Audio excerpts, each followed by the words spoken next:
There's nothing like a cold cave shower under a waterfall to wash.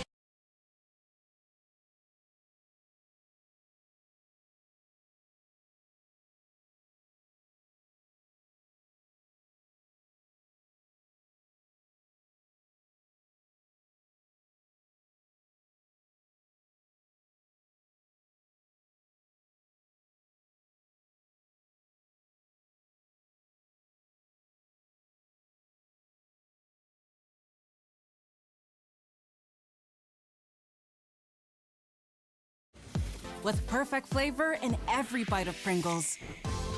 It's a taste you can't let go. So I guess we're chasing a motorcyclist now, as you can see.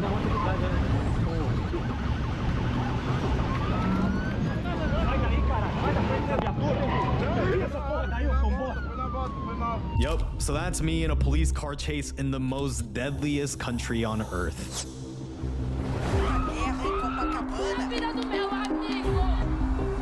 And with 45,000 deaths every year, Brazil has the most murders in the world, twice as much as the US. 4 out of every 10 people murdered are Brazilian youth. And at a time where cops are demonized in the media around the world, we decided to spend 24 hours with a police unit here to understand. Why would anyone in their right mind want to be a cop here? The victim was there with a... What are the realities and what does it take to survive? The guy was armed. They saw him reaching towards his... Are you serious? Yes. And are these cops really making a difference, or are they part of the problem? But one thing I learned is that things happen on an instant here. Let's go! Yo, this is like straight out of a movie scene, I swear to God. So we'll come back to our patrol around the 3 different favelas, but how did we even get their trust and approval? Because obviously they don't just let anyone do this. Because this specific unit deals with the worst of human atrocities, from murders, rapes, and kidnaps in Sao Paulo favelas. How common are these kidnappings? Very common. Next one that we're going to is the most dangerous, you said? Yeah. And so we clearly had to convince them of our intentions that we weren't gonna just fuck around. Our goal wasn't to expose nor glorify these cops, but instead to show the realities of their work in one of the most truly dangerous cities in the world. And first we had to get approval from their head boss, who sent his captain and his tenant that runs this 18th battalion. So we got up, shook hands, met, and toured with the captain, and the tenant was actually supposed to come but was late, but we'll get to why in just a sec. Eu vou mostrar para eles aqui reserva de armas. Não são granadas ofensivas, elas são granadas que elas diminuem a condição combativa das outras pessoas. Então são granadas que fazem barulho e emitem luz. E o local que a gente chama de guarda-preso, né? Que é onde os criminosos acabam aí Oh, you put criminals in here? Yes. Yes. Oh, yes, because usually they put them in the back seat, but they don't do that here? No. Is it cool if I go in here? So apparently 3 people can fit in here, and here in Brazil, they actually put all the criminals in the trunk and not in the back seat. Decent amount of space. And after they showed us around and were clear in our intentions, we had one final test, and it was a pull-up competition. All right, what do you guys think I'm gonna get? Let me know in the comments before you watch. Oh, he said 7. Okay, how many do you think he's gonna do? 11? Okay. 11. Okay. Let's go.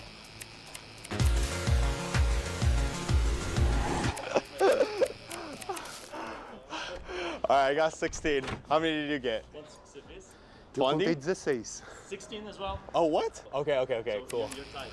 We gained the captain's trust and we were given the approval, but remember earlier how I said that the tenant was supposed to come and meet us? Well, apparently here's why he couldn't. Os detalhes do serviço do tenente. While coming here, he got involved in an occurrence, which was resistance followed by death. Oh, wow. All right, yeah, I'm just gonna play it cool so I don't look like a pussy in front of the captain. Okay, cool. So obviously when a regular day in the office could be life or death, we were starting to get a better idea of their realities. We still had no idea what we were getting ourselves into, but clearly it wasn't gonna be all sunshine and rainbows. Merch is officially out. Go to shop.exploretheunfamiliar.com to get our logo, tees, and hoodies, as well as our limited edition designs for this season. Run it up. So finally, this is Tenant Mendoza, and he's gonna show us exactly what a day in the life of a military police looks like.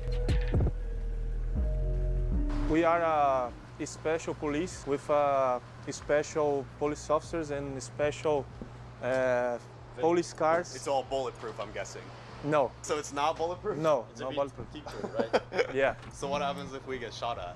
Yeah, yeah. This is a Fusil 5.56 caliber.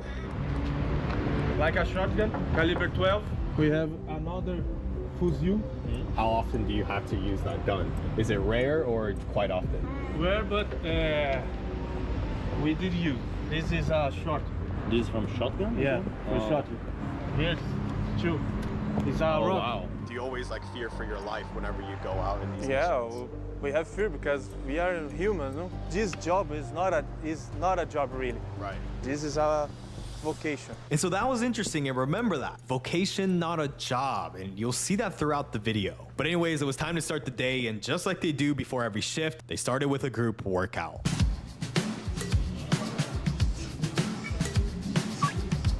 In our unity, don't have fat guys. Yeah, it's not like American cops. Yeah, A lot of American cops, yeah. American cops is Yeah. Do you guys hit everything? You guys don't skip leg day or anything like that? No, we don't skip like them. Hey, oh, look at that, look at that. We don't skip like Don't skip them, like yeah. that. I'm not gonna lie, it's fucking hard so far. Just been like no rest, like going back and back at it. The best thing about these sorts of environments when you're working around a bunch of people is you can't bitch out. So I feel like I'm pushing myself in like the right way. All right, Andre, let's get it. Let's get it, Andre. And after a nice pump, I was curious on where we were gonna go for a patrol. This is our.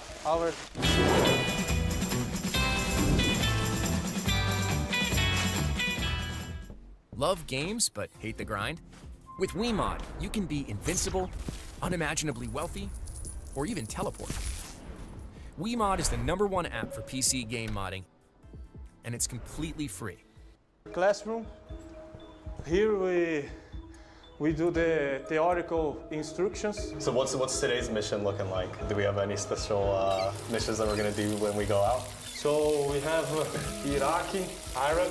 So that's the favela we're going to today? Yeah. Okay. Iraq, We're going to Iraq. Damasceno. How many people live in each of these favelas? Maybe here in Iraq it's not so much, maybe 5,000. Okay. But here is almost like a city. Damasceno, maybe 35,000. 35,000 Wow. people. So for those who don't know, Brazilian favelas are essentially slums, and it's where many of the drug activity and gang operations are run from in Brazil. And as you'll see, this unit specifically patrols some of the biggest slums in Sao Paulo to fight this sort of crime. So just like what happened yesterday with Tenant Mendoza, conflict can really happen at any time. And so it was important that they not only knew how to use their gun, but their fists.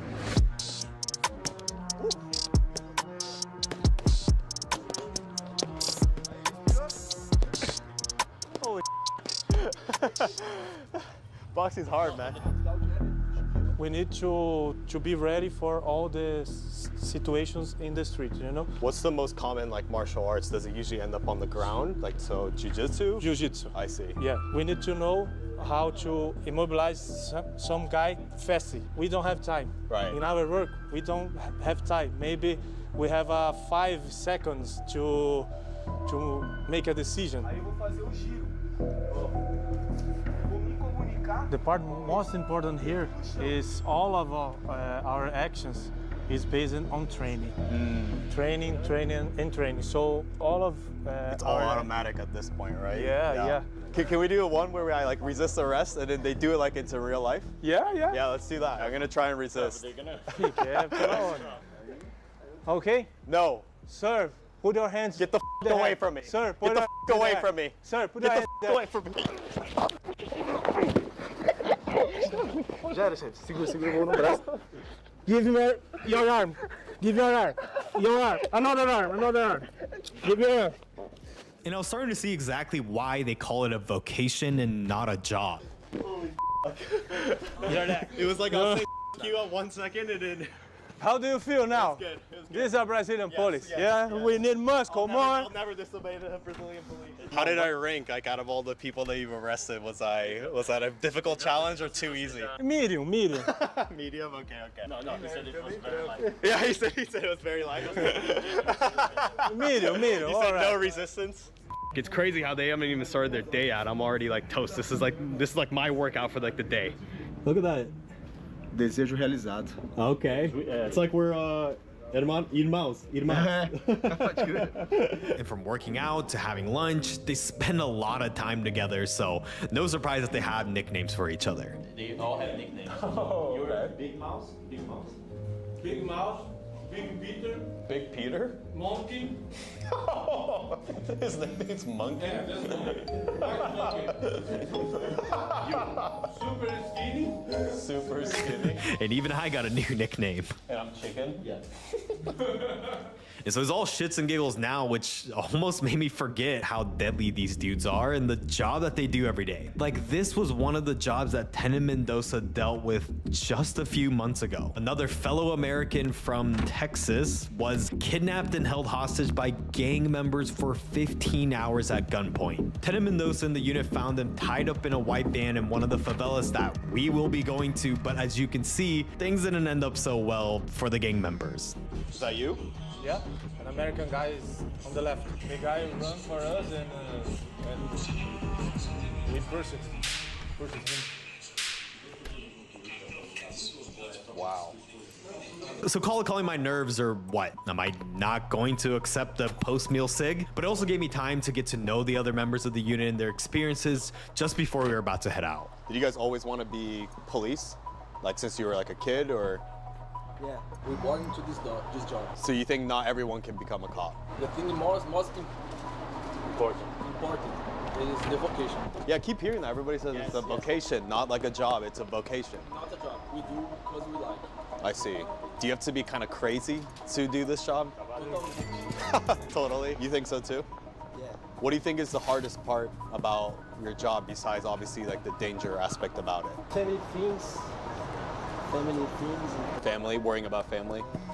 Someone you arrest, some guy you kill it, and the partner see you in the streets and you recognize. It's dangerous. So like, does it impact your personal life? Sometimes it's hard. But here we are a family. And so even with all the sacrifices and the fact that you have to be a crazy motherfucker to do this, I was starting to better understand why exactly they call it a vocation and not a job. So it was time to get strapped.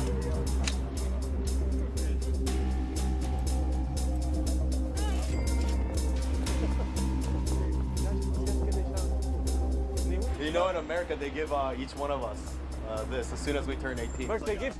It's like, welcome to America, welcome to adulthood. You live in Texas, no?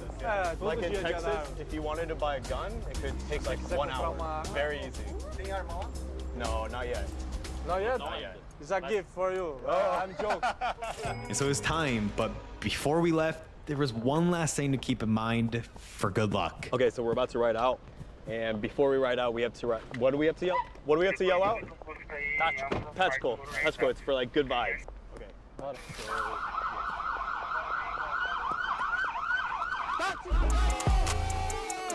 Tachko!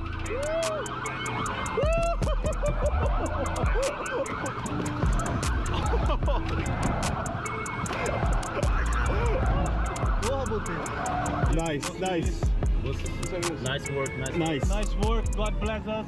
So I thought they were doing this because they wanted to feed us some fire content, but turns out they actually do this to warm up the tires and suspension because, as you'll see later on, you for sure need the car to be able to do its thing. Where are we going first? We are going first to Iraqi. Okay, so the first step is Iraqi. This is where they start their patrol. Não tem, né? Por isso que tá quebrado. Doesn't this feel like a Call of Duty mission? It feels like a Call of Duty cutscene. I swear there was actually like a Call of Duty mission like this. So what kind of signs are you looking for as you're patrolling? Some drug dealers, people with guns, people stealing. We are going to favela now. Okay. Yeah, I could not believe it, but here we were, trolling the streets of the most murderous country in the world, and soon enough, I could see exactly why.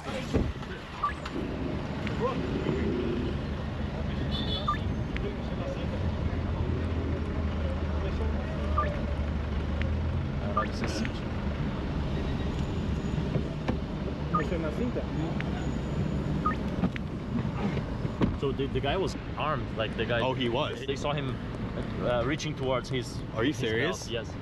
Yes. Make him movement. Holy But ultimately they ended up bailing because he was on his motorcycle. Obviously these streets in the favelas are super narrow, as you'll see. So at any moment anything can happen. Okay, so we're refilling the tank right now and everyone's getting out to make sure that we're gonna be okay. Make serious. Yeah. So they're essentially surrounding the perimeter so he's not gonna get ambushed as he's filling it up. Okay, we're gonna be getting out right now. All clear. It's part of our job, always driving with the full tank. Police car with a full tank. Okay. Because you never know, you might have to go chase, right? Yeah, exactly. So this part of the team that stay outside of the store is responsible to the security to make sure they're place. safe. Yeah. I see. Have you had instances like during this where things started happening, where like drug leaders started attacking you? Já. Aqui tem muito conjunto de moto roubada. Elas costumam passar num bonde assim de 20, 30, às vezes 50 motos. E já aconteceu de a gente estar aqui mesmo e as motos passarem. And look, if I'm gonna be real, I wasn't trying to show it, but god damn, I was nervous as fuck here, especially with what just happened just a few minutes ago. And not to mention the fact that we're in a goddamn favela. Dude, if people actually just start shooting though, like we're so fucking powerless right now. I have a water bottle to defend myself. I have my bodysuit, but it's not gonna do shit. But turns out, this ain't even the favelas. This is a good part. Wait, this is a good part? We haven't even arrived to the favela. Yeah? Oh shit. This is a good part. This place is good. This is the Hamptons of the favela. Yeah. It's like a Hamptons. Next is the Park Taipas, when I was found another American. Oh, this is where you found that American that was kidnapped? Yeah.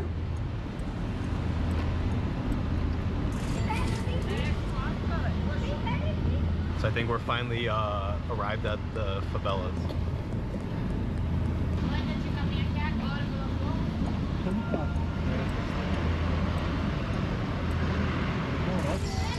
Super tense right now. It's like there's like a lot of anticipation of like what's gonna happen. Isn't it kind of crazy how this is just like a normal shit for them? Well, Captain Bourdain, in our last conversation with him, When cookies met cream.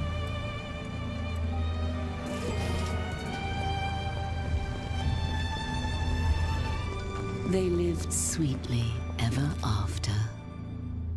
If you're someone that suffers from having sensitive teeth, but you want them whiter, I recommend Sensodyne Clinical White. he said, when you enter the favela, your heart starts to pound. Like, yeah, I guess it never goes away, right?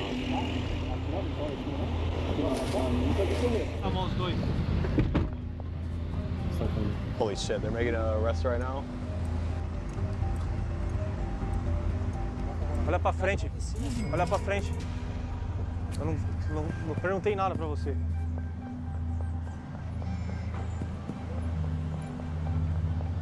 We're still waiting on them.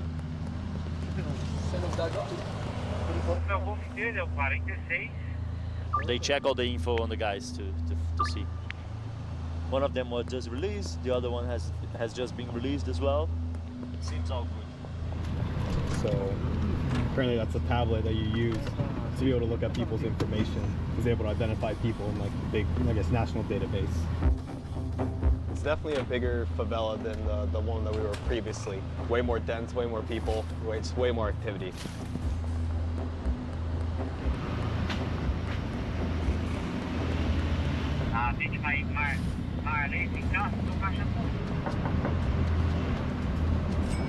Sequestrados, entendeu? As vítimas de sequestro. Is it here because it's a more isolated place? They usually bring people that were kidnapped. to keep them locked in here.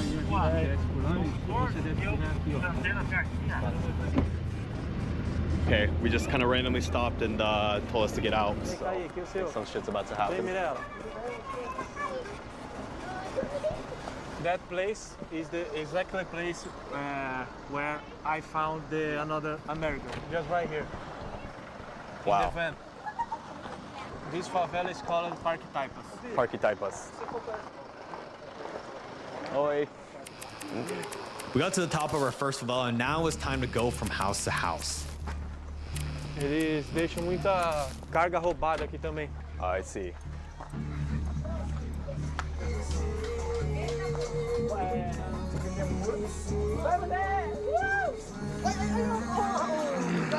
Mas bebeu, não vou beber mais não? Eu vou continuar bebendo, filha, eu vou cair e continuar bebendo deitado nessa esfera. Ô, Pique, vai na retaguarda deles. Nossa, quebrada tá apavorada hoje, hein? They said they are looking because it's hard. It's rare to see a beautiful man in Peter. They're talking to you, Andre. O quê? Não, lá em cima na van. Ah, tá. I'm gonna show to you a hostage place. Yeah, a hostage place? That was used by the criminals to bring the hostage to that house. I'm gonna show you.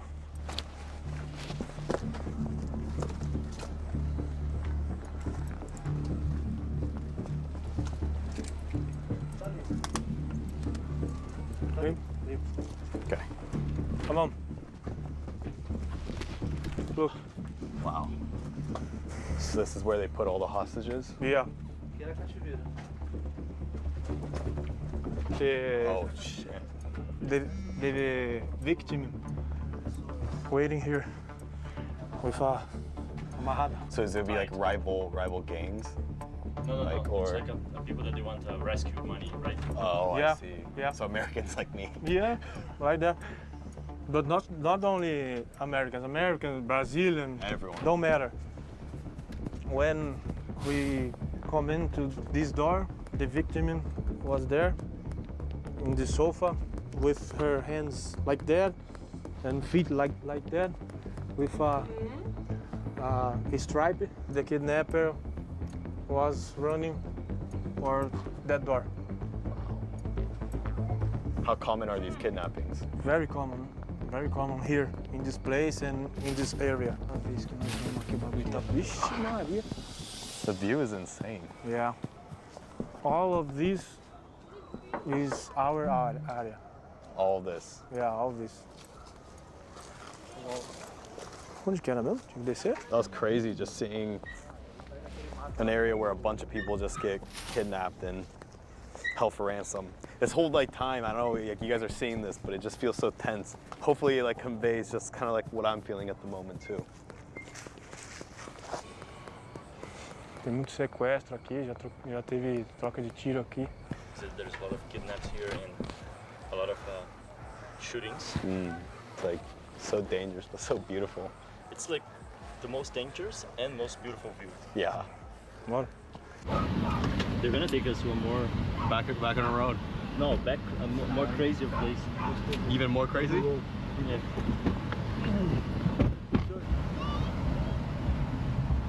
Here he is now. Hi, I'm just trying to make sense of all this data. Just get Sasvaya. Sasvaya? No! Oh, wow. The quickest way from a billion points of data to a point of view. Sasvaya. How do you think about that after these 2 stops so far? It's dangerous for them, and it's dangerous for the people who live in the favela. But it's necessary. Like people who live in the favela, they don't have a choice. Most of them, they need to come here because of the living cost, and they didn't choose to live in the favela. And these guys, they need to do their job, because otherwise favelas become completely lawless. So it's a necessary job. And now we were approaching our second favela, and what they said was an even more dangerous one. Oh, we're going down some very steep hills right now. said that right now, like all the watchers already warned the drug lords that we are in here, so they all hide. They hide the drug selling points, and they wait until we leave to come back. Oh wow. Bro, when I walk here, I'm just like, every time I'm thinking like, where will I jump if I hear a shot? I know, seriously. I'm gonna jump here. I'm gonna jump like these stairs. In the last checkpoint too, that's exactly what I was thinking. I was like, all right, where am I gonna fucking book it?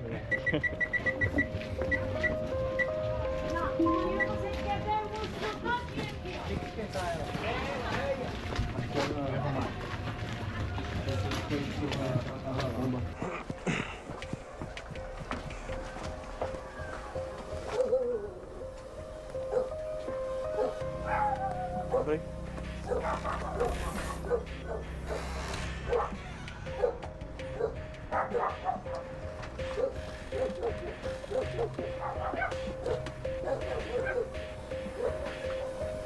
I know I'm being quiet, but because I don't want to tip off anything if we're trying to be discreet. And also I'm like, there's anxiety too.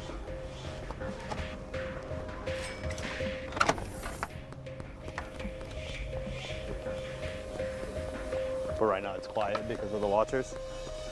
Yeah.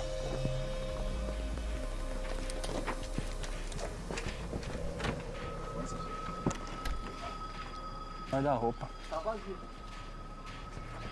So we didn't find anything suspicious in the houses that we searched, but that didn't stop them from searching people. And I think a lot of people in the US may call this profiling, but in this instance, it seems like a search that they have to do, especially in such an unpredictable environment, not only for their safety, but also to find any clues for more gang members. And as you'll see later on, they were pretty accurate in their profiling.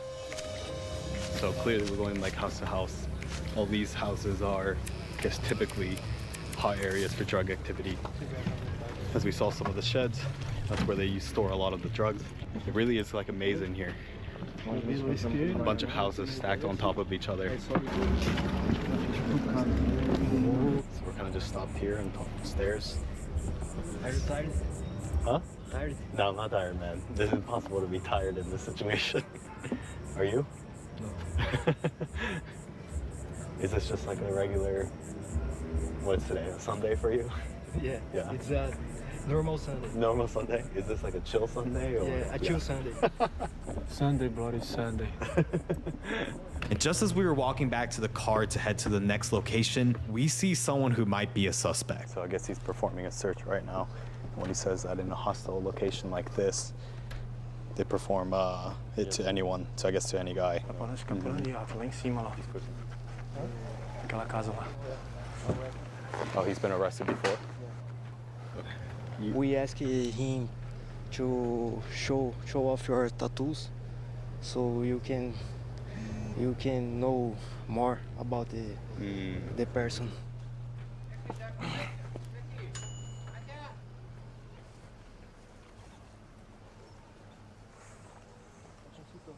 Você é o que dele, moço? É o que dele? Mulher dele? E você? Você o quê? And one thing we noticed is that, yeah, people are either like very hostile or very polite towards like the police, and I think there's a lot of reasons for that. I mean, I'm sure a lot of it is that, you know, they've seen many friends, family, all that, like being locked up. But then also, like, you know, we've kind of just been rummaging through their property, telling people to put their hands up, right? I mean, obviously there's a lot of reasons for that. But I can see why the frustrations for like the locals too. Because I'm sure this is a weekly, you know, maybe even daily thing of police coming here. So it's like this patrol today, has it been more chill, or is there usually more action? How does it usually go? It's chilly because the hour, it's early, but by the night, the streets come more dangerous. Just like we said early, the platoon is a family. I guess in a way you see your platoon more than probably your family, right? Yeah. Do you have a wife and kids? I have a wife. I see. He's a police officer too. She's a police officer too? Yeah. And what does she do? Like, she is in the streets or like in the streets? She's military police too? Yeah. Okay. And after visiting the two favelas, look, it was tense and I was anxious, but to be honest, there wasn't anything like too crazy. But was that going to be different in this final favela? I guess that seems to be the case. Next one that we're going to is the most dangerous, you said? Yeah, most dangerous favela. It's called Cappadocia, like a city in Turkey, no? And you're saying that a lot of people there holding big guns and Big everything. guns, and the drug traffic there is really hard. Now we're about to go to, I guess, the most dangerous of the favelas that we went to. We thought we were safe. Like we thought this was already dangerous. I think we're just getting started. And oh boy, was I right.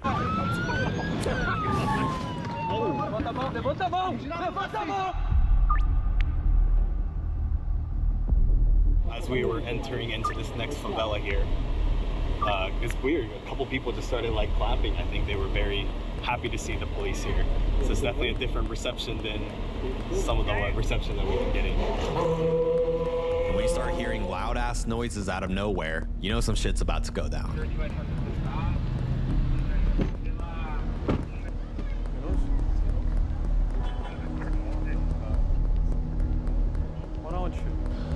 Okay, so we see essentially three guys with hands behind their back. Right now they're interrogating some of the suspects, probably like stolen motorcycle or something like this.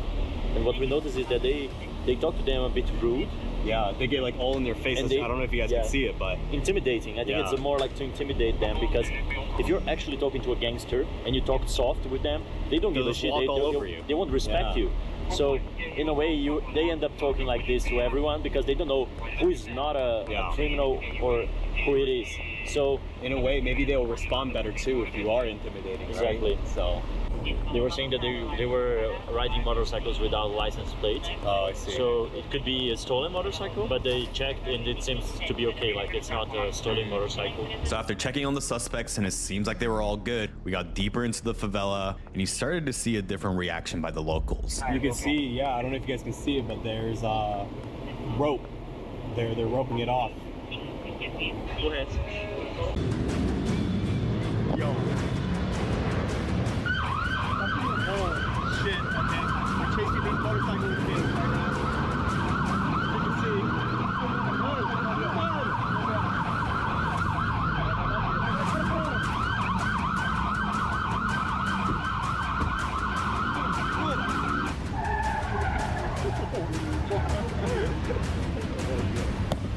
Yo, this is like straight out of a movie scene, I swear to God.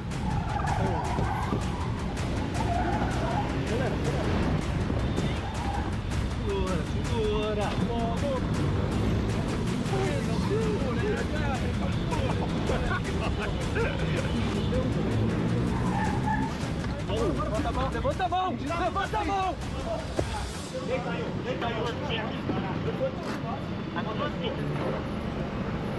Errou já? Errou já? Para geral. Roubado. It's a stolen motorcycle. Stolen motorcycle. Okay, so they were able to find that this was a stolen motorcycle.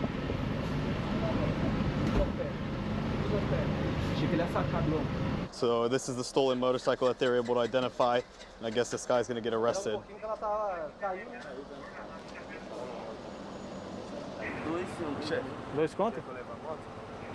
So our tenant is gonna conduct the motorcycle to the Unity.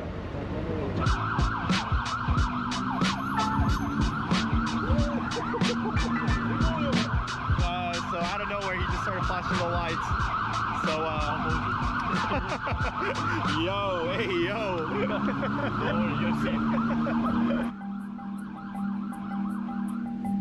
So I think now's a good moment to explain that Brazil actually has three types of police. The military police, which we've been touring around with. And if you subscribe to the channel, you'll see a part 2 soon of our day with the civil and scientific police, who are like the detectives and crime scene investigators of police in Brazil. And the station that we just arrived at is the civil police station, and it's now up to them to handle and process the arrest of this guy. So the civil police. Yeah. And they're about to process the arrest. Yes. Is that correct? Polícia Civil is gonna investigate and make the judicial process. So all the documents of the civil police will go to court to be analyzed, and also their deposition, they're going to be heard in the civil police right now. And if the judge thinks they did the right thing by arresting this guy. They're gonna convert this prison into a preventive arrest, and this guy's gonna be in jail until his process and justice finishes. Wow. Yeah, that's correct. That's correct. That's correct. Oh, you know, he used to be a lawyer. He's a lawyer. Yeah, he's a lawyer. yeah, I was a lawyer. Yeah. I'm not anymore. You used to. Holy shit, he still has it. I can't believe you still have this. Yeah. I thought it would have been gone. Sorry. You'll never forget this day, guys. Oh, no.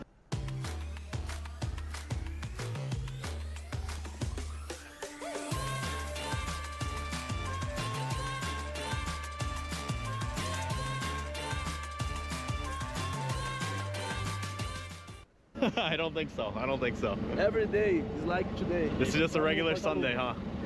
But you said that there's no increase in pay for taking more of a dangerous battalion? No. No? It's really the vocation, like the May I ask how much you guys get paid per month? 4,000 to 6,000. Yeah. 4,000 to 6,000 highs. It's around like $1,200. Wow. Because the payment is about the military rank. It's not about the job. Because after we've seen the danger and not to mention the low pay, this job or vocation is definitely not for anyone. So while they were finishing processing the arrest, it made me think back to the conversation that we had with the captain before the patrol, because it's starting to make a lot more sense now. Você já viu pessoas que entraram na polícia e por conta de medo ou tipo assim, de assustar pouco com a realidade acabaram pedindo baixa? E atualmente está se tornando mais comum isso. Mesmo com o crime diminuindo de certa forma, com a tendência de diminuir. Eu acredito que o crime ele sempre vai existir. Por mais que a gente consiga diminuir os valores, o crime vai existir. Mas o que eu acabo percebendo é que o acesso às redes sociais fazem com que as pessoas tomem mais conhecimento do que acontece. Antigamente a gente não sabia que estava tendo crime, então você não fica com medo. Quanto mais isso fica se proliferando, fica passando, aumentando, a pessoa ela começa a ter mais medo porque ela começa a tomar conhecimento do que está acontecendo. A mídia ela tem um papel fundamental. Só que ela nunca mostra o lado bom, o ladrão preso. Ela mostra sempre um fato que acaba acontecendo. Você tem maus jornalistas, você tem maus professores, tem maus policiais que acabam cometendo erros, mas não é o normal. And it's true, because if you take 100 people of any group, there's almost 100% certainty that if you're gonna be complete f***ing idiots, and in the case of 100 police, absolutely there's gonna be a few that are gonna be bad, corrupt people. But as we heard over and over again with this specific unit that it's a vocation and not a job, I don't think corrupt cops are going to be the ones that'll be saying that. But with corruption being a reality of police force around the world, I did want to ask. What's been interesting, especially in the US, is like ever since 2019, 2020, there's been the George Floyd protests and the BLM protests. And I think that really kind of stayed a lot of people's view and perception of police in the United States. Has there been any kind of like repercussions that have been, I guess in a way, exported over to Brazil as well? Infelizmente, eu acabo percebendo que existe sim uma visão da mídia falando que a polícia ela atua mais contra o jovem pobre negro. A mídia ela leva para esse caminho. Só que eles esquecem da nossa realidade brasileira, que nosso povo, a miscigenação do brasileiro, existe muito mais negro junto, bem dentro da própria população. Então, 50% do meu efetivo também é negro. Então, eu não busco abordar o negro, eu busco abordar as atividades criminais naquela região. Muitas vezes eles levam para o lado do racismo, eles levam para o lado eles forçam a barra, tentando mostrar algo que não é a nossa realidade. Nossa realidade é tentar combater o crime. And I think the best representation of his message and the investigation in this video is this controversial 2007 Brazilian movie about cops.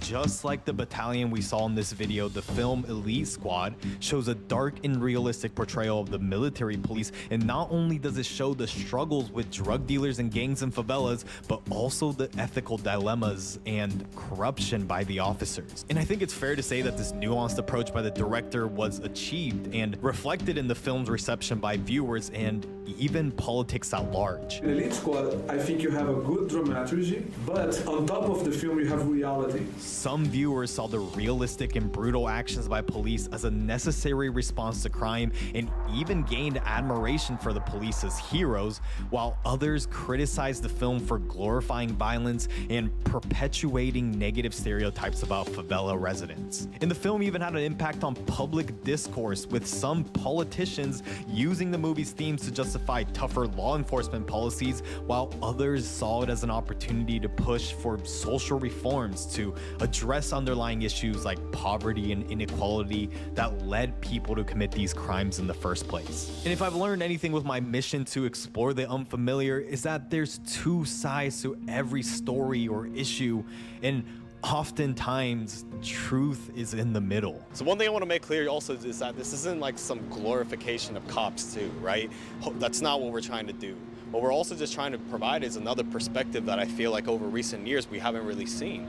I feel like cops these days have been demonized. Whether this changed your view on cops or whether they made you hate them more, one thing you gotta remember is that when shit goes wrong, who are you calling? It's also exciting news as the merch is finally out. So you'll be able to buy it in my link in the description, or if you prefer something free, then sign up for my free weekly newsletter where we cut through the noise of news and give you the one big story that you care about. And one last plug, follow me on Instagram, Twitter to find more behind the scenes and more so my thoughts around these different types of things. But again, if you don't care about all that and you just want to binge more content, then here's a good one here.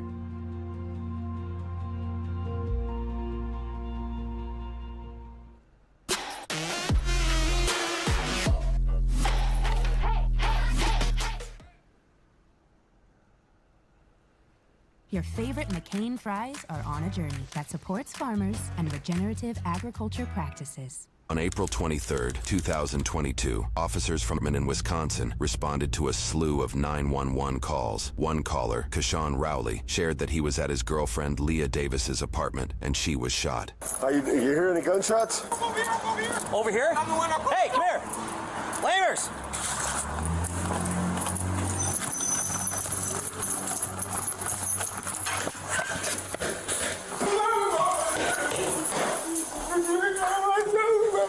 Stand over there. Stand over there. Stand over there and don't move. I'm not moving, bro. I promise to God on my soul I'm not moving. Officers follow Kashawn to Leah's apartment, where they find an unresponsive Leah on the floor, blood coming from her head. A third officer arrives, and they apprehend Kashawn to remove him from the room so they can fully attend to Leah. I just got her granny and everything. I never. All right. Just take him outside. She's got a gunshot wound to the head. But listen, she told me to go. Listen. So I came over here, right? She only let me stand right here. Mind you, okay? Listen. Did you listening to me? Yeah, I'm listening to me. Listen, she only let me stand right here. Look, I'm finna show you. She only let me stand right here, bro.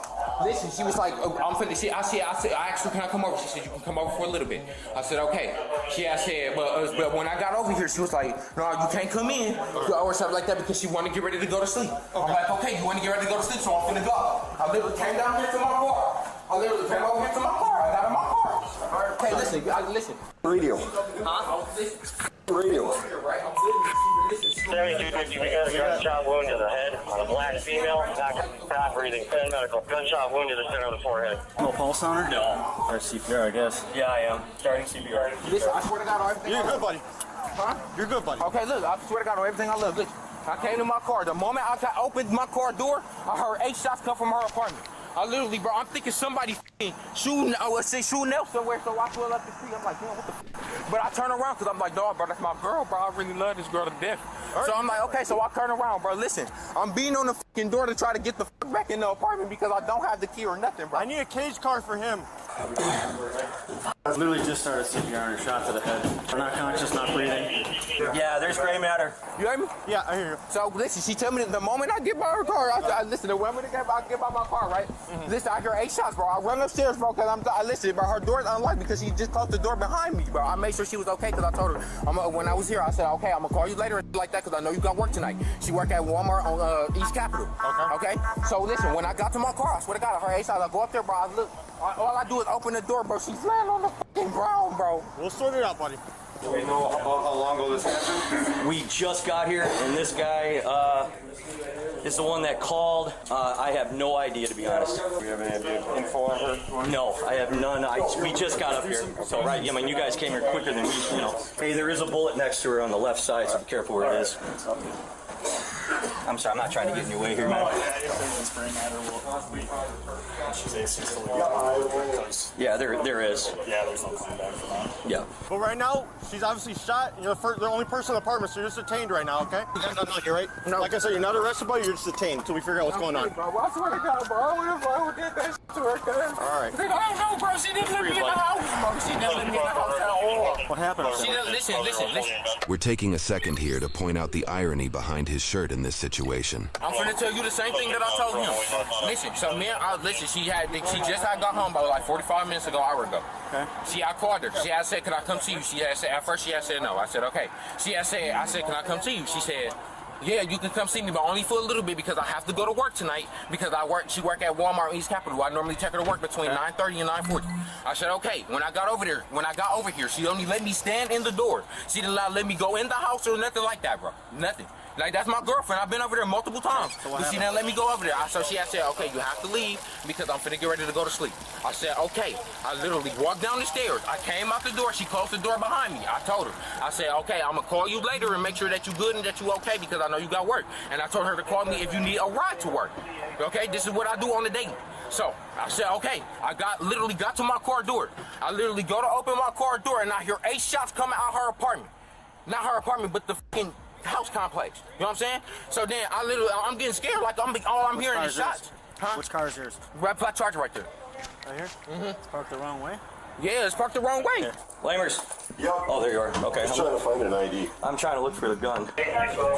Sorry, no, you're good, I'm just trying to make sure there's no gun in here. 7250, they're calling it DOE. What happened after that? What'd you do? Because, listen, I got up in the car, bro. I pulled up, I'm like, what the f*** they shooting? But, you know what I'm saying? I don't want to get shot. Shit, you know what I'm saying? I'm an innocent bystander. Okay. Or whatever. I don't want him to come outside or whatever the f*** case may be and shoot me. Okay. So I'm like, okay, bet. So, I turn around like that. I literally turn around. I pull the f*** back up, bro. I'm banging on the f***ing door to get back up in there because I don't have the keys to her apartment. I cannot get in that complex. What? I'm trying to sort out what's going on right now, man. We'll come talk to you in a second. You know what I'm saying? Listen, I swear to God on everything I love. So you went back in? No, I went back in after the shots. I went back in after the shot because I knocked on the fucking door and the neighbor opened the door for me. Okay. And you and I went back upstairs. Was her door open? Yeah, the door was already unlocked.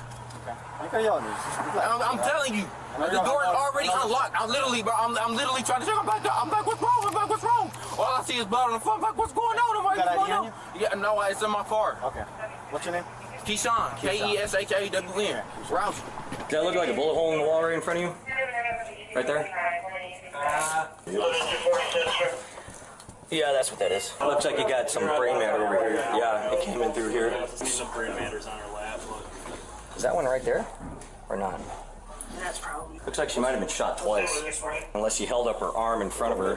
Here's the exit wound. Okay. Brain matter. 5 wounds total, 1, 2. 1 in the other arm, and then the 2 in the head. And look there's stuff all over here. All up here. Dude, look through the window. Yeah, it's brain matter right on the window. Bro, I'm trying to figure out. The first thing I do is I call her friend. I'm like, bro, you know, I said, I don't know what the fuck just happened. She said, what? I said, bro, I don't know what just happened, bro. I just heard 8 shots come from our apartment. She said, wait. She said, wait, what's going on, bro? I said, bro, I just heard 8 shots come out of her apartment, bro. She said, wait. I called her granny, bro. I told her granny I heard 8 shots come out of her apartment. So her granny like, what you mean by her 8 shots come out of her apartment? I said, bro, I'm literally in the house right now. What's your last name? Rousey, R-O-W-S-E-Y. Just a question I'm going to ask you. Any warrants, something I've been worried about? No, I don't. You're not on probation, bro. No, I don't. Okay, all right. Slide in real quick. We're at the window here. Get you cool. Thomas, you said? Or Davis? Davis, D-A-V-I-S. I don't know her middle name. Okay, she lives here? Yes. All right, slide I used to stay. Wait, can you crack it though? Can you keep it open? Yeah. I'm gonna get the key so I can get the air conditioner. Okay, I'm not finna do nothing, bro. Can you just, I'm cooperating. Can you just leave it open so I can literally just sit here and breathe? What's the squad number on this? Listen, I swear to God, Jasmine, on everything I love, bro. Listen, she said I could come over for a little bit. I came over here for literally 5 minutes, bro. She didn't let me in the door, bro. She didn't let me in the door. I literally, listen, when she told me to leave, I left. I literally got by my car door and I heard some shots coming from our apartment, bro. Keyshawn, just relax. When I get the key, I'll turn the air conditioning and stuff so you can chill, alright? Listen, I just want to breathe, bro. That's it. No, I'll leave the door. I just want to breathe, bro. I got you. Then our granny keep asking me, did you do it? No, I didn't do that shit. I love that girl. And they found 5 total bullet holes. There's gray matter on her pants, on the window seal. There is a bullet fragment on her right side over here. And then there's look like a strike mark in the corner. You can see it from here so far. And then once they move out of the way, I'll be able to keep looking. 7 holes. 7? Yep, 7 holes. Chest, 1 in the right arm, 2 in the head, 2 in the back. Her phone's ringing. Is that anything you? Yeah, just leave it. Hey, is that car plate register to you, man? Yeah, that's my car. Hey, you see anybody coming out of that place? Bro, I didn't know, bro. I left. Okay, listen. I pulled off, bro. I pulled off. Okay. I got scared because there was shots. I pulled off. I came back. So when you came out of here, you didn't see anybody go in? No, I didn't. But listen, she was already at home when I got here. I know, but you said you left because she didn't want to. Yeah, but she didn't let me in the door. I don't know if somebody was in there or not. Okay, all right. She didn't let me in the house, sir. Carlos, what are you talking about? You called me, said that y'all No, I did. I said I heard 8 shots come out of her apartment. Right now, man. I heard 8 shots from in there. I heard bang, bang, bang, bang, bang. Come on, cooperate with me. I am cooperating, bro. I know your hands up, right? But the whole neighborhood ain't got no. Yes, I know the whole neighborhood ain't got to know my business, bro. But I'm just saying, bro. I'm trying to tell because everybody trying to look at me like I did that. No, I told you. Look, I told you straight up. You're not arrested. You're detained right now, right? Okay, and I understand that. We get called here. Someone shot, right? Yes, and I called you all. Hold on. Breathe, buddy. You keep yelling over me because I'm on your side, all right? I told you straight up, you're not arrested, you're detained. I just obviously got to figure out what's going on. Okay. You're in the apartment, she's shot. I'm sorting out everything. You're not arrested. Your story checks out. Just let everything happen for a second, all right? Detectives are going to come, everybody's going to talk to you. Things will be cool, all right? Okay, bro. Just be smooth with me. Okay. I don't think she was shot here. Any casings or anything in here? There's a bullet fragment over next to her. I saw that. Yeah, and there's a strike to the wall. You see it right here? Oh yeah. Right there, and then it hits there. But there's brain matter on the window over here. Right over here, and it's in her lap, and she was up in the corner. So I'm curious. I don't think this happened here. I think. You don't think it happened here? No, there's not. She got shot 5 times. She got shot 5 times? There's 7 total holes. Yeah. Yeah, he said he heard 8 gunshots. Yeah, there's no one else in here. This was unlocked. Hey, I'm not, bro. Can I just breathe? I'm breathing. No, but you're trying to talk to them. No, I'm not, bro. I'm just letting you know, bro. I got alibis, bro. Right when I just with you, bro. I've been with you all day, bro. I just dropped you off over your auntie thing, over there by the court, bro, so you can play with Trey on them. I just was with you, bro. This will be your last one. I'm going to have to close the door, buddy. Okay. Anything on the home? There's no casing. There's nothing else. He had 3 callers, and he's one of them. Not one casing on here. His quick story was he had come over here. This officer relays his knowledge of the situation to who appears to be an investigative officer. Simultaneously, Keyshawn again recounts his story to an officer, but added small additional bits of information. Bro. What's up? Now I'm talking to you. Listen, I'm trying to tell you, bro. Y'all want to know, y'all asking me how I got in the apartment and everything. When I first got here, her neighbor was opening the door. I came in the door. I knocked on her door. She opened it. She would not let me in, sir. She told you to come over, though, right? Yeah, she said I can come over while we was on the phone. Me and her literally had a conversation. We literally was on the phone. That's your girlfriend? That was my ex-girlfriend, but we getting back together. Okay. Yeah, we was getting back together. How long were you guys together on off? We've been together for a year and a half. We just broke up like 3 weeks ago, but me and her been talking about getting back together and shit like that, and she said we getting back together. She just needed time to, you know what I'm saying, get through her feelings and shit like that. Right. I'm like, okay, you know what I'm saying? I'm literally sitting here being, you know what I'm saying? I'm literally sitting here being okay with all that shit because I understand. You know what I'm saying? Everybody got feelings, bro. Keyshawn recounts his story from here, reiterating that he was at the apartment. Then as he was getting into his car to leave, he heard 8 gunshots, sped off in fear, but then returned, allegedly concerned about Leah's safety. He shares in greater detail the moment of his return to her apartment. I knocked on her door again. I'm like, Leah. I checked the door to see if it's unlocked. The door's unlocked. I open the door. All I see of her is on the floor dead. I literally dropped down to my knees, bro. The first person I'll call is her motherfucking friend. I call her right there. I call her friend. I tell her. I'm like, bro, I just heard 8 shots come out her apartment complex. I'm crying like a motherfucker, bro. She's like, hold on. She just left me and shit like that, bro. I said, fam, I just heard 8 shots come out her apartment complex. So then she said, hold on, I'm gonna call you back. I called her granny. Her granny said, what the fuck happened? What the fuck happened? I'm telling her granny, bro, like, I just heard 8 shots come out your granddaddy complex, your granddaughter complex, and shit like that. I'm literally doing all that shit, right? All I know is, bro, I literally, bro, I swear to God on my soul, I'm like, bro, who the fuck is this? She asking me, did I do it? I said, I did not do it.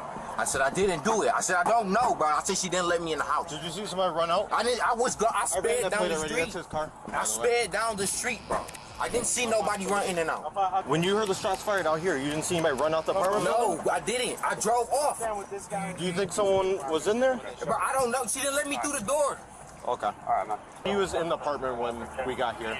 He was in the apartment? Yeah.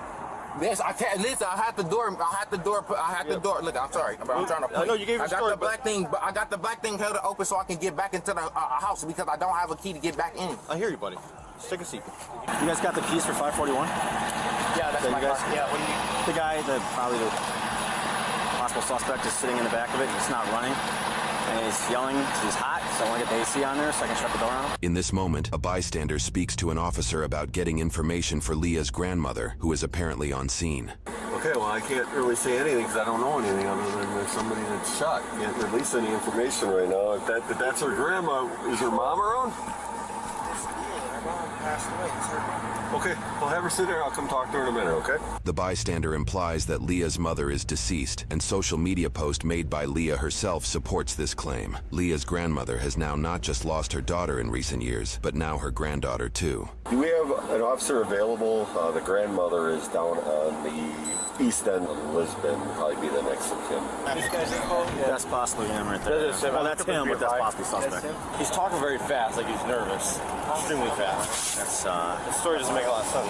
It's kind of a clue. Is there a gun up there? There's no gun, there's no casings. And get this fucking guy right here. He's on the wrong side of the tape. With the world in chaos, what's really needed is someone to finally make sense of human seemingly mad behavior, which is actually what Australian biologist Jeremy Griffith, who I consider to be the newest Charles Darwin, has done in this incredible interview. His world-saving breakthrough presents the redeeming and psychologically healing understanding of ourselves, which is the fundamental paradigm shift we need to save the human race.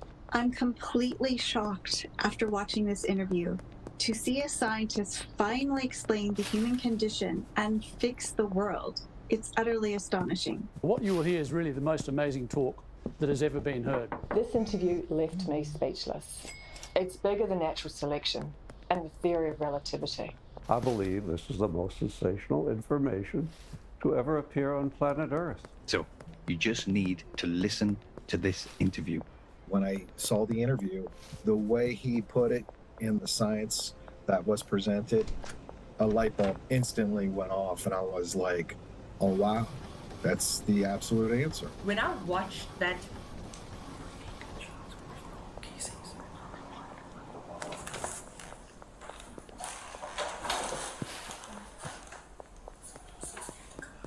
Yeah, just stay inside for now. Okay. Did you hear anything? You're right next door.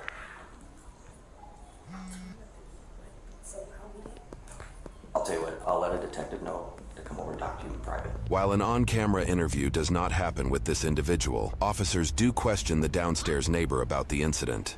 On the screen, we heard a loud bam bam. I didn't think it was a gunshot, but I just thought he was banging on the door some more. Like I thought he kicked it now instead of hitting it, but then he ran out. Yeah. Could you make out what he was saying? He was like saying let me in, she was saying go or leave or something. Just like that. I just moved in like 3 months ago. Okay. And they argue all the time. 10 minutes later, the car pulls back up, but he had someone with him, a female. I hear a female voice. and they're both like, she dead. So I'm like, oh nah, he killed her. The female that this witness mentions is never explained, nor are we aware of any charges pressed against a second individual for this case. Rumors shared on social media detail that Kashawn may have cheated on Leah, and that action prompted the breakup, but those claims are unsubstantiated. Considering this witness was primarily listening through her doorway, it is possible she was hearing Kashawn's panicked voice as he uses falsetto and reaches a considerably higher pitch. And then he knocked on my door. And I opened it, and he said, did y'all hear anything happen? And I was like, all I saw was a black Charger. And he said, that's my car. He was like, I came, and she wouldn't let me in. She told me to leave. I left. He was like, so, he said, so I thought somebody in here did it. I said, no, you didn't think nobody in here did it.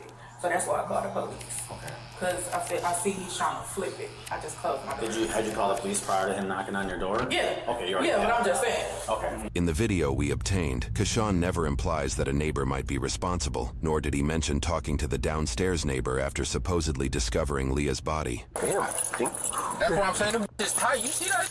Who the heck had handcuffs? Bro, I'm trying to tell you, bro. Right? I didn't do that shit, my nigga. Okay, nobody's... Relax. Okay? Y'all finna have me send in the cell and shit, bro? No. Don't worry about it. Okay? I know. They're gonna talk to you about what you saw. Okay, okay bro. Okay.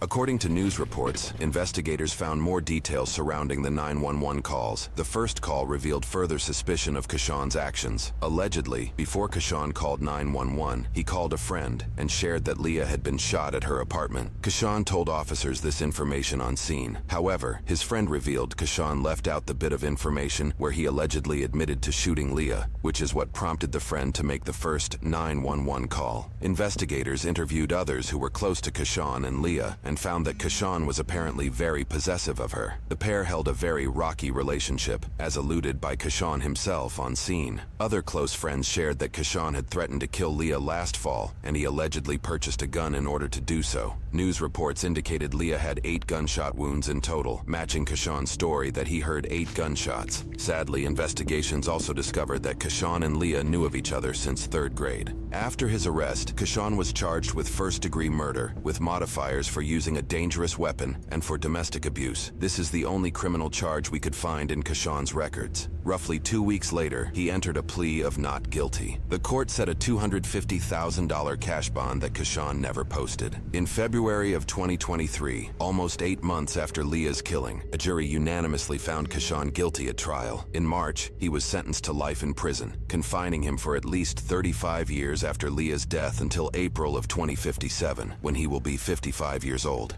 Violations during his prison sentence can extend his total stay by up to 40 days for each infraction. He may petition for extended supervised release after his prison sentence is complete. What's going on, guys? Today we have a sad, tragic case out of Milwaukee, Wisconsin. 19-year-old woman loses her life at the hands of her ex-boyfriend. Most cops can see that this guy is guilty. As soon as they see this guy, he says he called the police, okay? He probably did. What does he do? He raises his hands and says, oh, I didn't do anything, I didn't do anything. That's a big sign right there. The second thing he did is he said 8 shots were heard. Let me tell you something, I've been shot at before. One thing I'm not doing is I'm not counting the shots. I'm trying to live. The third thing he did is he tries to muster up some fake tears to see if anybody's buying this. You know, those tears were so fake. That's another story, okay? He tries to sit there and talk, and the cop is just gonna let him talk because what do these criminals do? They incriminate themselves, you know, because they're not too smart. So the cop did the right thing by taking him to the squad car, let him keep talking, and what does he say? First, in the beginning, he says it's his girlfriend. Then he says it's his ex-girlfriend. And we know now it was his ex-girlfriend. I believe he came over there, in my opinion, uninvited, right? And then the conversation probably went left. He didn't like where it was going. So what does he do? He takes out a gun and ends this young lady's life because you can't take no for an answer. Okay? And what this guy get? He got life, right? And after 35 years, he can petition. He's eligible to petition for extended supervision. So possibly could be on the street one day. It's ridiculous, man. You know, these domestics, man, can end so bad. So bad. So you have to pay attention to these red flags because a lot of times you see them, but you ignore them. You can't do that, all right? So tragic. My condolences go out to the family. A 2021 study by the Bureau of Justice Statistics shares that of the nearly 5,000 female victims of murder and non-negligent manslaughter that year, 34% were killed by an intimate partner. By comparison, of the nearly 18,000 male murder victims, only 6% were killed by a domestic partner, making women 5 times more likely to be killed by their partner, while men are more likely to be killed by a stranger or non-family acquaintance. Using this data, of the nearly 23,000 murders that year, roughly 2,768 or 12% of all murders and non-negligent manslaughter were committed by an intimate partner of the victim. If you or someone you know in the Milwaukee area is a victim of domestic abuse, resources for help are available at the Sojourner Family Peace Center. For everywhere else in the United States, you can reach out to the National Domestic Violence Hotline at 1-800-799-SAFE.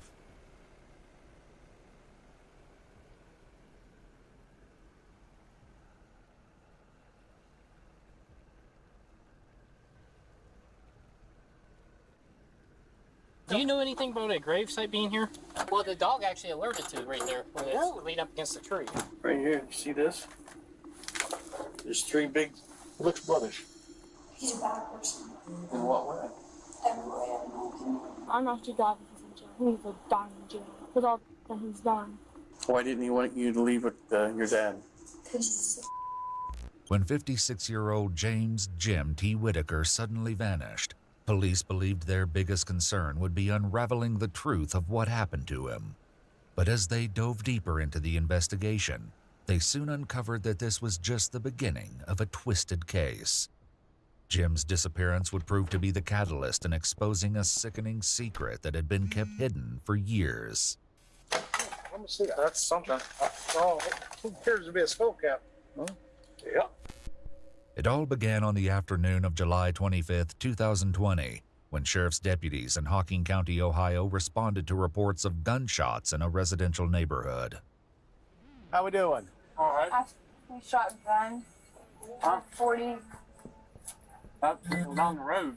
Well, she said you got a horseshoe. I shot it. Shooting at 22. The deputies were greeted by 18-year-old Melody Dixon and her father, 40-year-old Michael, or Mike as he was most often known. While Mike had been staying at his friend James Jim Whitaker's property for about 2 years, Melody had moved in about 4 months ago. While nothing may have seemed amiss with the father and daughter initially, police would likely look back at this interaction with concern later. What'd you shoot in it? What kind of ammo? Okay. That'd be terrific. There was something far more alarming going on at this house than disruptive shooting. However, with the residents being so cooperative, the deputies had no reason to think that anything was amiss. They would soon realize just how wrong they were. Was you shooting anything else? That and the 22. Okay. I only shot that once, and I can show you where it hit the tree. Okay. Because I know they go far. It's like shooting rifles. Well, the new ones. Well, it's no big deal. We had somebody that fired a gun, and it struck a windshield. Nobody got hurt or anything like that. The father and daughter were let off with a warning, and the deputies departed. Just a few short hours later, though, another deputy would be back at the same property under vastly different circumstances. Jim's family had called the police to report him missing. This is my dad's property, Jim Whitaker. Okay. We haven't been able to communicate with him for 20-some days. He's not in his house. I think something's happened to him. There's other people in here when we got here. They left about as soon as we got here. They didn't give us no answers on where he was. The thing is, I know my son. He's never done this. 56 years old. He's never just disappeared. Right. Jim's mother said she'd last talked to him at the beginning of the month, around the 4th of July. They frequently spoke and had made plans to check in with each other the next day. But Jim never answered the phone again. While it was clear Jim was missing, police were likely alarmed to see that Mike and Melody had also vanished. The nature of their relationship, along with the reason they decided to suddenly depart, raised more than a few questions. Jim's family had actually seen Mike acting suspiciously earlier, just after the deputies who responded to the reports of gunshots left. He had a 50-pound bag of dog food in one hand, a dog, a live dog, a chainsaw, and reached over and grabbed 5 arrows off of that thing that's out there and a pair of gloves. Those were not the only items missing from the house. Some of Jim's things were missing too, including a firearm, a crossbow, and 2 TVs. It's possible that he just took his personal possessions right here in this area. It's very unlikely. He has struggled to keep this house I'm just saying it's a possibility. It's a possibility. Okay. But he would have done that when my mom died, not now, just all of a sudden. Okay. Still trying to figure out exactly when Jim went missing, police also spoke with his friend Keith. While he provided interesting information, the story got even more bizarre. Keith claimed that Mike had showed him a strange note, allegedly written by Jim back on July 12th, 13 days earlier. Mike came out, we were fiddling with something in the garage. Mike was fixing something and I was sitting there fiddling with it. He came in the house and then he come back out and he's like, I just found this in Melody's stuff. And it sounded like an odd profession love to Mike's and his daughter, that girl Melody / Yeah. But, you know... very weird. It was signed Jimbo. I didn't think Jimmy ever signed his name Jimbo, you know. Additionally, the handwriting didn't appear to match Jim's penmanship, and his mother and daughter both said the way it was written didn't sound like Jim at all. While they didn't know it just yet, this note would end up being a huge clue, helping to explain what exactly had happened to Jim. As well, the timing of the note meant that Jim could have been missing for weeks at this point. It was clear that something wasn't right. Unfortunately, the most likely sources of answers were Mike and his daughter Melody, and they were nowhere to be found. The next day, several deputies and detectives from the sheriff's office returned with a warrant to Jim's property to conduct another search. What they uncovered made their hunt for Mike and Melody even more urgent. What's in the basement? That's where Michael was staying at, a bunch of crap. I would definitely Where what? I definitely wear gloves, it's dirty. Who kicked in the door? I'm just trying to determine what was like it and what was new, that type of thing. But that door has never been locked. Never, ever. So Mike can put that on there. Do you know why? No, I have no idea why. When the officers entered the basement and saw the conditions, they quickly realized that this would not be an easy search. One thing, however, likely stood out to them right away. Mike and Melody were both supposedly living here, but there was only one bed. While this was clearly concerning, it was only the tip of the disturbing iceberg when it came to Mike and Melody. Smells like feet. I think I smell quit. What? So I think I quit smelling a while ago.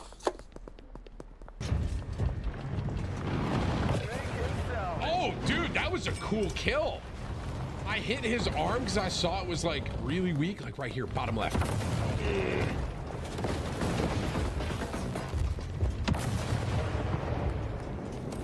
See what I'm saying with the camera swap? That was very important right there.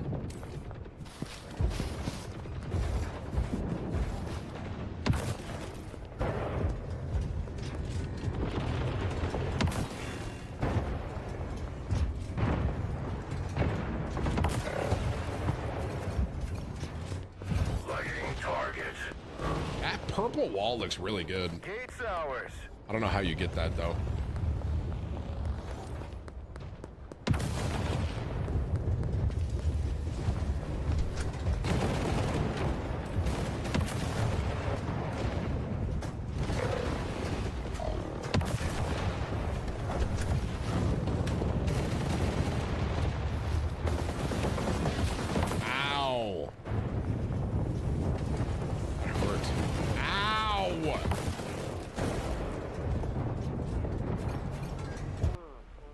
No bodies.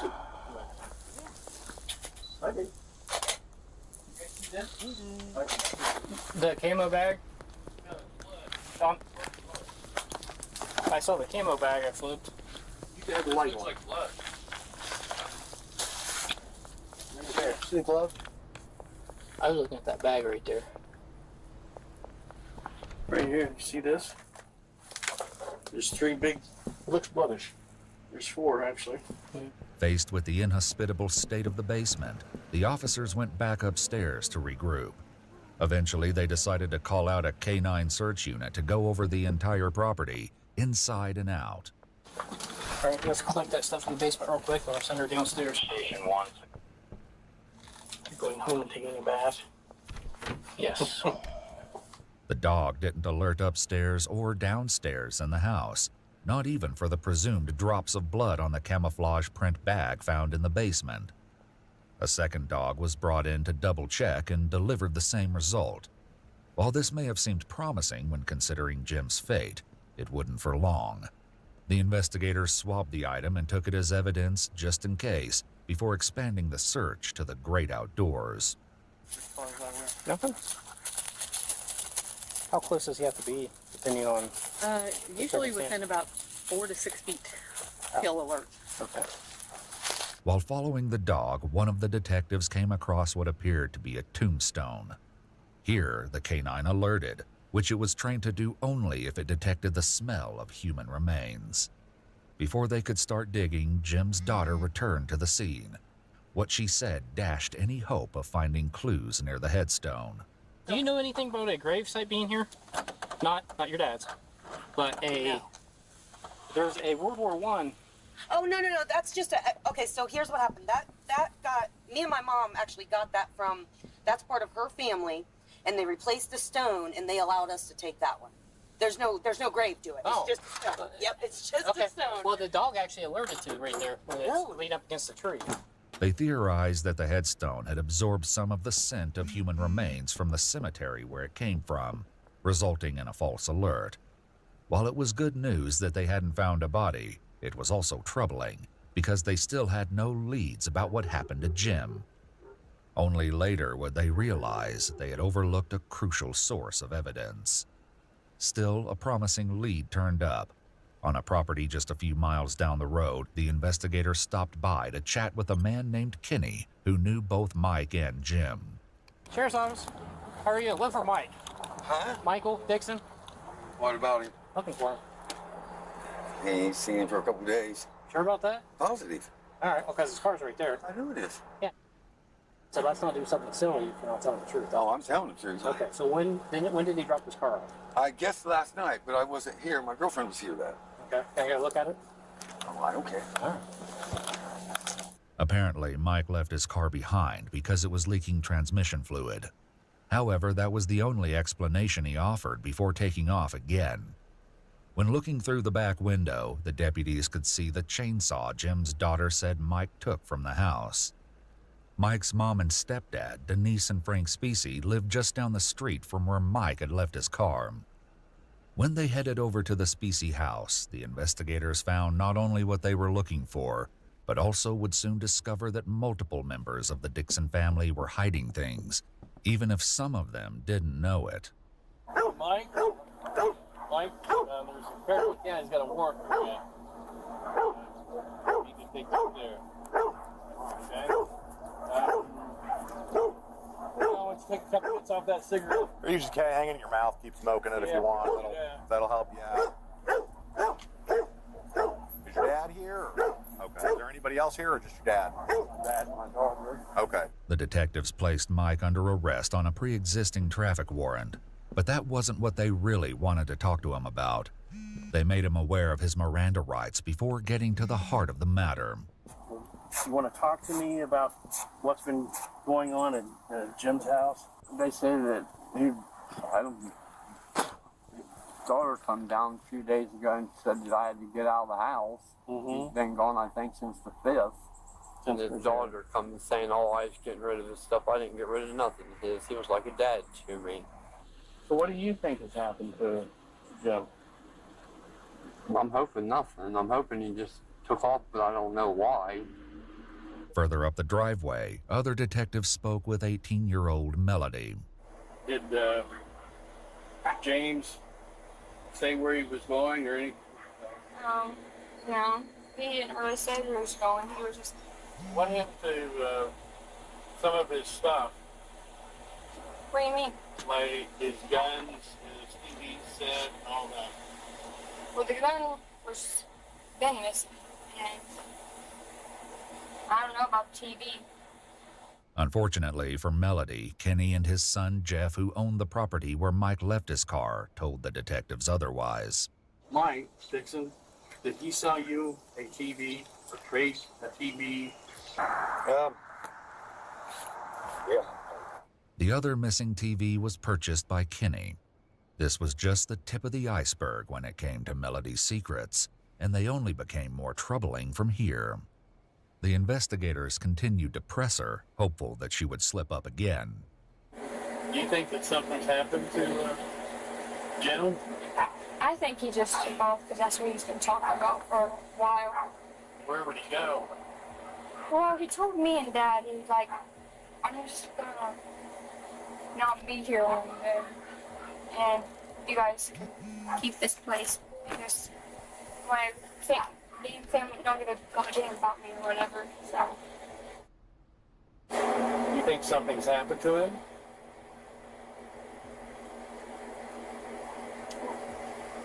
I don't really know because last time I've seen him was 4th, 5th. Melody was talking to police on the 27th, meaning that Jim had been missing for around 23 days at this point. Forget spending 8 hours a day trading. I just pick up my trades the night before, set up my automations, and let them run while I sleep in. And the best part is, I'm far more consistently successful than I ever was when I tried to trade actively. And now I'm revealing exactly how my automations work and how you can use them to turn into a successful trader day after day without spending all day glued to the screen, without any complicated analysis, and without needing to spend years becoming an expert trader. Just click the button on your screen now. You'll be taken to a page that looks just like this, where you'll learn all about it. My name is Sandra, the creator of Trading Made Simple. I cracked the code on how to make successful trades day after day with simple automations because I haven't spent my whole life trading, and I never had a career on Wall Street. Instead, I was in law enforcement for 20 years, where I spent a big part of my career investigating financial crimes. And I decided to get into trading after I retired, except I didn't want to spend 8 hours a day, 5 days a week staring at charts completely stressed out. And it turned out I didn't have to, because once I discovered the right way to use automations, combined with the right strategies, I was able to become a successful trader, even though I slept in every day. And now I'm sharing my best strategies and automation secrets with people like you. Regular people, busy with their careers or families, who are enjoying consistent success on near autopilot, like Michelle, who recently made a 25% win with an automated trade, and like Nicole, who saw a 30% win in just a few minutes. That's the power of automated trades. You simply set them up and forget about them. And when your automation makes a winning trade, you reap the rewards without lifting a finger. Just take a look at Jennifer here. She simply set up her trade and 10 minutes later was rewarded with a 63% win. Now, I'd like to show you how to become an automated trader yourself. Someone who just sets their trades up the night before, and then while they're going about their day, spending time with their kids or their hobbies, gets a notification they just made another successful trade, all on autopilot. So click on the link to the video, because I'm going to show you something better, a proven way to become a successful trader without sacrificing your time, energy, or emotional well-being, a way to live your life on your terms. Even if you have no experience, and even if you're not tech savvy, it doesn't matter. I'm going to reveal this powerful trading system and show you step by step how you can use it to start seeing trading success on autopilot, so you and your loved ones can enjoy the life of freedom and success you always wanted. That dream can be your reality. It's all up to you. When you want to feel like you're in complete control, when you want to feel like you can live your life without limits, and you can dictate where your life goes. All you have to do is accept my invitation to discover my system before the timer runs out. Click the button to watch the training now.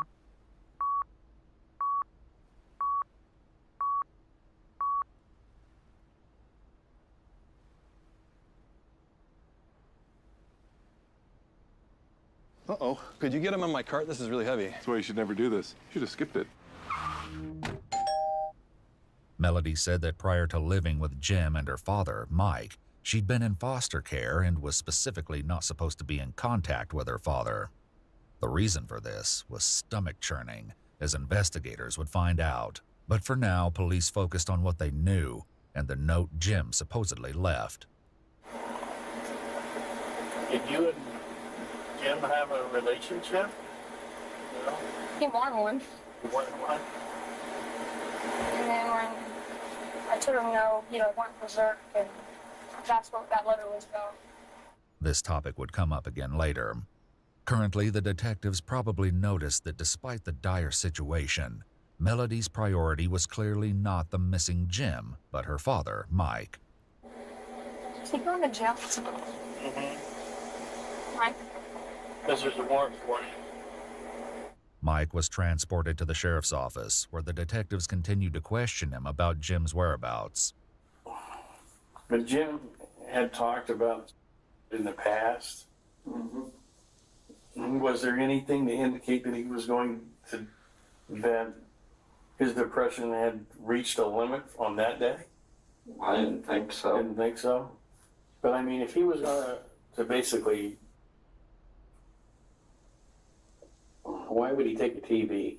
Yeah. While they'd already found the TVs Mike sold to Kenny and Jeff, investigators also tracked down more of Jim's missing property. A firearm matching the description of Jim's favorite rifle was sold on July 6th to an acquaintance of Mike's named Tommy, but he resold it 2 days later.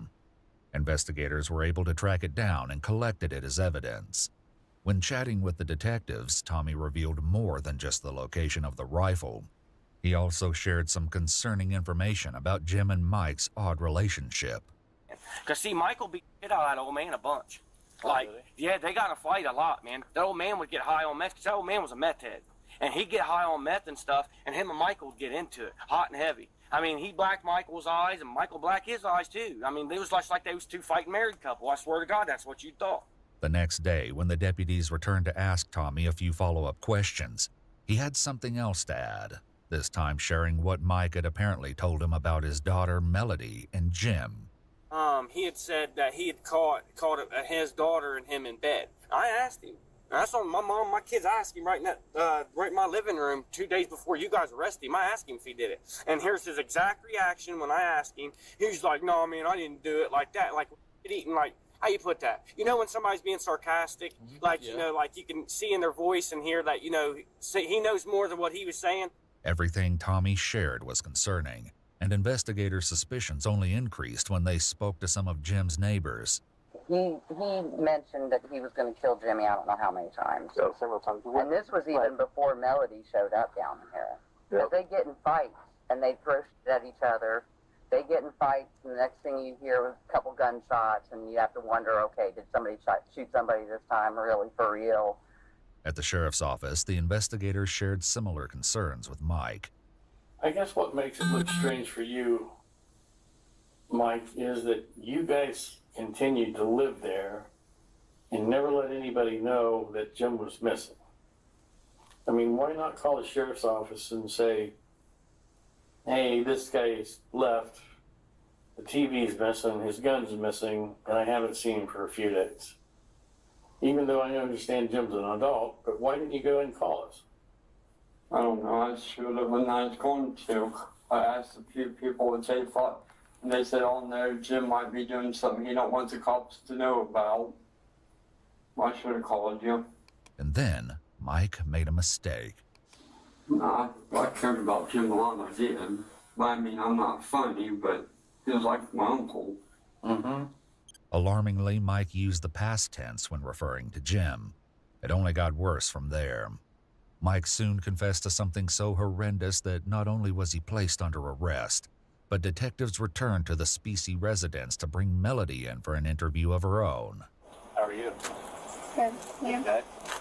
Melody, I'd like to take you down to Laurelville and talk with you about your dad.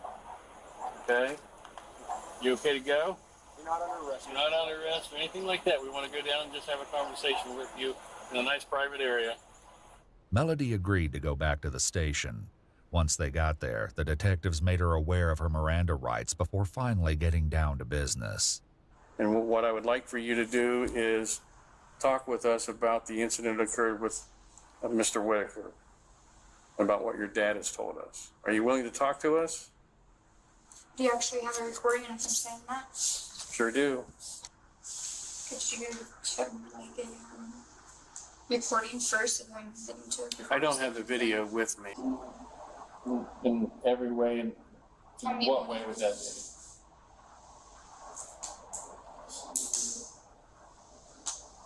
Dad was just trying to protect me. Why do you say James was a bad person?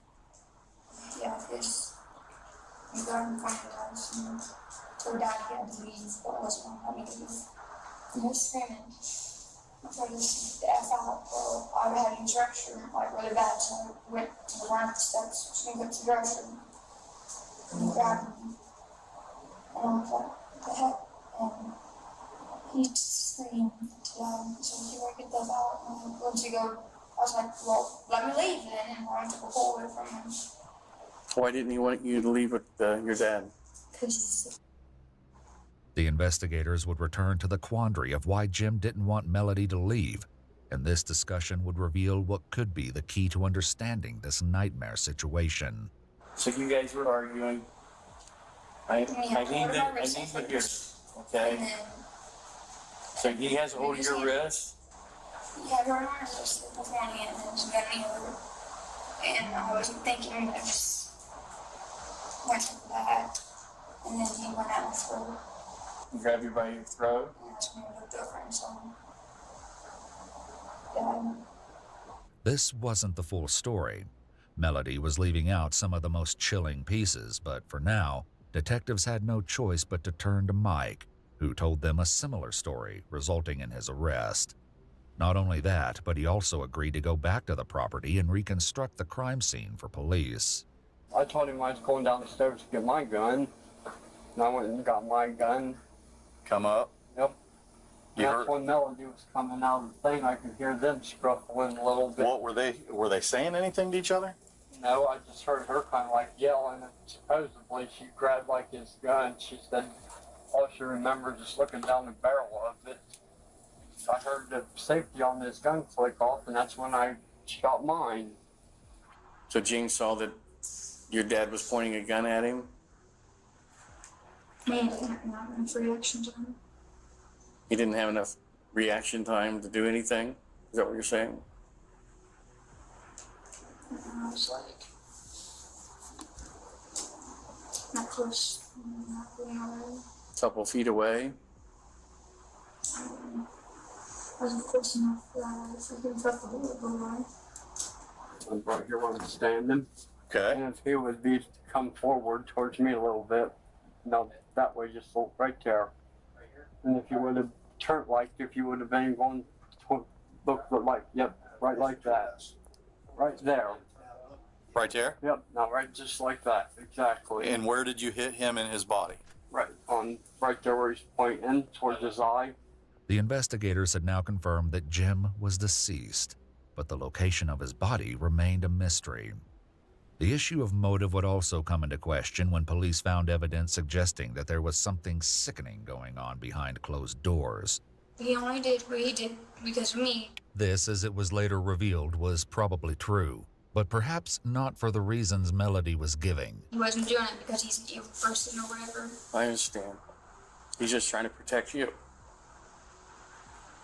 And I don't think he should get like maximum punishment or whatever, like everyone else is. You know, it's basically, it was my fault that started him.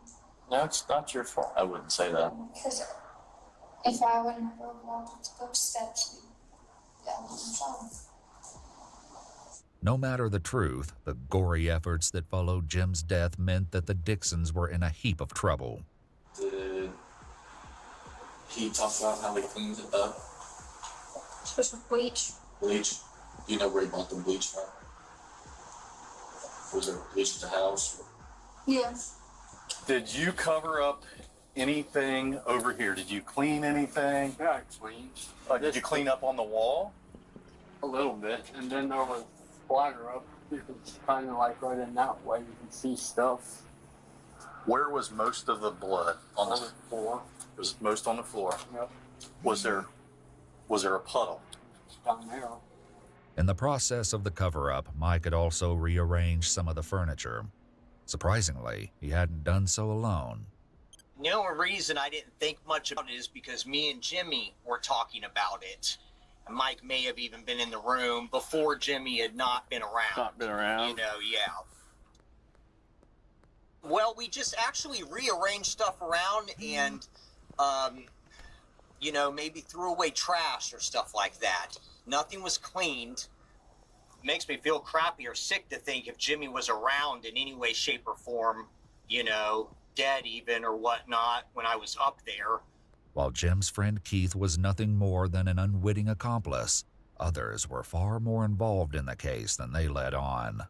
Back with Mike, the officers moved the refrigerator into its original position so Mike could continue his reconstruction of the scene.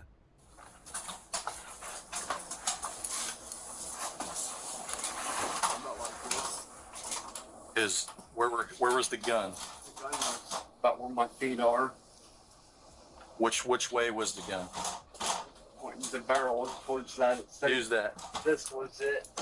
Say, this is the barrel like that. It was right there. Was it laying on him? Right there. So where's the butt of the gun? That's the butt of the gun. I took when I come up here and I took my finger that way. Kicked it out, and then what? And then I reached down and like I told you, and seeing if he had any pulse. Okay. And then what'd you do? Where was Melody? Over there. Probably about where that baseball bat's at. Once again, Melody filled in more of the missing details. What kind of clothes did you have on at the time? My graduation dress.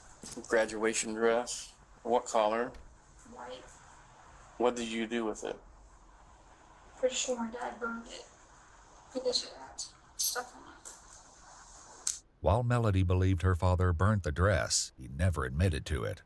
When the dress was burned, however, was an entirely different matter. Jim's neighbors provided a little more insight. We were sitting here just enjoying our 4th of July, and Melody comes walking down the driveway. And she stood there and asked if we had any gas that she could buy from a gas can. And what she was wearing that day, we all noticed that it looked like it had a blood stain on the middle of it. About that big around. When examining Jim's financial records, the investigators noticed that his debit card was used at a gas station on the 4th of July.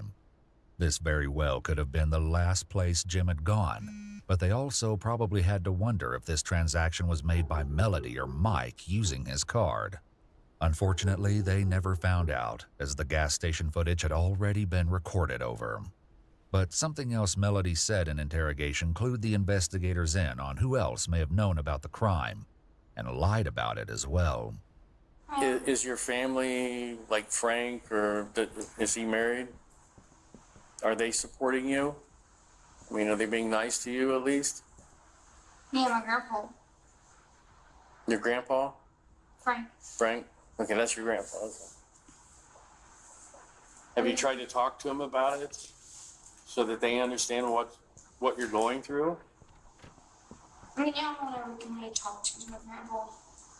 But the other ones, you can't really trust them. Mike also revealed that he told his stepdad, Frank, about killing Jim. This was about to be a big problem for Frank, as the police headed back to the Specie house a third time. With that being told, I want you to understand something. I've already talked to Mike. I've already talked to Melody.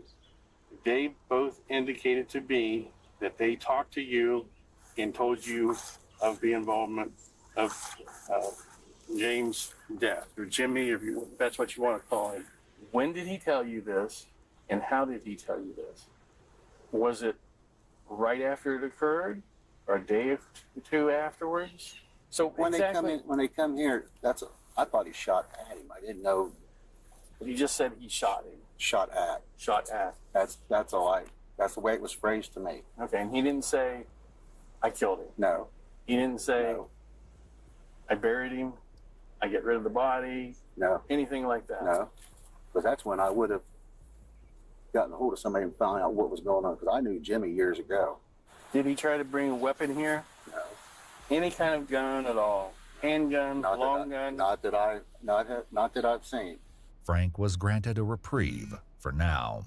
But when police eventually got to the truth, Frank would be facing some serious consequences. Still, it didn't take long for those consequences to begin. Something else Melody shared had the potential to land the family back in hot water. What happened to Mike's gun? I don't know this information because. Did he give it to Frank? No. I don't even think he's allowed to have it run to my house because he has on disability or something. Melody was right. Mike didn't give the firearm to Frank. He gave it to someone else in the family. This meant it was time for a fourth visit to the Specie house. No, I didn't do my job. Yes. What's your name, ma'am? I'm Tanisha. You're Tanisha? No, Denise. Denise. Oh, I was gonna say Tanisha is an odd name. Different name. What was in the house, Denise? My husband. That's my Frank. son. Is that John? John? John, he's in the shower. Okay. Can you have Frank come out as well? And I want to talk to you two just for a second, and then get you apprised of what we're doing here. By this point, Frank likely knew what was coming. How about this? Yeah. Here's what's happening right now. We are here for a search warrant of your residence. Okay? Officers make everyone come outside so they can speak with them. Mike's mother, Denise, was visibly distraught. I just found out about this yesterday. I had a phone call. Well, we've got a lot of explaining to do to you and all that stuff, but like I said, there's a process we have to follow. All right? She only became more upset when one of the officers tried to read her Miranda rights. Okay. I ain't never been through anything like this. Okay. Listen, this is nothing. This isn't you, you know. Okay? Okay. Meanwhile, once Mike's brother John was out of the shower, the deputies took him aside and advised him of his Miranda rights, even though he wasn't under arrest. Essentially, there's only one question that I really need to ask you. Gun. Correct. Where is that gun at? Get it out of my trunk. It's in your trunk? You know, the question is Michael brought you the gun. I bought the gun from my brother before any of this ever happened. He kept asking me to borrow it. He wanted to go hunting, and then he showed back up with it that morning. I didn't know yet. He just showed up with it. Here's your gun back. The suspected murder weapon was exactly where John said it was. John had something else to share, besides the location of the weapon. This has been brewing. Jimmy and Michael have been threatening to shoot each other for 2 years. The reason why things had escalated now, rather than any other time, was nothing short of scandalous. Did Michael tell you that he shot and killed Jimmy? No, he did not personally tell me. He did not. He didn't personally tell you, but did anybody in secondhand tell you? I am going to plead the fifth on that. John chose to plead the fifth. He did not get in any legal trouble. In addition to sorting out who knew what about the crime, police still needed to locate Jim's body and try to work out the true motive for his death. Both tasks would be far trickier than anyone bargained for. What happened then with James' body? I wasn't part of that. My dad made me go downstairs and go to bed. So he told you to go downstairs? Well, and walked me up downstairs because I was like shocked. My niece kept screaming my name, but I wouldn't move. And that's when they grabbed me and brought me downstairs and like helped me in bed and told me to stay down here for a little while. And I fell asleep. Mike provided first-hand horrific details of what happened next. He was right here. I took and I slid his head over this way. I put the sled right here beside him, took and rolled him over, got a hold of the sled, put it here and rolled him over onto it, and rolled him out the door. The sled Mike used was a deer sled, frequently used by hunters to haul heavy game home. The story only got grislier from there. So when you woke up, was all the blood and everything cleaned up? It was already gone? So you didn't know where any of that stuff went to? Just be burned. Did you ask him, or did he just tell you? But he told me the night before I was going to go take care of everything. Or, You never actually witnessed how the body was dragged out of the home, how it was removed or anything no, like because he that? didn't want me to know. He didn't want you to watch. He knew once he pulled the trigger that he did that. And he shouldn't have done it. While Melody and Mike both insisted that she didn't help clean up the crime scene, police likely found it hard to believe that Mike could have pulled off the entire cover-up without help. Melody was also in trouble for lying to the police when they first asked her if she knew what happened to Jim. As a result, she was placed under arrest for obstruction of justice. While Mike was doing his walkthrough and reconstruction of the crime, Melody was also brought over from the jail to do her own on-site interview. While there, she saw her father for the first time since his arrest. Yes. Tell me the truth, Melody, don't lie. Melody was also asked to reconstruct the crime. You went to bed. I just went to bed at that moment. You just went to bed with bloody arms and. Well, I was kind of. I hadn't went to bed in a very long time, days, and when I came down here, I just basically passed out. However, this wasn't the only thing they wanted to ask her about, as police were still trying to piece together the real motive. Had there been anything going on between you and Jimmy? No. No. I need to know. Nothing. No, he wanted something, but I told him no, and he got mad about it, and I told. When was that? Or basically the entire time I've been here. So the entire time He's like, he'd been hitting on you, wanting you to do things with him, yeah. and you never did. Mm-hmm. What Yeah. about anything between you and your dad? Nothing at all? No. As odd as this line of questioning may sound, there was a very good reason investigators were asking. There was something unsettling going on with Mike and his 18-year-old daughter, Melody. Police were made aware of the troubling allegations early on in the investigation when speaking with Jim's family. Michael Dixon was here. Yeah. And what's his girlfriend's name? It's his daughter. Oh, his daughter. Melody. Yeah, it's his daughter/girlfriend. Police had also spoken to Melody's mother, Brandy, and what she shared added an upsetting layer to the case. Brandy explained the reason that Melody had been put in foster care and was not supposed to be in contact with her father. The Children's Services decided not to let Melody go back out because they think there was a possibility he made out with his own daughter. So they kept her in foster care. When she came up here and started visiting me, she wanted to see her dad, but nobody could stop her because she was 18. She started seeing her dad, but I don't know the things he said to her or whatever, but he got her back on drugs again, like meth and all that crap.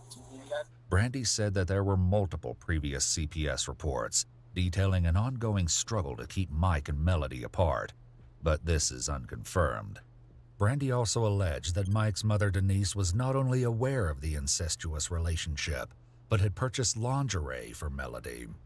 However, we do not have evidence to confirm this claim. Melody's younger sister made even more revolting claims. Whenever we lived out with his mom and dad, I walked in the trailer and Melody and he was under the blanket, but maybe. You said that happened out at Frank and Denise's house? Was that Yeah. like a long time ago? Or like... No, it wasn't. It hasn't even been a year yet. This September's going to be a year. They would always hold hands and all this. And he tried to hold my hand. He was like, "Come on, baby girl, you can hold my hand." I said, "No, do you want me to beat the f out of you?" That's just nasty. I'm not like 2 years old. I'm actually glad that he's in jail. He needs to die in jail with all the that he's done. Horrifically, Brandy and Melody's sister would not be the only ones to share troubling information with the police. Keith, the Whitaker family friend who had unknowingly helped Mike rearrange the crime scene, told the police that he had tried to convince Jim to kick Mike and Melody out, as he suspected they were having an incestuous affair.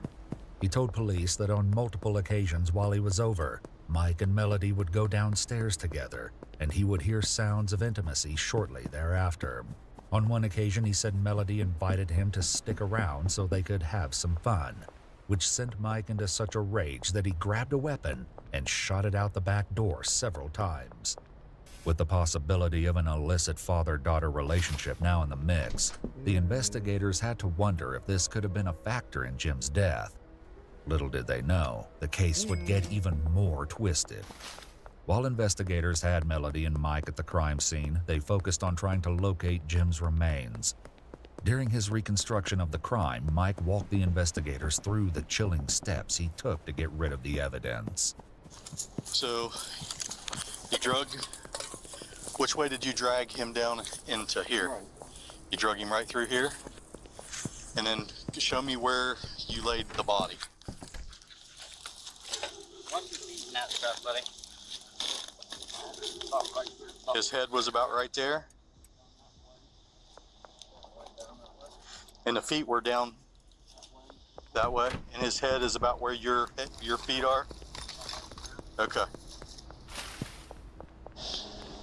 And you say you burnt him 10 to 15 hours.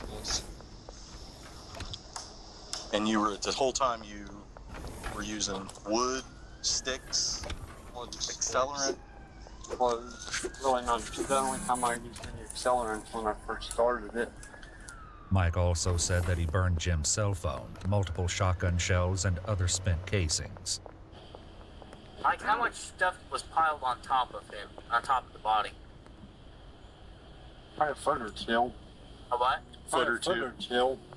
So you got a foot or two on top of him. You light him.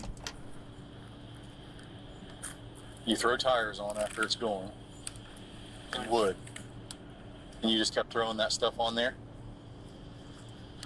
For a little bit, not all that long. Then once I got it going, I went now. Okay. Did you stir it around? Fluff him up, let's say, like you'd fluff a fire up? Once. You did? Did you see his body then when you fluffed it? Did you come out and make sure that he was gone? You didn't look at it to see if there's anything left? No. The investigators were inclined to believe Mike, as they'd already found a way to substantiate his claims.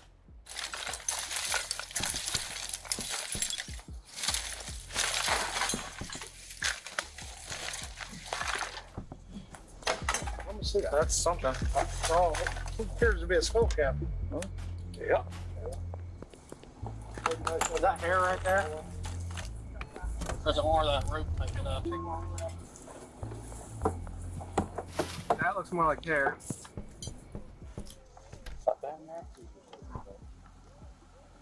Right, yep. Looks like him. Lindsay. There's some more.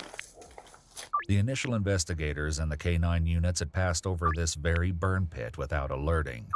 Along with the bone shards, the investigators also found a bone with what looked to be medically implanted scaffolding.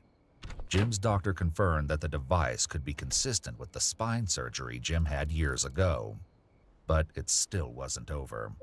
According to Mike, there was another place that needed to be searched for the rest of Jim's remains.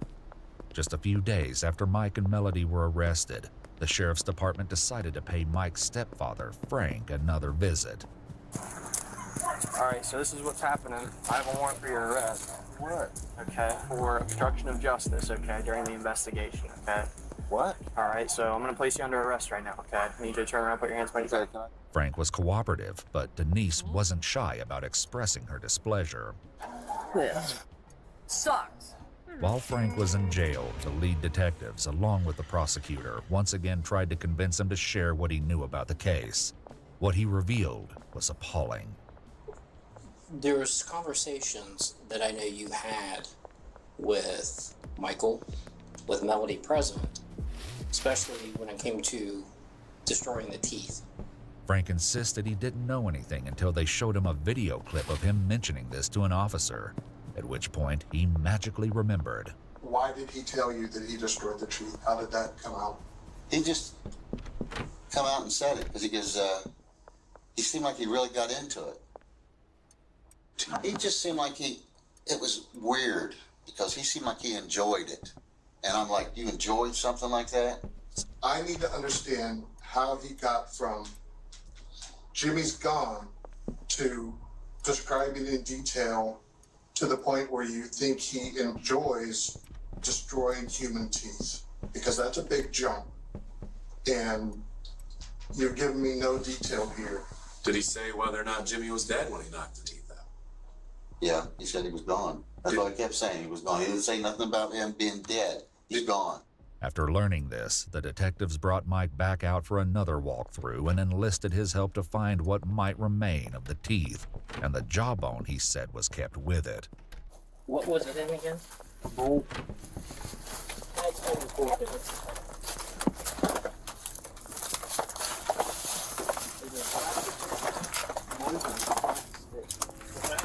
believe it was plastic. Hold on.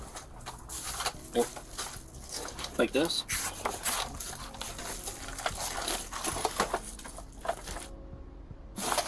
Underneath this shelf or underneath here? Underneath right there.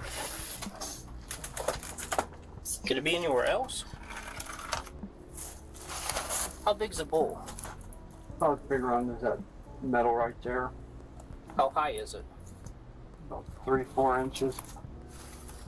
That wasn't that. That wasn't that? Mm-hmm. Where could it have gone? Once you guys have done moved, I just thought we'd found it by now. I mean, the one hid did. Just sitting there. Detectives were left with no choice but to out the entire basement, one item at a time.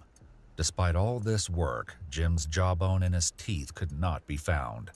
An examination of the remains that were located revealed the sickening reason Mike had taken the chainsaw with him when he first fled Jim's residence. Many of the bone fragments showed evidence of cut marks, suggesting that Mike dismembered Jim's body before burning it.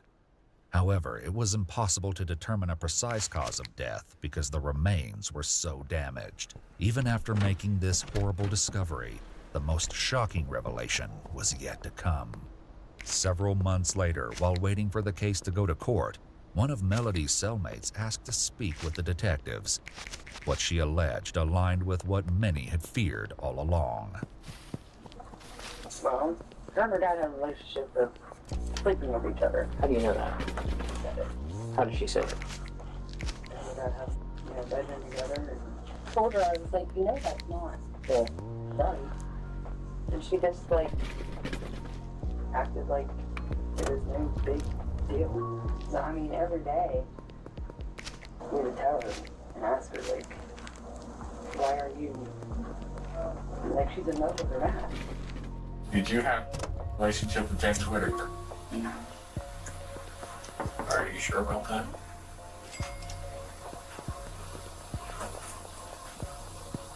Yeah.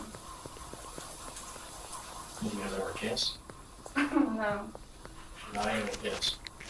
Contrary to this, another woman incarcerated with Melody claimed she'd heard the exact opposite about Melody and Jim. Did she ever talk about any kind of relationship with him? Yeah. Yes? Yes. What did she say about that? I mean, pretty much that she would sleep with them for money.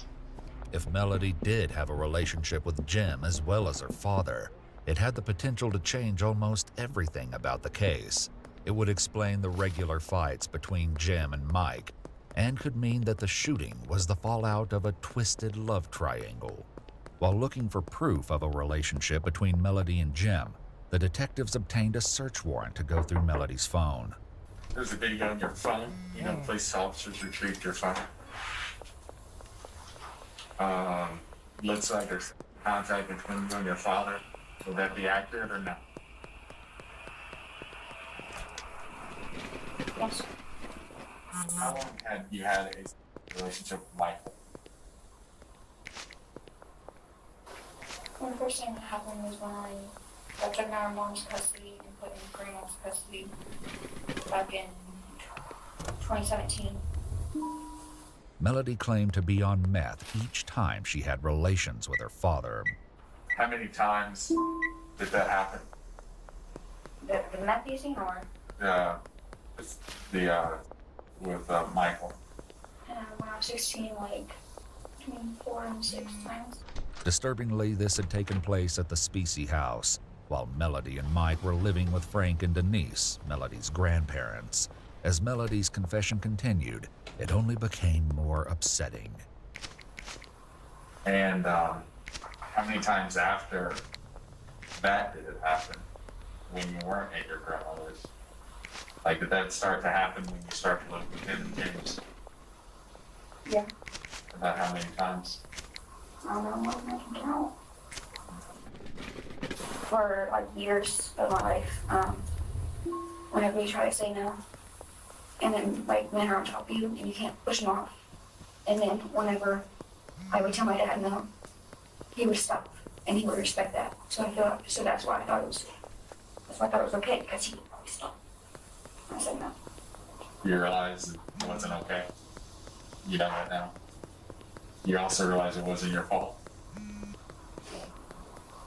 Because it wasn't, okay? It was not okay. It wasn't your fault. He's a grown-ass man and should know better. In 2021, Michael Dixon was sentenced to life in prison for murder, along with 3 years for tampering with evidence and 16.5 years for engaging in corrupt acts. He will not be eligible for parole until 2070, at which point he would be 91 years old. Melody, meanwhile, was convicted on 2 counts of obstruction of justice and 3 counts of tampering with evidence. She was sentenced to 9 years in prison and will be eligible for release in 2029. Finally, Frank was convicted on 1 count of obstructing justice. He received credit for time served and 5 years on probation. Despite these convictions, we still don't know the full truth about why Mike killed Jim or the exact date of Jim's death.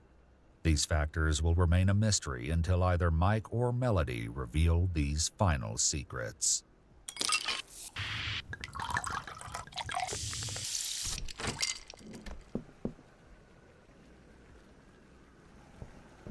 Huggies, with gentle skin protection, inspired by your hugs. And she just, and I just started freaking out. If you're not arresting me, get me the out of here. I'm about to freak out, dude. This is the exact moment Fonte Bulow realized his life would change forever. Oh my God, I'm freaking out! How'd she do that, man? That is so selfish, dude.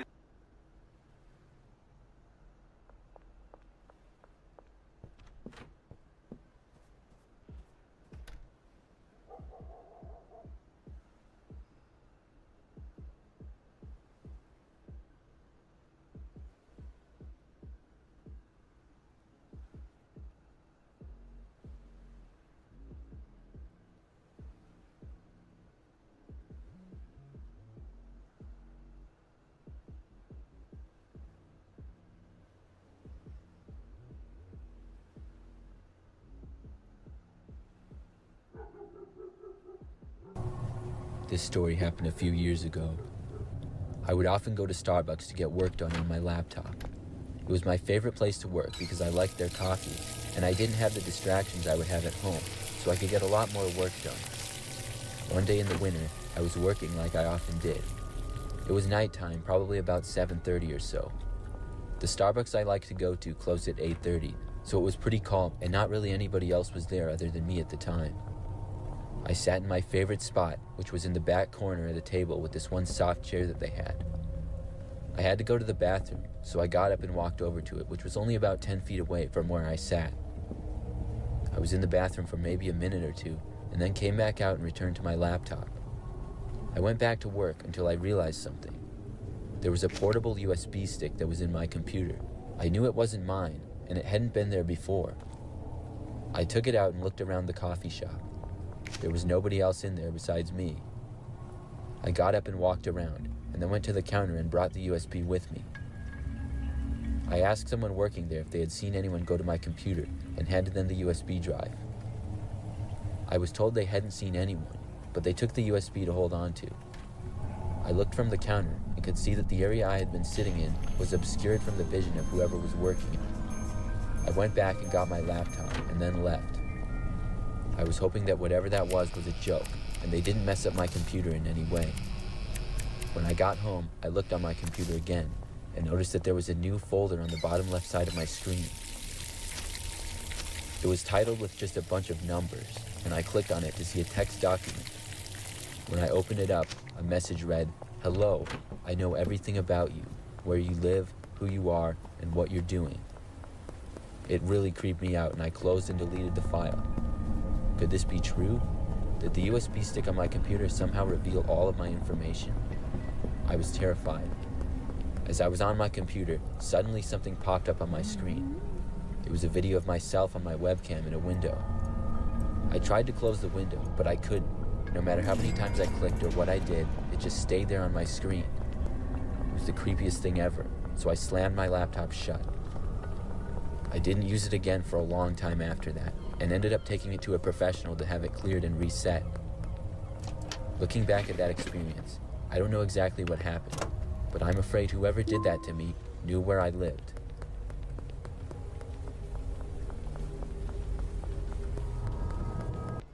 Welcome to Oxio, the place where the internet truly gets you. Like how sometimes you just have to search down every rabbit hole. That you want to stream your shows, not pesky loading symbols. Or scroll to your heart's content, because culture now runs at the speed of your feed. Our internet was made to flex, to fit your online world. So if you're ready for an internet provider that finally feels like home, swing on by. We'll keep the door open. Oxio, born to be online. Welcome to VidNaz. This is the latest and most advanced AI video platform. With just a few simple steps, you can transform boring text into engaging training, sales, or marketing videos. Utilize high-quality AI avatars and voiceovers, and access over 2,000 video templates for free. Try it for free now.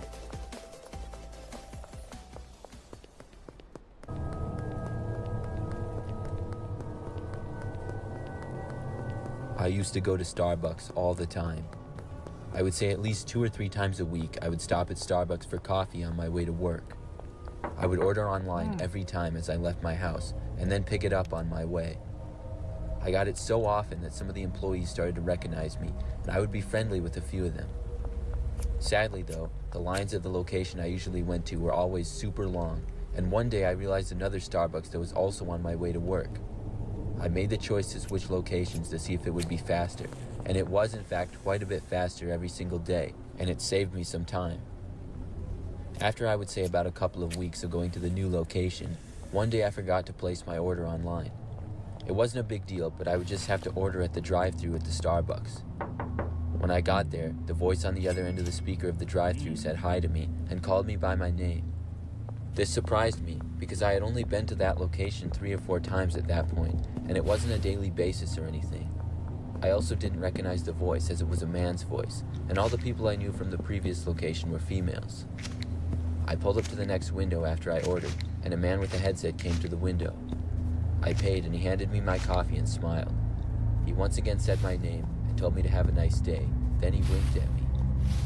The man was rather tall and had sort of long dark hair with a slight beard. I have to say I had never seen him before, but beyond that, I really didn't think anything of it. It wasn't until every single time that I would go to Starbucks after that, he would be working and would always be the one to hand me my order. Each time he would wink at me or have an almost creepy grin on his face.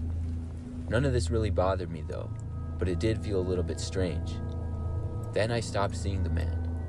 There were different people every time when I got my coffee in the morning, and I didn't really notice the fact that I wasn't seeing this strange guy anymore. One of the times I went inside to pick up my coffee and was walking back to my car when suddenly I saw the man again. He was in the parking lot and he approached me as I was getting into my car. I didn't really recognize him at first. It took me a few seconds. He said hi to me and smiled and asked me how I was doing. I said fine in a confused tone and asked what he wanted. He then asked me how the movie I watched last night was. Then he winked at me like the past times and walked away. I stood there next to my car in shock. I had in fact been watching a movie the previous night, but I had no idea how he knew about it. I was really creeped out, and for me, this was the last straw with the man from being slightly weird to completely creepy. I had no idea who this guy was other than the fact that he worked at the Starbucks and was creepy. I decided to go back inside the Starbucks and ask another employee who he was. I first looked around the parking lot, but the man was gone. I then walked inside the Starbucks, which was relatively busy, but nothing too crazy. I went to the counter and asked who the man was with longer brown hair, a slight beard, and pretty tall. I was told in response that it sounded a lot like a guy named Jonathan, who had worked there, but had been fired for inappropriate behavior around the workplace. They said he had worked at another location close by, but had moved to that location shortly before getting fired. I briefly told my story. I was told by several people that they thought he seemed creepy and had apparently followed one of his coworkers home one night. It gave me the chills as I realized this Jonathan guy most likely was outside of my house the previous night and saw me watching a movie. So many thoughts started to race through my head, such as how did he know where I lived, and had he followed me home or been to my house before? I had to go to work at that point, so I left, but throughout the day I texted with several of my friends about what had happened. Later that day I got home from work and asked my friend Lisa to come over and keep me company. I got home and shortly after heard the sound of Lisa pulling up. I was so relieved because I really didn't want to be alone in my house that night after what had happened. But then I received a text from Lisa saying that she would be there in about 15 minutes.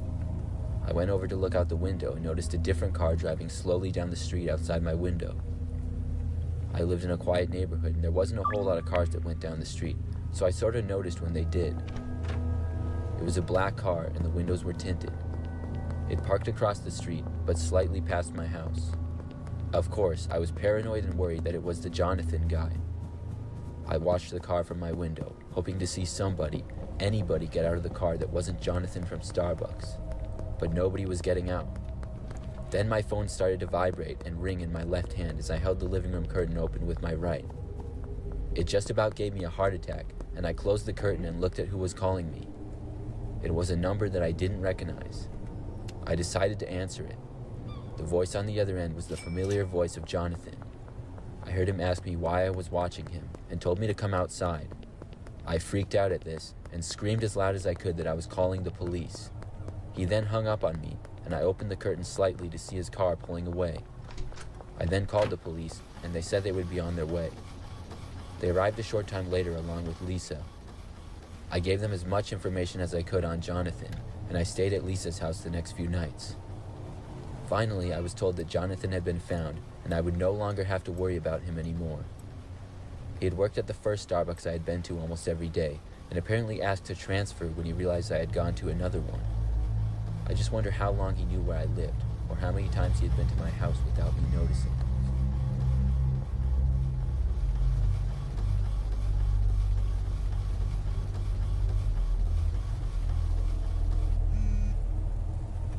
Last year, I went to Starbucks for some coffee. I don't get Starbucks all that often, but I do from time to time.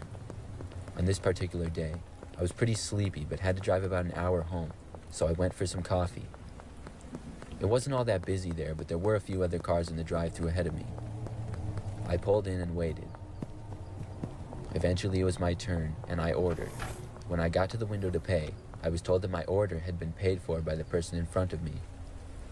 I wasn't asked if I wanted to keep it going and pay for the next person, but was just handed my coffee. I was pretty happy about it until I drove away and noticed that within the little cardboard thing that goes around the cup, there was a piece of paper rolled up into a note. Obviously I was driving, so I didn't bother reading the note, but once I got home almost an hour later, I read it. It was a small piece of paper which gave details about me and my family, such as names, addresses, and phone numbers. I was told that I needed to come up with $10,000 or something very bad would happen. I couldn't believe what I was reading or how this happened. I had never been to that Starbucks location before and didn't even remember what car had been in front of me to pay for my drink or anything like that. But I was terrified, so I went straight to the police. When I did, I was told they would investigate, and they told me a short time later that they didn't believe I had anything to really worry about. Still, I did worry about it, and I never did consider giving whoever it was the money. I didn't even know how to contact them. It's been a while since that happened now, And I guess maybe it was a joke or something, but I still don't know how to explain any of that. Like how the person got my information, or why they chose me in the drive-thru that day.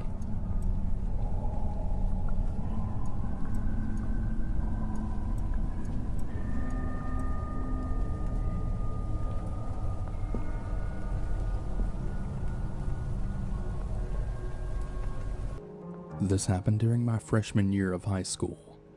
Winter had just ended, so the air at night felt really cool, but not too cold. My old best friend, who we'll call Veronica, had texted me asking what I was up to, and she said she was hungry, to which I replied, me too. In order to better understand the story, I should explain the layout and distances from each location. I was at my cousin's house, which is about 8 blocks away from Veronica's, and McDonald's was probably about a half a mile away from both of our homes. Across the street from our McDonald's was a Target and various other fast food chains, and maybe about a mile and a half away was a Burger King. I don't exactly remember whose genius idea it was to sneak out at 11 o'clock at night in order to satisfy our hunger, but nonetheless we did. Although I had never done it before, sneaking out was relatively easy for me. As for Veronica, well, let's just say she wasn't new to it. Because I was late, I was in my PJs, which consisted of shorts and an oversized football jersey. In retrospect, probably not the best clothing idea for 11 p.m. while sneaking out at a not-so-safe city, but I digress. We met up halfway and made our way to McDonald's, catching up about whatever boy problems and idiotic math teacher we had at the time.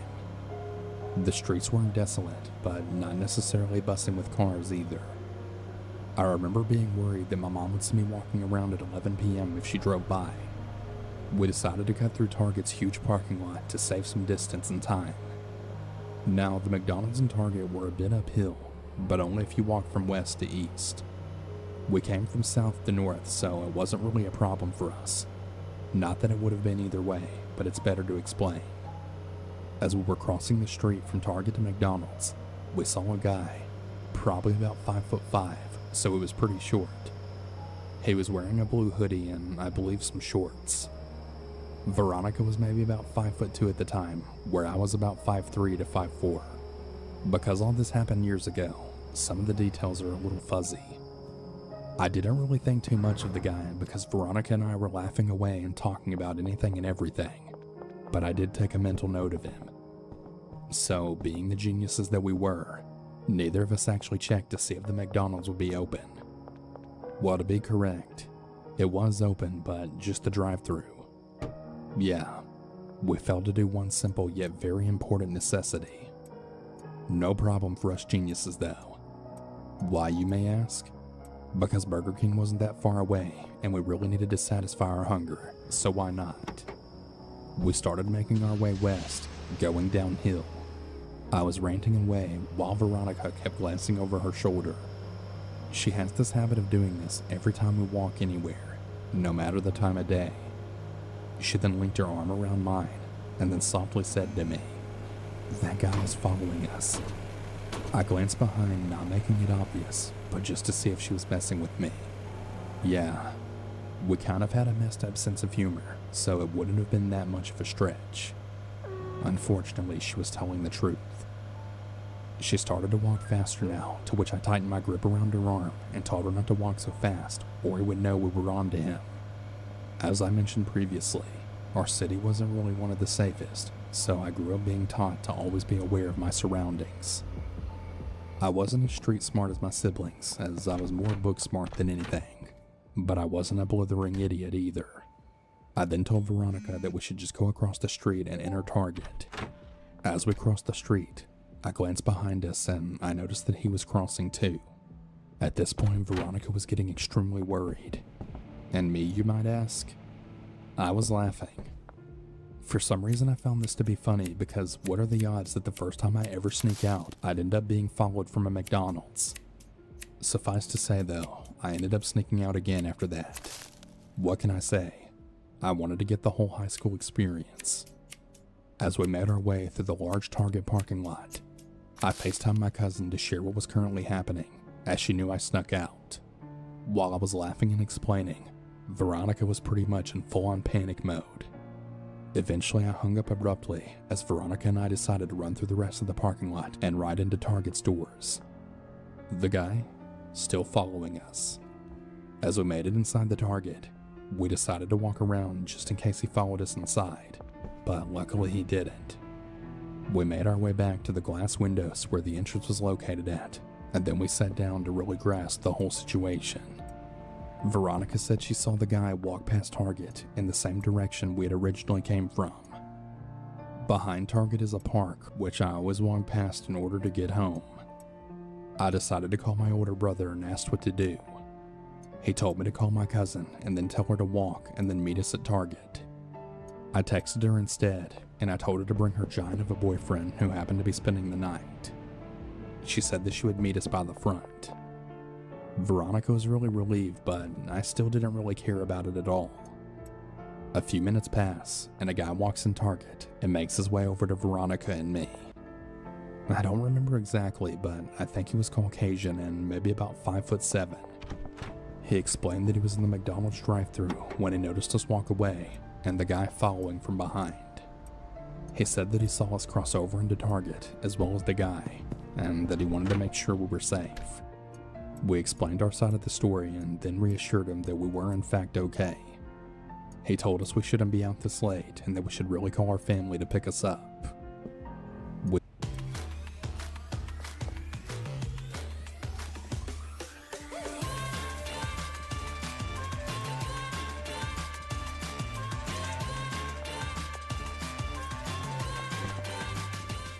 We said that we had family on the way and then thanked him for looking out for us, to which he told us to stay safe.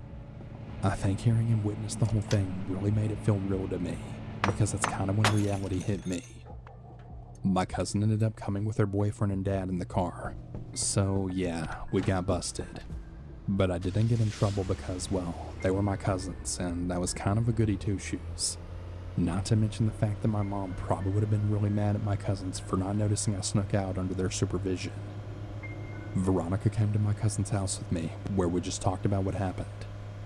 I even FaceTimed one of our senior friends and told him about it too.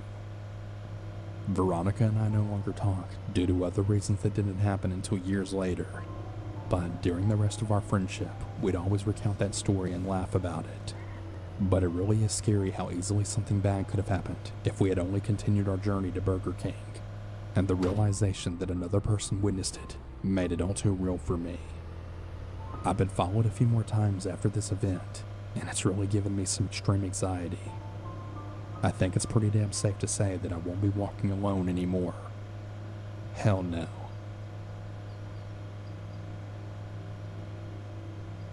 For some background info, I just turned 16, and my two friends Ashley and Sarah, my parents and little brother and I all went to Toronto for my birthday.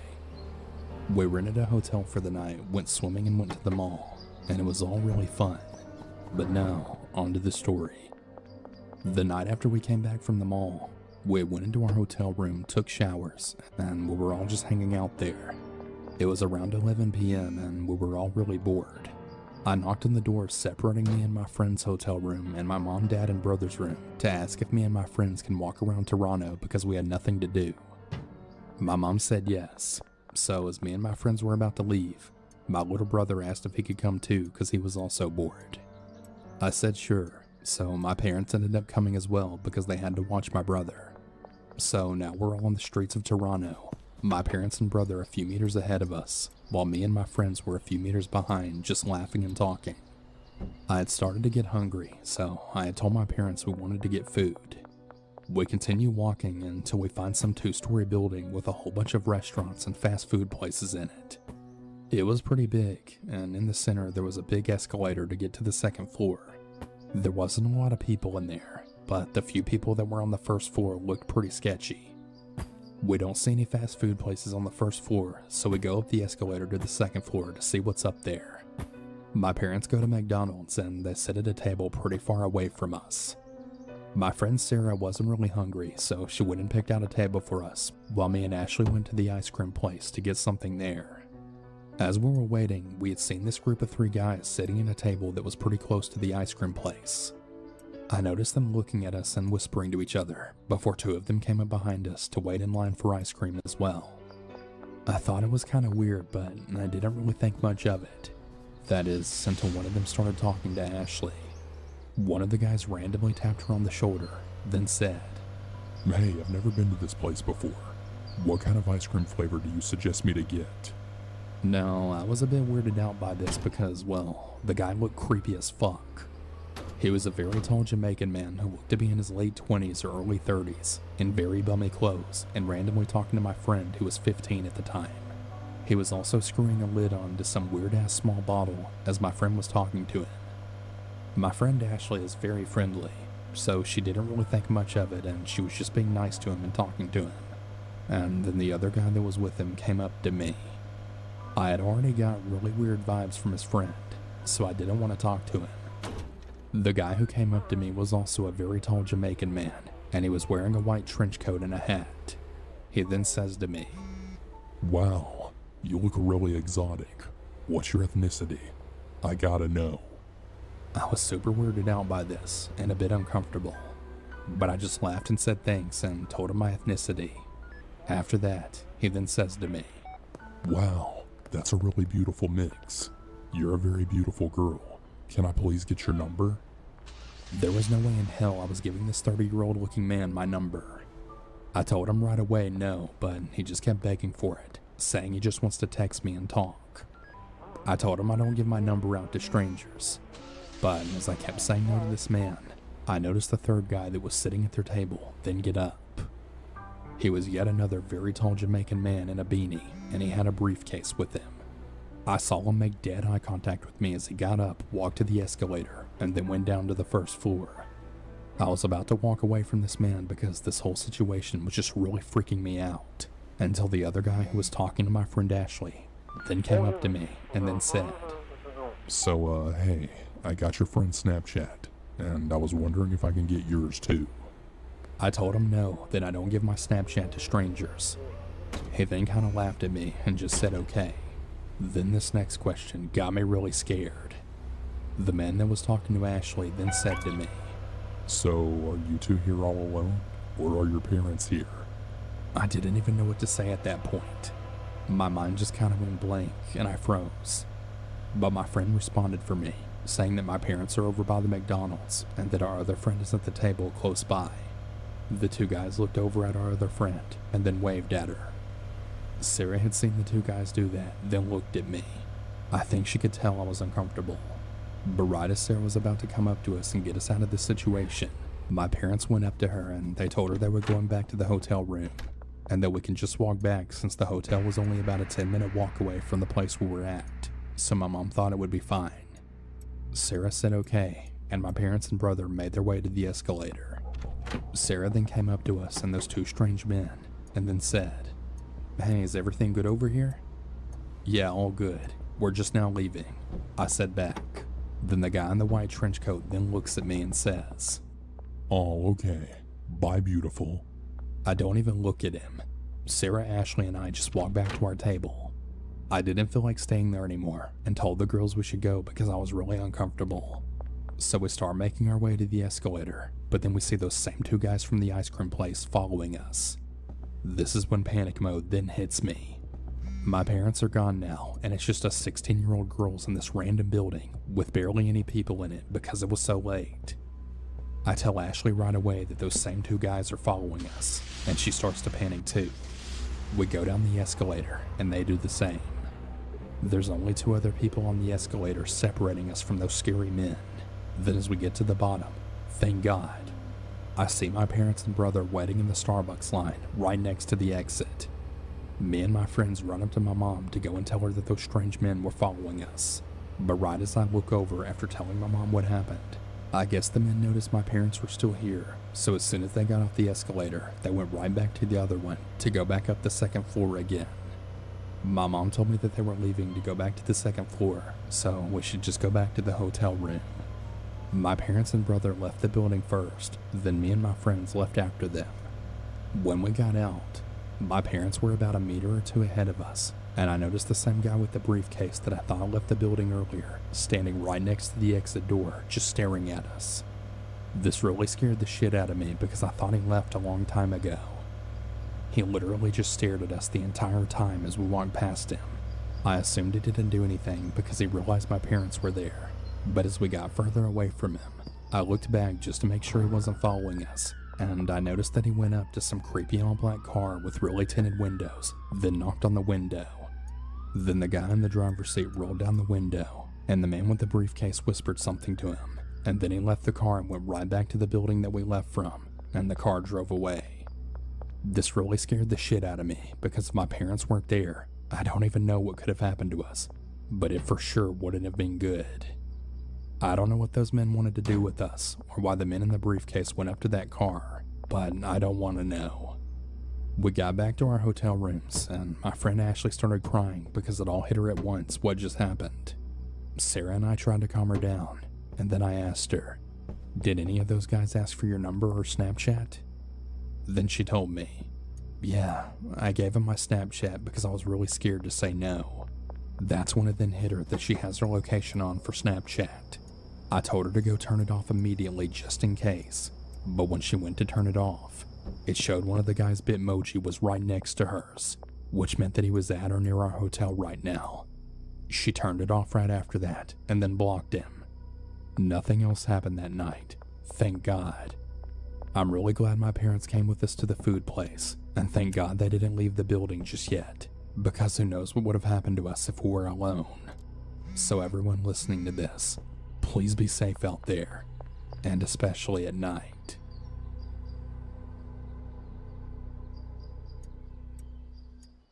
This happened about a month ago.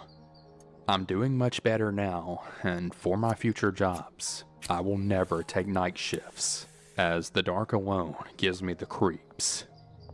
I've applied for many jobs because I'm the legal age for working, as I'm in high school.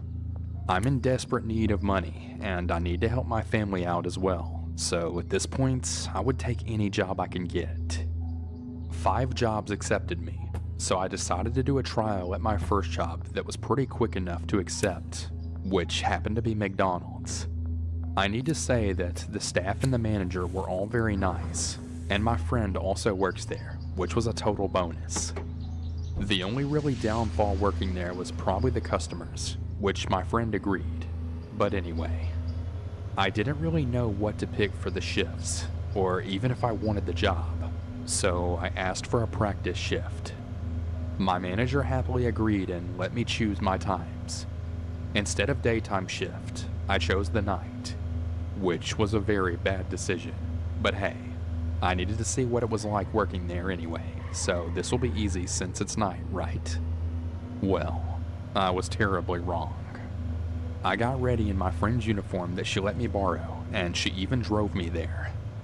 I'll be honest, the McDonald's was rather sketchy. When I say sketchy, I mean there's so many alcoholics and druggies around, and upon arrival, it just didn't feel right.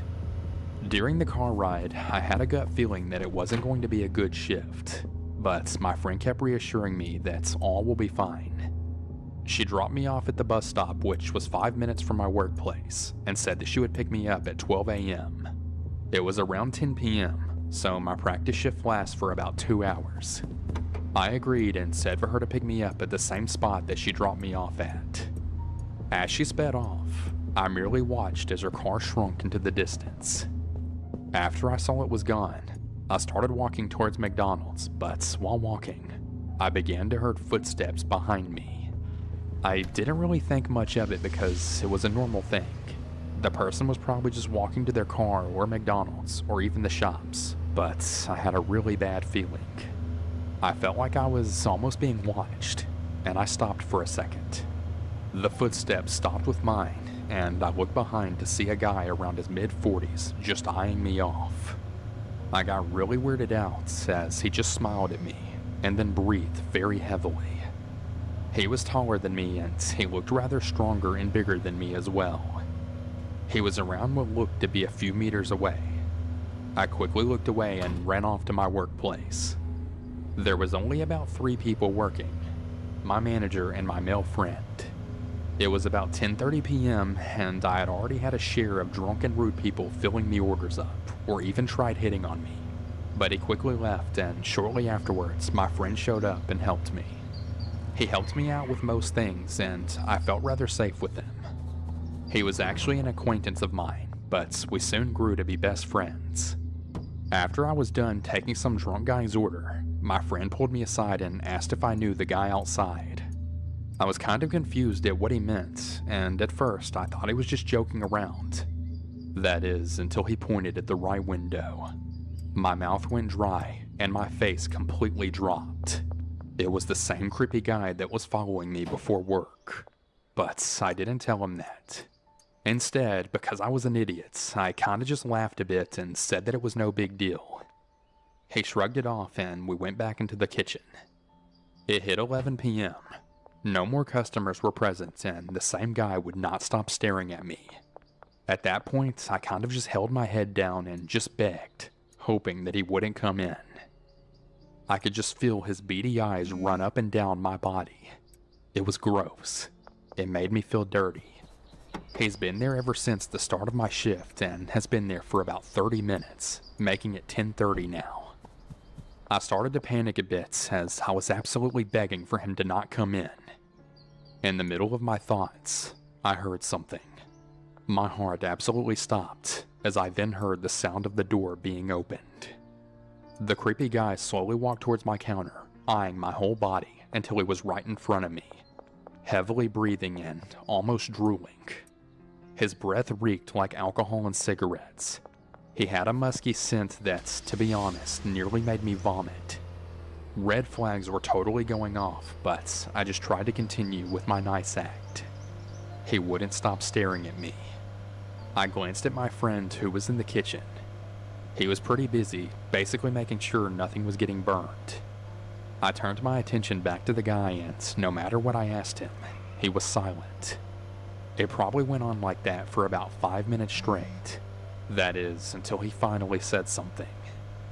Such beautiful skin. So young. Short black hair. Such a nice complexion you have.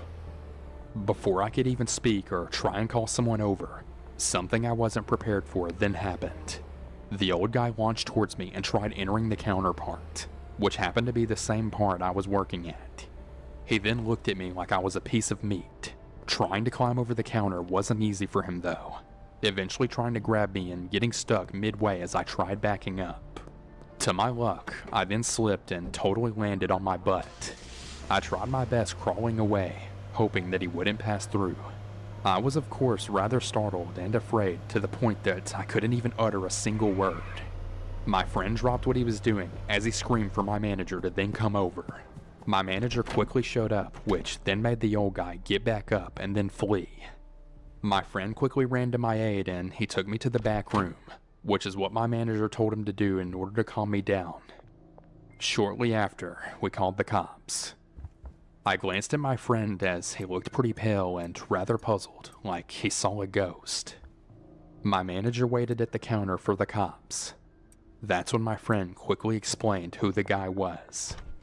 As it turns out, the guy was known for creeping on the female staff members while they worked.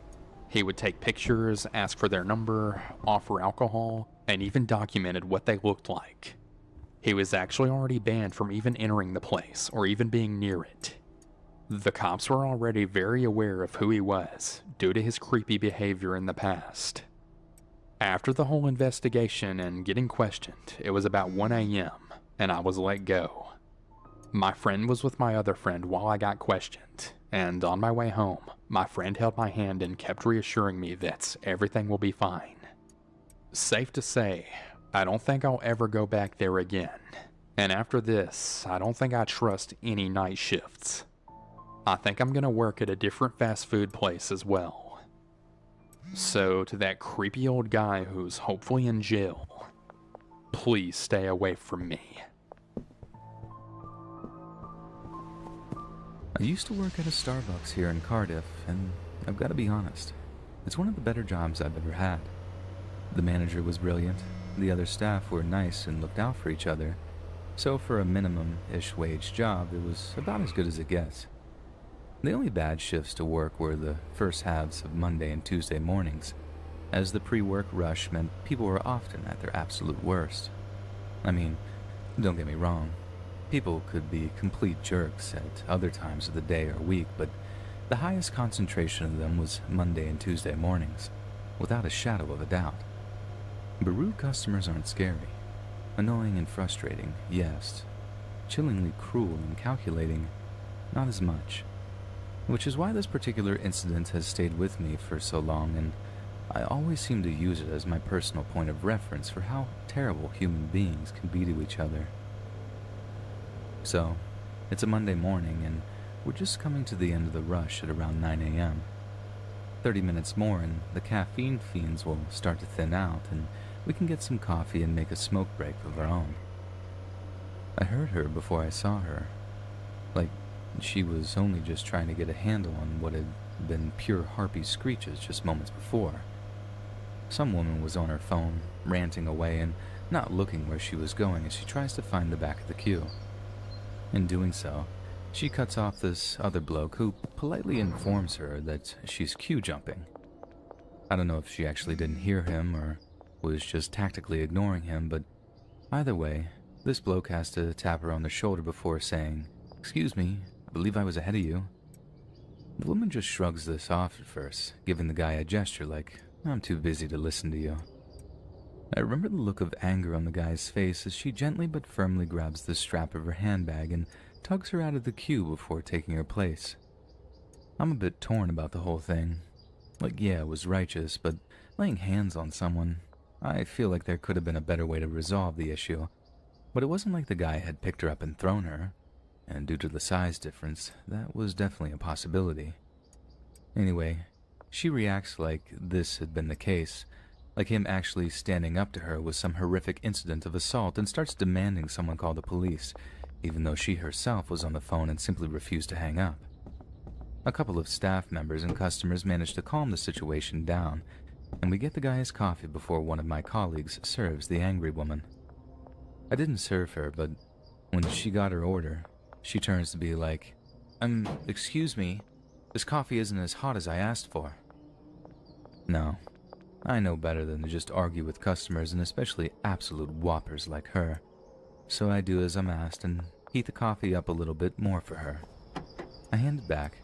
She dips a finger in it and once again tells me, "This coffee isn't hot enough."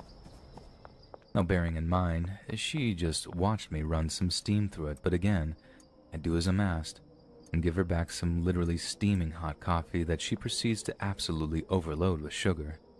No wonder she was in such a stinking mood. Her entire life was probably one big sugar crash, hence why she was such an unbearable person to be around. But little did I realize, that coffee wasn't for her. And on her way out of the store, she took the lid off of her scalding hot syrupy coffee and threw it in the guy's face as he sat reading his newspaper. God, the sound of that guy screaming was absolutely horrific. Like, I didn't actually see the woman throw her coffee in the guy's face, so I thought someone had broken a leg or something. That's the only time I've heard someone scream in pain like that. When my old skating buddy absolutely shattered his leg on this visit to a Bristol skate park one year. But what followed in the coffee shop was pure chaos. People were pouring bottles of water onto this guy's face, ambulance staff and police turning up. I think the woman legged it as soon as she threw the coffee because, to my knowledge, no one was arrested. But the guy who had the coffee thrown on him suffered life-changing injuries. From what another colleague told me, the gross amount of sugar in the coffee meant that some of it actually stuck to his face like a kind of molten hot glue. He'd been left with terrible scarring for the rest of his life, and all because he stood up to some absolute monster in the queue that morning.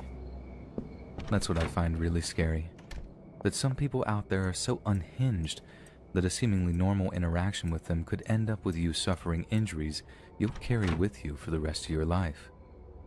Just one moment of misjudgment, one little enough is enough moment, and boom, you're going to look at a very different version of yourself in the mirror for the rest of your natural life.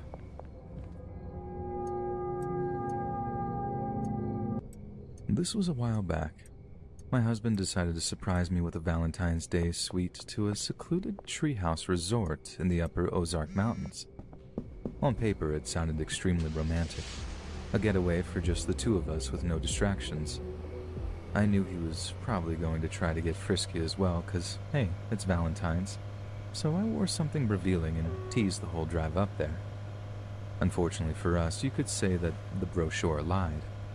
The treehouse looked nothing the way it was shown online. Instead of the sprawling multi-tiered bungalow that spanned the tops of cedars, we basically got a rickety house on stilts. James was furious, and I was upset too. But we had already paid the deposit, and it's not like we could just cancel and go. This was a lot of money down the drain. Needless to say, it made the start of our getaway a bit of a downer. Then as we got into the small room, I noticed that it was beginning to storm. Should we worry about this place falling down or something? I asked. I didn't want to be pessimistic, but it was easy to imagine this entire building collapsing because of a gentle breeze. Every time we walked, the whole thing kind of shook. We should probably stay close to the door just in case, he suggested. Even though things were pretty bad, I still wanted to try and get the best of our time together. After all, it wasn't just about the place. I wanted to really be with him, too. Let's get into the hot tub, I suggested. James didn't object and got the water running, but it seemed like it took forever for it to get hot, and then it only stayed hot for a few minutes. It was very disappointing, to say the least. Well, let's just go get a bottle of wine, he suggested instead. I didn't feel like arguing, a bit more frustrated now that everything was turning into a disaster, so he ran out to the car in the pouring rain and brought back a bottle of Chardonnay and a corkscrew bottle opener. You look sexy drenched, I teased him. He went to the kitchen cabinet and got out 2 wine glasses, pouring us some before offering a toast to making better memories. As we started to drink it, I had this weird vibe, or I guess a premonition, so to speak. I was thinking it would be crazy if James somehow had bit the glass and the wine shards would disperse into his mouth and cut him. A few seconds later, that was exactly what happened. He was taking another sip from his glass when this thing abruptly shattered in his mouth and he started to choke. I felt the whole room was moving in slow motion. I panicked and moved to hit his back, hoping he would choke it up. Then I asked if he wanted me to call 911. He shook at his head negatively and kept struggling to vomit up the blood. Silently, he gestured to help him into the bathroom, where he used his toothbrush to cause himself to gag. I stood there, holding up as shards of glass fell into the toilet. After that little ordeal, we cuddled up in bed and really didn't say much to each other. Honestly, I was starting to think this treehouse was haunted or something. And finally, James made the suggestion that we should go get some food and called around local places to see who would deliver. By this point, the storm had gotten so bad every time the wind shifted our whole cliff house, and it felt like it was actually shaking. It was frightening, but I was trying to find the positive in this insane situation. It truly wasn't easy, especially after that choking incident. Looks like we'll have to do pizza, James announced after calling 15 places, and you could tell his voice was really hoarse from that experience. It certainly wasn't as bad as it could be, I suppose. I didn't really care because by that point I was just starving and could probably eat anything. It sounds great, I lied. And the driver claimed it would be there in 40 minutes, so we grabbed a shower while we waited. For a moment it was nice to just forget about all the bad stuff that we had gone through. When the driver arrived to drop off our food, I was the one that answered the door. Not sure why I didn't bother to get dressed. I didn't see it as important, I guess. He was a younger guy, probably in his mid-20s, and likely hadn't really been around women the way he was ogling me. And I wasn't even really wearing anything that revealing, to be honest. How much? I said, when he seemed to forget why I had even come there. He stammered off the total price and gave us the pizza. My wallet's in the car. 1 second, James said, running toward our vehicle. The pizza guy followed. I was standing there holding the pizza box, watching them both out of the corner of my eye, when I saw something strange happen. It looked like the driver had possibly hit James on the back of the head with something. and I later found out it was a tire iron because it had caused my husband to fall unconscious in less than a few seconds. It's hard for me to really properly describe that moment of terror. I knew what was happening, but I still couldn't believe it. This young kid marched back up to me as I stood there, transfixed and paralyzed, holding the pizza box. He had a knife in his hand that looked like it could easily slit my throat, and he demanded that I get on the bed and tie myself up. I climbed on the mattress as he instructed and did my best not to cry. I was sure this kid was about to have his way with me. He demanded that I use the bed sheets to tie up my hands and legs, and I was blubbering like a baby, telling him where my wallet was. Just take it and go. We won't call the cops, I swear," I told him. I didn't want him to hurt me, and it honestly felt like if I had said one wrong thing, this kid was going to snap. This definitely felt like a crime of opportunity. He was nervous and skittish, and was constantly waving the knife around as a threat as I finished up the bonds in my hands. I made sure that my feet were loose enough that I could still fight in case he had any other ideas. Then he took my wallet back to his car and returned with his smartphone. He started to video me. I don't know if it was for his own sick pleasure or what, but I was just too terrified to really say anything unless prompted. A few times he spit on me. Finally, he decided that he'd had his fun and left before my husband finally came to. I sat there tied up on the bed for a good 30 minutes before James came stumbling into the room, looking frantic and confused by what had just happened. We called the cops immediately, but would you believe they didn't even bother to send anyone that night? Instead, we basically got no sleep because I was sure that Psycho would come back. I attended to James's wounds and did my best not to think about the fact that we were basically stranded up here in the mountains with no money. James insisted that it was going to be all right, but I was having a really hard time seeing the positive to any of this. In the AM, the cops finally came by the resort and wrote down everything we had told them, and we both did our best to provide a description of the driver and of his car. It really helped me to realize that I have a terrible memory because, for the life of me, I could only remember 2 or 3 things about this kid. He was white, he wore a baseball cap, and he had a southern accent, not exactly helpful. But the officers promised that they would keep us informed on any developments, and we were supposed to stay there another day and night without any protection. I know it's crazy to think that this psychopath might come back, but I told James that I didn't want to risk it. I don't care about the deposit. I just want to go home. And he agreed. He had already told his mother about what had happened over the Valentines, and she wired some money to his PayPal so we could afford some gas. On the way back home, I was busy calling and canceling credit cards and trying my best to forget about the whole thing. James instead insisted that we both go take self-defense courses, which I was not totally against. It just made me realize that he had been just as scared as me that day. A few months later, after a lot of back-and-forth hassle with the company, we did actually get most of our money back. They admitted in their email that it wasn't the first time their customers had reported suspicious activity on the property. Next time we plan a vacation, I'm picking, I teased James.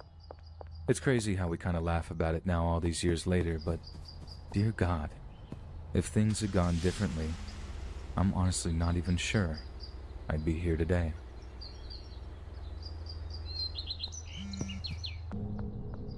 My 2020 Valentine's was a little different because my family had to move in early February, so we postponed actual Valentine's until close to March. Then the pandemic hit, and I was one of the first in our family to be exposed. My boyfriend said that we could still do our Valentine's over Zoom, so we agreed to the next weekend. Honestly, I felt like one of those kids stuck in a bubble constantly. It was mind-numbing to see others going outside, and I couldn't. I didn't have any symptoms. I didn't understand why I was being locked away like some kind of criminal. Still, my boyfriend Robbie told me that he was going to make Valentine's special and insisted that we couldn't miss it, no matter the circumstances. Saturday rolled around, and as planned, I logged into Zoom, eager for the romantic surprise that he was going to pull off. Honestly, I didn't know what was going to happen, but I doubt it was like anything he originally intended.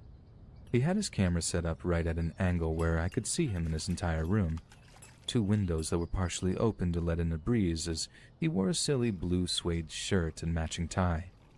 He had candles going and soft jazzy music playing. It was cheesy, so I couldn't help but laugh and giggle. Just trying to set the mood, he teased. Oh, so sexy, I told him, trying not to roll my eyes. Next, he waved a bouquet of flowers in front of the camera and said, "Roses, your favorite. Don't they smell good?" And that joke was actually in poor taste because thanks to COVID, my sense of smell was completely gone for a little while. "Chocolates for you," he said next, waving a box of filled creamy chocolates near the screen. Then there was a strange noise right outside his window, like a scream, and he told me to hold on. I stopped and waited as he got up and looked out the window, and immediately noticed that panic was gripping his body. He ran past the camera and I heard him go down a flight of stairs. Next thing I knew, I heard more shouting from his open window. He sounded like he was having an argument with someone. Admittedly, my mind was frantically trying to figure out what was going on, and I kept shouting his name, hoping he would get back inside. It actually took him almost half an hour to do so, and I nearly called the cops myself. When he got back on camera, I wished that I had. Robbie had a bloody nose and a black eye, and I immediately asked what happened. "Someone just stole my car," he told me. I'm really sorry, I gotta go," he said.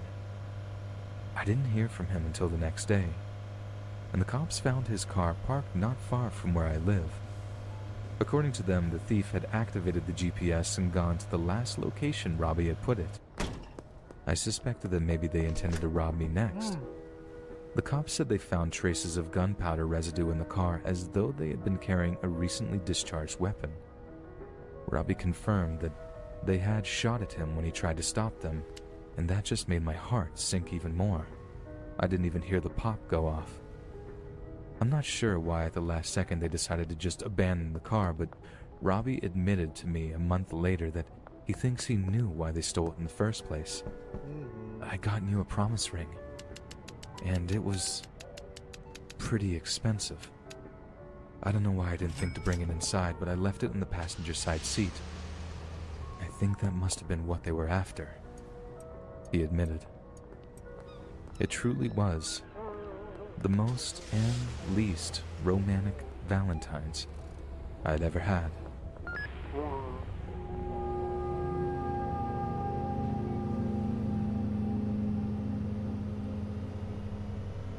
It was a week before Valentine's Day, and junior high school was running along slowly as usual. We were beginning to prep for our cheesy little Valentine's Day thing.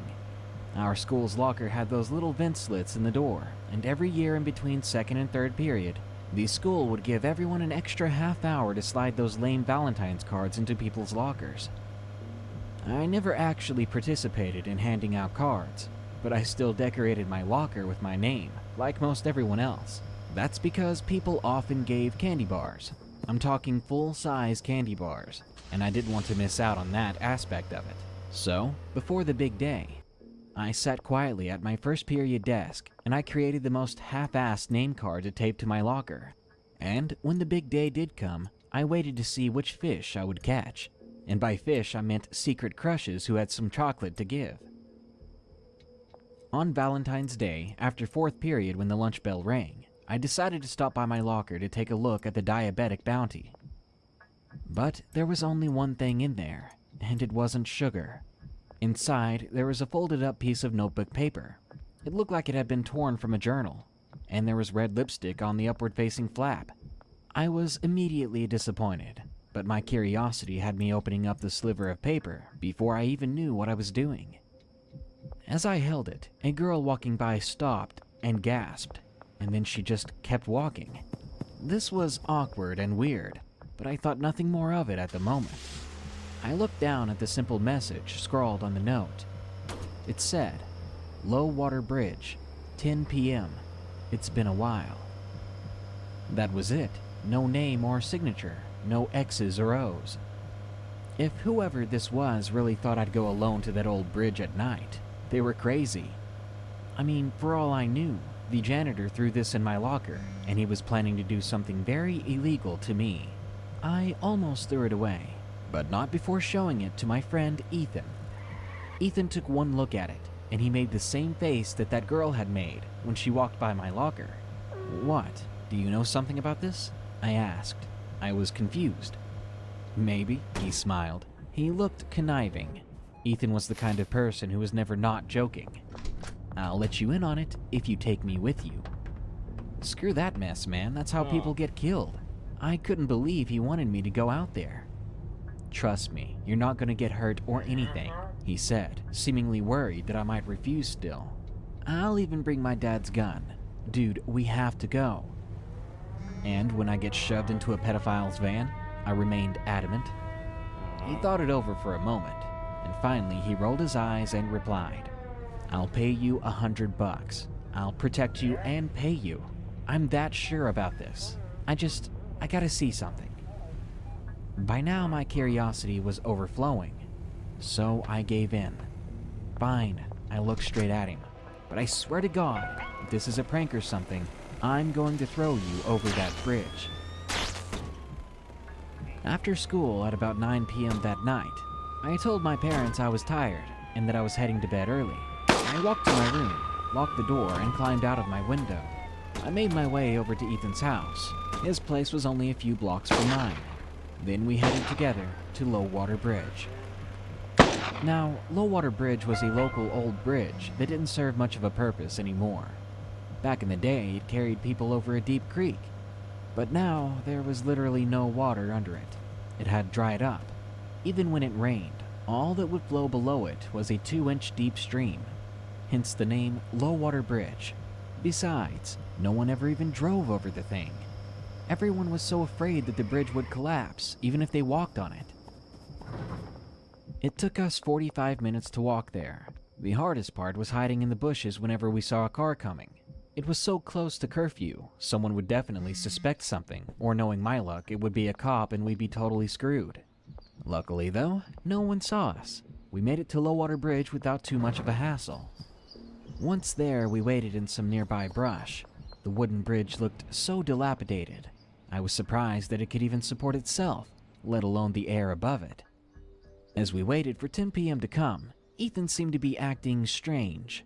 He was quickly looking over his shoulders, and his eyes were so wide. At one point, he jumped when some small animal moved about in the woods next to us. "What's up with you?" I whispered. It's nothing, man. Just keep your eyes on the bridge." He sounded so anxious. Soon enough, it was 10. I stood up, stretching my tired legs after squatting for 10 minutes straight. Before I walked over to the bridge, I turned back to Ethan and I asked, "You will be watching me the whole time, right?" "Yes, dude, I promise." He was so serious now, not like he was at school. I actually believed him. Now I was beginning to get nervous. I started walking, trying to tread softly so that I could hear any and all noises around me in case there was any funny business. But it was quiet, unnaturally quiet. In between the slight crunches of gravel underfoot, all I could hear was my own breathing. Eventually, I came to the edge of the bridge. I didn't step onto it yet. I didn't really feel like dying today. I turned to where Ethan was, and he raised himself over the brush. He was making hand gestures toward me. He wanted me to step onto the bridge. I swallowed hard and continued. The first step made the wood underneath me creak, and it echoed throughout the woods around us. It was terrifying. It felt like it took ages to reach the middle, but the moment I did, I stopped and I listened. It was no longer silent. There was a very faint sound in the air. It was rhythmic and high-pitched. It got louder by the second, until soon I could make a guess at the noise. It sounded like a young girl humming a tune. I had no idea what tune it was, and that didn't really matter at the time. It sounded like someone was coming, but the humming itself seemed to be coming from every direction at once. I was beginning to panic. I turned to Ethan, silently asking him permission to get off the bridge. But when I saw his face from the bushes, my heart sank. His eyes were wide, and his mouth was open. And then I felt a cold breath on the back of my neck. I was done. I ran from that spot, not even stopping to grab Ethan, but thankfully he ran as soon as I did. We did not stop until we got to my house, where we literally collapsed from exhaustion. We were on my front lawn on our backs, trying to catch our breaths for the next 10 minutes. When we could finally speak, I asked him, "What the heck was that? Who was behind me? Did I almost get kidnapped?" He stared back at me with the widest eyes. No. It was nothing like that, man. So it's all true," he said to himself. What's true? You said you'd tell me if I went with you. What's this all about?" I was desperate for an answer. Then he explained it to me. Apparently, it was a local urban legend.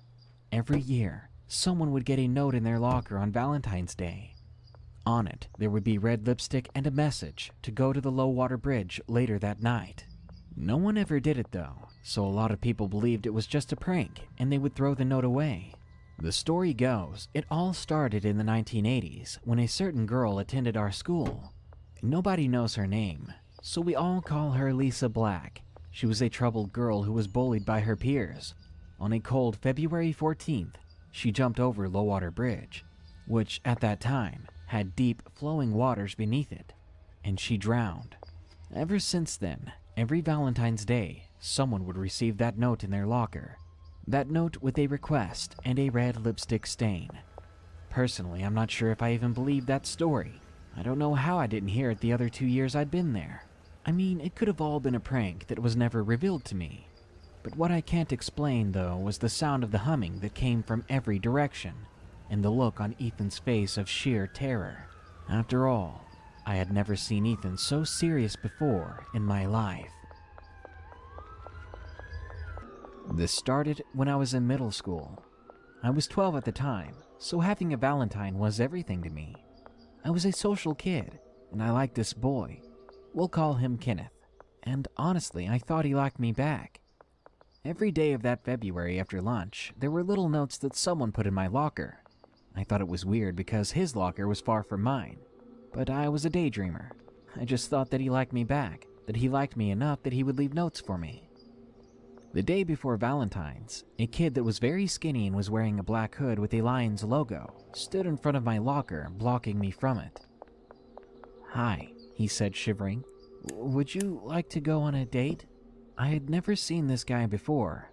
I was trying to see how awkward it would be if we were on a date, and we didn't know what to talk about. "Sorry, I have plans," I said, and I walked away. It was really weird. Later, I was walking home, and I stopped to get something from Target. I was looking at some candy bars when I noticed someone that was as tall as me. He had this hood. Welcome to Oxio, the place where the internet truly gets you. Like how sometimes you just have to search down every rabbit hole. That you want to stream your shows, not pesky loading symbols. Or scroll to your heart's content, because culture now runs with a Lions logo on it. I left with the candy bar, and I started to make my way home. I called my mom to tell her that I was going to be late. There was a shortcut that was an abandoned train station. I would only take it when I was going to be late. As I was walking, a bush next to me started to move. And I don't know why, but after what I saw at the store, I freaked out, and I ran the rest of the way home. When I finally got home, I got out my phone and I saw a text. It was from an unknown number. There were pictures of me running and me walking around the store. I immediately showed them to my mom, and she simply said it was probably friends. Friends or not, that's simply creepy. The next day I showed my friends the number. They looked at the number and said, That's the weird kid's number. I know because he gave it to me and I never texted him." This really freaked me out. I still see him around the school, but when I do, I'll glare at him, and I try to keep my distance. And number 6, The Break-In, submitted by Ralph. For this story, I will need to tell you a bit of background information. I am 6 feet tall, 16 years old, and I live in a very small country named Latvia. Probably some of you know it. I have shared this story only with close friends, other family members, and my parents. We live in a 2-story house, and my room is on the 2nd floor. My parents often leave me home alone because they travel a lot for work things. This happened on Valentine's Day 2015. It was a cold winter night, and I had just broken up with my girlfriend, so I was completely alone to watch the house. It was around 8 that night. I was downstairs watching TV shows on Netflix when I heard a light knocking on my living room door. I got up to look outside, and there was no one there.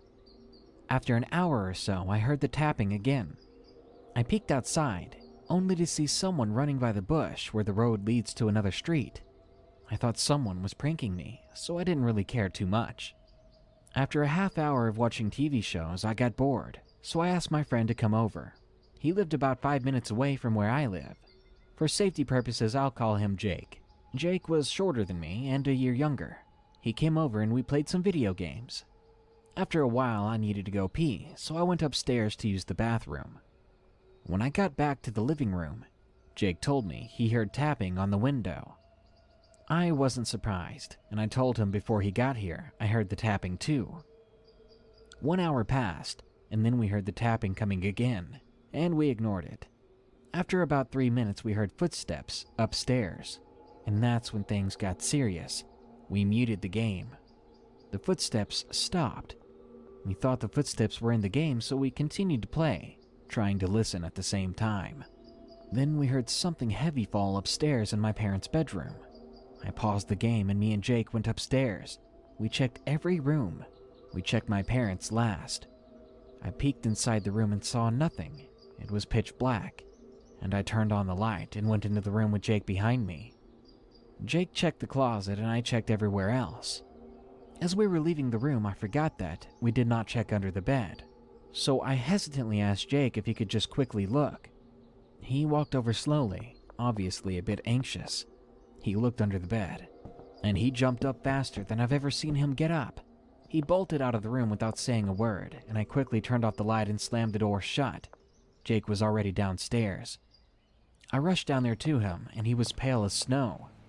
I asked him what was wrong, and his answer made my heart sink. He said there was someone under the bed, smiling with eyes wide open. We rushed outside and called the police. We hid behind a bush that was in front of my home. As I was on the line with the police officer, Jake and I saw my parents' bedroom light come on. I asked them to come over as fast as they possibly could. We watched the house for about 10 minutes, but we saw no movement inside. When police finally arrived, 2 officers went to search the house, and the 3rd officer asked a couple of questions. After a moment, the 2 police officers came out of the house with a middle-aged man. He had a long beard with wide, bloodshot eyes. His face was full of scars and bruises. Now I get why Jake looked so pale. One of the police officers told us that the man had a knife hidden in one of his pockets. He had broken in by an unlocked bedroom window, but how on earth did he get up to the 2nd floor? I have no idea. The police called my family, who said they'd be back in town as soon as they possibly could. Nothing like that has happened since that day, but I still get goosebumps thinking about and writing this. Because it sounds like, even if I didn't invite Jake over, I still wouldn't have spent Valentine's Day alone. So this happened about a year ago. I know it because it was around Valentine's Day and I'd spend the week leading up to it just dreading it. Stalking my ex on Instagram and generally just felt pretty terrible about myself. We'd split up a few months earlier and she kept the flat we'd lived in, seeing as she did most of the work finding it. Her friend moved in and I moved out. It was a simple but painful arrangement. I ended up finding a flat for myself way out, on pretty much the outskirts of the city. I don't know if you've ever been to London, but flat prices are stupidly high, and if you want anywhere that's more than just a bed and a toilet, you have to abandon any hope of living remotely central. So the Valentine's Day season came around, and one weekend I was feeling fairly sorry for myself, working my way through a bottle of Prosecco. I should have really been sharing when I made the decision. I changed the radius on all my dating apps to be as small as possible, and tried to see if I could get a Valentine's date lined up. Half the time you matched with someone, and they'd reveal that they were on the other side of London to you, and your attempt to organize a drink would fall through. It's too far, or I don't have time tonight, maybe next week were phrases you'd hear all the time. So, I'm not the most attractive guy. I think I'm honest enough with myself to say that, and I have a pretty good gauge of when someone I've matched with seems too hot to be real. Usually my hunches confirm when they send me a message advertising some Russian dating site in the first minute. Anyway, I meet Becca, who seems lovely, and very much in my league, and who lives actually not too far from me. We agree to go for a drink at the Crown the day before Valentine's Day, so as not to have the awkward expectation of anything extra romantic, which is pretty much the local for anyone who lives near my overground stop, and I'm pretty excited to be honest. She seems pretty funny. Maybe not wife material, but we get along, and for a while the thought of my ex off on her own Valentine's Day seems a lot less unpleasant. So, date night comes, and I have my usual beer or two before for a bit of Dutch courage and head off to the Crown. I send her a message to let her know that I'm on the way, and she says cool, she's almost there. It's a little dark out, and there's a thin mist of rain, but I shrug it off. It is London, after all. The walk to the pub doesn't usually take too long. You have to navigate loads of little back streets that ends up slowing you down a whole bunch, and I spend a little extra time to avoid some alleyways, just because I've heard stories about people getting mugged around here. But I arrive to the Crown only a bit late, and send her a message apologizing as I get in. She replies pretty quickly, instantly almost. "Shoot," she says, "didn't get a chance to message you. There's a bunch of guys in there for someone's birthday, and they're being really rowdy, making me a little uncomfortable. I've nipped over to a restaurant down the road to see if they might have space for us." I mean, she's not wrong. There are a bunch of guys in here being loud and obnoxious, and I guess if you were a small woman, it would make you pretty uncomfortable. Not only that, but a group are smoking outside and jeering, and I could see how you wouldn't want to hang around outside for long. She sends me the restaurant's name and tells me to hurry. They'll save a table for us if I'm quick. This is where I get a little concerned. We never agreed to dinner. Not only that, but when I put in Google Maps, the location gives me 2 routes. One is pretty quick, and the other adds an extra 10 minutes onto your walk time, easy. The only issue is the shorter route goes right through this old estate that's semi-abandoned. I say semi because although I'm sure people live there, I'm not sure who, and half the buildings are boarded up. I take one look at it and decide that there's no way I'm going through there. There are barely any streetlights, if any, and I can barely make out much more than a few dark shapes. I decide to take the longer way around and apologize to her, but let her know that I'll be a little later. She replies instantly again and tells me that I need to come now and that I should just be as quick as possible. I don't like her tone and tell her there's no way I'm walking through the old estate at night. Now I'm beginning to feel really uncomfortable and am aware of how alone I am on this route. Whilst it passes by several houses and shops, there's no one actually on the street itself. There aren't many people out on the night before Valentine's Day, and come to think of it, I've got no idea why the restaurant would be so full in the first place. I get that funny feeling in my stomach where you know something's wrong but can't quite put your finger on it. And for some reason, I walk in the middle of the road for the last stretch. I think maybe I felt a little safer there, or at least in my head I think I'd be able to see anyone who came towards me. Thankfully, no one did. I did manage to freak myself out a little, catching my reflection in shop fronts and car windows, and have to make a conscious effort to not look at them because I know I'll only freak myself out more. I'd have turned right around, but I realized that I was actually closer to the restaurant than the original pub, and at this point I just wanted to see another friendly human face. I sped up my walking slightly, made sure to text a couple of friends just to be safe. All this time I'm walking, she's messaging me telling me just to hurry up and that the shortcut's fine. She literally just took it. But as soon as I mention I'm almost at the restaurant, she stops replying. Just like that. One moment she's telling me to hurry, and the next, as soon as it's clear I'm not going to use the shortcut at all, she's gone. Well, they're gone, I suppose. No way of knowing who it was. I get inside, and like I suspected, the place is fairly empty. It's definitely not booked out, and when I ask if the waiter's seen any woman like Becca asking about a table, he shakes his head. Not tonight, he tells me. Only a couple of families and an older couple.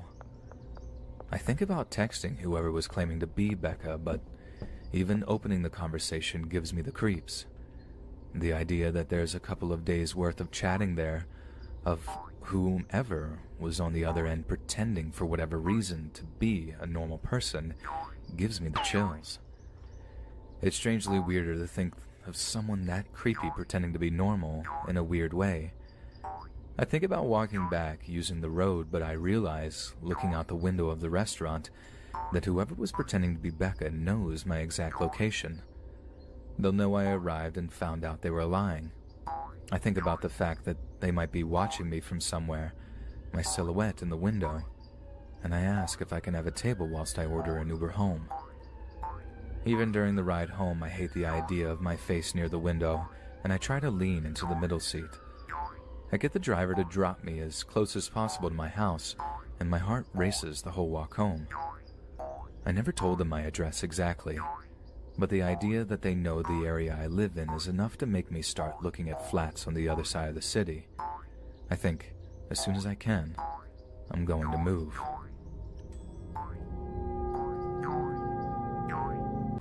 "6 years ago, I worked as a delivery driver for Domino's. For me, it was a pretty easy job to just drive around town delivering pizzas, plus I made some pretty good tips. I lived in the city, so I would never have to drive all that far. This was also my main way of earning extra money during my summers home from college, and I would generally work some pretty late nights. One night, I remember that it was a Friday, which are always really busy. I was driving all over the place around town for hours, until finally it started to quiet down after midnight. At about 1 o'clock in the morning, we got another order for a delivery that I took. It was 1 cheese pizza and an order of cheesy bread, and I put it in my car and started driving. Once I got closer to the location, I realized that it was not for a house, but a business. It was still in the city, but a more industrial side of town where there appeared to be a bunch of warehouses. I arrived at the address and saw that the special instructions on the order said that they wanted it delivered to the back door in the alley. I drove around back to find a dark alley with some dumpsters and then a small set of concrete stairs that seemed to lead to the building. I drove around back to find a dark alley with some dumpsters and then a small set of concrete stairs that led to a back door of the building. I'm not going to lie, it was a creepy scene with no other cars or people there in a back alley in the middle of the night. I had a job to do though, and I got out of my car and walked up the steps to the back door. I knocked on the door and waited there for a minute, but nobody answered. It was extremely quiet, and nobody else seemed to be around at all. I was beginning to wonder if I was at the correct building, so I looked around for the address to make sure.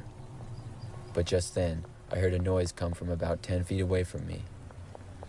I looked and saw a man come from behind a dumpster that was sitting on the other side of the stairs that I was on. He was wearing sunglasses even though it was night, and started walking towards me. Based on the way he was walking, it didn't seem good, and I backed away from my car. Then, I saw another man come out from behind the other side of my car. He was also in sunglasses, but other than that, I couldn't really give a good description. They both were coming towards me at a pretty fast-paced walk. I knew I wouldn't be able to get to my car, so I jumped over the railing of the stairs to the ground below, which was only about 5 feet. I then ran out of the alley as fast as I could. I could hear the men chasing after me as I did, and it sounded like there was a third person among them running as well. I was somehow able to outrun them to the end of the alley, and once I was there, I turned for the street and tried to run to an area where there was more people. I panicked and ran into the middle of the road, where a car was coming and started honking at me. I got out of the way just in time, and was lucky enough to get to the other side of the street. The men stopped from chasing me and were still at the other side. From there, I called my boss and told him what happened. I made my way to a nearby convenience store and waited. It ended up being a big deal, as the building that I was instructed to deliver the pizza to had not actually ordered the pizza, meaning whoever lured me there was possibly setting me up to get robbed or something like that. The police were called, and I quit the job shortly after.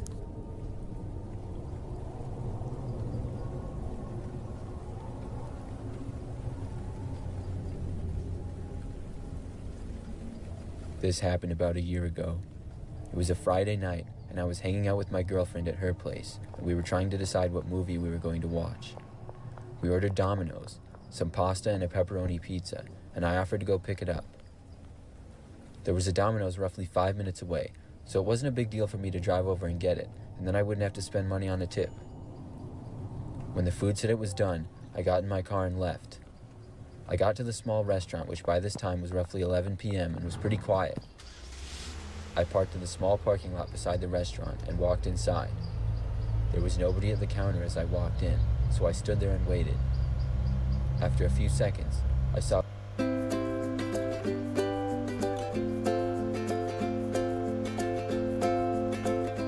a woman briefly come out from the kitchen area and said she would be right with me in a moment. Then she disappeared again away from the counter. I said that was fine, and I stood there waiting. I looked around the small lobby.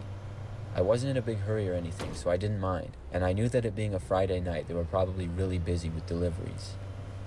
Then, as I looked behind me at the window going outside, I saw a man who had his face pressed up against the glass window of the store, looking right at me. He had a scraggly beard and appeared to be in his 30s. He was just staring at me with a somewhat angry look on his face. I didn't know what to do and just turned back around. I was expecting him to come inside the store, but he never did. I faced the counter and then looked over my shoulder again to see that he was still there and not moving. Finally, the woman came back and asked me for my name of the order. As she did, she seemed to see the man in the window and asked who he was. I said I didn't know and I found it strange. She kind of laughed it off with a nervous and awkward laugh. Then I told her my name and she said she would go get my order. As she was getting it, I could see movement out of the corner of my eye. I saw the man suddenly dart away from the window and run away. I figured he was just some crazy guy and I was glad that he was gone. A minute or so later, the woman came back with my order and I took the boxes and left Domino's. I walked to the parking lot on the side where my car was and saw that the weird guy from the window was now standing by my car. I felt really awkward now because this man seemed to be a little crazy and I knew I'd have to walk right past him. I was also concerned with him being right next to my car. I slowly walked over and the man looked at me and smiled as I did. He didn't come closer to me though, which was a relief. Eventually, I was able to make it to my driver's door and get inside. I said goodnight to the man and drove away. He just stood there smiling at me. I began driving the 5-minute or so drive back home, but as I pulled onto a busier road less than a mile later, my car suddenly didn't feel right. The front wheel seemed like it was coming right off. I stopped the car on the side of the road and got out. I walked over and looked to see that all the lug nuts on my right front wheel were loosened almost all the way, and the wheel of the car was starting to come off. I couldn't believe it. I immediately thought back to the man. I was kind of more out in the middle of nowhere now and was driving away from the businesses in town. I got up my phone and quickly called my girlfriend. I got back inside my car then and waited for her. Luckily, she could come and pick me up with her car, and she arrived just a couple of short minutes later, and we went over to get a wrench. We were gone for only about 10 minutes, but when we got back, my driver's window was smashed. At that point, we called the police. They came out to the area and we told them the whole story. I believe that man I saw was trying to hurt me, and he returned to my car and smashed the window after he realized I was gone. I'm grateful that I narrowly missed him.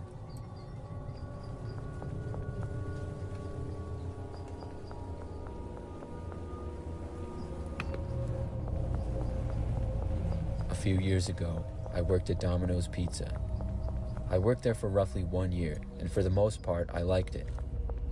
One time, though, I was working a night shift like I often did. It was sort of busy, and we would typically get a lot of phone calls for pizza orders, and I would answer them a lot of the times. On this night, we got another phone call at about 10 p.m. I answered it, but on the other end, I didn't hear anything at all. I said hello several times, but there was just silence. Just as I was about to hang up the phone, I heard on the other end a loud and really creepy sounding laugh. I said hello one more time, and when I did, the laugh only seemed to get louder. It gave me the creeps and I hung up on them. I kept working and answered several more calls over the next few hours, until after midnight I got another call which was the same creepy laugh. I asked who it was, but of course they didn't answer. This time, I kept them on for a little bit longer, but all they would do is laugh. Eventually, I hung up on them again, and that was the last call I got that night. Over the next few days, though, it started happening more often. It happened about 5 times, and I told my coworkers about it.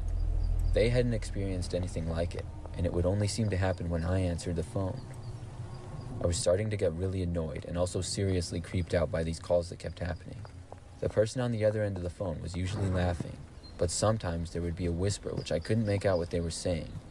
Then they started just doing other random things like not talking at all or hanging up right away.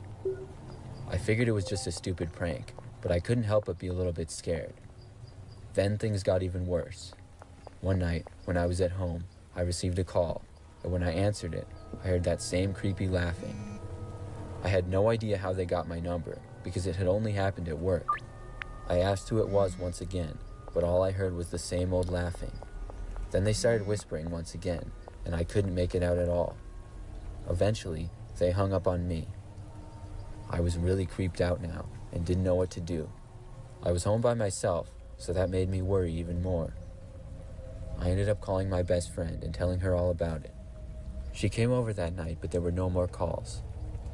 The next night, I got the last call that I ever received from that person. It was more hysterical laughing, and it got louder and louder, until finally, there was a scream at the other end of the phone, and they hung up. This time, I was the most creeped out that I had ever been, and once again, my best friend came over. She spent the next few nights at my place. However, that was the last call that I ever got from the number, and they never called me again at work or at home. I sometimes wonder who it was and why they were calling me.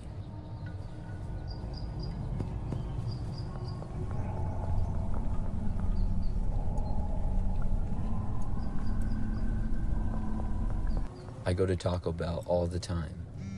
Most of the time that I go, it's during the late nights. I'm a senior in college, and I'm always busy with work and school. For the last few years, I've often drove to the Taco Bell drive-thru after long nights of work or studying. One night, about 2 months ago now, I was really hungry at about 11:30 p.m. when I got done with work. I drove to the nearest Taco Bell, which was about 10 minutes away, and pulled into the drive-thru. This particular Taco Bell location was open until midnight every night of the week, but it recently had been closing early on some nights because they had been short in employees. As I pulled into the drive-thru without really thinking, I noticed nobody else was in the drive-thru and the lights to the restaurant seemed to be off. I knew they closed the lobby of the restaurant earlier than the drive-thru, so I wasn't really sure if they were still open or not. I drove to the speaker and rolled down my window. I didn't hear anybody on the other side, and there was a few seconds of silence. I said, "Hey, are you guys still open?" and waited for a response. Several seconds more went by, and still there was nothing. I knew at this point they must have been closed, and I started to roll up my window when I heard something from the other end. There was a man's voice speaking, but I couldn't understand anything that he said. It sounded like when you have your mouth way too close to the phone, and you can't understand any of the words. I asked him to repeat what they had said, but there was once again no response. This time, I decided to just drive away and go somewhere else. I pulled slowly through the rest of the drive-thru. As I got to the first drive-thru window, I could see that there was nobody there and the lights inside were off. Then I saw the second window, and the lights were off as well, but there appeared to be a man in the window looking at me. As I passed by the window, I watched him quickly duck down as if he didn't want me to notice him. It was strange, but another thing struck me as being even more weird. The man was wearing what appeared to be a clown mask covering his entire head. I drove over to a nearby gas station and got food there instead. The next night, I found myself in a similar situation of getting off work later at night and was once again really craving Taco Bell. It was only 10:30 this time though, so I decided to go back and see if they were open. When I arrived, I could see there were several cars in the drive-thru already, and so I pulled in. They were in fact open, and I was waiting in the line until it was my turn. I ordered, and when I got to the window to pay, I asked if they had changed their hours. The woman working told me no, they had not changed their hours, and they had just closed at 9 the previous night due to a short staff. I mentioned how I had seen a man inside the window with a clown mask on at almost midnight, and the woman seemed surprised. She told me she had closed the place herself and left at 9 o'clock, and when she did, nobody else was there. When I drove home that night, I couldn't help but wonder who it was that I had seen the night before in the window.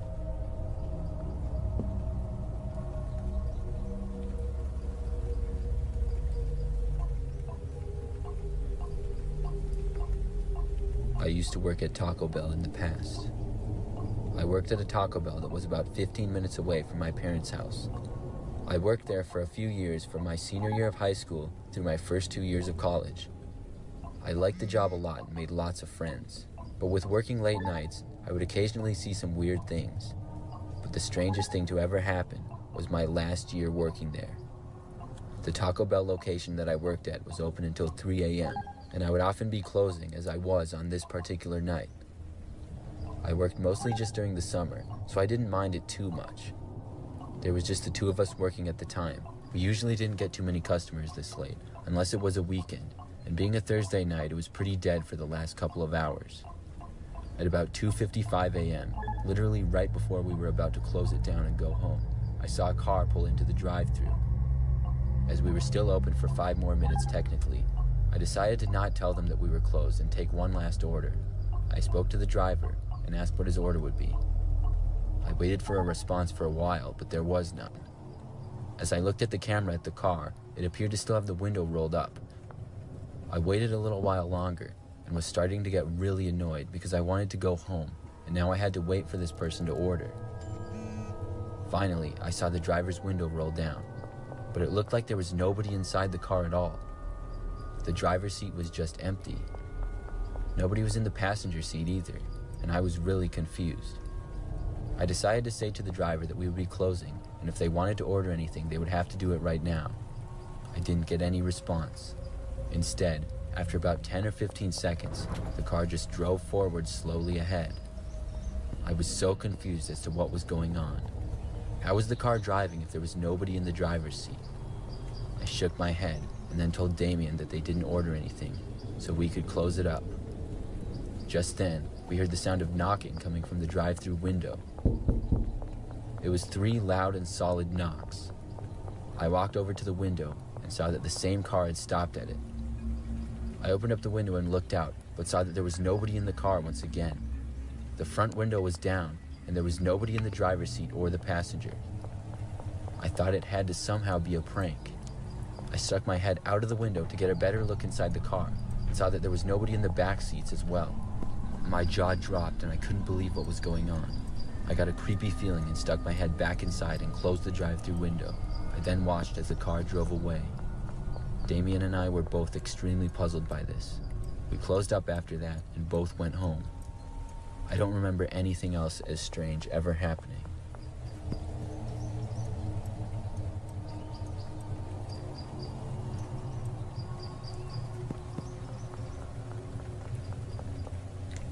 This story happened about 5 years ago.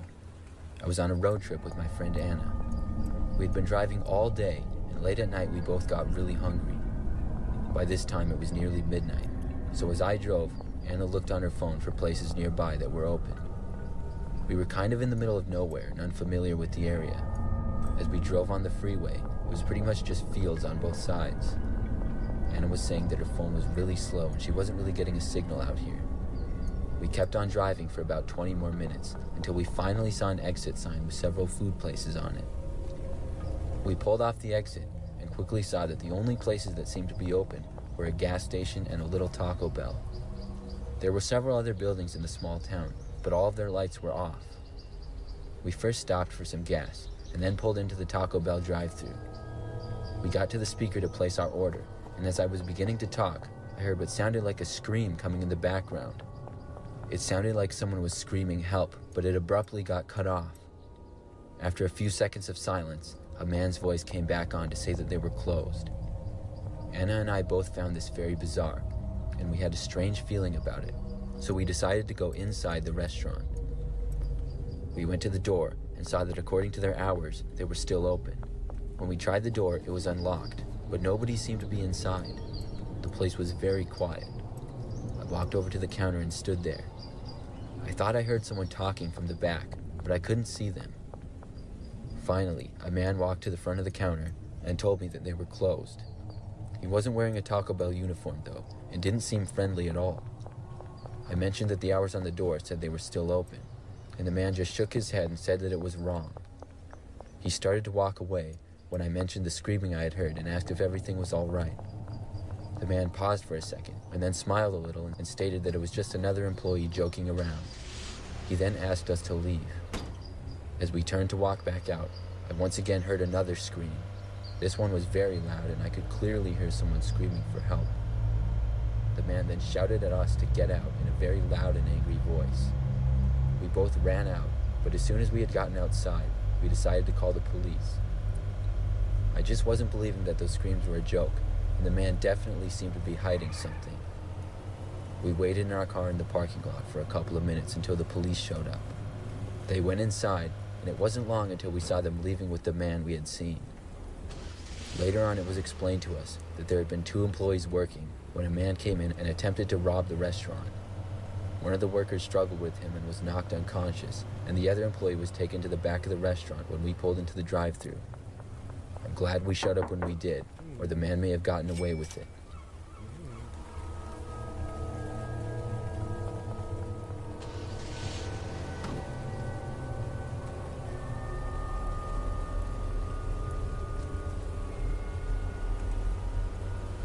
I'm a 20-something guy living in the middle of Tennessee. Before this bizarre experience, I'd been going to college full-time to be a paralegal. One day, though, my mother broke her hip after falling down the stairs. She was 52 at the time, and my dad had passed a long time ago, so it was on me to take care of her. We didn't really have anyone else. I was forced to make myself a part-time student, because I would have to get a job to help her afford some of her medical bills. At the time, thanks to my late dad, I had a fairly new car, and I figured it'd be fun and easy to deliver pizza. I loved to drive. Where I lived, there was a lot of scenery, and sometimes I even went on drives just for the sake of it. As you can probably guess, it was easy to get the job. I just applied at a few local places and called each of them the next day. Before I knew it, I was delivering pizzas wearing a Domino's hat. Delivering pizza wasn't hard. I can be completely honest with you about that. But delivering can be insanely stressful. You've got to get there at a reasonable time. You keep hoping that the order was made correctly, because you can't just send it back to the kitchen when you're miles away from the restaurant. And last but not least, you find yourself praying that your next customer isn't a prank or a complete jerk. I can't tell you how many jerks I've delivered to. Jerks who didn't want to pay because I wasn't able to give them one more pack of Parmesan cheese. Well, there came a day when I had to deliver a large pizza to an address I did not recognize. The place was about 10 miles away from the restaurant, in an area we all infamously called the Boondocks. It was an area that I'd personally never been to, but when I saw it on my drive, I would describe it as a country region of town where there's only a single trashy house every 5 minutes on the road. And I'm not trying to be rude. These places looked beat up, old, and ransacked. It was honestly hard to believe that people still lived in those places. I was fully expecting at any moment to witness a drug deal, or to have someone step out in front of my car to stop me and try to sell me meth. Needless to say, it was a bit of a creepy place. Given that it was getting dark out fast, I was ready to get the delivery over with. I arrived at the customer's address rather quickly, thank God. Luckily, this house was far cleaner than all the ones previous. It was a small white home with a short paved driveway and a seemingly untouched screen door in the front. The yard was well kept and clean, and the grass looked to have been cut recently.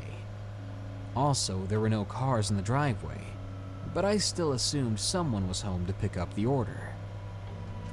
I got out hesitantly and I grabbed the pizza. The carrier was still hot enough to burn my skin if I held it in one spot for too long. This was good. It was probably our most common complaint we got, that our pizzas were too cold or not hot enough when we dropped them off. So that was one thing I didn't have to worry about. With some flimsy confidence, I began to walk up to the screen door. When I was nearly at the porch, I could now see a faint light through the front window, and that's when I saw the silhouette of someone looking out at me. someone standing there, watching me walk up to their door. Good, I thought. This will be quick. I made it to the front door, cleared my throat for whatever reason, opened the screen door, then knocked on the wooden door. With the first knock, the door slid open. The door hadn't been closed at all, so when I knocked, it opened further. But I swear, there's no way it should have opened that much from a single light knock, because the door, in a matter of seconds, was wide open. I could now see inside. I could see the faint lighting from what appeared to be 2 dim lamps in the living room. I could also see a small, maybe 28-inch TV in the living room, displaying a silent, flat blue screen. For several seconds, I didn't realize that I was holding my breath. I could feel goosebumps coming up on my forearms. What in the world was going on here? Hello? I said. It definitely wasn't loud enough to get anyone's attention, though. So instead, without stepping through the doorway, I knocked on the open door, hoping to let someone know that I was here. I waited for at least 2 minutes, but I didn't hear a soul. Nobody walking or talking in the house. No sign that anyone lived there. I stood there, frozen and silent, trying to listen. "Behind you," a voice whispered. I felt breath on the back of my neck, cold, chilling breath. Immediately, I spun around.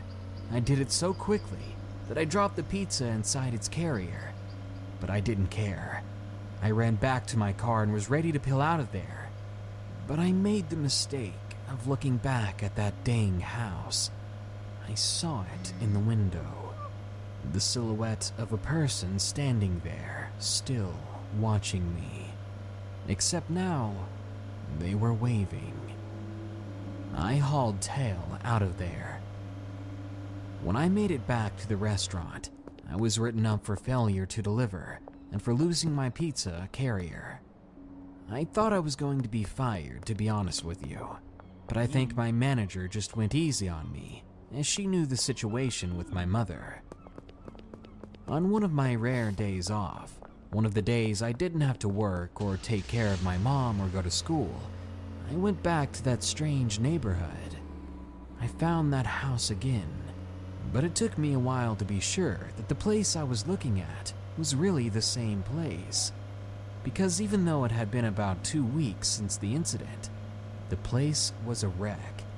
The screen door was hanging off of its hinges with holes in the screen. The white paint on the outside was now an off-white or nearly yellow, with patches of chipped paint, and the lawn was now a jungle with random auto parts scattered about. I gathered my courage and drove back to the nearest neighbor I could find.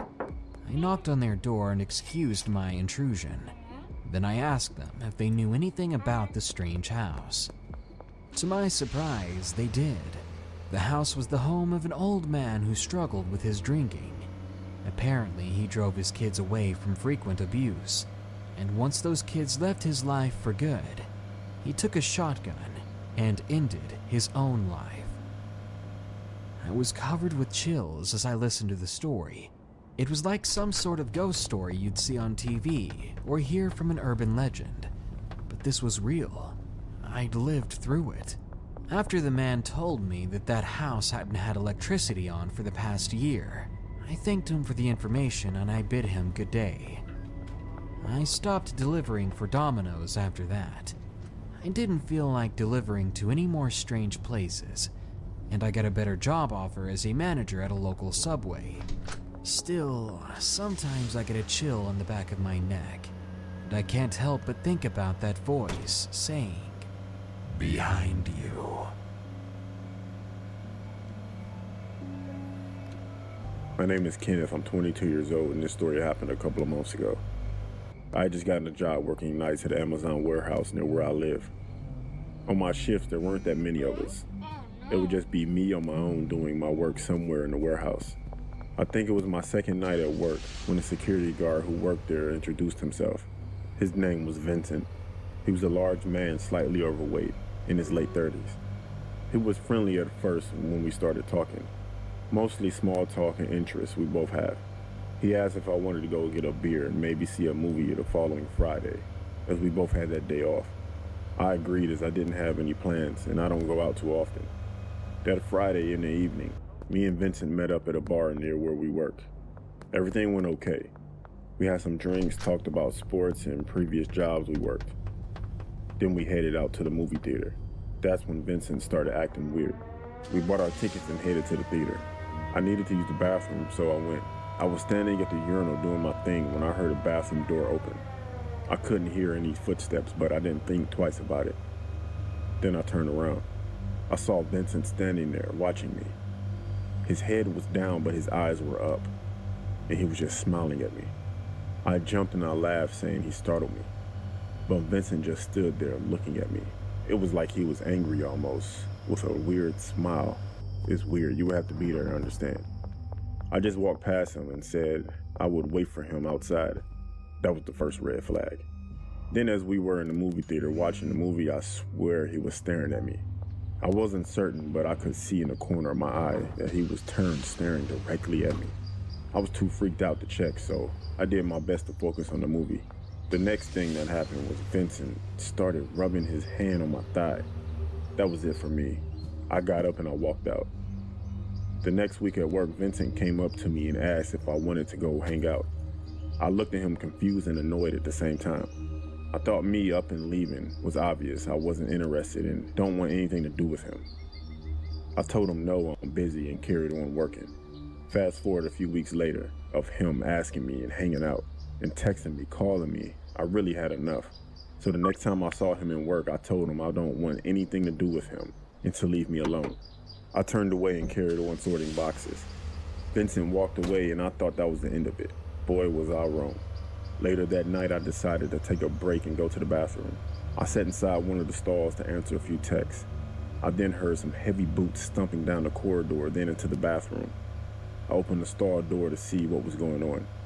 Before I could open the door, it was kicked into me, causing me to fall backwards, and then Vincent was on top of me, putting his hands all over my face, trying to cover my mouth, and then he started strangling me. I was losing consciousness, but I still remember the look of Vincent's face as he was choking me. His face was red and his eyes were wide as they could be. I thought I was going to die, but for some reason, Vincent let me go and left the bathroom. I sat up trying to catch my breath. I was still in defense mode because I thought for some reason Vincent was going to come back and kill me, but he never did, thankfully. I reported what happened to the manager. He looked on the CCTV camera, and I called the police. You can see me walking into the bathroom, and about a minute later, Vincent rushes in. At that point, Vincent had left the warehouse and went home. Well, that's what he told the police anyway. I'm going to fast forward what happens next and say due to no proof of Vincent attacking me, the charges were dropped against him. He even got to keep his job. I felt that justice had been taken away from me, and there was no way I was going to continue at Amazon, especially with that maniac still working there. I left that job, obviously, and currently have a new job. I hope and pray for... In the run-up to Valentine's Day of 2015, I found myself with a rather unfamiliar feeling. Loneliness. From 2010 onwards, I'd been so focused on med school that I was content to barely have a social life, and content to have a non-existent romantic life. I told myself that it could all wait until I was done with school, and that frankly it would be irresponsible for me to curate distractions for myself while I was trying to reach the first milestone in my career goals. But after most of my high school friends had graduated and my social media feed began to swell with pictures of their dates, weddings, and pregnancy pictures, I began to feel like that I was really missing out.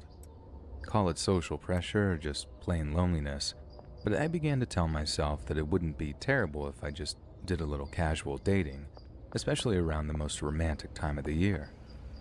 So I did what most younger folks my age do, and I downloaded one or two of the more popular dating apps. Being a woman and all, I didn't have any trouble getting matches. The trouble was actually finding a guy I liked after the opening conversation. So many of them seemed either too into it or clingy or way too cool and uninterested.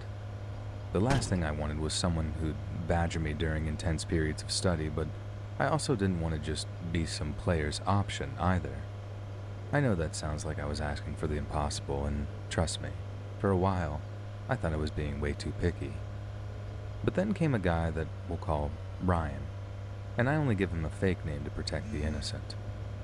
Ryan seemed charming, intelligent, and respectful, but he also took a while to answer my messages. I know that last part seems like a weird thing to count as a virtue, but I wanted a guy who had his own stuff going on. I liked the idea that he was sometimes just too busy to talk, and I guess that's because I saw a little of myself in him, but I digress. Out of all the guys I spoke to, Ryan was 100% the leading candidate. So there came a point where I straight up asked him if he had any Valentine's Day plans. I'm quick to add that I didn't ask him out. I just asked if he had plans, then waited for him to take the hint. Thankfully, he did, and he told me he knew of this cute little Portuguese bistro-type place that did some of the best seafood he'd ever had. Now, he didn't know this. I have the most boring Anglophone surname ever, but I'm actually a quarter Portuguese. So, I basically jumped on the offer and got super excited for the date. Valentine's Day fell on a Saturday that year, and I remember that because we ended up having to stew on a waiting list before our reservation was confirmed. Obviously, the will we won't we drama had me even more excited than before, and when the time came to actually go meet him, I was feeling very romantic indeed. He looked amazing too. Three-piece suit, perfect hair, plus a little tactical stubble that accentuated his masculinity. And then, when he took off his jacket, hung it over the back of his chair, then rolled the sleeves of his white shirt up. My God, I thought I was going to explode with desire right then and there. We talked, picked out some appetizers, and for about 45 minutes the date was going incredibly well. But then, I saw two people walk into the bistro that looked very, very out of place. Ryan had his back to the door, so he didn't see them walk in, but I did. And right away, their state trooper uniform stuck out like a sore thumb. I'm sure you know the kind I'm talking about. The Smokey Bear hat with the super shiny tie clip thing. But as much as they initially grabbed my attention, I didn't want to be rude and interrupt Ryan in the middle of an anecdote. He definitely noticed me looking over his shoulder, but they were nothing but momentary glances, so not nearly enough for him to stop talking and looking around. Out of my peripheral vision, I see the cops being greeted by the restaurant's maitre d'. Then, I see the maitre d' pointing in our general direction. But again, nothing to be too concerned about. But then, the two cops started walking past a row of tables in our direction, and this is when I have to break eye contact and look up at them, because they stop right next to our table. Again, I've changed some of the details to protect the innocent. "Sir?" one of them said. Ryan looked up before the cop continued. "Are you Ryan Smith of 111 Residential Street?" Ryan responded in the affirmative, then asked if there was a problem. My heart and mind are both racing by this point, and in those few split seconds, I figured something terrible had happened to someone Ryan knew.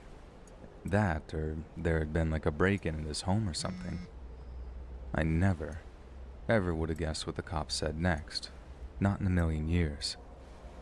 Then, as almost everyone in the restaurant is looking at us, wait and kitchen staff included, one of the cops says, "Ryan Smith, I'm arresting you on suspicion of the murder of," enter girl's name here. "You have the right to remain silent. Anything you say can be used against you in a court of law," etc., etc., etc. And I think my jaw must have been touching the tablecloth as I felt my face burning with embarrassment. Like I said, almost everyone in the bistro was looking at Ryan as the cops walked him out in cuffs. Then suddenly, once he was in the back of the cop car, they all started looking at me.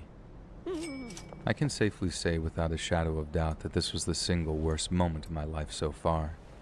It was a cocktail of absolute horror for me. Everyone's eyes on me, coupled with the embarrassment of having my date arrested while assuming everyone was thinking, what kind of girl goes out with a murder suspect? Is she dumb? Is she in on it? It was just awful. And then it hit me that if he really had killed some poor girl, was I his next intended victim? Did I just avoid being murdered by a matter of minutes, hours, days, or weeks? Was he looking at me with those big warm brown eyes while thinking, she's so smart and pretty? Or was he looking at me all hungry because he couldn't wait to hurt me? I barely remember walking out of the bistro, and the next day when I returned to pick my car up, I had to ask the maitre d' if I had walked out without paying. Turns out I hadn't actually paid, but the restaurant's owner overheard about the whole thing and told me that all the food and drink we'd consumed was on the house. It's a little acts of kindness like this which slowly restored my faith in humanity because, believe it, it had been badly shaken by the events of that Valentine's evening. I only really remember getting into the front seat of my car, calling my mom, then just ugly sobbing into the phone while she asked me, "Are you okay? What happened, honey?" Over and over again. Once I was finally able to get the words out, she told me not to drive home in such a state and to take a cab, and she was right. Even though I hadn't touched a drop of alcohol that evening, I was definitely in no fit state to drive. I suppose at that point I should just cut to the chase and tell you all what you want to know. And yes, Ryan was convicted of murdering the girl whose name I've chosen to omit. I was actually kind of hoping it was all just some horrible mistake, and that I hadn't seemed so dumb or naive to have gone on a date with an actual murderer. But nope. As the months went on, it progressed from an arrest, to a trial, to a full-on murder conviction. Ryan had gone on a date with some sweet, unsuspecting girl, taken her back to his apartment, then strangled her to death in the middle of being intimate. I remember my roomie saying that it might have been a kind of horrid accident, but it wasn't. Ryan had deliberately killed her, at a time when she literally couldn't have been more vulnerable. It might seem strange, but I did end up finding a kind of closure after the whole thing, and I recommend this variety of cognitive behavioral therapy to anyone who suffered a similar trauma. I wrote Ryan a letter, or more accurately, I wrote a letter to a prisoner number and addressed it to the correctional facility he was being held at. I couldn't even bear to write his name, nor could I bring myself to write mine either. He'd know who I was certain of it, and in the letter I told him in no uncertain terms that I hoped he would rot and burn forever. I told him a bunch of other things too, but those aren't fit enough to be reprinted anywhere remotely civilized. I don't know if he ever opened or read the letter, but the detective that I was in contact with informed me that it would most certainly be delivered. I hope he read my letter, and I hope it cut him up inside. I wanted him to feel as mortified and ashamed as I did in that bistro on that chilly Valentine's evening. I wanted him to read my words, and as he was reading, I wanted him to pray for the ground to just open up wide and swallow him whole, just as I did when all those people were looking at me with burning judgment in their eyes. I wanted so many things from that letter, but I only got one of them: closure. Some of you might be wondering why I haven't named anyone in this account. It's for a number of reasons, but the primary one, I know this for certain, is that the family of the girl my date had murdered requested the privacy and space to grieve following his trial. Unfortunately, this wasn't respected by elements of the local and national media, and the family ended up suing one of the more unscrupulous publications regarding an article they posted online. If you ask me, it was righteous litigation, and although I wouldn't be all that worried about them suing me, given how closely connected I am with the case, I'd like to respect their wishes for privacy and anonymity. On top of that, I'd like you to respect my privacy and anonymity, at least until my prospective killer is released. Because then, I'll go public, truly public, and no matter how much my prospective killer tries to carve out a new life, a new identity, or a new existence, I'm determined to make sure that everyone knows what a monster he really is.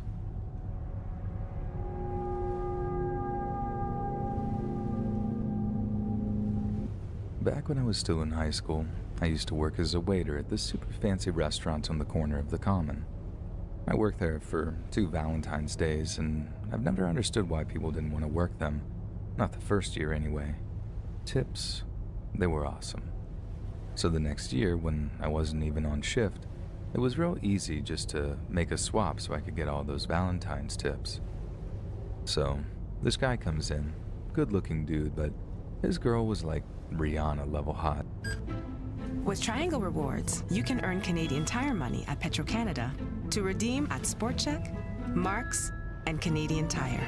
Triangle Rewards, rewarding you just for filling up at Petro-Canada and Gas Plus. It was all eyes on her all night long. There was almost a fist fight in the back to decide who got to wait that table. Okay, maybe not a fist fight, but I personally witnessed 2 games of rock, paper, scissors, and they were low-key intense. Anyway, the night goes on. We're working steadily, and the tips are just mounting up hour by hour. The dude was treating his girl to all kinds of bougie cocktails, insisting she have dessert, the most expensive entree, stuff like that. And the whole time we're just like, yes, dude, boost that percentage. Boost it. It wasn't my table, so I couldn't keep track of the exact amount he dropped on her, but I know it must have been like $500 and change based on the pricing. But as they're wrapping up, I'm just waiting to see what kind of cut I'd be getting. When out of nowhere, a solo girl walks into the main dining area. She's not wearing anything fancy. She's looking like she'd actually been crying, and I remember watching her look around the dining room for a second or two before honing in on the dude and his Rihanna twin. You know when you just know something messed up is about to happen, and you can just feel the tension rising in the room before it suddenly explodes? I think everyone in the main dining room picked up on that as she powered over to the Rihanna girl and started screaming in her face. I remember watching our bartender, this big tattooed dude called Harley, walking over to her, getting ready to separate them or whatever. But before he got there, the crazy girl grabs one of the wine glasses from the table and just yeets it into the Rihanna girl's face. Harley goes from 0 to 100 in trying to get over to stop it. This place was super fancy, so it didn't have security or anything hanging around anywhere. In fact, we barely had any trouble at all. So when the situation exploded, and diners were screaming and trying to get away, Harley was slowed down by all these people trying to get out of the dining room while he was trying to get in. Then, in the meantime, the girl is just going ham on Rihanna with this broken wine glass. Before I actually come out of shock in time to act on it, she's picked up another glass and yeeted that one into her face too. Then get this. Instead of actually helping his date, the guy actually just bailed out of the booth and ran out of the restaurant along with the rest of the customers. Total scumbag move, man, and something I'll never forget. Seconds later, me, Harley, and the rest of the waiting staff had basically body slammed the crazy girl away from Rihanna, while she herself had slumped down under the table to get away from the attack. The cops eventually showed up, took the crazy girl away, and once the scene was safe and clear, the EMTs showed up to treat the injured girl. I hadn't seen her at any point after the attack, not until the EMTs actually started treating her. And honestly, I couldn't even recognize her face. All around her eyes and nose, it just looked like ripped up red, and her upper lip was almost cut all the way in half so you could see gums and teeth and stuff. It was one of the most horrific, upsetting things I'd ever seen. And every single Valentine's Day since, I'm reminded of that poor girl and the horrific injuries she suffered at the hands of that psycho ex, or whoever she was.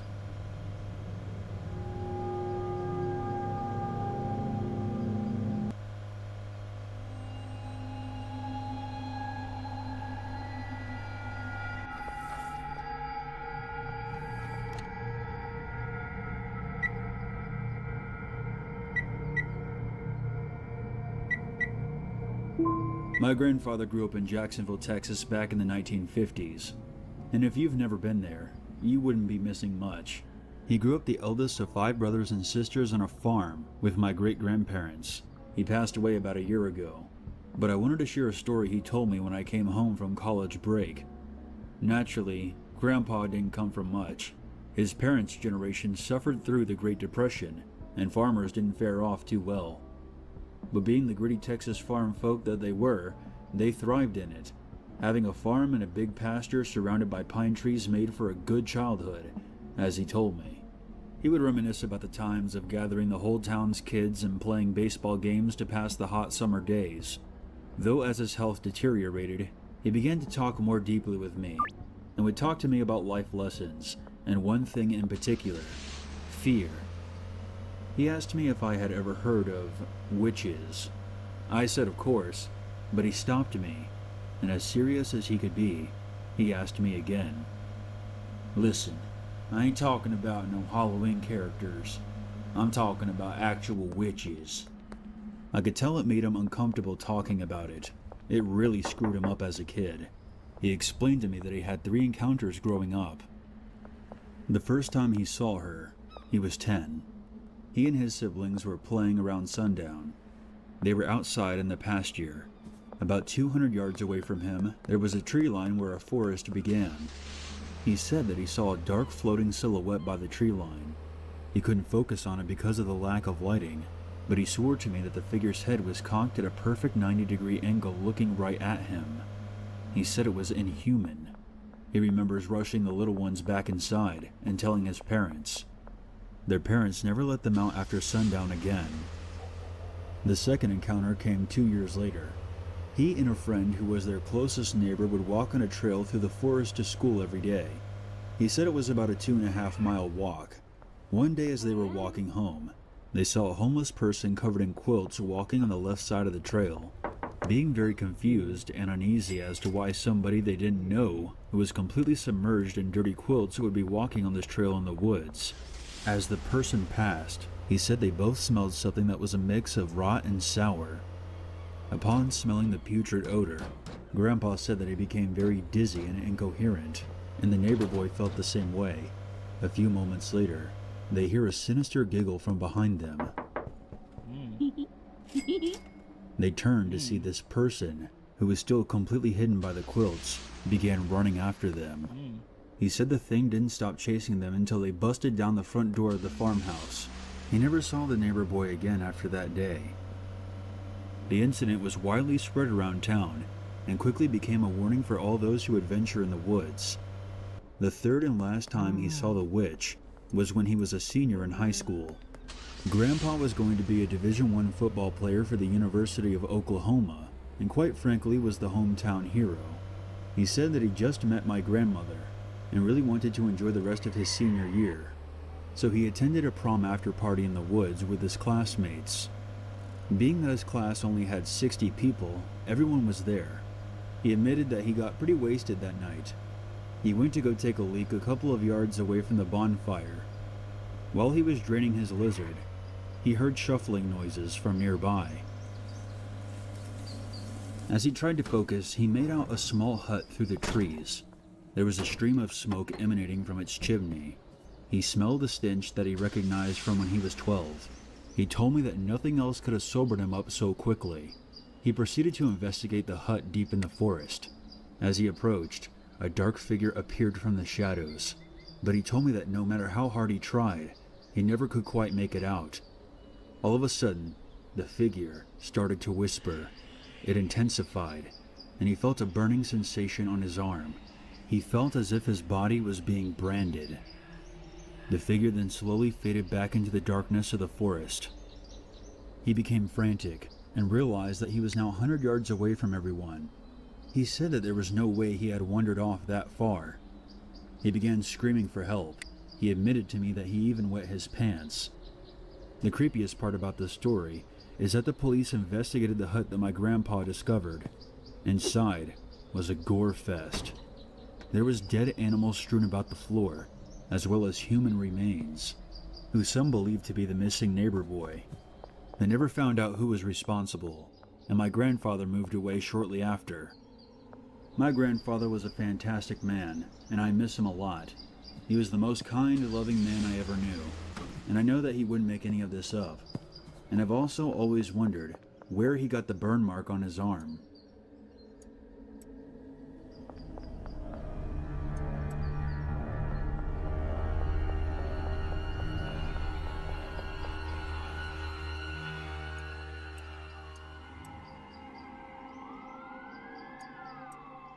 Some backstory before I begin. I work for a conservation corps based out of Austin, Texas. We do a lot of environmentally based projects. such as trail maintenance, wildfire fighting, invasive species removal, etc. One day this past spring, we were working in Jasper, Texas, doing invasive species removal on Nature Conservancy property. We were clearing any and all species that were not longleaf, shortleaf, or loblolly pine trees. The property was about 60 acres, so we were flying through this project trying to complete it. Most of our chainsaws had run into problems and were not working properly, so we ended up having to split up into groups. I worked in a crew of 8, and we only had 4 saws running, so groups of 2 was the reasonable way to run things. I was working with one of my co-workers, Joe. We were on an area of property that the crew had not been to yet. Our job was to cut a trail about a mile into the property and proceed to make our way around the 60 acres. We began to saw our way in at around 7:45 a.m. We had to hike in our fuel, bar oil for the chainsaw, our wedges, and our packs. We each carried a hatchet in case we needed an extra wedge or for any other reason, as well as flagging to mark the trail. At around 9, we had reached our halfway point and decided to take a short break. I shut off the chainsaw, took my chaps off, and drank some water to cool off. I placed my pack against the tree, and Joe did the same. We began shooting the shit. Nothing unusual. Just some stupid banter to get through the day. As we were talking, something snapped in the brush about 30 feet to the west of us. I instantly stopped talking and grabbed our hatchets. This area was known to have wild boar. We knew what to do in this situation if a wild boar was to show up. Nevertheless, we were scared. We slowly walked over to the brush, and as we approached, another snap came from our south, about 30 feet in the dense brush. At that point, we were starting to get nervous. We had no plan if 2 boar were to show up. We decided that it was best to grab our packs and find our way back to the crew. They would understand us ceasing work for 2 boar. As we slowly made our way back to our packs, snaps came from every direction. We had nowhere to go. My first thought was to grab the chainsaw and turn it on. I revved up the engine, but it promptly died. Great. Another saw down. In simple terms, we were screwed. We decided to make a run for it at that point. I counted down from 5, and we both ran down the trail as fast as we could, into the thick swampy brush. We sprinted as fast as humanly possible towards camp, but something made us stop. Joe and I, at the same moment, stopped running. We stood there not knowing what to do. Joe began to look around frantically, and as he did, I felt a cold breeze wisp down my back. A deep voice whispered something into my ear, but before I could even comprehend the words, I took my hatchet and swung blindly behind me. To my surprise and terror, it struck something hard. As I turned my head to see what creature had just met its doom, I heard Joe gasp. As my head swiveled, behind me was a tree. This may sound normal, but we had cleared this area of all life not but 30 minutes prior. The chances of us missing a 2-foot wide, 60-foot tall tree were 0. Realizing that this was only a tree, I looked back at Joe, ready to laugh, but as soon as I turned around, Joe was gone. I chuckled and started to call out his name. After about 2 minutes, I began to freak out. I began frantically searching the surrounding area, but Joe seemed to have vanished into nothing. After another 10 minutes of searching, I decided that he may have been so scared that he ran back to camp, so I began to make my way back. When I arrived, everything was completely normal. Everything but the fact that Joe wasn't there. I told everyone that Joe had gone missing after we had a run-in with some boar. We all spread out. We looked for Joe for an hour before deciding to call the authorities. They arrived shortly after. We set up search parties to find Joe. After about 10 minutes of searching, he was found. Joe sat on a tree stump, pale as the moon, staring off into space. I called out to him, but when he looked at me, I noticed blood running down his stomach. There was a tree branch sticking out of Joe's gut. I sprinted over to him as he fainted and caught him before he hit the ground. The police rushed Joe to the nearest hospital. Before we left, I noticed something odd. Joe had been sitting on a stump of a tree that I had rammed my hatchet into. The tree was no longer standing, and my hatchet was sitting in the dirt, covered in blood. My stomach dropped, and I immediately walked with my crew back to camp, leaving my hatchet behind. We packed up our campsite and left Jasper that night. We were never sent back to that property. Shortly after, an article surfaced in the news of a Nature Conservancy surveyor who disappeared in the same forest. They found him a week later impaled next to a tree stump. I can only assume it was the same stump that we found Joe next to. I experienced this back when I was 14. Now I am 23 years old. Back then I lived on the outskirts of a small town in Montana. Behind my home there was a forest. Now, I had never stepped a foot into those woods until that day. The only time I'd ever even gotten close to that forest was when I was tasked with walking my family dog Charlie. Now, Charlie was a big dog. I had never seen him cower before. On one of our walks, I heard a noise in the woods. It was the sound of a branch snapping. Occasionally, whenever I took walks with Charlie, I would keep hearing these noises. One thing to mention, though, is that whenever I took Charlie out during the day, nothing would happen. But during dusk or dawn or even nighttime, I would always hear this noise. The day I decided to head in was an extraordinary day because it was my 14th birthday. After everyone was in bed, I had snuck out with Charlie and we navigated our way through, or, well, tried to.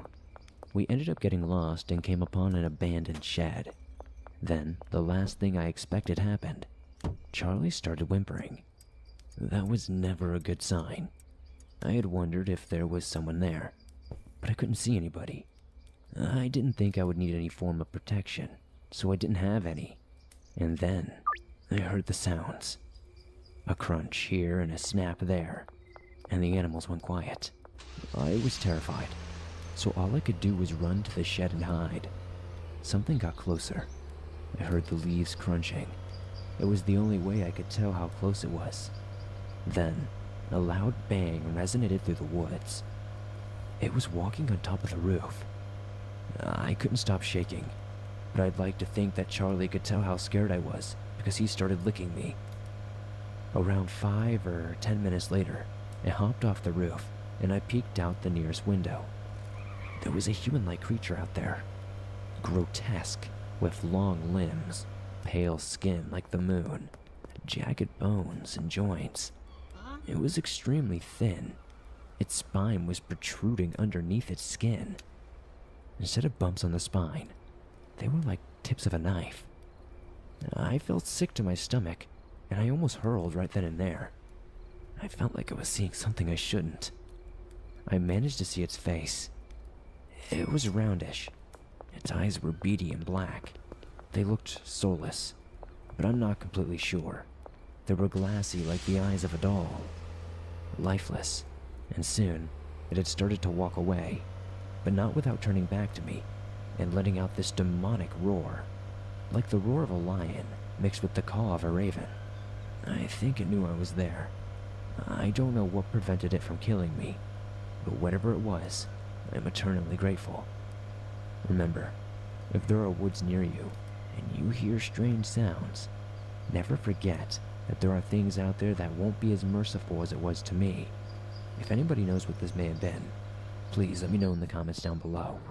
I'm incredibly curious. It all started on the 7th of February. The small independent coffee shop I was working at had decided to throw up a few decorations for Valentine's Day. So myself and a few colleagues had spent pretty much our entire shift putting up pink and red bunting, writing romantic quotations around the edges of our blackboard menu, and other romantically themed stuff. It was a fun way to spend a shift, but as I clocked out and began the short walk back to my flat, I began to feel a slight pang of loneliness, knowing I'd be single and alone on the day itself. I consider Tinder or Bumble to try and bag myself a date, but the chances of securing myself a boy that I actually genuinely liked over the next 7 days was slim to none. so I resigned myself to another Valentine's on my own. But when I got home to find a pink envelope in my mailbox, I must admit that it brought a little smile to my face. A secret admirer, like something right out of a cheap romance paperback, might not be every girl's cup of tea. But to be honest, it really cheered me up, even if it was from a friend or the nice lady that lived on the ground floor flat. Only when I open the thing up, it just says, 7 days to go. No romantic message, no kisses or hearts, just those 3 words scrawled hastily onto the paper inside. It's then I realized there's nothing on the envelope or the paper it contained that confirmed it was actually addressed to me. No name, no address, nothing. I started to feel a tad silly, like, what if it wasn't meant for me at all?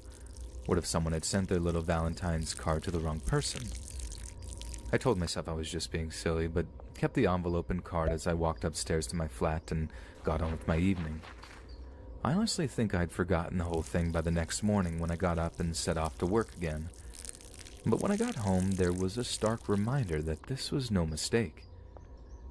Arriving back at my flat, I checked my mail to find yet another pink envelope inside. Not only that, but a small brown paper package was stuffed inside too. Again, I have to admit to being kind of excited about the whole thing. There definitely hadn't been a mistake of address or anything. I mean, the person must have had to put all that stuff in there themselves. Maybe I really did have a secret admirer, and that Valentine's was about to become something out of a fairy tale.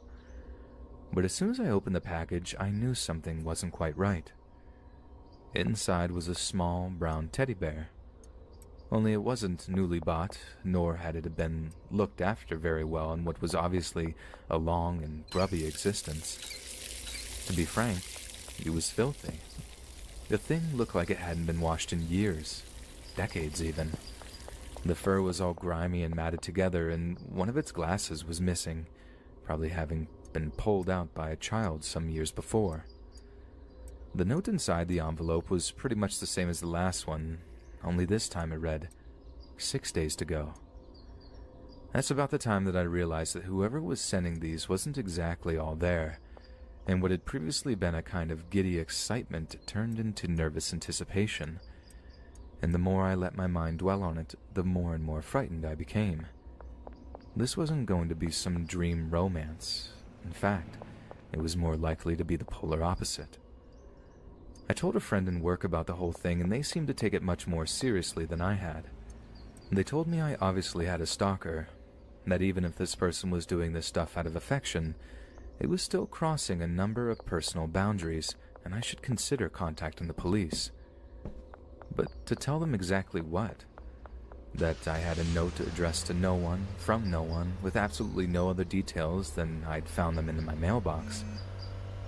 Alright, it wasn't exactly the dream romantic gestures that I think all girls kind of crave, but at the same time, why cause someone the distress of calling the cops on them? That felt kind of cruel. But after returning home that evening to something else in my apartment, I didn't feel so apprehensive about contacting them. I arrived home again that evening to find exactly what I expected in my mailbox. Another note, this time reading, yep, you guessed it, 5 days to go. I stormed up to my apartment, grabbed a piece of notepaper and a Sharpie, and wrote out something along the lines of, "Whoever is leaving stuff in my mailbox, please stop." It was sweet at first, but now it's kind of creepy. No more, or I call the police. I made an effort not to come across as too rude or aggressive, but I also needed to make it clear that I really didn't appreciate their unwanted attention. I taped the note to the front entrance of my apartment building before I went to bed, hoping whoever it was would get the message and leave me alone. So, little side note, I get a shower before bed every night without fail. I'm almost sort of a clean freak. I keep my bathroom pretty much spotless. So as I finish getting washed, something small catches my eye. Something that might not even gain the attention of most people, but to me, it stuck out like a sore thumb. A flash of color in what is an otherwise pristine white bathroom. On the window's ledge was a tiny, glassy dome shape, just sat there on its own. I approached curiously, peering down at it for a few moments before I completely freaked out and ran out of the bathroom to call the cops. It was a small, glass eye, a minuscule amount of fabric woven into the back of it. I recognized it almost instantly as the missing eye from the teddy bear that I'd found in my mailbox. While I was on the phone to the police, I realized a few things about my prospective Valentine. As I said, I get a shower every evening before bed. I like hot showers, the steamier the better, so naturally the bathroom window spends a lot of time ajar to let out the moisture. Whoever managed to put that glass eye on the bathroom window ledge had known my evening routine. They had obviously been watching me for long enough to work out the exact place to put something so that I'd see it. But it was their method that really creeped me out. The way they used the small Teddy's eye to tell me in so many words that they were watching me. I swapped the note out I'd written for one that simply read, "The police have been contacted. Leave me alone." And leave me alone they did. But the whole thing had a pretty serious effect on my psyche for a long time afterwards. Sometimes I'd find myself staring at someone in the coffee shop or someone walking past my flat, wondering if it was them. If one day one of them would look over and smile, and I'd just know they'd not given up just yet.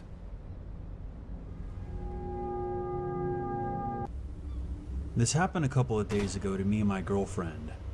We were house sitting for my girlfriend's dad. My girlfriend's dad lives in a rather large house in a suburban neighborhood, just outside of one of the major cities in Denmark.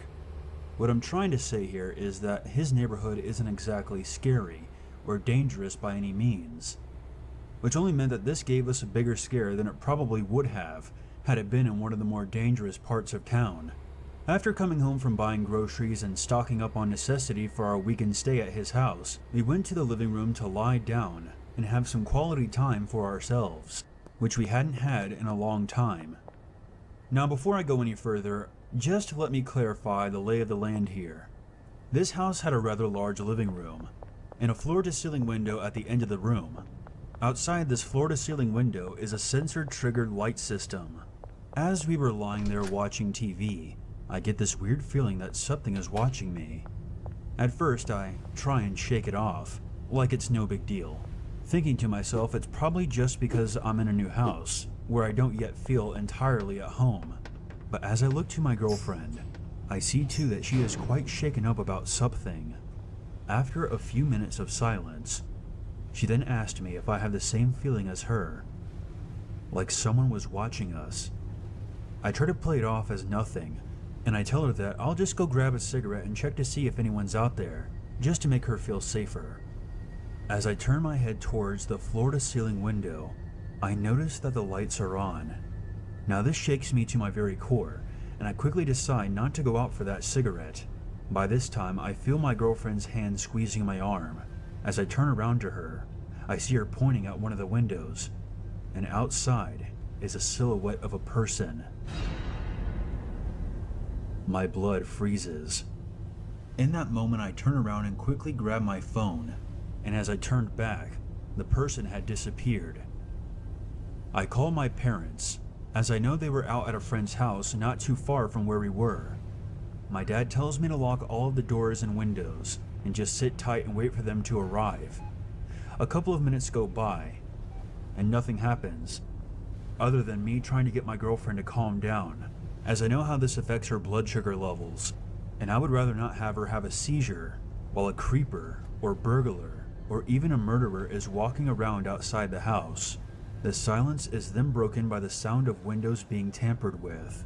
At this point, I'm trying really hard not to freak out and cause any further panic. But luckily, seconds later, I hear my dad pull up outside the house. My girlfriend and I have since discussed who it might have been, and we've come up with a few possible suspects, one of them being my girlfriend's crazy mother, who has a severe mental illness.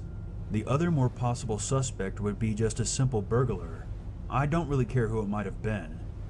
I'm just glad whoever it was didn't manage to break in.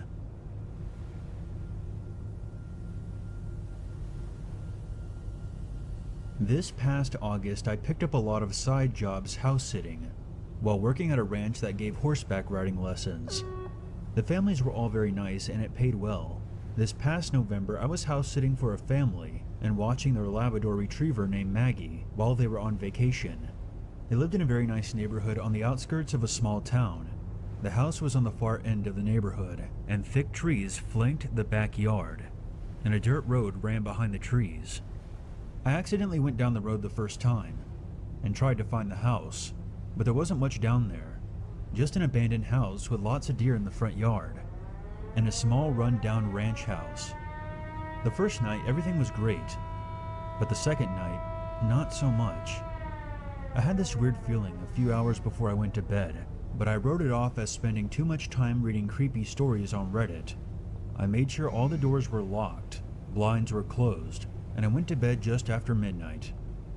But as I fell asleep, I still couldn't shake this uneasy feeling.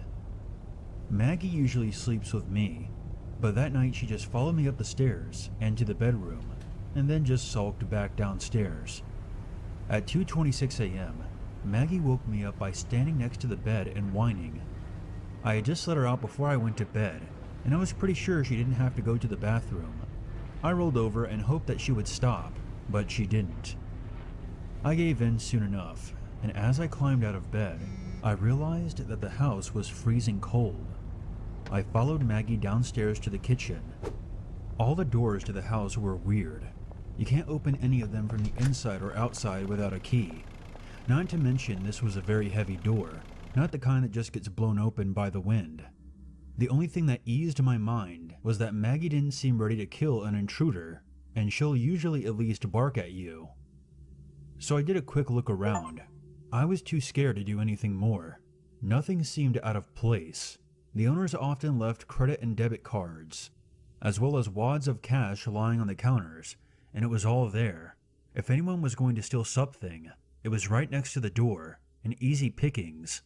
But since nothing was missing, I tried to brush it off as just forgetting to lock the door. I made sure it was locked this time and went back to bed. Maggie still didn't want to sleep with me and went back downstairs. Less than an hour later, she woke me up again. This time, I didn't question her. I crept back downstairs more cautiously than I had before. The back door was open again. This time, the key that had been sitting on the kitchen counter was in the lock. Someone had been in the house with me. The police were called. They looked all around the house but found no one. Everything of value was still in place, so I was really worried about the intentions of whoever broke in. The family was shocked that something like that happened and have since moved to a large farm 20 minutes away and now have video surveillance. This happened to my sister about 15 years ago when she was still in high school, and I was in middle school. Our mom worked as a house cleaner and always became friends with everyone's home she would clean. Still can't play that. One of the homes was owned by an older couple who had no kids but had a huge house and a really nice pool that they would always invite me and my siblings to come swim in. The husband worked as a COO of a large airline company, and they lived in a very nice neighborhood on a large lot surrounded by forest. When you were in their backyard, you couldn't see the other houses at all, just trees. It felt very secluded. Their house was very angular and architecturally interesting, with multiple levels made from stone.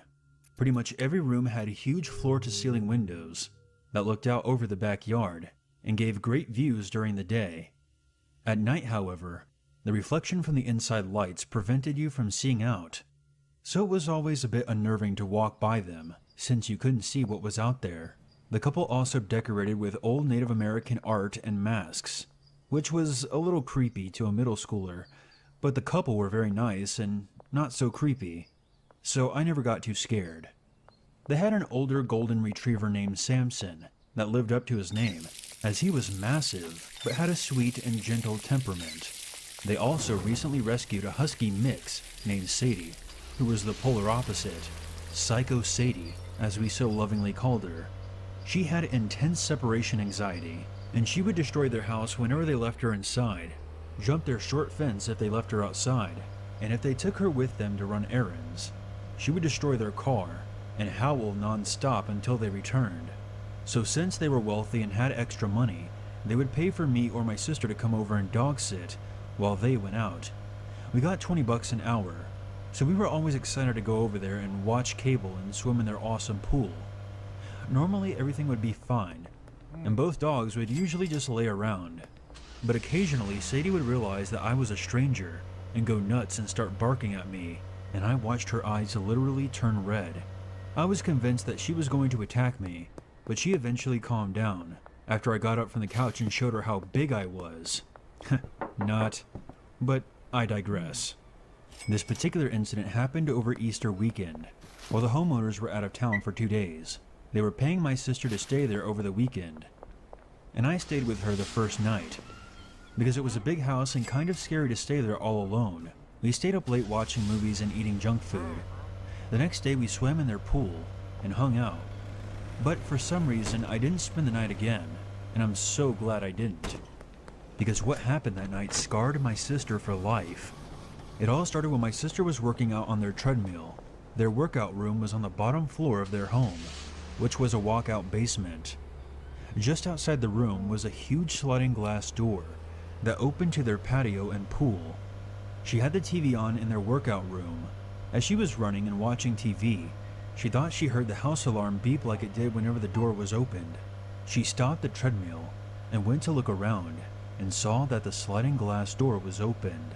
Now this door was huge. There was no way it could have opened by itself, so she was instantly freaked. However, the dogs were just lying there in the workout room, and she figured that they would have gotten up to investigate if someone had come inside, and because Sadie was a bit crazy and hated strangers, she thought that she might have accidentally left the door open, and just imagined the beep of the alarm, and that it could have come from the TV or the treadmill. She closed and locked the door and went back to working out. A couple of minutes later, she had the distinct feeling of someone watching her. She looked around, but no one was there. She finished her workout, but couldn't shake the feeling of being watched. She decided just to go to bed, as she was becoming a little creeped out, and just wanted to forget about it. She went around and made sure all the doors were locked. The owners didn't give her the alarm code, so she couldn't set it. She took a shower and locked herself in the guest bedroom, with both dogs, just in case, and eventually fell asleep. A couple hours later, she awoke with both dogs growling at the door of the room. Now, it was fairly normal for a psycho Sadie to growl and bark for no reason, but Samson had never barked or shown any signs of aggression, so immediately my sister knew something was up. She was shaking and trying to convince herself that the dogs had just heard an animal and that it was nothing. But then she heard the dreadful door alarm beep. She called my dad in a panic, crying and screaming, and he told her to hang up and call the police, as he was on his way over. She called the cops, and my dad made the 15-minute drive in just under 5 minutes. When she opened the bedroom door to let my dad inside the house, the dogs took off running and barking through the house, and downstairs to the basement. My sister ran screaming all the way through the house to the front door to let my dad in. He quickly took a look around the house with his gun, but did not see anything unusual. The police arrived a few minutes later and looked around the property. They found that the back gate was open, as well as the sliding glass door again, but not enough to let the dogs out. Just barely ajar, like it had been slammed shut and bounced back open a bit. They said it looked like someone had entered the home through the sliding glass door, because the lock was tampered with, but they determined that whoever it was hadn't stolen or disturbed anything. When my dad asked why someone would break in and not do anything, especially with the dogs locked up, the police said that they had been notified by the homeowners earlier that month that the husband received a death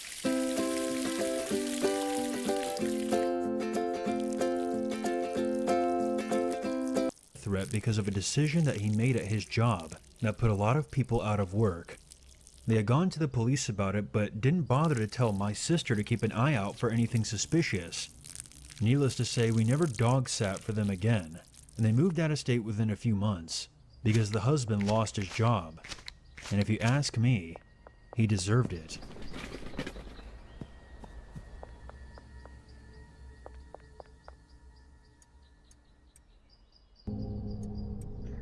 I live in a town of about 11,000 in rural Wisconsin. Not by reference, but for a job. We are moving when I get a better one.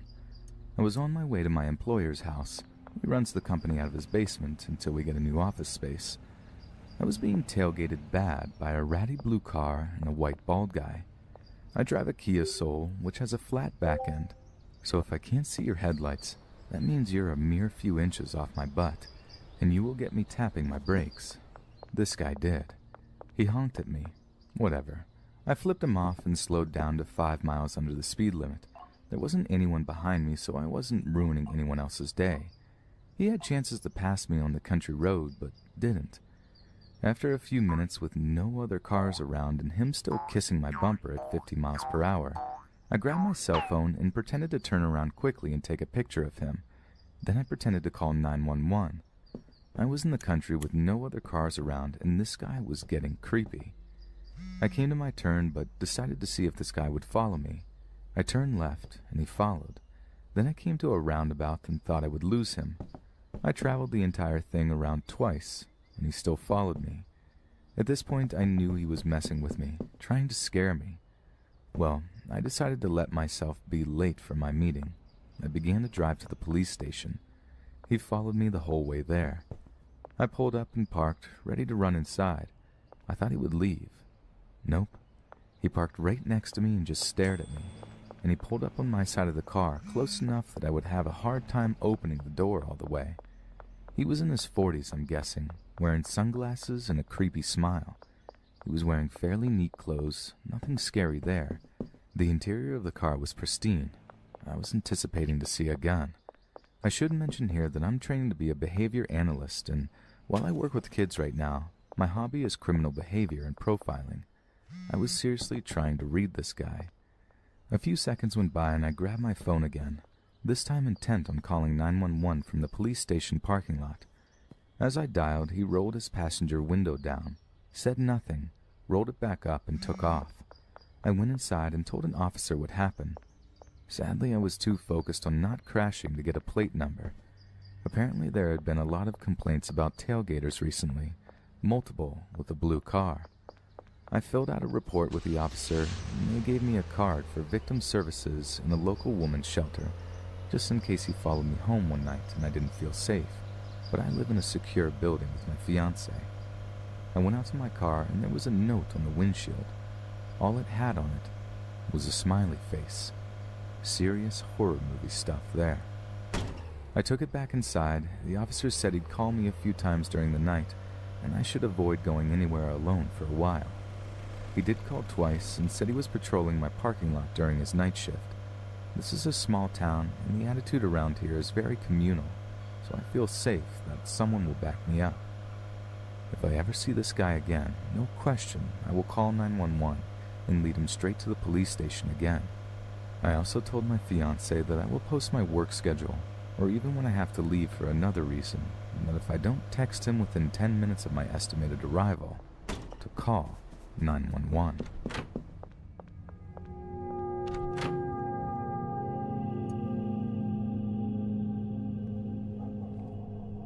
This happened like 16 years ago. I was 12 then. I was in the summer camp of my Boy Scout troop, but with both boys and girls. As are all in Spain, scouting here is actually a quite liberal thing. One of the most important activities during the summer camp is what we called the raid. Basically going out of the camp to adventurously trek for a couple of days. My friends and I planned an amazing route through a beautiful mountain range called the Pyrenees in the northeast of Spain. 3 days walking, 2 nights sleeping out of the camp. My raid group consisted of 15 boys and girls, all between the ages of 12 and 14 years old.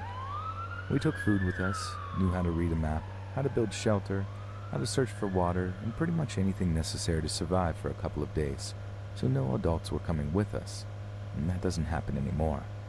Our plans for the first day were to climb a mountain that was just under 10,000 feet high and sleep by a glacial lake nearly on top of it. It was a long walk from our camp, about 15 miles and quite steep, so at about 1800 we decided we were going to not reach the lake at a prudent time. We found a nice place to build a shelter, did it, and then cooked some dinner.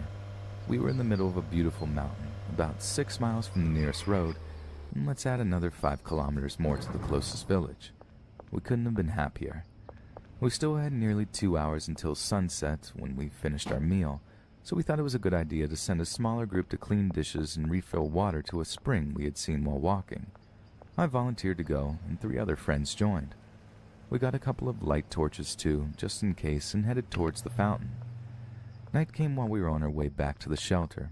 We could hear the rest of the group singing and having fun in the distance. Suddenly one of my friends stopped and pointed at something just by the side of our trail. "This wasn't here on our way down. I'm sure of it," he said. There was a light reflecting pole from the road, torn into pieces. We went from being happy and relaxed to being mildly scared in just a second, and rushed all the way to where the rest of our friends were. We told them about our creepy finding right away. We were just kids, so fear escalated quite fast. Who could be hiding in the same mountain we were at, and why? 2 of the older guys, they were 14 years old, thought it would be a good idea to go and take a look around to try to calm us down. Although being without them was even scarier, we also appreciated it. They went away with a light torch, a knife, and a whistle, so we could hear from further apart if they were in trouble. We remained seated inside the shelter, which was nothing more than a couple of tarps held by sticks near a big boulder, silent and scared. I remember hearing quite a lot of sobbing around me. I was thinking I didn't want to die there. One of the girls suggested that we could sing to try and think of something else. Some disapproved because we might not hear the whistles, but we did anyway, although not very loud. We were like that for about 10 to 20 minutes. The whistle interrupted our song. We heard it clearly. 2 whistles coming towards us at a really fast pace. I remember taking my knife from its sheath and keeping it in my hands. Luckily, it was our friends. They arrived nervous and exhausted from the run. They said they stumbled upon a long standing stick with lots of blood all over it, more than what our nerves could stand. Most of us started crying. Some prayed too. They told us they were going back to look for whatever was in the mountains with us and confront him. "In case things go bad, we'll run somewhere else so we can't find you," one said. We asked them to stay, but nobody was able to move a finger to actually stop them from leaving. There was no more singing, only weeping and barely audible prayers. I just didn't want to die there. I wanted to see my family. After a while, we heard some noises, followed by the voices of our friends. They came back at a calm pace, with relief in their faces. "It was all just a misunderstanding," one explained. "It's just a park ranger. We found him and he explained to us that he was just walking around as part of his duty," said the other. "And the bloody stick was just from a rabbit he had hunted for dinner." It was quite a relief, and we relaxed. Someone even spoke about taking out our sleeping bags and going to sleep, and that sounded wonderful. But it wasn't long until one of the older guys said he was a bit suspicious. "You see, he wasn't wearing a uniform," he said, "nor a badge or anything that could identify him as a ranger," answered another. "And who walks kilometers away from the closest road, late at night, to hunt rabbits? Are there even rabbits in this altitude?" Terror came back in a second. They were right. That story didn't make any sense. "Let's go back there and frickin' threaten him," one of the older guys said. We asked them to stay with us again and got the same results. Once they were gone, someone said that maybe he had followed them and now knew exactly where we were. We all shivered in panic. Nobody was paying the slightest attention to anyone else anymore. Nobody cried and nobody prayed. I remember I only had one thought in my mind. I'd rather kill than get killed in this terrible place. We waited seated, silent, and ready to fight for our lives. We all had our knives out and ready. Minutes passed, and suddenly we heard people running and approaching. We heard screams of terror. From the sound, it was obvious there were more than 2 people coming at us. I hadn't been more scared in my life. I hope I could say goodbye to my mom, my dad, and my sister. My knife was ready to stab whoever came close to me. We finally saw our 2 friends running for their lives, being followed by 2 men. They came just at the front of the opening of the shelter and stopped. The 2 men chasing them did the same, and we could see their faces. They were our camp leaders, who had been following us all the time, but hiding, and the 4 started laughing at us and asking if we were scared. It was just a joke, the entire time. Everyone started crying, and some even had trouble to grasp proper breaths due to anxiety for quite a while. We were all not amused. And only after a couple minutes, the funny 4 realized what they had done. They had taken 13 children to the point of holding a knife and being willing to kill with it. We obviously relaxed a lot, but our fears became anger. It had been a joke way out of proportion or the most basic of common sense. They spent quite a while saying how sorry they were, but we didn't care. We wanted them to leave us alone. But on the other hand, we were still too scared to sleep on our own, so we reluctantly accepted that they all came to sleep with us. It took them months to regain our trust again. It was the worst night of my life, no doubts. I've never had nightmares about it, but I remember it like it was yesterday. Now that I'm older, I always like to think of what would have happened if two guys had been there to kill us. We were children, sure, but armed and ready to defend ourselves if need be. I'm a journalist, so I can't help but think of some headlines. 2 murderers stabbed to death in the mountains by 13 children. Things were a lot different back then, and the Scouts has definitely changed for the better.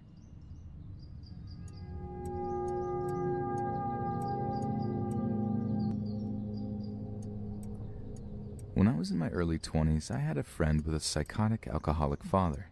She didn't live with him. He lived in a remote little coastal town. Now and again we would go together to visit him and stay the night. My relationship with him was creepy in itself, but that isn't the subject now. One night, when we were visiting, my friend and her dad had a drunken blow-up and kicked us out of the house. It was about midnight. We had gotten a lift down and didn't have a car. My friend's dad lived about 4 kilometers out of town, a huddle of 2 or 3 shops by way of a dirt road. We started walking down the dirt road to the town where there was a telephone booth. This was in the days before it was commonplace to have a mobile phone. I was going to call my folks, who lived about an hour and a half away, and see if they would come get us. The whole way to town, my friend was drunkenly moaning and crying about her broken relationship with her father, and she didn't let up by the time we got to the phone booth. We sat on a bench next to the phone while I woke my parents up. They agreed to come get us, and I sat down on the bench for the long wait. Shortly after this, a van appeared and parked just behind the bench we were sitting on, maybe 5 meters away. There were 2 young men in the front seats, and they were looking at us. If that didn't make me nervous enough, the van door slid open, and I saw there were a number of young guys in the back. I don't remember how many, more than 2. The place we were sitting was deserted. There were no houses nearby, just more road. No people, nowhere to run, no one driving by. It was a crappy little nowhere town. I stood up so I could see them better and kept my eyes fixed on the van full of men, acutely aware of our vulnerability. What I saw was that they were looking back at us. They were talking among themselves, quietly at first. Then they started talking more and more loudly. It became evident that they were deliberately talking loud enough for us to hear. They were talking about pulling us into the van and taking us somewhere to have their way with us and kill us. I can't remember the exact words, but that was the gist of it. My whole body was not shaking, but quaking with terror. I couldn't take my eyes off the men. I remember the face of one of them so clearly. I could draw it now. He was just sitting in the door of the van, looking at me with no expression, looking at me with dead eyes, looking at me like I was a thing. At this time, my drunk friend hadn't stopped sobbing to herself. Whether she knew the van was there at all, I couldn't say. I knew I had to tell her about the danger, but I was actually so full of terror I couldn't move. I couldn't speak. That was when the most incredible thing happened. My friend's father, who has never apologized to anyone in his life, appeared, drunk, in his car. It's hard to describe how unlikely it was for him to do this. He could hold a grudge like no one you've ever met, and he was such a stubborn mule. He and my friend had an emotional reunion. The whole time my eyes were fixed on the van. The men had stopped talking and were just watching us. "Let's go," I said. We got in the car and started heading for my friend's dad's house. The van started up and began to follow us. I tried to explain to my friend's dad about the men, but he said, "I'll just slow down and they can pass." They slowed to a crawl behind us, and then they began to shout out of the windows, screaming threats. They followed us all the way down the dirt road, and then all the way down the driveway of my friend's dad's house. They just sat in the van behind us, and we sat in the car waiting to see what would happen. All of my friend's dad's neighbors were holiday homes, and nobody was in that night. We knew that if the group of men decided to get out of the van and carry out those threats, we would get no help. After a very long time, the van backed out of the driveway, and they left. My parents came in a panic to the house when they couldn't find us at the shops. My friend's dad hid in shame, and I went back to my family's house. I've been asked if I went to the police, but I can't remember. I don't think I did. It was a messed up time in my life, but that incident changed me forever. I'm a very fearful person now, and very overprotective of my kids, and I don't want to change because I'd rather be like this than accidentally trust one of the millions of psychos out there.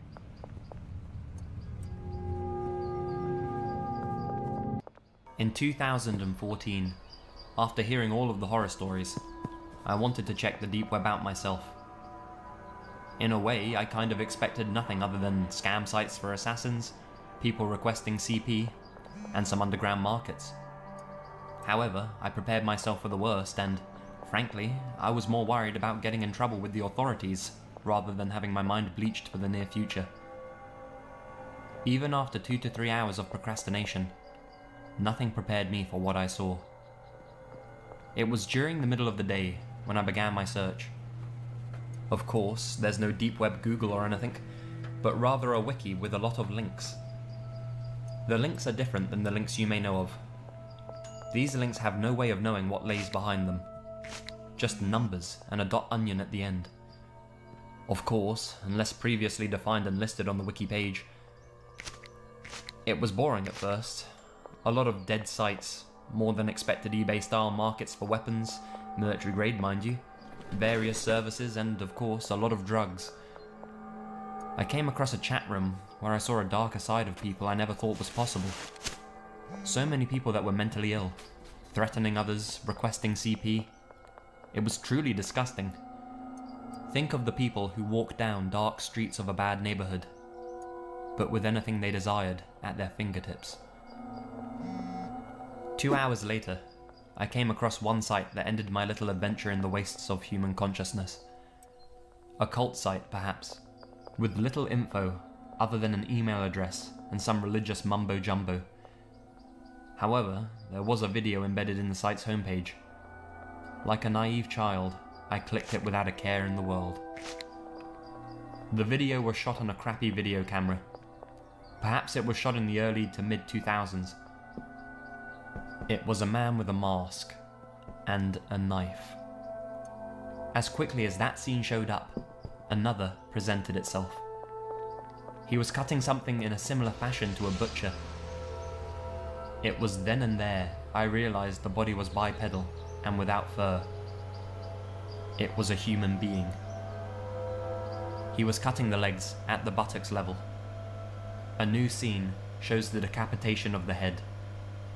Then another shot of the man with the mask, followed by a picture of a church with a weird symbol.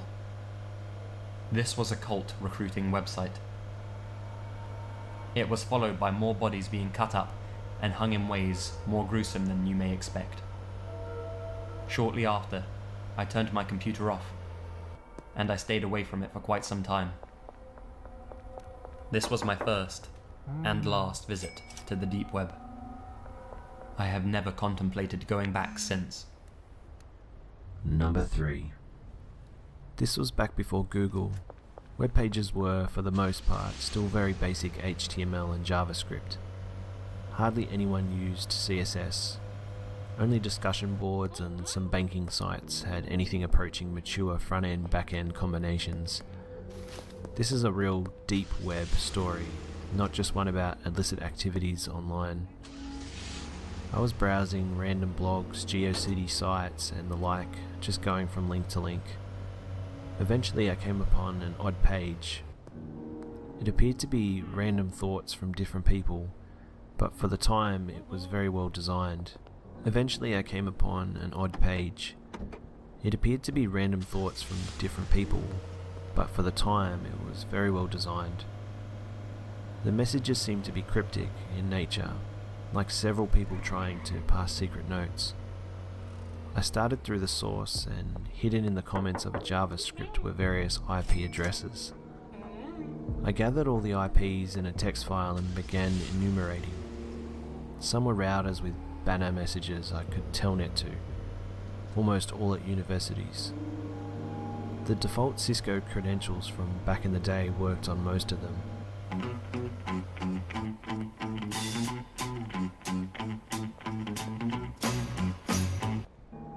but I didn't poke around.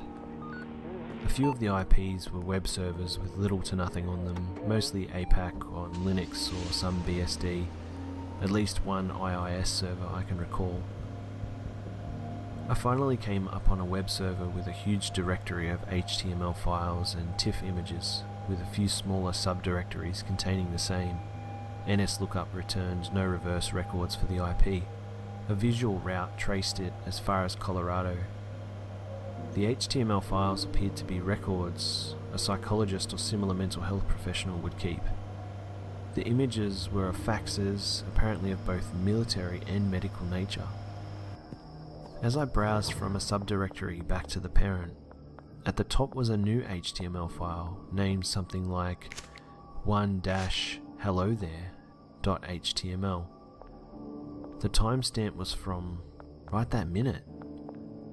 I opened it, and in plain text was the message, "We see you." No quotes, all lowercase. About 15 seconds later, the server dropped. I didn't have a great childhood. I'm not one to complain about it. My parents did the best they could, but we ended up living in some pretty terrible places with not so nice families. And then right around the time I started secondary school, the kids I was hanging out with at the time started smoking cigarettes. Yeah, they were like 11 or 12 and they were smoking. Not just taking performative puffs on sticks either, I mean full-on smoking like troopers. And being the divvy that I am, I joined them on more than one occasion, and they basically taught me to smoke out by this old World War II pillbox. Then one time, we all go out to the pillbox and this kid gives us all a ciggy from the pack he'd stolen from his mom. I thought he was being a bit generous, but I wasn't one to complain. I just didn't think I could finish off a whole cigarette on my own, since just a few drags on one had me feeling pretty woozy the previous few times. But I figured, a few tokes, I can peg it out, smoke the rest of it later. The next thing that had me kinda suspicious was how weirdly loose the cigarette seemed, almost like it had been tampered with somehow. Now, I know, huge alarm bells are going off in the head of every right-minded person listening. But honestly, at like 11 years old, I couldn't even imagine what it might have been tampered with. I was really naive. I didn't know what hash or Mary were. I didn't know about anything other than ciggies and beers. So I'm looking at this ciggy, and then I look up at the lad who gave it to me, and I remember asking, have you done anything to this ciggy? He says no. I say okay, then light up and start puffing. Immediately I start coughing, but my friend reassures me that it's just the last one in the pack. I'll never forget that. He said it like it was totally normal to have one loose, scrabby ciggy in the pack, like it was tradition or something. So I tried a few more puffs, but started coughing again.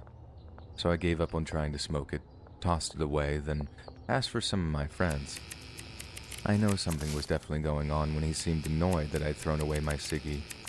And just when I was trying to work out what he might have done to it, I started feeling very, very funny indeed. Everything started to tingle.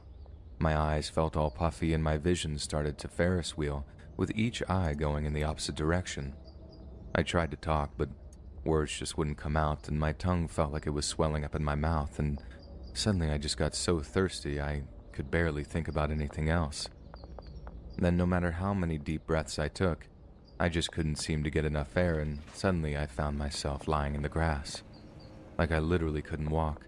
I had no idea what was going on, and when I started begging my friends to help me, they looked terrified and just ran away like I was dying or something. I can't stress this enough. I really did think I was about to die, even when my dad rushed onto the scene to take me back home. My so-called friends had been decent enough to run and get them, but all they said is, "Pete's feeling sick," and Pete fell down. Just a vague idea of what was actually going on. So, my dad's scared and I'm so terrified I'm just in tears when he picks me up, goes to run off, and stops. I remember how he sniffed my clothes and hair all studiously for a moment, and I almost started to get aggressive with him because I remember I was so frustrated that we stopped moving. It was a weird experience because I felt like I was in some strange euphoric dream state, and I really felt like if we stopped, I was going to get very angry. It was such a weird experience. and it was at that moment that he rushed me to the hospital. And it was the subsequent time that I spent in the ER that my parents found out and later revealed to me that the kid had actually dipped the cigarette in some sort of formaldehyde embalming fluid and essentially given me some form of PCP, which for those that don't know, in some instances can make someone act with schizophrenic-like side effects. My parents said the doctor said I was really lucky that I didn't continue to smoke, as it may have had even more serious side effects, even though, as time went on, I still felt very on edge in my time at the hospital and after the time I got out. My dad told me it freaked my mom out so much that all she wanted to know was how a kid my age had gotten his hands on that stuff, and I was forced to tell them about my friend, in which case the police visited his house, forcing his hand to reveal that he'd seen his younger uncle that lived with him using that stuff prior. I don't know what became of that kid and his family, as I'm not sure if my parents had continued to press charges or how everything with them actually transpired, but the whole thing had just been apparently one horrible prank in the kid's mind. And although I'm not entirely sure if it was out of malice or some spirit of experimentation, that little prank amounted to one of the scariest memories of my entire childhood.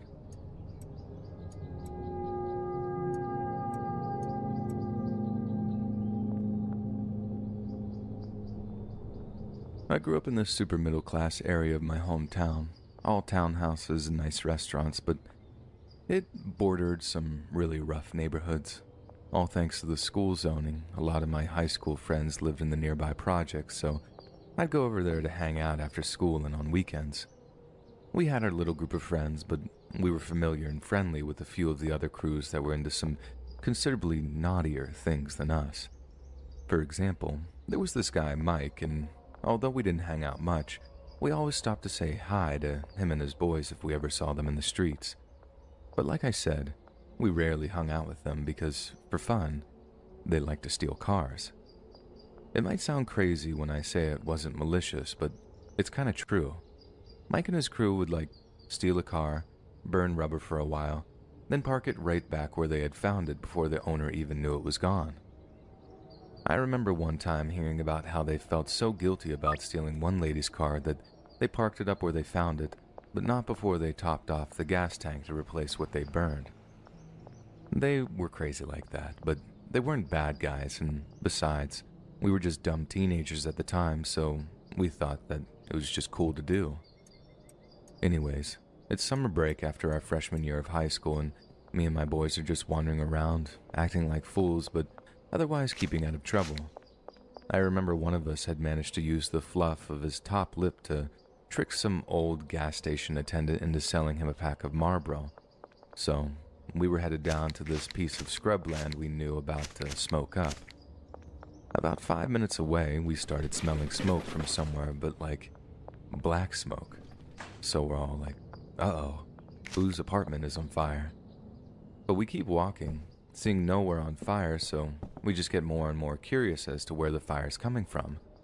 Then, we see two of Mike's boys just tearing it across some yards, sprinting as fast as their little legs could carry them. We shout over to them, and although they look over, they don't stop. They don't look happy to see us like they usually would. They just keep running. So immediately we're like, oh god, what hood rat stuff have they been up to? And it wasn't long before we put two and two together and figured out that the fire might well be something they did. Then right as we get to the desolate plot of land we'd been planning on going to, we see it. Just this ball of flames under a brick wall. Then when we get closer, we realize the fireball is actually a burning car. We were pretty shocked. I'd never heard of them doing anything like that before. It was always illegal but relatively harmless fun. Why set a car on fire when they could have just returned it like they normally did? You think they crashed it? I remember someone asking, but no one could be sure. We just waited and watched as the fire department showed up to put out the fire, closely followed by the cops. I remember we thought about running, but how it was pointless. It'd just make us look guilty. Eventually, when the fire was out, the cops walked over and we just front as best we can, tell them we don't know anything about the car or those that set it on fire. I think the cop knew we were lying, I suppose you just get good at picking up on them when you hear so many, because he just acted like we were withholding information, telling us that we'd be in a lot of trouble if we were protecting the guilty party, and we just shrug it off. It wasn't like it was the first time we lied to the cops. It wasn't even the first time we'd lied for Mike and his crew. But then out of nowhere, the other cop comes over to see how it's going, and his partner's like, "These kids know something all right.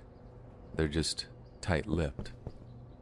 Then when the other guy responded, our response told them all they needed to know. "Don't want to snitch, huh?" the other cop said.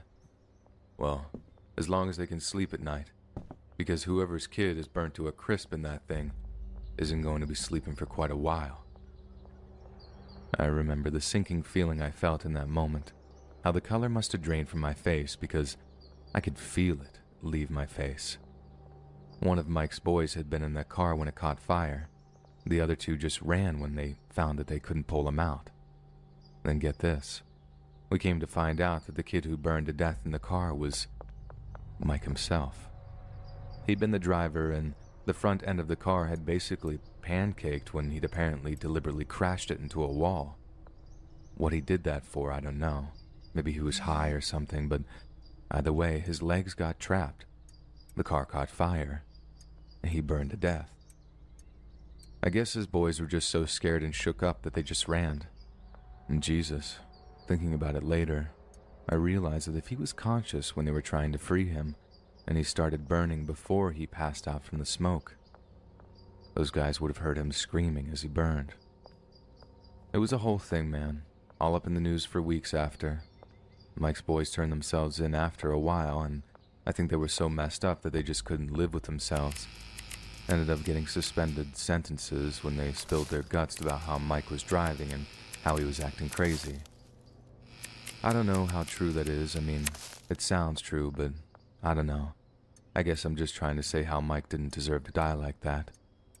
And if I had to label one memory from my childhood as being the worst or most traumatic, it was watching that car burn, not knowing one of our friends was burning in it.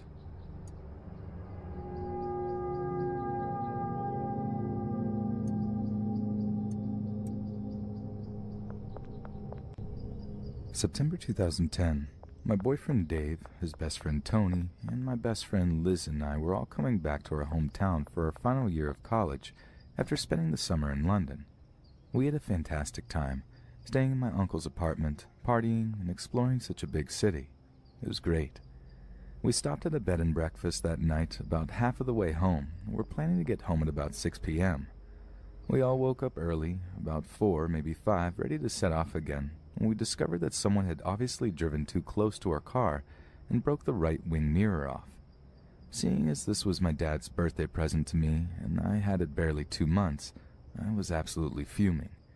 We asked the landlady where we could possibly find spares or something to use for the time being. She said she had driven past a makeshift scrapyard or something a while back. She wasn't sure if it was still there, but she drew us a rough map, and we got back on the road. I wasn't very sure if she was right about her directions, because the closer we got to the area she circled it in, the more desolate the surroundings were. The roads got more difficult and had gone from stone to dirt. Around us there weren't any farms anymore, just long, weedy grass and patches of forest. It had basically become a moor. We were about to head off because of the wild animals, and I just have to get over being a paranoid driver and deal without my wing mirror, when surely enough my boyfriend pointed out in front to a handwritten sign directing us 2 miles down the road to Cafe and Car Spares. We drove down into a little cove surrounded by forest and all got out, except for my friend Liz, who was asleep in the back seat. There was a tiny cream hut with cafe spray painted on the roof, a caravan, and a hill of metal and bits of cars. As to be expected, we were the only visitors parked up in front. The sun was up, but no lights or people were around. I guess they were still sleeping. It was still about 6 anyway. We all walked up to the scrap pile, and I had to fumble through it, looking for a wing mirror or any sort of mirror that could do for the time being until I could get it repaired. Tony picked up what could only be at least a decade-old mirror and suggested we just take it and go. But me, being stupid and sincere, insisted I have to go give them some money for it. I can't just take it and go. I knocked on the door and waited. A big, hard-faced man answered the door and at first looked angry and tired, then smiled at me a two-toothed smile. He leered at me for a few seconds, then, seeing the boys approach, asked us what we wanted. Tony handed him the mirror and asked how much for it. He said nothing, just to get to know us, to which I thought fair enough. 2 more men then left the patio door on the other side. They turned and smiled, both skinheads with teeth like meth addicts, and came over. They stank. He gave them the mirror and told them to go attach it to our car. He then introduced himself as Ian, sat us down on the patio chairs, and offered us some sandwiches. I politely declined, but he insisted we must be hungry, and told me to come in, that women are best at making sandwiches. I declined again, finding him a little bit sexist at this point, and when he asked again, Dave more sternly reinforced that I said I don't want to come in. Ian muttered something and then came and sat on the chairs with us. It became awkward very quickly as he started asking questions. It started off innocently, like asking us how old we were, where we were from, and then became a little more uncomfortable. He asked if I had a boyfriend, to which Dave answered, and then started asking us both what we liked to do to each other. Private stuff like that, to which we didn't answer. We sat in silence, until we heard Liz scream. When we turned around, I saw one of the men meant to be fixing the mirror with his hand in the back window grasping Liz's leg. The other was looking around nervously behind the car. We got up immediately and sprinted off the patio, Tony running after the guys, but they both headed into the forest. Liz was hysterical. She'd woken up to find herself on her own in the car, and a man's hand running up her leg. I can't even imagine how terrifying that must have felt. I got into the back seat with her and consoled her while Dave came around the other side to get in and told us some nails were on the floor. We looked over, and there were about 12 of them arranged around the tire, like the guy was ready to pop them. I couldn't really think why at the time, but now I wonder where they got all those car parts. We decided it was enough.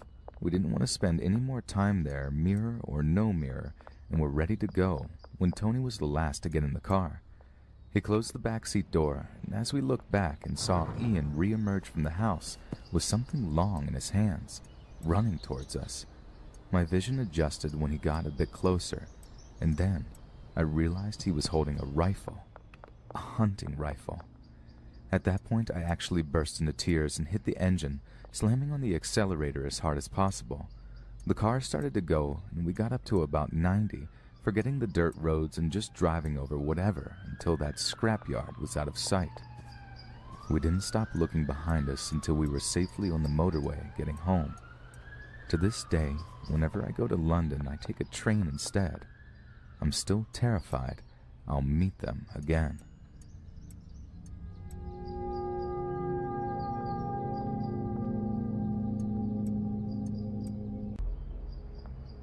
When I was 19, I worked for a company that allocated labor to rural areas of Australia. Basically what you did was tell them when you were available, and they'd send you to a remote farm for a few weeks, where you would do whatever they needed done. It was hard work and long hours, but good pay and good fun if you got in with a nice group of workers. When this occurred, I was working on a large property. I was told it covered roughly the same landmass as the state of Maryland, USA, about 9 hours from Sydney City, and the property itself was about 40 minutes from the nearest town. In short, it was in the middle of nowhere. I was working at the farm clearing bushland with 3 other guys my age from the city. Our boss was a guy called Jeremy who owned the farm and supervised us while helping out with the work. He was pretty laid back and was generally really good to us. This summer in particular was very hot, and the work was hard. So one day when the temperature hit about 38 degrees Celsius or 100 degrees Fahrenheit, Jeremy decided to give us the afternoon off. He said he knew of a water hole on the farm about a 25-minute drive north. I was keen for a swim, but the other guys just wanted to relax for the afternoon. So him and I hopped in one of the work trucks and started heading across the property. It was mostly wide, empty expanses with a few clumps of scattered bushland. Jeremy wasn't much of a talker, so we drove more or less in silence. After about 20 minutes, however, he suddenly perked up and jabbed me in the ribs. "You see that over there, beneath the 2 dead trees?" I should mention here that if you're not familiar with inland areas, particularly those in Australia, they are brown or red and mostly flat and bland. meaning any bright colors stick out like a sore thumb. So you can imagine our surprise when we could see a large blue angular structure far off in the distance. We steered in its direction, and as we got closer, we realized it was a huge blue shipping container just sitting in the middle of nowhere. Jeremy was perplexed, and I asked him if he knew what it was, but he obviously didn't. He said he hadn't seen it when he drove through the same area about 5 weeks before, and he wanted to go and see what it was. Initially, we pulled to a stop about 100 meters away from it. At this stage, I had a really bad feeling. The whole thing wasn't right. It's hard to explain, but if you can imagine seeing such a foreign object in the middle of a huge barren expanse, it had to be something weird. Jeremy, however, wanted to investigate, which I understood, given it was his property, but in truth, I was really anxious. As we got closer, things got even more bizarre. There was a big diesel generator behind it thumping away, and a CCTV camera on each side, all motion activated so they buzzed from side to side, following us as we moved around. I tried to reason with Jeremy, something along the lines of, all this security, someone obviously doesn't want us here, let's just go. He brushed me off, however, reminding me it was his farm, and whoever had put this here was trespassing, so he wanted to go inside. Despite all the surveillance, there was only a small padlock on the huge door. He had bolt cutters in his toolbox, and after a bit of a struggle, we broke the lock and went inside. The first thing I noticed was the rush of cold air as we got in. The place was air-conditioned, which I must admit was quite pleasant on such a hot day. We searched around for a light switch, but I could already see this was some sort of IT setup. There were flashing LEDs all around the place, and the sort of hum you hear when a hard drive is working hard.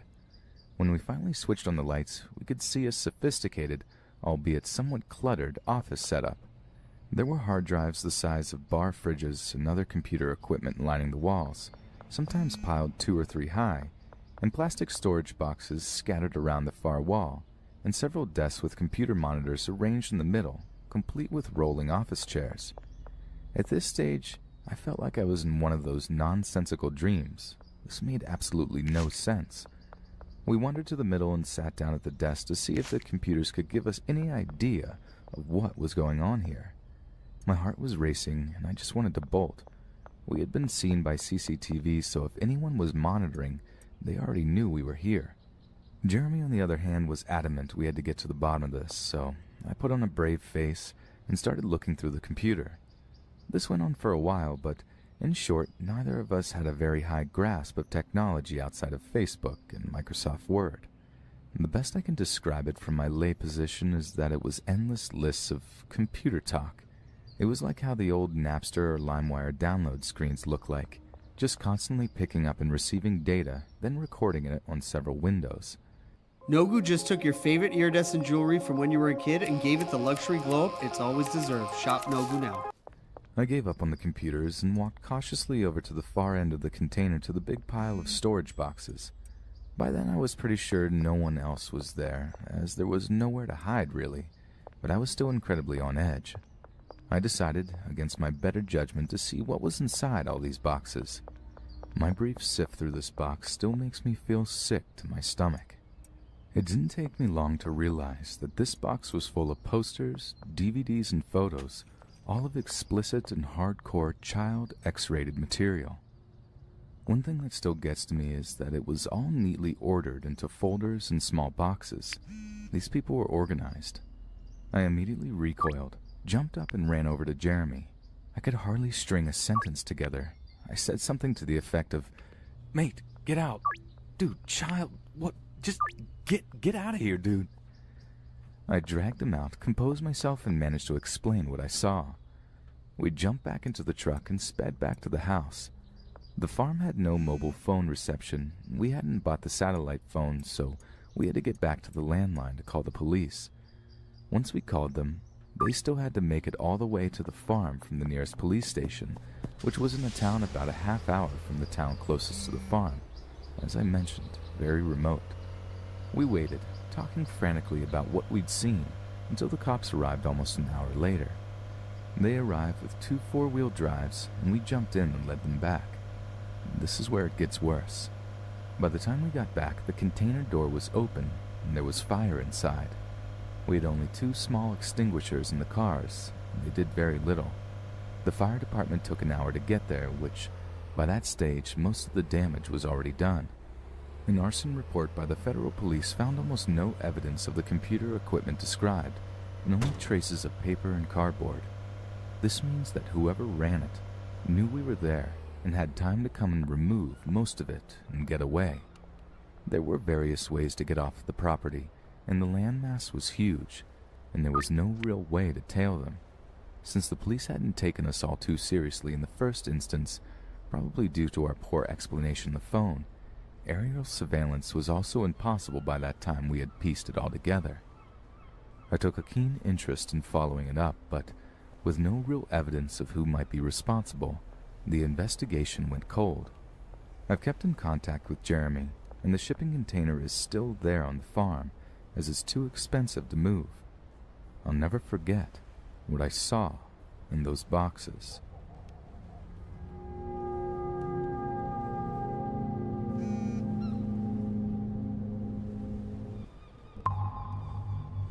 Snapchat was still pretty new when this story took place. It was sometime in late 2011.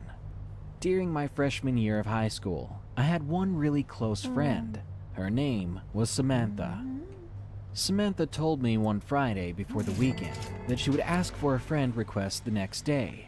She thought it would be really cool if we bandwagoned on the Snapchat trend. The sooner the better, because Snapchat was almost non-existent at our school.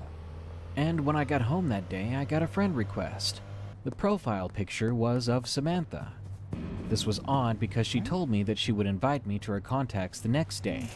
Without hesitating, I accepted it. I figured she just got to it sooner. After I finished my homework the same day, I got a message from that account. 2 messages, in fact. They said, "Come to my house tomorrow, we can have a party." And the second was her address. I was really happy as I never went to her house before. We had just met earlier that year.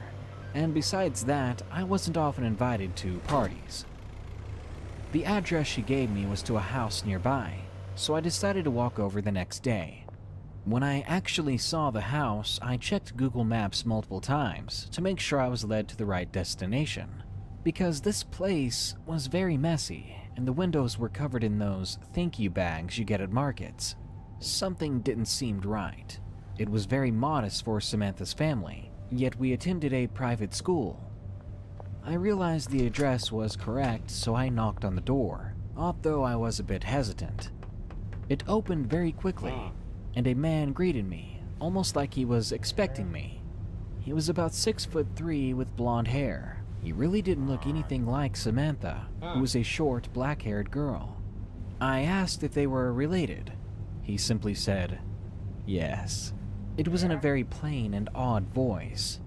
Then I asked him about the bags in the windows, and he said it was because construction workers were still renovating the house. Before I could ask or say anything else, he beckoned me inside, moving aside so I could go through the doorway. I entered the small house. Sitting near a frayed couch was a large terrier, which he said they just bought a few days before I arrived. He told me to sit down while he went to get something. I checked the time on my phone, but the moment I grabbed it, it vibrated with a message. It was a notification from Snapchat. It was Samantha. It said, "Here is my Snapchat." And I thought things couldn't get weirder. She'd already sent me a request. Did she make another profile? Why would she do that? So immediately, as confused as I was, I messaged her back. "Your house is so weird. Where are you?" I said. "House?" she asked. "I have an apartment." My heart sank in my chest. Surely she was pulling my leg, just making a joke on me or something, I thought. "That's not funny," I messaged back. "Your dad's home. Where are you?" She didn't answer for a few seconds. Finally, after what felt like an eternity, I got an answer. An answer that confirmed everything. "What are you talking about?" it said. "My mom's been single for a while. I'm waiting for you by the door. Where are you?" I lower my phone, eyes wide and breathing funny. What do I do? Did I really just walk into a stranger's house? a stranger that had laid bait for me. That's when I hear whispering from another room. The man stepped out of the room with 2 other men. One was holding a thick black bag with his hands, fully assuming the worst. I sprinted out of the house as fast as I could. Not once did I look back, even as I heard the footsteps behind me. Eventually, they faded away. I didn't stop running until I got back home, until I was inside the house with the doors locked. Once I finally got a breather, my chest never burned so bad before. My mom and dad looked worried when they saw me, and they needed an explanation. In between breaths, I tried to tell them. They got the gist of it, and they called the police. When the police got there, they were gone. That house had been abandoned. There should have been no one living there. 3 weeks ago, someone added me on Snapchat called Addergreen.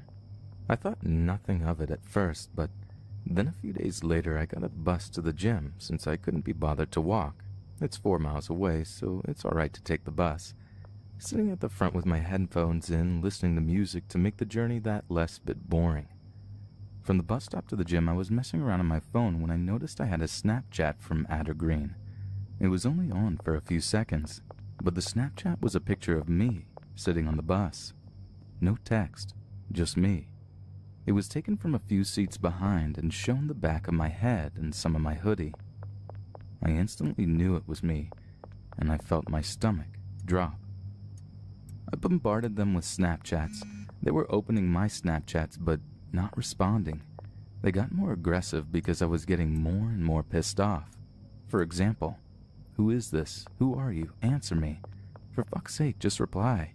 You get the drift. After about a week, I got nothing, so gave up and thought one of my friends was being a dick. Then Snapchat number 2. Didn't screenshot this one either. I know I'm a moron, but I was drunk. Me and some mates were in a club in my local town, and this time someone Snapchatted to me a photo of myself at the bar. They were literally standing right next to me at the bar. I opened it the next morning and felt sick. Again, it was only for a few seconds. My friends were next to me in the photo, so that eliminated the possibility of it being one of them fucking with me. About 30 minutes ago, I got another Snapchat. This time I was ready and sober enough to take a screenshot. I've been indoors all day. I was curious what it was. That is my house, my bedroom window, and my name. I received this as I was lying next to my window on my bed watching Game of Thrones. I feel sick. Their Snapchat stories are equally as fucked up. Update number 1. I sent them a snap saying, "Are you fucking serious?" And they screenshotted it and ignored me. Update number 2. Got another brick wall Snapchat, only on for literally a second though. Update number 3. Fuck. Lying in bed watching Game of Thrones and I just got this. I'm fucking done. Update number 4. Today I got a Snapchat of that brick wall again. Update number 5. Just got a Snapchat video of weird as fuck noises and a black screen. It's in their stories too. Don't think I can post Snapchat videos though. Update number 6. It's been quiet for a few days. Sent Addergreen Snapchats, but they're unopened. Who is this shithead? And what does he want with me? This happened last year when I was 14. There's this dating app for teenagers. I used it as more of a joke. It was connected to Snapchat, so whenever you matched with someone, you would add them to Snapchat so you could continue talking to your match. As I said, at first I was using it as a joke, but then I matched with this really good-looking guy, and I thought, well, would it hurt to try? So I accepted his request to be my friend on Snapchat. I sent a shy hi to him and waited for a response. It took him about 2 hours to respond, and the only thing he sent was a blank black picture. I didn't think too much of it, and I continued on with my day. But the next day I get a message from him, a picture of a very familiar thing. My school. It was only a little jarring, but I figured he probably went to the same school and we had just never met. Then my phone began to vibrate like crazy during a class. To give a little perspective, we have glass doors and windows. They look out into the corridors during class, and when I checked my phone, I saw maybe 15 pictures sent to me from the same guy. They were pictures of me sitting at my desk in the classroom. The pictures kept coming. They seemed to have been taken from outside that window next to the door. When I looked over, I saw someone standing there, just outside that window. He had a phone in his hand, and he was pointing at me. Whoever it was wearing a black hoodie. The hood covered half of his face, and the other half was pale, and he had a sharp jawline. I could see thin lips curved into a grin. And I saw my friend. She was looking at him too, and her face turned red, and she began to shake. We were the only ones who saw them, because as fast as we tried to say something, the figure was gone. My friend stood up from her chair and went to the door to open it. It caught my teacher's attention, and we had to explain what we were doing. We had to tell them what we saw. My teacher went out herself to look for whoever this was, and then she even told the office. They let out a message over the speakers, telling everyone to look out for this man. Ever since then, I haven't used Snapchat. It was one of the apps I used all the time before. It still creeps me out, though it may have been a joke and it must have been someone who knew me from before, but it was still horrifying. It had made me a lot more paranoid about strangers on the internet. When I was 14, my high school thought it would be a good idea to take a bunch of us New York City kids into the Catskills for a day. The idea was to introduce us to nature, since some of us had spent our entire lives living in the concrete jungle that is New York City. Seriously, a lot of us had only ever seen forests and farms on the TV or in movies, and now that I'm older, I realize how potentially damaging that is. I honestly feel like human beings are supposed to be in contact with nature, that it makes us happier, healthier, and gives us a sense of place. But I'll quit my rambling and get on with the story. So one super early morning, we load onto our school bus for the drive out into the Catskills. This is in like November too, so it was still dark when I got up, and the sun had barely risen when the driver got us on the road. I was excited at the time. I had aspirations to be in the military, and the idea of getting to wander around the woods was such a cool concept to me at the time. In the end, it actually turned out to be pretty boring and really tiring. We walked for hours and hours with our teacher telling us about different kinds of trees, animals, and weather systems that the area was home to. But we didn't even really get to see any of those animals aside from the odd squirrel that was squirreling away nuts. It turns out some of them don't hibernate at all, unlike a lot of woodland creatures.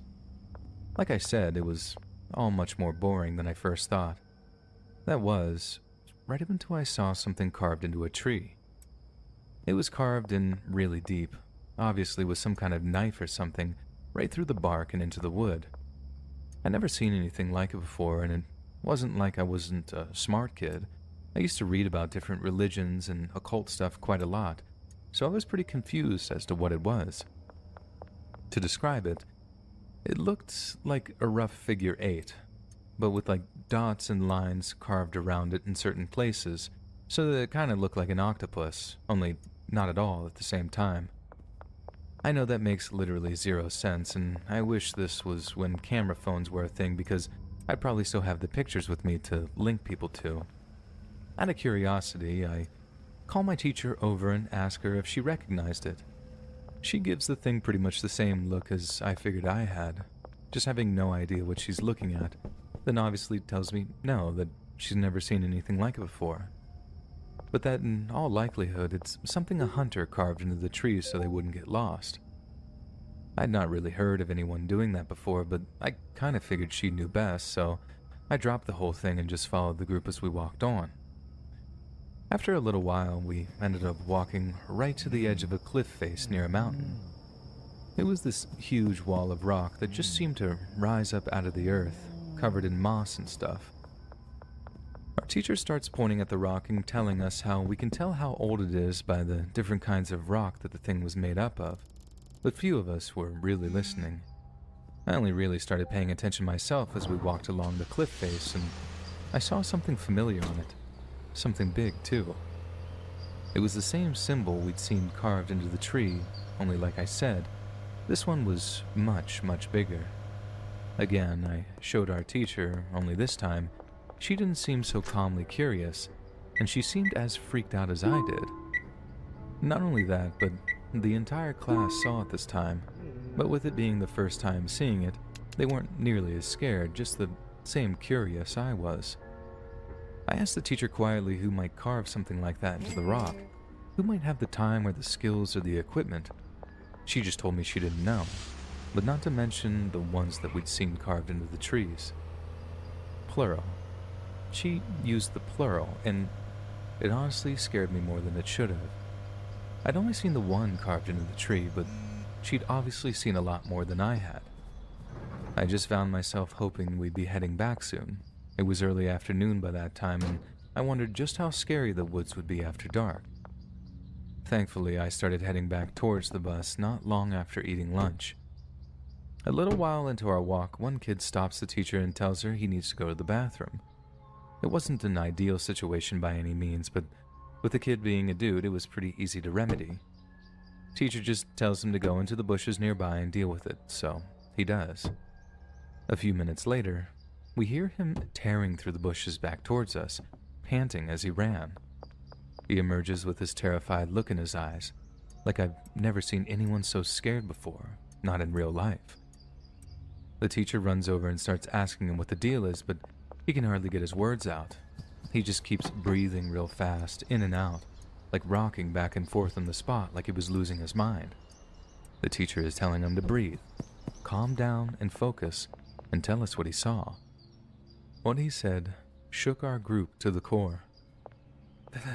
There was a man, a real old man, or not so old. He had white hair and a beard, and he didn't have any clothes on, but he was covered in, like, tattoos. Oh, God. Oh, God, what if he saw me? What if he's following us? The teacher had to quiet the kid before a full-blown panic attack took over the group, and we hurried back to the bus without stopping to look at anything at all. Nothing else happened on the walk back to the bus, but thank God. But I remember being really curious as to what the kid thought he saw when he went to the bathroom, and I foolishly asked. He told me exactly the same thing, only went into a little more detail about the tattoos and stuff. I asked him if he remembered what they looked like, to draw on one of them if he could. He took out a notebook and pen, closed his eyes for a moment so he could really recall. Then he drew something rough that I couldn't quite make out at first, but when he showed it, it was clear. It was a bunch of dots and lines, with a clear figure 8 in the middle.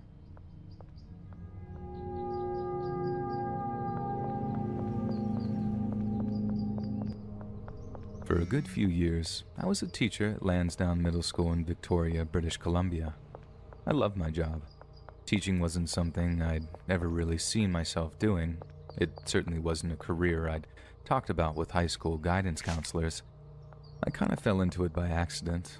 Long story short, I couldn't get into the college I wanted to, so I had to basically choose between that and nursing. So I chose the one with less blood and guts involved. Every year we take a bunch of grade 8 students up to a place called Camp Barnard at Otter Point, just west of Souk. It's a scout camp built on land gifted by Senator George Henry Barnard, who was a prominent advocate of hunting and outdoor activities in general. There are a lot of fun things for the kids to get up to up at the camp. There's a playing field, a nature trail, a swimming pool, a lake for canoeing and paddleboarding, even an archery range and disc golf course. The kids absolutely adore heading up there for a few days, and there's always a palpable feeling of excitement every year in the run-up to the field trip up there. And I'd be lying if I said I didn't look forward to it too. That kind of stuff really brings out the big kid in me, you know? It was the last week of the school year when we piled onto a bus and drove over to the camp to begin our few days of fun.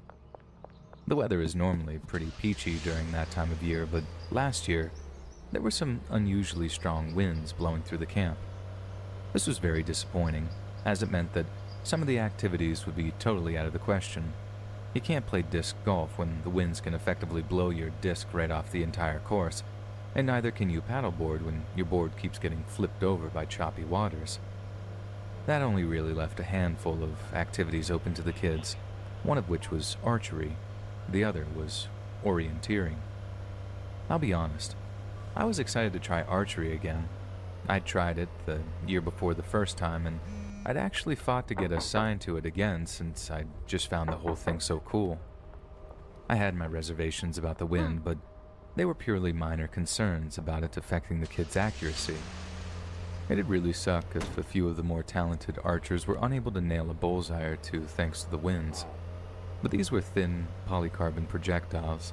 I doubted the wind would have any serious effect on them. But it wasn't the wind I had to worry about. You see, we had this one kid with us who was a real klutz. They sucked at sports, always seemed to be that kid who ended up in the nurse's office from falling in the schoolyard. Everybody knows a kid like that, right? And this was our clumsy kid. So the kid, who I won't name to protect their future reputations, steps up to the firing line with their bow and arrow in hand. Fires off a couple of terrible shots, but I'm quick to offer encouragement. The instructor even takes a little more time to show him the correct stance, how to stand just right so that the arrow flies straight and true towards its target. But when the kid tries to imitate the instructor, he takes up the goofiest pose I think I'd ever seen. Body turned sideways, legs spread way too far apart, and they even instinctually squatted down as if to try to lower their center of gravity, as if that was going to help in the slightest. Then, just before they're about to shoot off another arrow, this huge, and I mean huge gust of wind starts tearing its way through the camp, and I watched in horror as the kid began to sway, falling backwards, and shooting his arrow way off target. The instructor kept his cool, managed to keep the kids from freaking out, but immediately shot me a look as if to say, time to call it a day. Next came the orienteering, about the only truly safe thing to do during this kind of weather. At least, that's what I thought anyway. Sure, the maps were flapping away in our hands as we tried to navigate our way around the course, but it was still pretty fun despite the weather. Fun, right up until I heard a crashing sound coming from just over a rise. The kids I was supervising looked around in confusion, their eyes full of fear as they wondered aloud what the sound was. I told them I wasn't sure, and we'd have to wait to check it out once the course had been completed. But that was a lie. I knew well what it was. I'd heard it before. It was the sound of a tree falling in the woods. It's frankly unmistakable, a deep wrenching sound, then the clacking of the lumber hitting other upright trees before the final crash as it hits the dirt. I had this horrible feeling in my gut. There were kids all over the area, all taking part in the orienteering exercise in small groups, each overseen by a member of the camp or teaching staff. And it was probably the worst moment of my life so far to realize that my worst fears had come true.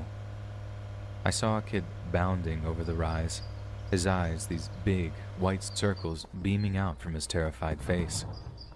I called after him, trying to get him to tell me what had just happened, and he didn't say anything. He just sprinted back towards camp as fast as his little legs could carry him. I tried to keep the kids from worrying too much, but they couldn't concentrate on the task at hand. They seemed to know something was horribly wrong just as clearly as I did. So, after a few more minutes of trying to control the situation, I just walked us all back to camp to try to get them settled in their bunks. I'll just cut to the chase at this point. The fallen tree had landed right on one of the kids, who I won't name to protect their family. And, believe it or not, he was dead just moments later from massive chest trauma and asphyxiation. The school district's critical incident response team was deployed on the Wednesday afternoon to support students, staff, and families. But with the yearly graduation ceremony that was only a week away, it was completely ruined for a lot of families, and even those that attended felt a sense of pervading sorrow and loss. And as for me, I've never really gotten over the fact that such horrifically random tragedies can occur to completely innocent children. I took advantage of the free counseling services provided by the school district, but they just didn't seem to help. I found myself looking at kids, wondering what completely random accident would take their lives before they even blossomed into fully grown adults.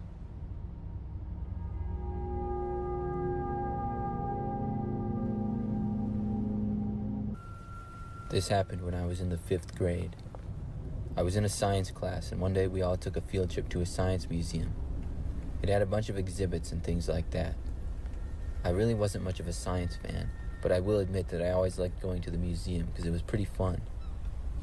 We left school and drove down to the museum, which was about 30 minutes away. Once we got there, we did the usual stuff. We were able to kind of split up as a group, as long as we made it back. I went with a few of my friends in the class from one spot to another. Eventually, it was time to get lunch, and then we would leave shortly after that. Our teacher went around letting everyone know we would be leaving in 10 minutes and to meet back at the entrance. I had seen everything I was going to see, so I decided to just go back and get on the bus. That way I could play some games on my phone until we were going to leave. I left the building into the back parking lot where our bus had dropped us off. I got out there and saw a couple of buses. I started to walk over and saw the bus driver wave me over to him. I got on the bus, but as I did, the bus driver stopped me. He told me there would be no phones on the way back. I was pretty upset to hear this, and I didn't understand why, but I gave him my phone and then sat down. The bus driver then started the engine. I looked out the window and tried to think of why we weren't allowed to have our phones. Sure, sometimes the kids would get out of control with them, but I found this a little bit unreasonable. Just then, I felt the bus start to move. I looked and saw the driver was driving out of the parking lot and down to the street. I called out that the rest of the class was still inside, but he ignored me. Then I got a terrible feeling. I asked him to stop the bus and go back, but he just turned around and yelled at me to shut up. The bus was driving down the street and headed for the freeway. All I could do was look out the window and wonder what exactly was going on. I wished that I hadn't gone to the bus by myself and went back with the rest of the group. The bus driver merged onto the freeway, and we started going at a fairly high speed. The longer we drove, the more scared that I got. Now I knew the real reason he had taken my phone from me. We continued down the freeway for I would say about 5 minutes. Suddenly, I heard the noise of a police siren.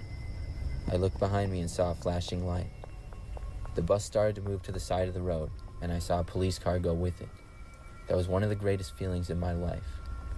The bus driver then opened the door and took off running into the field beside the road. I saw several police officers run after him, and another run to the bus. They were able to get me back to safety, and the bus driver was caught a short time later.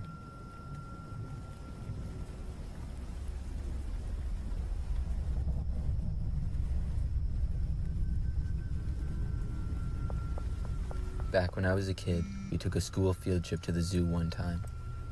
My school was really small, and basically the entire place went.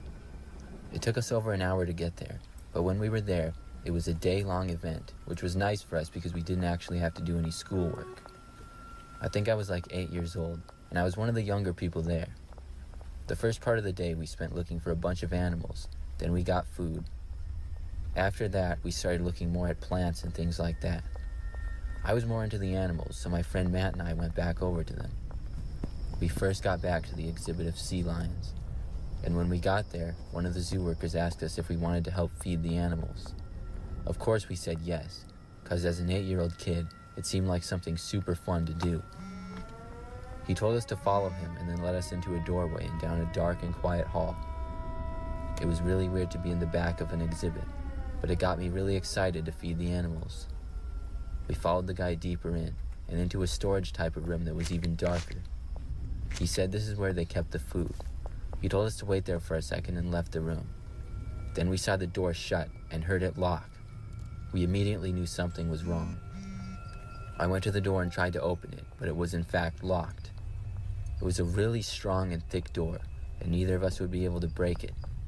We banged on it, but I don't know how anyone else outside would be able to hear. After a while of that with no response, we decided to examine the room.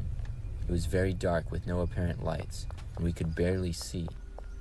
It was probably just about 15 feet by 10 feet, and had basically just junk laying around. It just seemed to be another storage closet. We waited and waited, but of course, the guy never came back, and nobody else did either. This was kind of a long time ago, and neither of us had cell phones we could take out to call anyone or anything like that. We just waited in the dark room for what felt like forever. Occasionally we would yell or bang on the door, but nothing would ever happen. We did this for literally hours. At one point we stopped and actually fell asleep on the floor for some time. Eventually we got back up and went back to banging on the door and yelling. At last, finally, we could barely hear someone from the other side. We both yelled as loud as we possibly could. The door tried to open, but was still locked. Then whoever was there went away. We got really disappointed and thought that was it, until a few minutes later we saw the door open. There was another zoo worker, and she asked us how we had gotten in there. We told her the story, and she seemed really surprised. By that time, we saw that the sun was almost set when we got back into the zoo.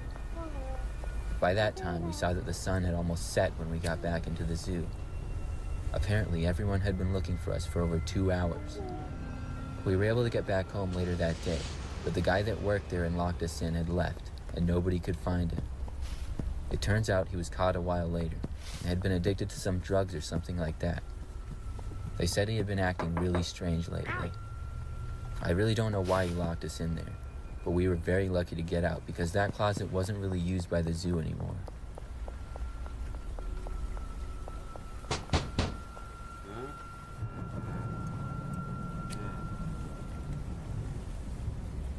This story happened many years ago when I was a boy. I was probably about 9 or 10, and I remember for class we went on a field trip to one of the state parks.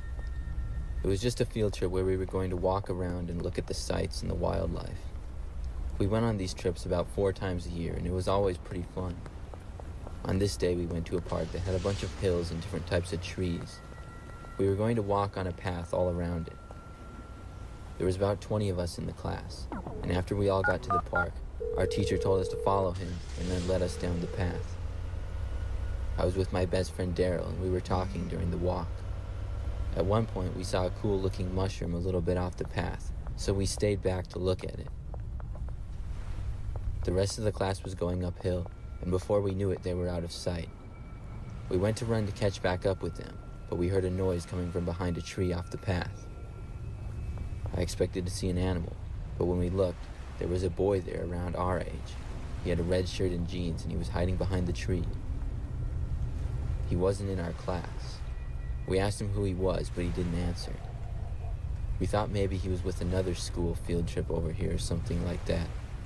Daryl asked him if he was on a field trip, and the boy stepped out from the tree and said, "No, Daryl." Daryl was really surprised that the kid knew his name, and he asked him how he knew. The boy then looked at me and said my name. It was a little strange, this whole thing, and we said we should all go back with our groups. The boy then went back behind the tree. He was definitely sketchy, but we told him he should come with us because we figured he wasn't supposed to be off the path by himself out here. He didn't come out from behind the tree though, so me and Daryl walked over to him. But when we got behind the tree, the boy wasn't there. It was as if he just vanished into thin air and was gone. Daryl and I looked around for a bit, but then we knew we had to get back to our group, so we ran back. We told our teacher about it, and I know we ended up telling people who worked at the park about the kid, but I never heard anything about it after that. Daryl and I still talk about it sometimes to this day. This happened a while ago. I have since been diagnosed with PTSD because of this incident. I'm currently on medication to suppress the reoccurring nightmares. For some background, at the time I was only 9 years old. I am a female from Georgia. My mother met my stepfather at a church we recently started attending with her best friend. When this happened, they were just dating. It was a fairly normal church for the most part. It was a somewhat run-down building with an outdated interior and an old basement. The pastor was an ex-drug addict turned man of God, who was honestly one of the nicest people I've ever met. It was a cold winter night. Saturday church service had just ended. We left the church and headed towards my mom's old Pontiac Vibe. It was the kind of car that didn't have electric locks or windows. Each door had to be locked and unlocked on its own. We sat in the parking lot talking for some time. Since my stepfather lived in a different city back then, he and my mom wanted to maximize their time together. They were discussing upcoming holiday plans when I noticed a figure wearing a green coat moving between the cars parked nearby. I didn't think anything of it at the time, as it could have been our pastor or another churchgoer. My stepdad got into the passenger seat, and we were about to take off, when his door was suddenly pulled open. There was a man in a green hoodie that none of us recognized. He had dark skin, bloodshot eyes, and a shaved head. He looked completely deranged. He shoved a gun into my stepdad's abdomen. "Give me your wallet," he demanded. Mind you, my stepfather is a Hispanic man. He speaks English well now, but he wasn't fluent back then, and he had a thick accent. So he simply responded to the man, "No." My mom began freaking out. I was so scared that I kept trying to get out of the car. I started crying because my mom told me to stay put. Then the man began screaming, "I said give me your wallet!" But my stepdad stood firm. "No." The man then directed his attention at my mother. "Tell him I said to give me his wallet." Thinking that he couldn't understand him, my mother tried to get my stepdad to comply, but he refused. I'm looking frantically through our fogged-up windows, trying to find someone to get their attention. But the man looked at me, then back to my mom. He then hit my stepdad with his gun, causing him to lean forward. He then pointed the gun at me. A 9-year-old girl in a pink and black dress who was talking about Christmas dinner just 5 minutes before. "Somebody better give me something, or she dies." I lost it. I got out of my seat and exited the car. That's when I saw 2 other hooded men across the parking lot. They were walking towards the car, also carrying guns. I started screaming and immediately got back in the car. My mom yelled at me for getting out, and the man with the gun was still screaming at my stepdad. "Are you listening to me, man? I'm going to shoot her right between the fucking eyes!" My mom then offered him all the cash she had on her. She handed him $75 from her wallet. The man ripped away the cash from her, then assaulted my stepdad again with his gun. The mugger then slammed his arm against the car door to close it, but in the process the gun went off. The bullet went into the well of my mom's car. The 3 men ran off into the night. We sat there crying and trying to console each other.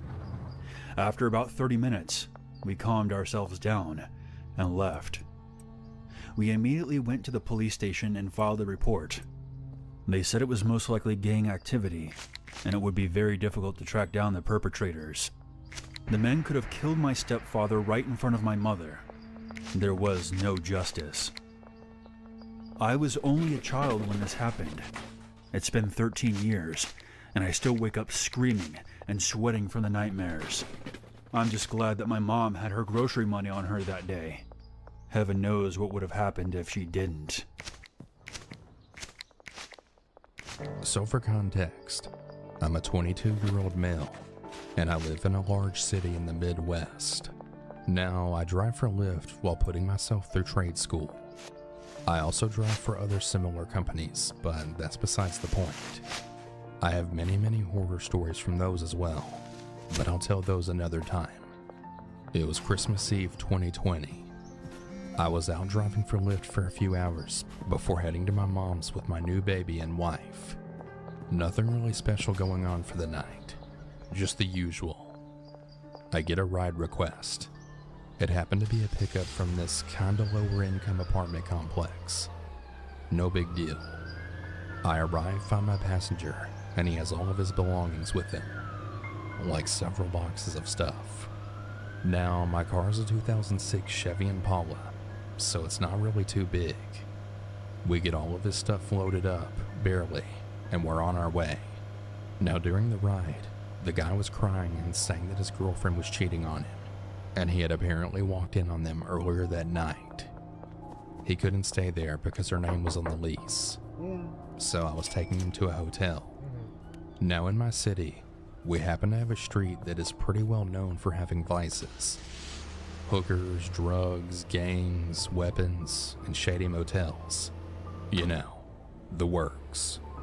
We get to the motel and he asked me to wait for him to check in and get his key. No problem, man, I say. I'll confess, I break the rules a little when it comes to Lyft. I have a gun hidden in a concealed holster, secured to the underside of my driver's seat for protection. Reason being, driving Lyft and other contract apps, I've had knives and guns pulled on me, as well as having people trying to fight me, rob me, and all kinds of other things. But like I said, stories for another time. This motel was on that street that I had mentioned before. Homeless people were everywhere. There was a dude on the far corner of the complex that still had a needle in his arm, passed right out against the building.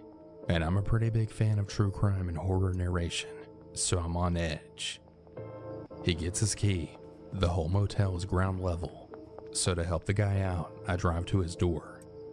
As I mentioned before, he had a lot of stuff, so I started to help him unload his stuff. While on my second trip getting stuff, I saw a guy come out of a room just south of my car, then followed by two ladies. They came up to the room I was next to. One of the ladies then pounded on the door, then opened it. That's when I then saw the guy raise a fucking shotgun right out of his long coat and then storm into the room. The two ladies followed him, then slamming the door behind them. Following, I heard a lot of yelling and shouting. I was honestly just waiting for shots to ring out. Out of nowhere, my passenger came up behind me. "I can take this, man. Go ahead and take off. Have a Merry Christmas." And he gave me a cash tip. I didn't even notice that he took the boxes out of my hands or slid a $5 bill in my pocket. I was frozen. I knew what may have been going down in that room. I had to leave, or at least go to where I could get my gun. I know that the guy and the ladies both saw me, and I know that they knew I saw the gun. I just had to get the fuck out of there. You know how it goes. No witnesses. I got in my car and then sped away as quickly as possible. I got a block or so away and then called the cops. I gave them every detail I could. After I got off the phone with the police, I signed out a Lyft. I hadn't made much money, but I was done. I got a call later that night. The cops investigated. They never found the gunmen or the women. They never answered the door that I saw them come out of. And the occupants of the room they went into said nothing happened and that I was full of shit. Well, I definitely wasn't. I know what I saw.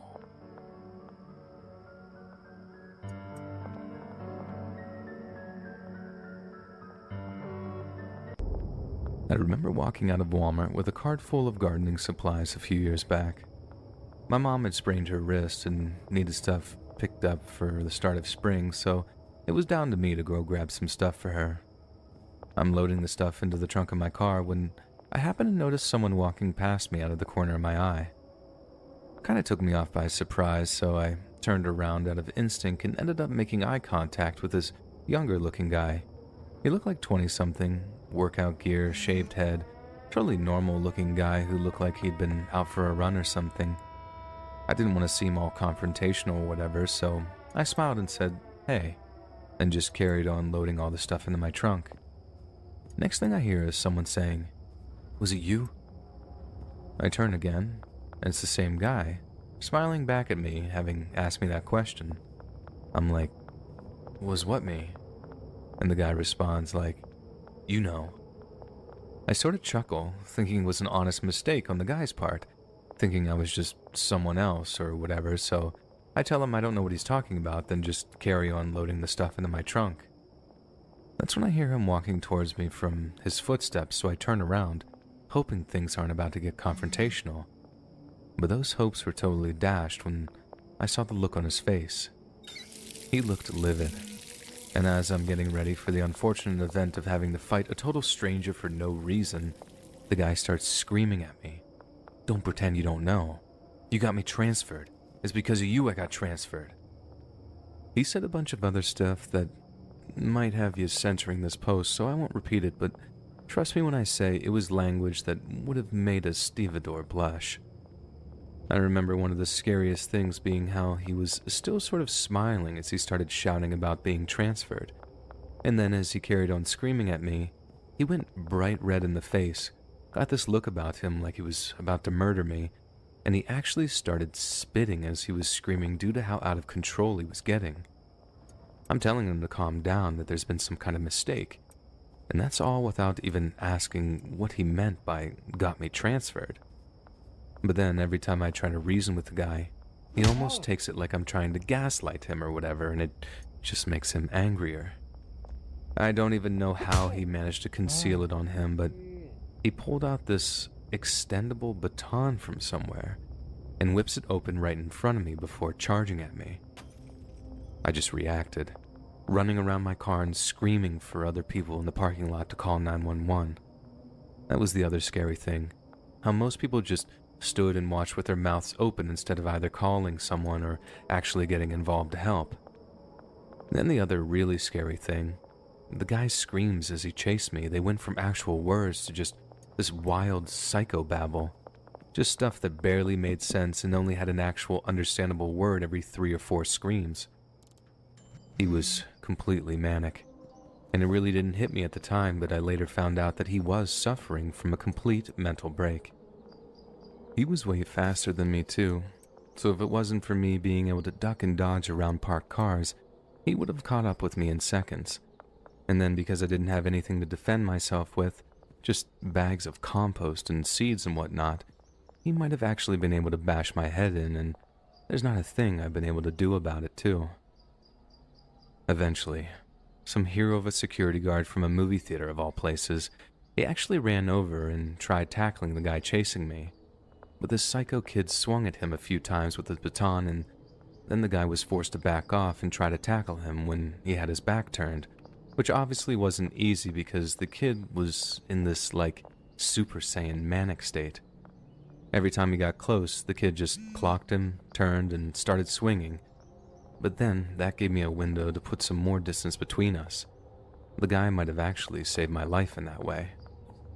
Anyway, the cops showed up after what seemed like way too long, but when they tried tasing the guy, it just had absolutely no effect on him.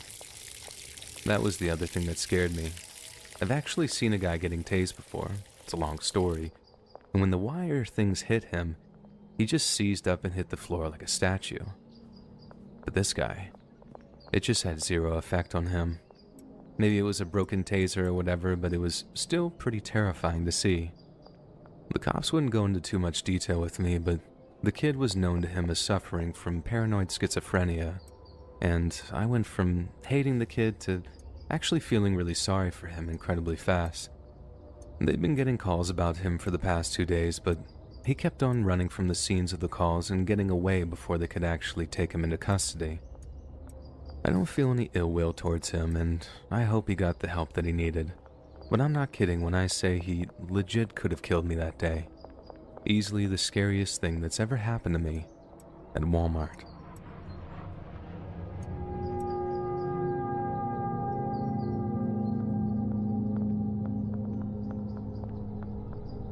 Last January, I was working as an associate at the Walmart over in Lake Charles. I was working second shift, so that's 1 p.m. to 10 p.m., and it was about 7 p.m. when people started to notice some kind of drama going off in the parking lot. The greeter noticed it first and was actually getting ready to have someone call the cops, but the whole thing seemed to die down, and then, from what I heard, things sort of just chilled out. I asked a coworker if anything juicy had happened, and she said no, but that the drama was between 2 groups of teenage girls and that one of the groups had walked into the store. They weren't being loud or obnoxious or anything, not at first anyway. They were just walking up and down the aisles talking among themselves, and one of the girls seemed to be making a video of them just hanging out. I remember hearing one of the girls saying something like, "Man, I need my taser back." But I just put that down to them talking smack after almost getting into a fight or something.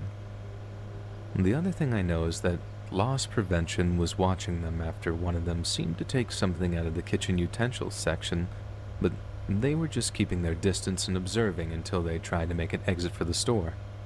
This is actually super relevant to what happened later on too, so keep it in mind. Anyways, I went back to what I was doing, and then the next thing I know, there's all kinds of screaming coming from near the front section of the store. I walked around to see what was going on, and that's when I see a group of girls in the doorway, shouting at the group that was inside. They were all saying all this stuff like, "Where y'all at? Come out." They knew the other group had walked inside the Walmart and were obviously trying to find them. The greeter was trying to get them to calm down or leave, saying they could either stop making a scene or he was going to call the cops, but neither group was paying him any mind. Then, one of the girls in the doorway group starts saying something threatening, and the other is all like, "I'm about to come out as soon as my sister gets here."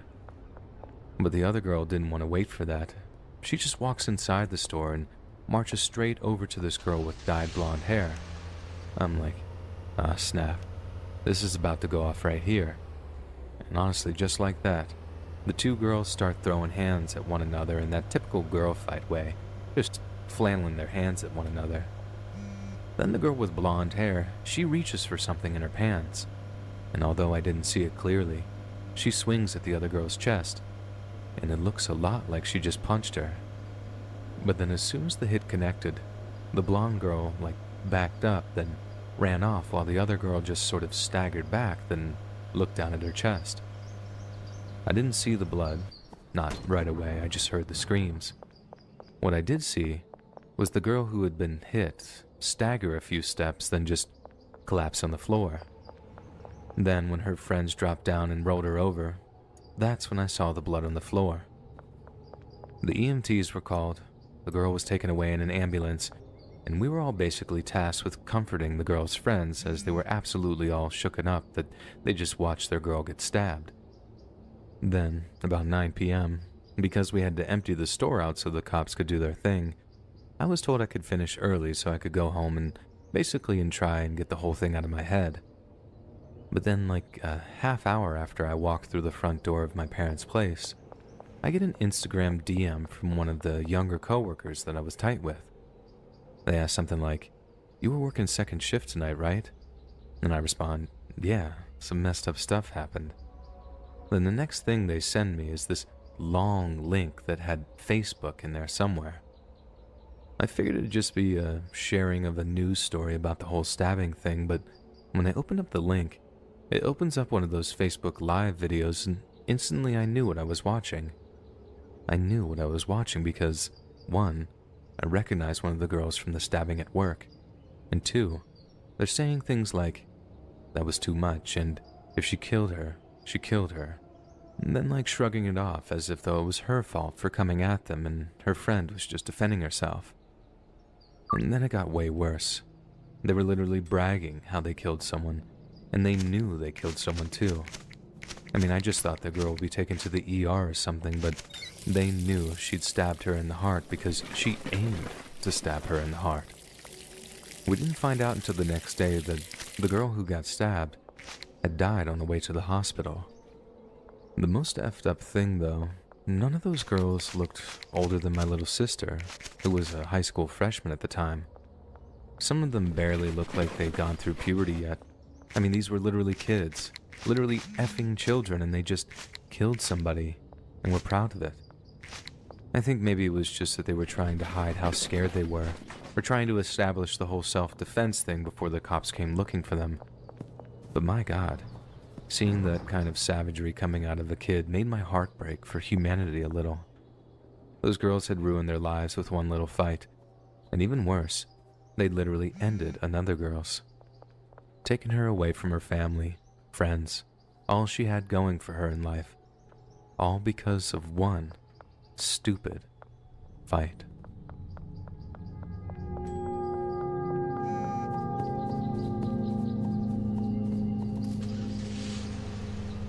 I used to work the late shift at a Walmart here in Jacksonville, and every night after finishing at 1 in the morning, I'd walk to the exact same bus stop to call an Uber. Now, this whole story would never have happened if my dumb self didn't just get picked up from work. But I always like having a smoke as soon as I finished, and it wasn't the kind of thing that management would have taken kindly to, me smoking right outside of the Walmart. It was the arrested and fired kind of smoke, so I used to walk to the bus stop. Anyway, this one night I'm sitting there, smoking away, and the Uber is maybe only 3 or 4 minutes away. Seconds later, when I see the student in the distance walking towards the bus stop, I immediately started getting bad vibes. Getting bad vibes from people when I was smoking up was hardly anything out of the ordinary, but I still figured that I'd keep an eye on him as he walked past, just in case he tried anything funny. He walks past me, but only by a few feet, and then he stops and leans against the bus stand like he's waiting for the bus with me. Now, I know well that there's no bus coming, so why is he just standing like he's waiting for one? That's when the bad vibes about the guy seriously intensified, because he was definitely acting weird. The only question was if they had any bad intentions for me. I'm getting more and more nervous watching the little blip on my phone screen getting closer and closer, and as much as I'm trying not to make eye contact with the guy, I can see him looking over at me every so often, like he's sizing me up or something. I'm feeling pretty thankful by the time my Uber rounds a corner and I start to see its headlights. But as it pulls up, I actually think that maybe my paranoia might be starting to get the better of me. And maybe it's just me being the judgmental one instead of the guy actually posing any kind of threat. Then literally, as I open the door to the Uber, the guy says, "You lucky kid." I look back, and he has this grin on his face that literally made my skin crawl. That's when I realized he did actually have something in mind for me. I don't know what it was, whether or not he planned on robbing me or just beating me up or whatever it was. I just know it wasn't good, and I thank Christ that my Uber showed up when it did.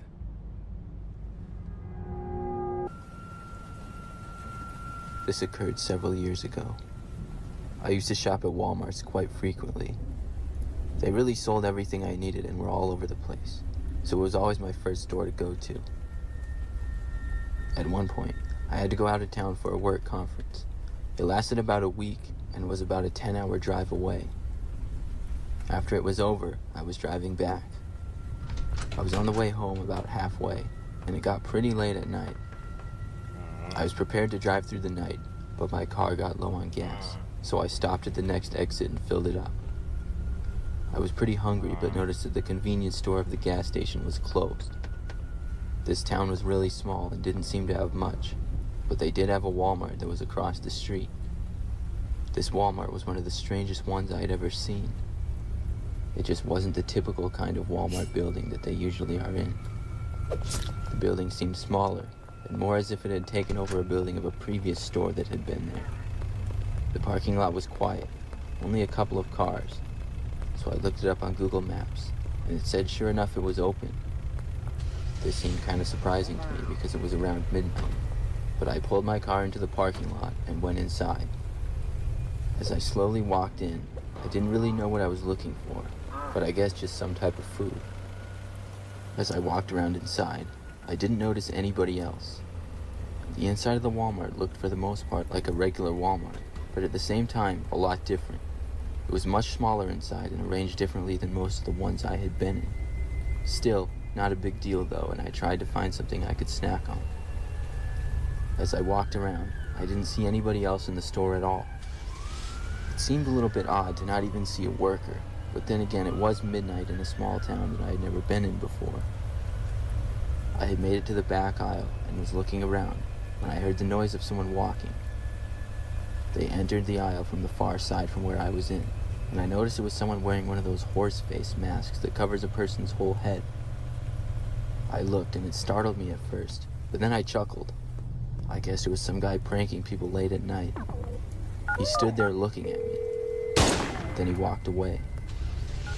I told him it was very funny. I finally found a couple of things and picked them up. Then I headed to the front of the store. As I did, I noticed another person walking by, also wearing a horse mask. I thought maybe it had to be the guy's friend and they were both in on the joke. I once again smiled and kept walking. I used the self-checkout and paid for my things, all while not seeing a single employee. As I was almost done, I saw another 2 people emerge from behind one of the check lanes. They were both wearing horse masks as well. By that time, I got a rush of fear run through my body. I didn't know what was going on, but it didn't really seem like a joke to me anymore. I looked back and saw the other 2 people in horse masks staring at me from the back near the aisles. I tried to not let them see the fear that I had. I calmly got my receipt and walked away and out the doors. I walked all the way back to my car, hoping that I wouldn't hear the footsteps of anyone leaving behind me, and to my surprise, I didn't. But when I got to my car, I realized there was a new car that was parked next to mine. I tried to ignore it as best as I could, and got to my car, unlocked it, and quickly got inside. As I did, I glanced over to the car parked next to mine. At first, it looked like it was empty, but then I saw a horse mask pop up in the driver's seat. I just about had a heart attack in that moment. I slammed my foot on the gas and left that city back to the freeway and on my way home. I got home the next day and still wondered what was going on there.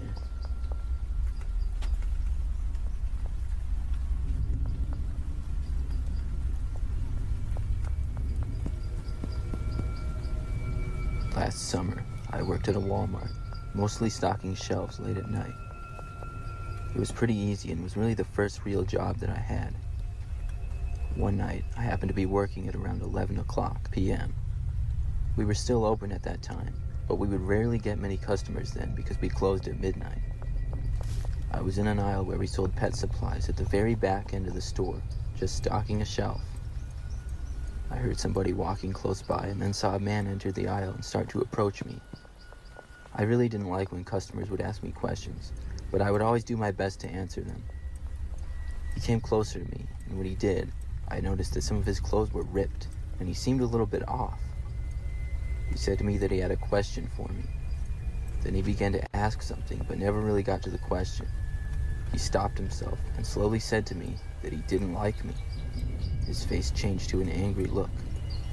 I had no idea what to do, but I figured this man had to be on some sort of drugs.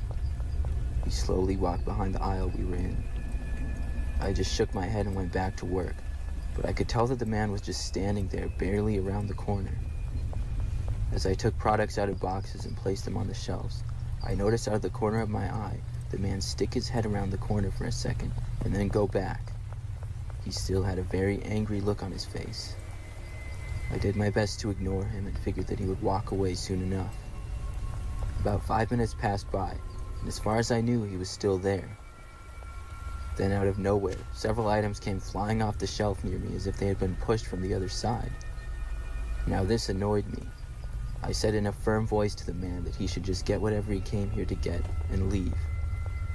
What he said in response was that he was going to get me, and then he called for me to come around the corner to the other side. I ignored it and started to pick up the items that fell. He called out a couple of more times for me to come out, but I just ignored him once again. About a minute later, I heard the sound of more people in the aisle next to mine. It sounded like 4 or 5 men were suddenly in the aisle. I decided to walk over and look, and saw several police officers start to take the man away. One of the officers walked over to me, and I asked him what happened. He told me that that man had assaulted somebody in a nearby restaurant a few blocks away in a seemingly random attack and then fled. He was found at the Walmart. It seemed like he was going for me next.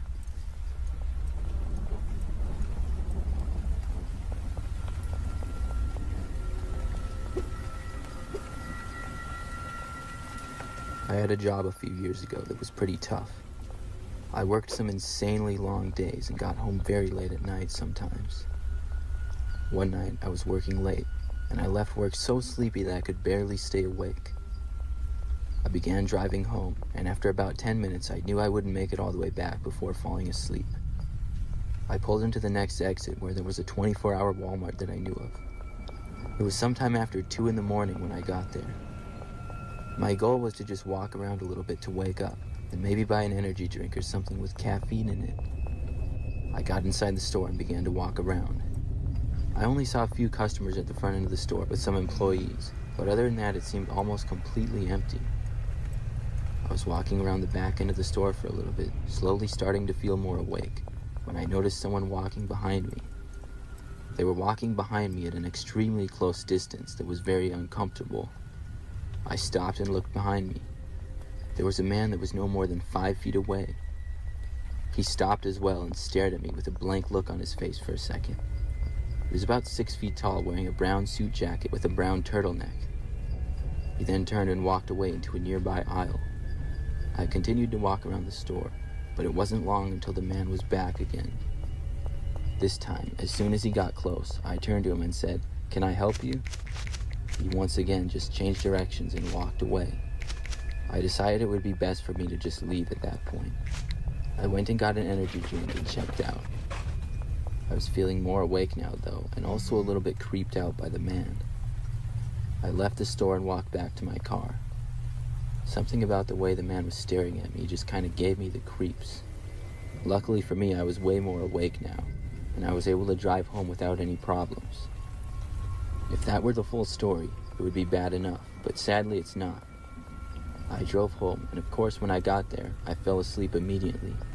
But I woke up about an hour or two later to the sound of a truck engine running very loudly. I looked out of my bedroom window to the street. I saw a truck sitting on the street in front of my window. In the front seat was the same man staring at me. He still had that blank look on his face. Almost right away after I looked at him, he screeched his tires and sped away.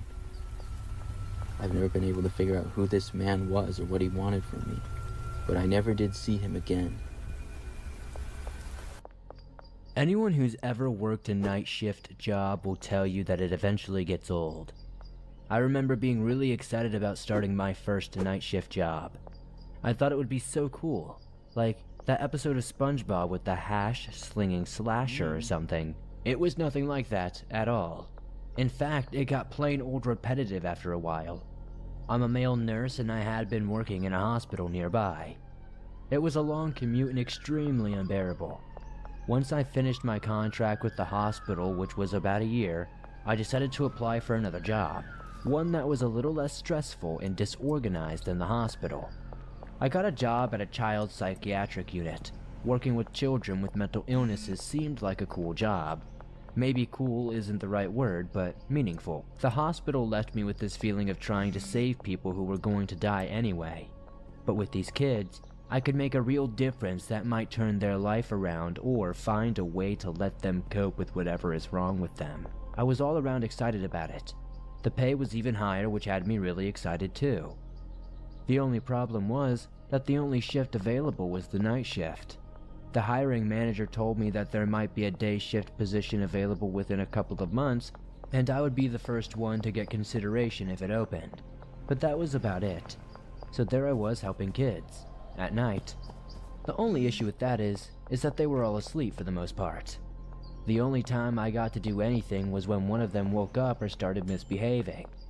This very quickly became the most boring job I had ever worked in my life. About a month went by, and something moderately frightening finally happened. It was a night like any other. I was sitting at my desk charting some stuff I had done with other kids earlier that night. I had heard a noise that I did not quite recognize at first.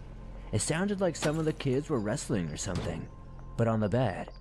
I got anxious, as I did not want to go in there and see mentally handicapped kids doing, you know. Call me cynical, but that's where my mind went immediately. But when I got in there, I saw something that I don't think I can ever unsee. I turned the light on to see one of the older kids who was trying to smother another one. The kid who was doing the smothering had no previous incidents of violent behavior. I didn't personally know these kids well enough because I didn't work during the day, but I knew their cases well enough that the kid doing the smothering had bipolar disorder. It was severe, but he had never had a violent outburst like this. It was just so unusual, but I immediately pulled him off the other kid, and then he started fighting me. He reached around his own head and punched me in the nose at a weird angle. This kid had to have been 11 or 12 years old, and I honestly was surprised at how much force he had behind his punch.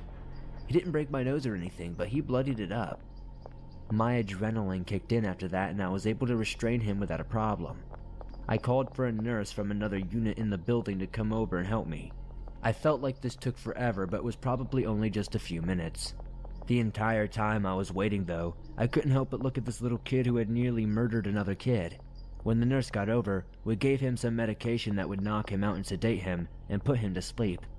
I asked the other nurse, Carla, what I was supposed to do. She was there for a few years before me, and I assumed she would have a good answer.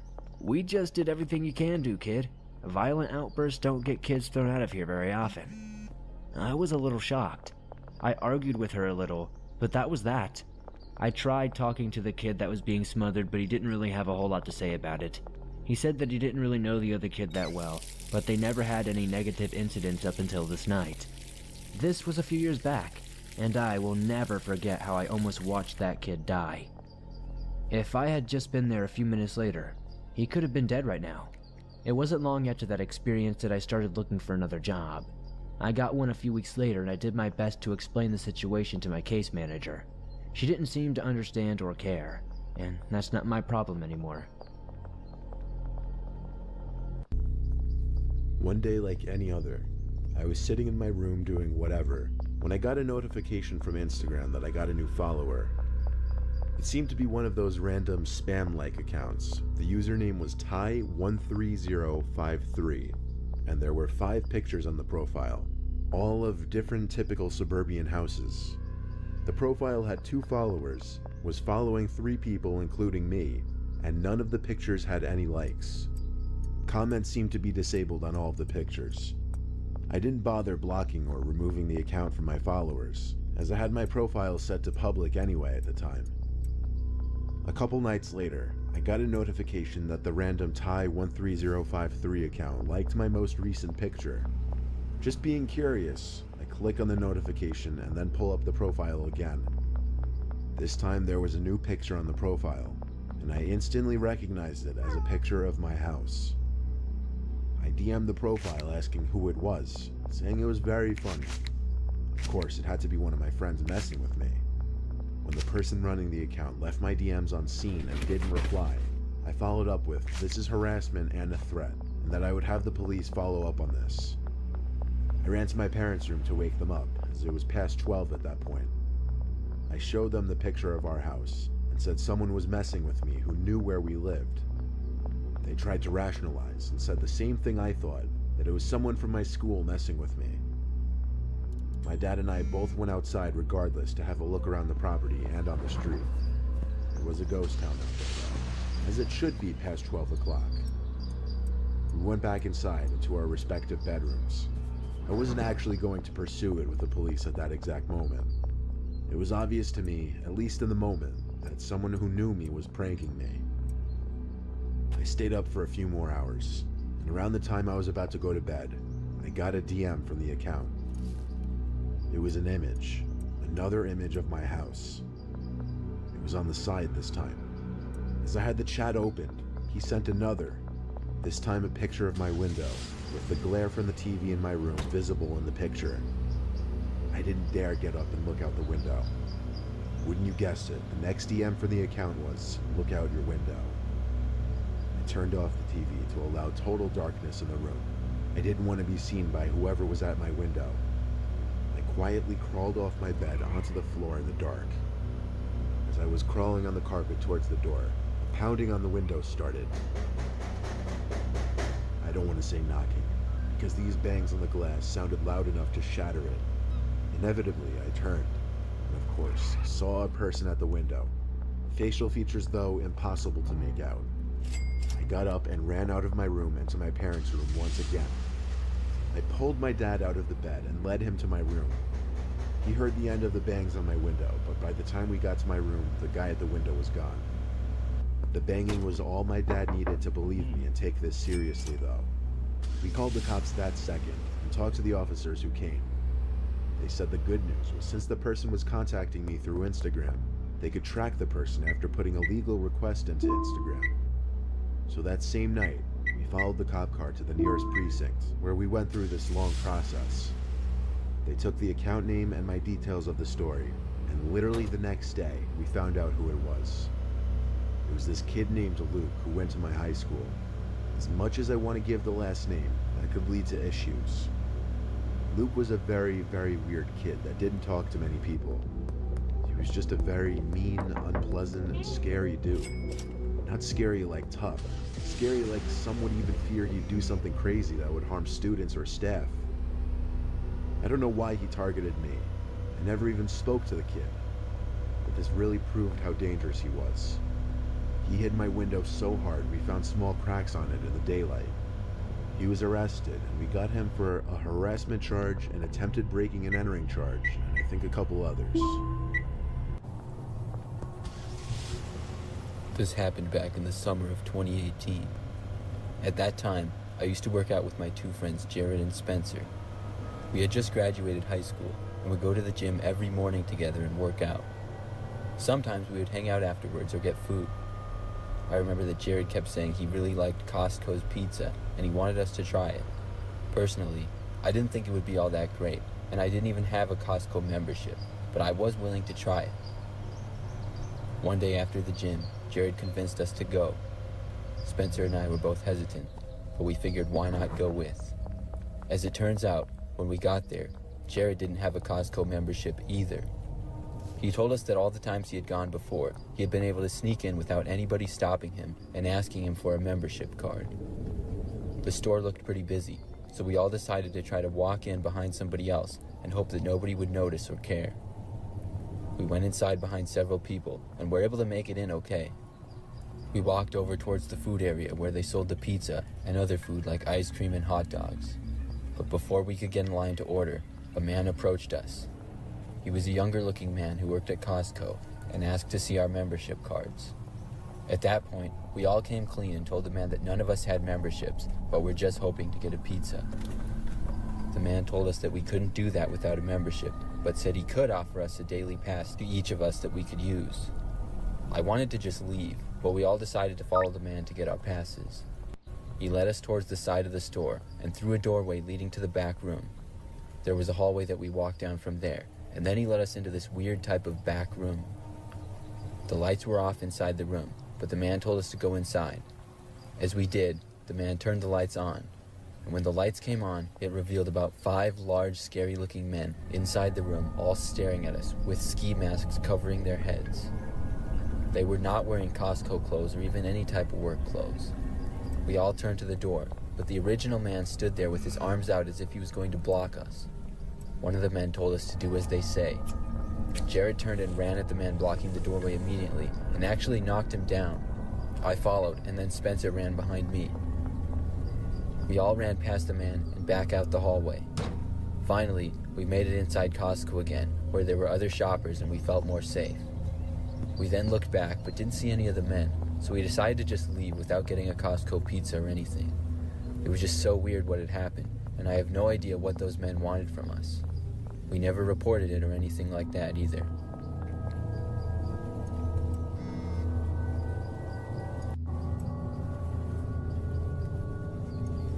I used to shop at Costco all the time. As a mother of 3 children, all under 10 years old, we go through a lot of food in our household. One night, I was shopping for some groceries like I often would. It was a quiet night at Costco, and not very many other people were there at all. As I was passing through one of the aisles, I came across some crates. I noticed that behind some of the crates, I could just barely see a man hiding behind them. I thought it was a funny joke because I had seen some videos where people would hide in stores like Walmart between the aisles, so I ignored the man and kept going.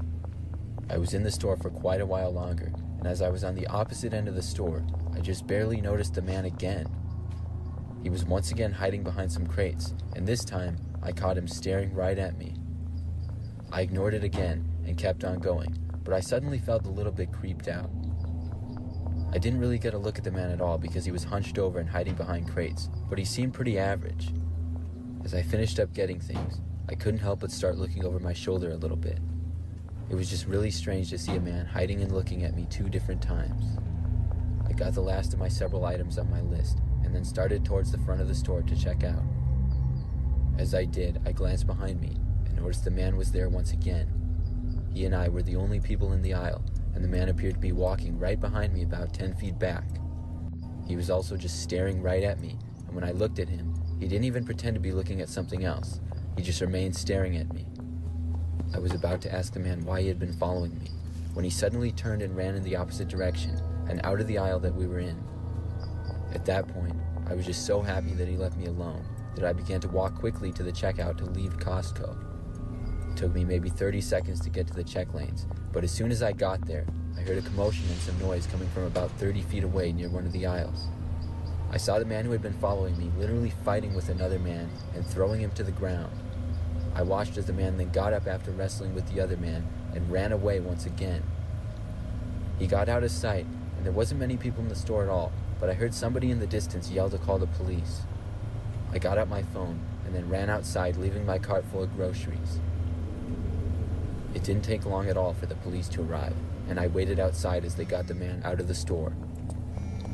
The man was basically crazy and tried to attack 2 people before attempting to run away. If I hadn't turned around and caught the man following me, who knows if he would have attacked me as well.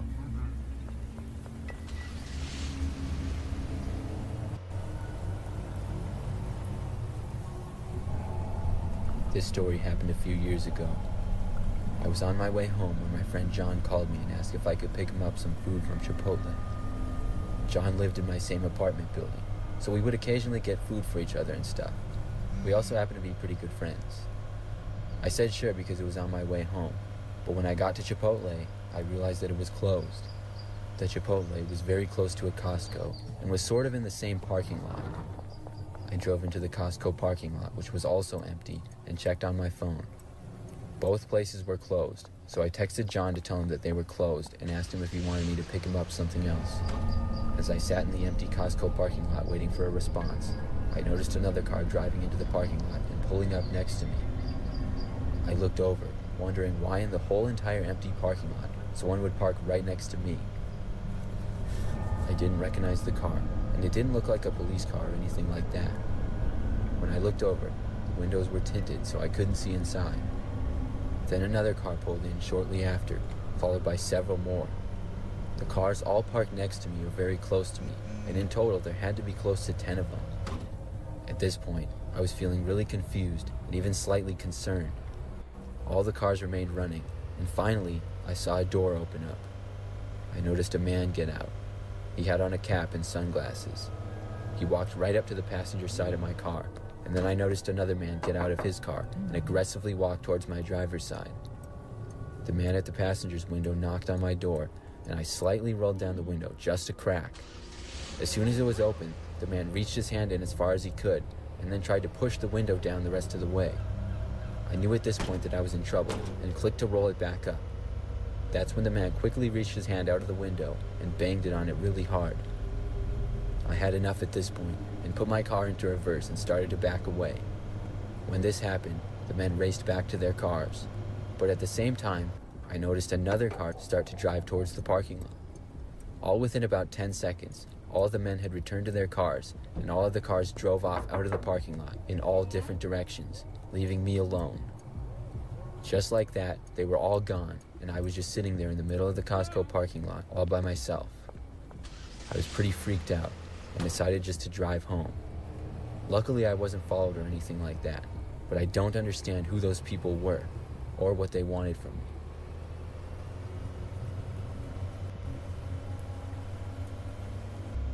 After work, I like to go with coworkers to Waffle House sometimes. It's fun, relaxing, and relatively cheap. However, tonight I decided to go out with a couple of girls I work with. I don't have a vagina myself, but since we all closed up together, we thought we would go grab something to eat. So while we're eating, I'm facing the door, and in walk these 2 drugged out looking people, which isn't uncommon for Waffle House. But something about these 2 people in hoodies in the middle of summer in Texas really put me on edge. The 2 girls I was with were both pretty attractive, and the 2 guys also took note as they walked past. I've been in a couple of sticky situations and can always tell when shit is about to go down, and these guys gave off that vibe like no other. They sat behind me where I couldn't see them in any reflection. It was nerve-wracking. A few minutes went by before I realized that it was just our 2 groups in the restaurant. I glanced over my shoulder and saw they weren't eating anything, just drinking and staring at us. Fuck. I told the 2 girls I was with that we should try to hurry up and go because I was tired. trying not to freak them out, because assholes like those guys feed on fear. We got up, and I look over at them. They were still watching us with empty drinks now. At this point, I should say two things. I have an injured knee right now from practice that causes me to limp a little, and I train in Muay Thai boxing and compete internationally in Brazilian Jiu-Jitsu. I am not one to be fucked with, but the limp definitely gives off the impression that I would be easy to overpower. So as we were paying, I noticed one of the guys point at me and make a stabbing motion, and the other guy smiled, and they both stood up and walked towards us. One of the girls I was with was making sexual passes at me, which were very visual. I told her to stop as these guys got closer, and I saw one lick his lips as the other held one hand in his pocket. I told the hostess to keep the change and hurried the girls outside while trying to hide my limp as best I could. We got to the parking lot, and I told one girl to go to her car and gave the other the keys to my car and told them to hurry up and get in, since I couldn't run with my limp, and that I would explain later. The guys came out as I was getting in my car, and I saw one of them pulling something out of his pocket and heard him yell something I couldn't make out over the sound of us noping the fuck out of there. I texted the girl who I wasn't taking home and explained the situation and why I was acting weird. I hate to think about what could have happened if I had not been paying attention to my surroundings. Bad shit almost went down because of, I'm assuming, crackheads at Waffle House. This story is from a female's perspective. To preface, I was about 25 years old when this happened. My boyfriend and I had been out visiting with friends, and we left their house late, around 2 a.m. Now, I've never been much of a drinker. I was addicted to opiates at the time, but that's neither here nor there, so I did the driving. On our way back, we decided to call in some omelets from the Waffle House, which is the only place where we can get takeout in the super early morning. We arrived at the Waffle House, and I went inside to pick up our orders. As I was paying for the order, a young man to my left began pacing and mumbling angrily, muttering something I couldn't understand. I didn't really think much of it, since most diner patrons are either drunk or truck drivers at that time of day. When I collected the food and turned to leave, I noticed a young woman outside of the diner. She too was angrily pacing back and forth, grimacing and cursing. The young man followed me out into the parking lot. I sidestepped the woman to get to my car. The young man had gotten into another car, and the young woman sat in the passenger seat. Whatever, I thought. Tweakers. The car with the two tweakers screeched to a halt behind my car, pinning us to the parking spot. Within seconds, the man was knocking ferociously on my driver's side window and yelling at me. I rolled up the window and backed my car up a few inches. He continued to scream at me through the window, then leapt back into his car with his girlfriend. They peeled backwards and exited the parking lot. At that point, my boyfriend and I were amused more than anything else, and we re-entered the highway. Just then, we heard the same car roar up behind us. The man was driving like an absolute maniac to dodge other cars, traffic lights, and stop signs, until he got so close to us that their car nearly rammed into our back bumper. I weaved in and out of the sparse traffic as safely as I could in an attempt to throw them off our route. Each time, he managed to pull up behind us again. He clicked his brights on and off and leaned on his horn. Inside our car, it was blinding and deafening. I sure as hell wasn't going home so that these tweaked, unhinged people would know where I lived. I swear it was almost like I could still hear him screaming, even over the blaring car horn. My boyfriend and I didn't do much talking, as I suppose we were both shocked and trying to figure out what to do. Fuck this, I told him. We're going to the police station. I doubled back, the car still bearing down on us. When I pulled into the police station, they followed. I locked my car doors. I picked up my cell phone and began to ring the station, because I sure as shit wasn't going to get out of my car. The man practically ran out of his car up to my window, again, banging and yelling. At this point, I had gone way beyond concerned and scared to absolutely pissed. We want our goddamn money. You leave me the fuck alone. I'll let the fucking cops search me for your girlfriend's fucking wallet. The man then went silent. I'm on the phone with the cops right now. If you don't have it, I guess you don't have it. He then sprinted back to his car with his sour-faced girlfriend and burnt rubber out of there. I stayed in the police station parking lot for a while, talking to the cops on duty. When we finally left at about 3:30 a.m., I still made several loops through our town before eventually heading home, arriving after 4 a.m. Legally, nothing came of the incident. I had no idea what the couple's names were, nor did I get a license plate number.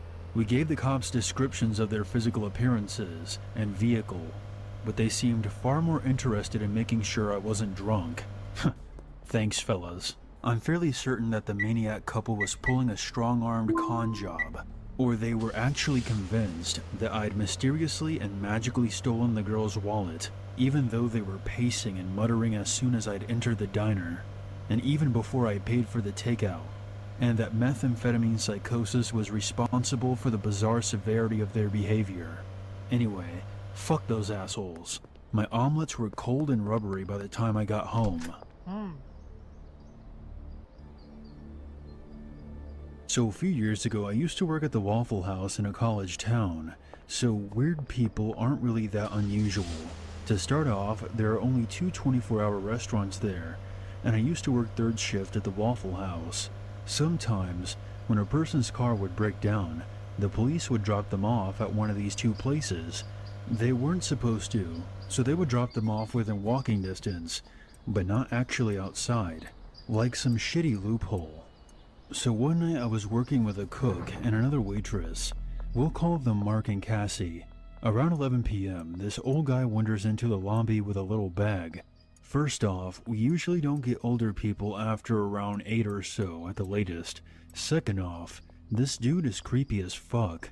He starts off with telling us about how his car broke down on the highway, and the police dropped him off in the parking lot next door. I felt bad for him because it's the middle of the night, and he's not from around here, and he has no money. So I pour him some coffee free of charge. My coworkers are usually on drugs, so I assume free coffee isn't going to get me fired. This is when the guy just starts talking my ear off. I can barely get in a word edgewise, which is difficult since I'm usually the talker. He talks about what happened to him, and then starts trying to sell the tools he has with him in his bag. Of course we say no, but he just keeps asking about it. He also starts wandering in and out of the store. The first time he does, Mark, who's ex-military, searches his bag to make sure he doesn't have any weapons, because he's starting to raise some eyebrows. There was nothing but tools, so we start to feel a bit safer. When he comes back in, I keep talking to him. Mark and Cassie note the fuck away to the other side of the store and watch. Keep in mind, this guy is literally the only person here. We don't start getting people until 1:30, when everyone leaves the bars. Now he's starting to talk about a lot of weird things. I tell him I'm interested in studying prisons, and he tells me the best way to do so is to get arrested. He then starts talking about how he used to be in prison, but he never says why.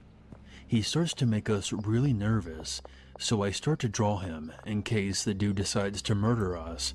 We'll have something because I'm good at drawing things I can see. There's a low little wall where we usually write out customer receipts, so I can draw him without him noticing. Not that that matters since he's looking straight ahead while he talks to me. We start getting customers because it's about 1 a.m. The bars let out at 1, so anyone who drives gets there shortly after, while those who walk get there about 30 minutes later. And this guy keeps talking no matter where I am. He doesn't raise his voice or anything. He just keeps talking at the same level, even when I walk away to take care of other customers. At this point, I'm starting to think this guy is schizophrenic. I'm a psych major, so I mean actual schizophrenia, and not just crazy. And at this point, wanting to get away, but I really can't because I'm afraid he might do something. He does, but not what I was afraid of. He starts just insulting customers. He tells one kid that he's fat, and starts asking him why he's so fat, and tells him he needs to lose weight. He then talks to a family of travelers and says, "Your wife and kids are fine. But why are you so ugly? We decide he has to go. Mark tells him he has to leave, as we've warned him several times to leave the other customers alone. So Mark tells him to leave, or we're going to call the cops. The guy starts yelling at us and glares at me and asks why he should leave, but he finally just does after a while. But he comes back at half an hour later, and we have to kick him out again for harassing customers. He doesn't come back that night, so we decide he must have found a way home or contacted someone. So I finish around 7 a.m. and walk home. I live above the bars downtown, so it's a 30-minute walk, but along the way, I see the old guy. I dart behind a building and take the long way home. I don't think much of it because it's a small town and there's not a lot of places to go. I have to work again the next day, so I go home, sleep, get all my chores done, being an adult as usual. So about an hour before work, Waffle House calls me, and my coworker Kevin tells me the same old guy has been coming around several times during the day, every couple of hours looking for me. I'm a 23-year-old female, so they're worried about what he wants. I call my friend Jason and tell him why I need a ride, and he brings me in. I ask what's been going on, and apparently this guy has been in at least 10 times asking to talk to me. He never says why, so I'm on edge, waiting because I have no idea what this guy wants. Is this a 60-year-old guy pissed off because I didn't defend him when he was kicked out? Is he asking because I told him my name? Or is it something else? Surprisingly, for the first few hours of my shift, we didn't see him, but he eventually comes in and ignores me. I'm super confused, but I keep an eye on him again. I've also brought pepper spray. Before long though, we kick him out again for harassing customers. This is all very confusing for me. He's been asking for me all day, and then ignores me when he comes in. But after we kick him out, he does not come back. When my shift ends, my friend asked me if I need a ride home. I tell him no. This guy has left and hasn't come back, so I'm good. Well, that's what I thought, until I saw him walking towards me after work. He yells out for me and starts coming at me, but I run inside a building that I know has another exit. I sneak out the other way before this guy can find me, and thanking every god I can think of that I know the small town better than him. I still have no idea what he wants, but I'm not taking any chances. I sneak home through some back ways. I call work and let them know what happened, and asked for the next few days off. They agree, and later tell me the old guy kept coming in for the next few days, and they finally called the police, and they took him away. We've lived in our neighborhood for nearly 4 years. A few houses down and across the street is a Filipino family. They're pretty nice, and whenever we see each other, we always have small talk, and we know each other by name. We moved in right before I gave birth to my oldest, so they always ask for the baby, and they love seeing him. We have even had meals at each other's homes before. This summer, they had an older family member, maybe 55 to 60 years old, come to visit. We noticed him right away because he would always go for long walks and lingered a lot. One evening, the mother of the family introduced him as her father. He had recently moved and would be staying with them for a while before heading north to her sister's house. He was pretty new to the US and spoke a little English, just enough to get by. He seemed nice enough, but as soon as we walked inside, I told my husband that he gave me a really weird vibe. I had never felt that way with any of the 7 other family members from the home. I've been in their home and shared meals with them. They're very sweet and welcoming. My husband also told me that he did seem a little off, but we just chalked it up to cultural differences. Fast forward about a month. My mother-in-law and my mother came to visit at the very same time. They're in the driveway with our son. I run inside because I'm pregnant and I suffer from severe morning sickness. I come back out 15 minutes later and they're having a frustrating conversation with this man. He was trying to get one of them to drive him to the store, and he would use a food stamp/EBD card to buy their groceries and wanted them to give him cash. They both told him that they weren't interested, but he just kept asking and lingering. When I went outside, I called out to my husband to come out, and when he saw us, he walked away very quickly. Both of our mothers told us what had happened and how forceful that he was being with them. The next few days that I see him walking, we always wave and say simple pleasantries, but every time I would wave, he would take it as a sign to come over and try to have a conversation. I began to let him know that what he did with our mothers is very illegal, and to be so forceful was really unnecessary. He said that he understood, but he would linger. It would always be at a moment where I was trying to strap my toddler to his car seat and I was rushing to get him to school. It would always take me about 10 minutes to get him to get the hint that I couldn't talk, and he would slowly walk away and just linger in our driveway. It eventually got to the point where I would watch to see if he had walked past our house on his morning walk before venturing outside.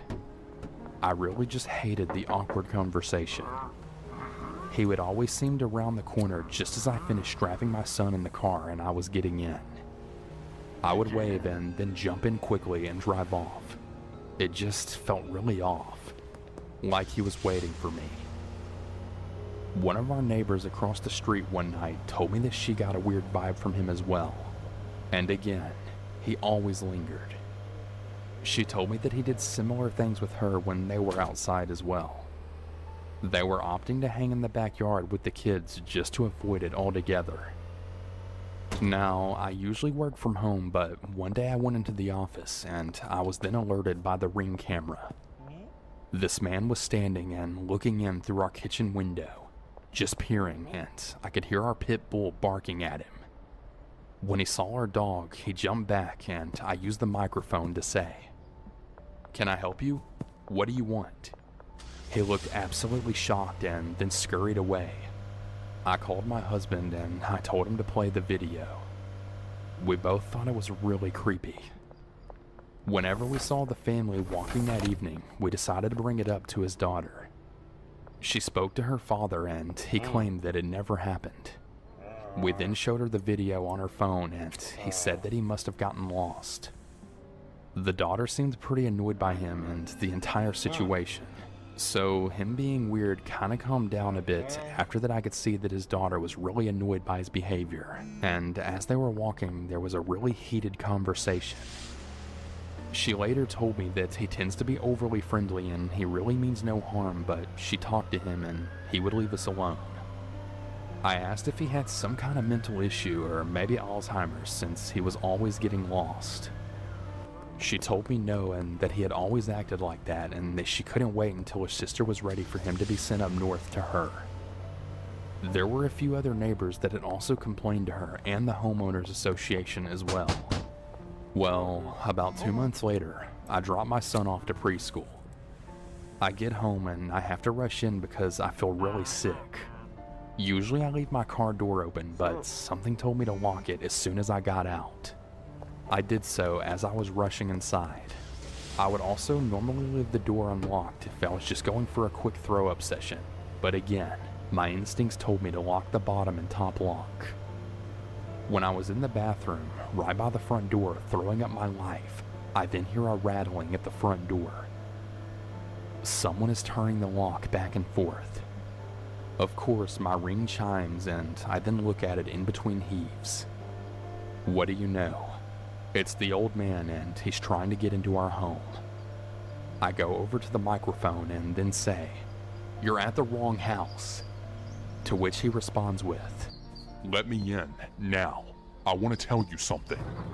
Now, I kid you not, it was the best English sentence I had ever heard from someone who wasn't that good with English. I started to feel better pretty quickly and I was now on high alert.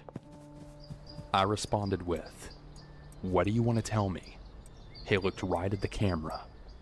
"Let me in your house, now!" This is where I started to panic.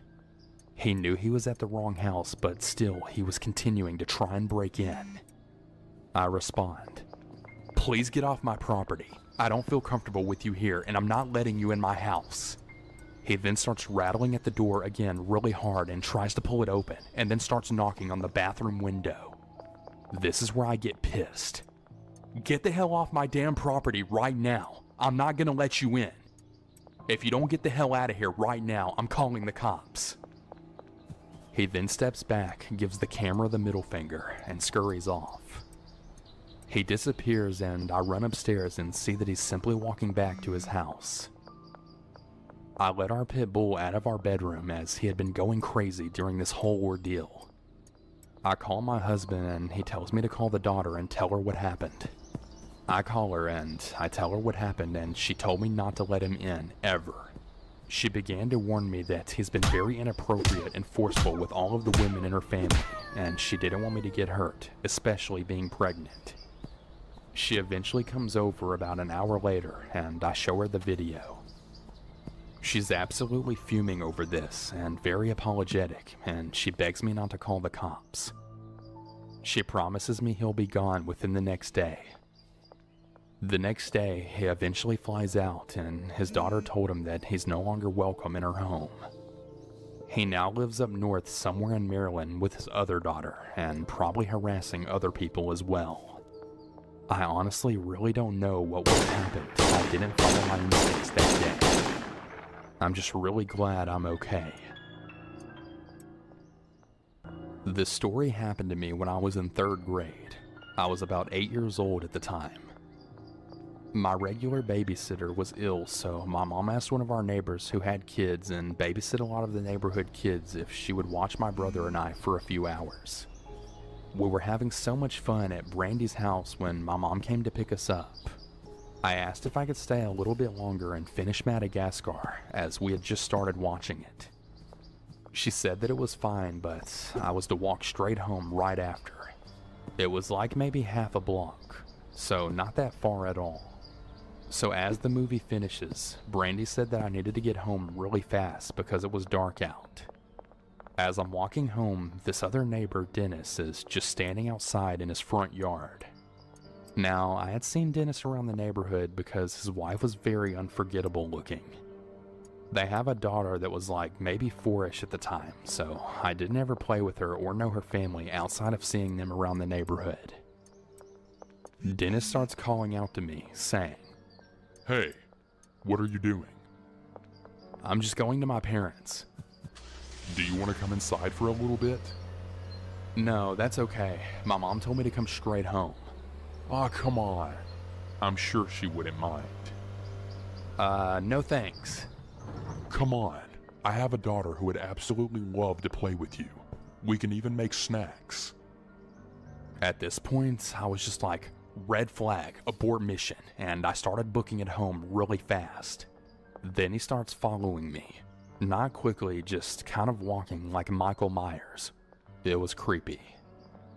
Luckily, I eventually made it home, and once he saw that I was approaching my house with my porch light on, he completely backed off. I'd like to mention that behind our houses was a giant wooded area with paths that led to a nearby lake.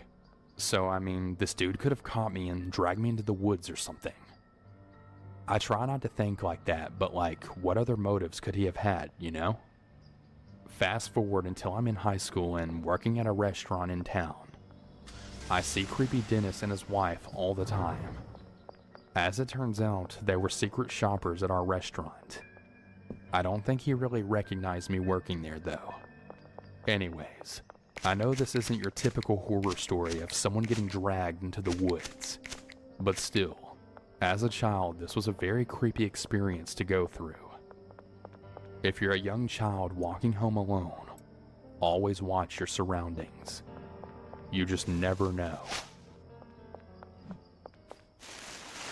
So, about a year ago, my apartment complex decided that they wanted to renovate my unit, so I had to move out at the end of my lease. I live in Denver and my rent is pretty ridiculous here, so I started worrying about finding something affordable in my neighborhood, which I really love. I posted on the Nextdoor app to see if anyone in my neighborhood knew of any affordable rentals in the area. I immediately got a message from someone named Joe who said that one of the condos in his complex was going to be up for rent pretty soon, and he knew the owner. He offered to get me in touch with the owner. I asked if he could send me pictures of the unit, and he asked if he could text me some pictures that his neighbor took because the chat function on the app is really slow.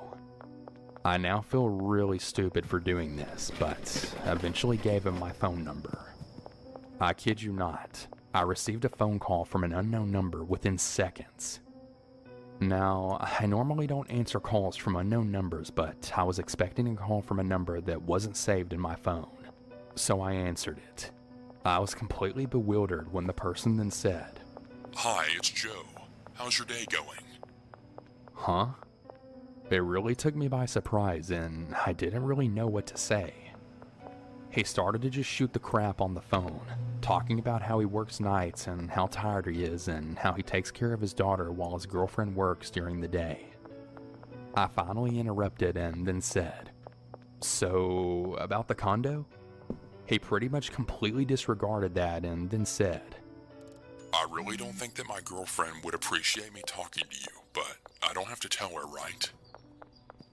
I said that I have to go and then immediately hung up the phone. And as soon as I did, he then started texting me. It was really bizarre and quite alarming to me. I blocked his number, and then moments later, he found me on Facebook and sent me a friend request.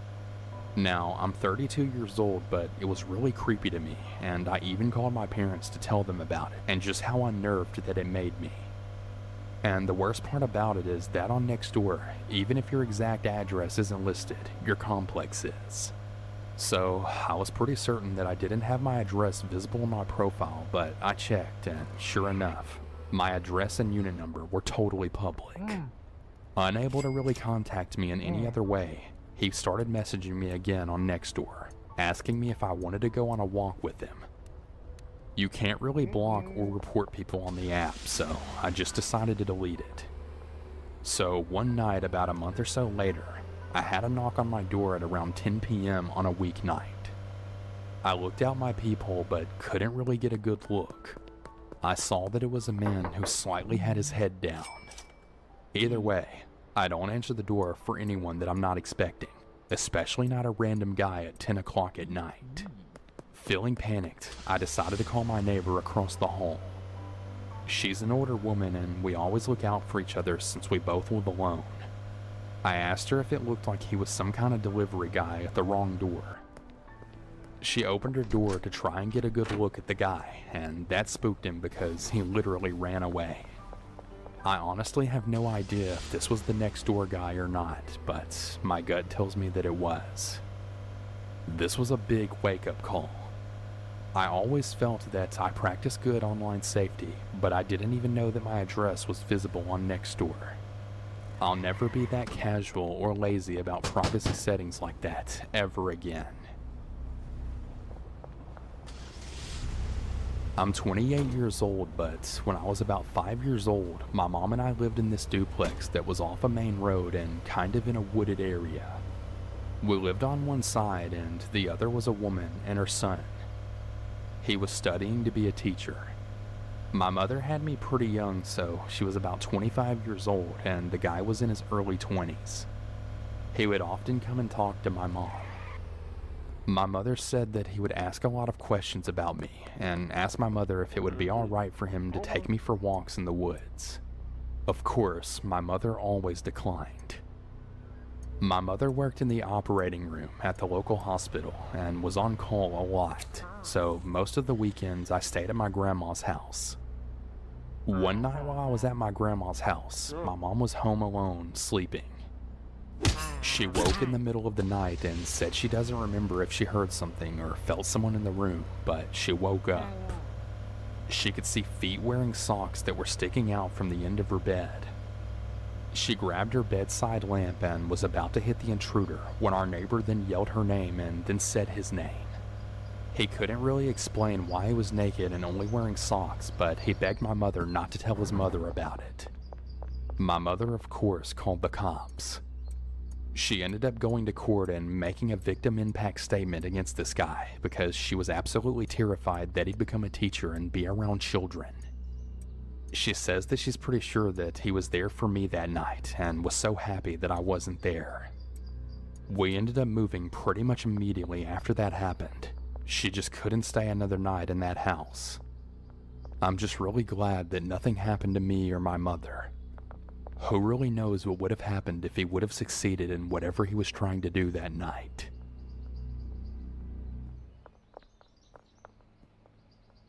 This happened to me back when I was around 12 years old. I was going through some of my old cringy notebooks and journals with my girlfriend, and I found my old journal entry where I wrote about this day, and all the memories came flooding back to me. I used to live in what I thought was a really safe and secure private community.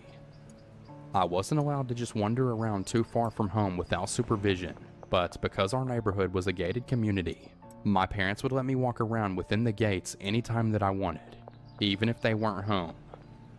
One day I was riding around the neighborhood after school when I saw a middle-aged woman crying on the floor of her porch with the front door wide open. I was pretty concerned and got off my bike to see what was wrong. She said that she was having problems with her husband and immediately asked me to come in so I could keep her company while she calmed down. My stranger danger sirens were completely going off, so I declined. She kept pushing me. Please, just for a moment. I just need someone to talk to.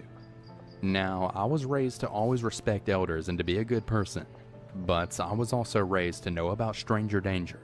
So being a young naive kid, I actually felt pretty conflicted about whether I should go in or not. Ultimately, I declined repeatedly enough that she instead asked me to wait outside with her and then sit with her until she felt better. I agreed to this since I felt very safe in my own neighborhood. She asked me to wait on the porch for her while she walked into the house and visibly grabbed a couple of framed pictures from off the wall. She then sat down next to me inside the house while I was sitting on the porch just outside of her door. She then started showing me the pictures. One was of a kid older than me in the local high school football uniform, and the other of a man and the same kid. She went on to tell me these stories about how she met him and how they spent their honeymoon in Hawaii, and how her kid was so good at football, one of the best on his team. She was very worried that if her and her husband got a divorce, she wouldn't be able to see her kid anymore. And then she started bawling again, this time onto my shoulder. This actually caused me to let my guard down quite a bit. For some reason, once I knew she had a kid, I felt a bit more comfortable around her. She was talking for a while though, and I was beginning to start to feel a little awkward as she was on and off crying on my shoulder, and I didn't know how to react in the situation. What the heck did I get myself into? I kept thinking to myself as I nodded my head pretending to listen. I was more concerned about finding a good excuse to tell her I had to go home. She kept calling me such a young nice boy and telling me, "You have no idea how important it is for you to spend your time with me," which made me feel a little bad about just leaving her. She kept telling me that she wanted to reward me and make me some dinner if I just came in, which I continued to decline. Finally, I told her I had to go, and she asked me if I knew anything about how to turn on her cell phone, as she just got her first cell phone very recently. I told her I did and I could help her out before I left. She told me to wait yet again, and this time left for quite a while. I kept thinking I should just walk away, but part of me didn't want to be rude, especially since she lived right around the corner from my house and possibly even knew my parents. My anxiety levels would spike as I got closer and closer in my head to convincing myself to just stand up and walk away. Then it would just dissipate and I'd tell myself, no, I can't just leave. Finally, after what felt like an eternity, she brought me her phone, which was an Android. I had only had an iPhone 3G at the time, and it was my first smartphone, so I was a little worried that I wouldn't know how it worked. I just held the power button down for a second and lo and behold, it booted right up. She asked me then if I knew how to check text messages. I found and opened up the Messages app and there was only one number not saved as a contact in the app. She then pointed to it and said, "That's him. That's my husband's number. Read me his texts." I opened it up. She had received basically the same text over and over again, just multiple variations on hello and please respond. She angrily said to me, "Read them to me right now. I want to know what he said to me." I then tell her. They basically all just say hello with a question mark. She just reaffirmed in a stern voice, "Read them to me." I started reading them. Hello, hello, please respond.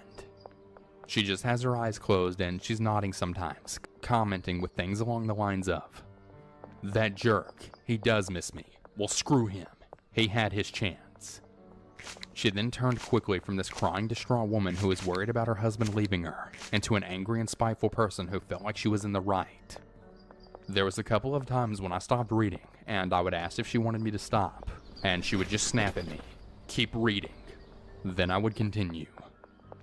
I started to feel like her husband was a crazy person with this many messages. I must have scrolled and read dozens of messages almost identical, spanning back days. My heart was racing.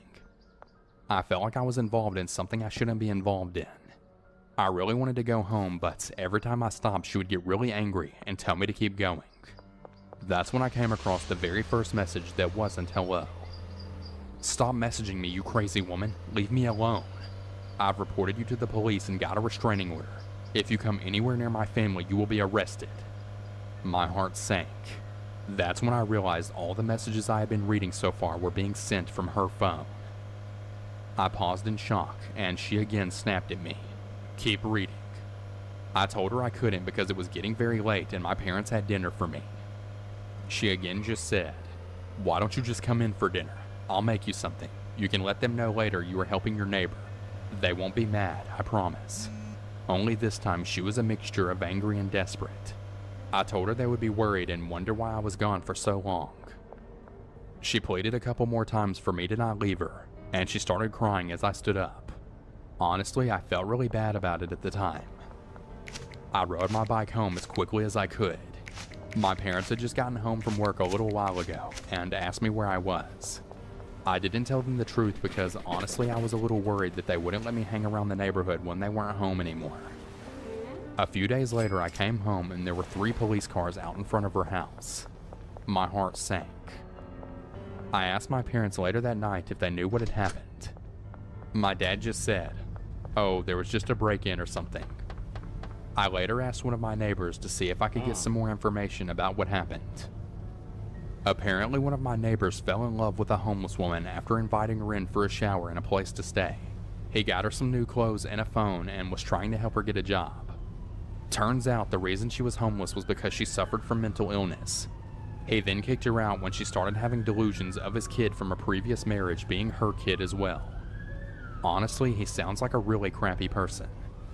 She began harassing him after this, so he left the house to his parents' house and then sent the kid to his ex-wife's house. Apparently he was worried for his ex-wife and his kid's safety. He had every right to because shortly after he left, she broke a rear window of his house and then came in. She had been living in the house for nearly a week before a neighbor noticed the broken window and called the police. She apparently trashed the whole house by that point and was arrested. I almost didn't believe it, but I went behind the house and saw the broken window. I guess the guy broke his lease and moved out immediately because he was worried she would come back after getting out of jail. I don't know if she ever did try and come back, but I really hope they disclose this to the new tenants. Honestly, I still get pretty freaked out to this day. Who knows what would have happened if I went into that house. About 5 years ago, when I was 16, I was living in western Pennsylvania in a heavily forested area. On this particular night, I was home alone with my younger brother, while my mom was out at a baby shower. I was in the kitchen making dinner for myself when I heard a knocking on the front porch. This wasn't a common knock, like someone might be waiting for me to open the door. It was more like a few loud taps close to one of the front windows. I paused and glanced around. From where I stood in the kitchen, I could see the front door and one of the front windows. All the lights on the ground floor were on, and with it being dark outside, all I could see in the windows was a reflection of the inside of my living room. I waited for a few moments, but when the sound didn't come again, I shrugged it off and continued concentrating on the stove. After maybe 5 minutes, long enough for me to forget about the sound, it repeated itself. This time from the front window at the far side of the house. "Mark?" I called out, thinking it might have been my brother. There was no response. I walked over to the front of the house and peered outside with my hands pressed to the side of my face, but I couldn't see anything. I turned as my brother came down the stairs. "Did you just hear something from around back?" he said. I held up a finger to indicate that we should pause and listen, and almost on cue, we heard footsteps calmly walking across the wooden floor of our wraparound porch, just outside the dining room wall. "There's someone out there," I said quietly, more angry than scared. It was at this point that we should have locked all the doors and called out the window that we were calling the cops, but I was a stupid, headstrong kid, and pissed off that someone was messing with us. I remember my brother asking if the person outside was trying to distract us, but I was already at the gun cabinet. I should point out that I was raised with guns, and I knew how to properly handle one. I pulled out the 9mm from the drawer and loaded it. "I'm going to scare him off," I told my brother. "Lock the front door behind me." Before I could even give him a chance to argue, I was marching to the door with the gun in my hands. I threw open the door and stepped out into the porch.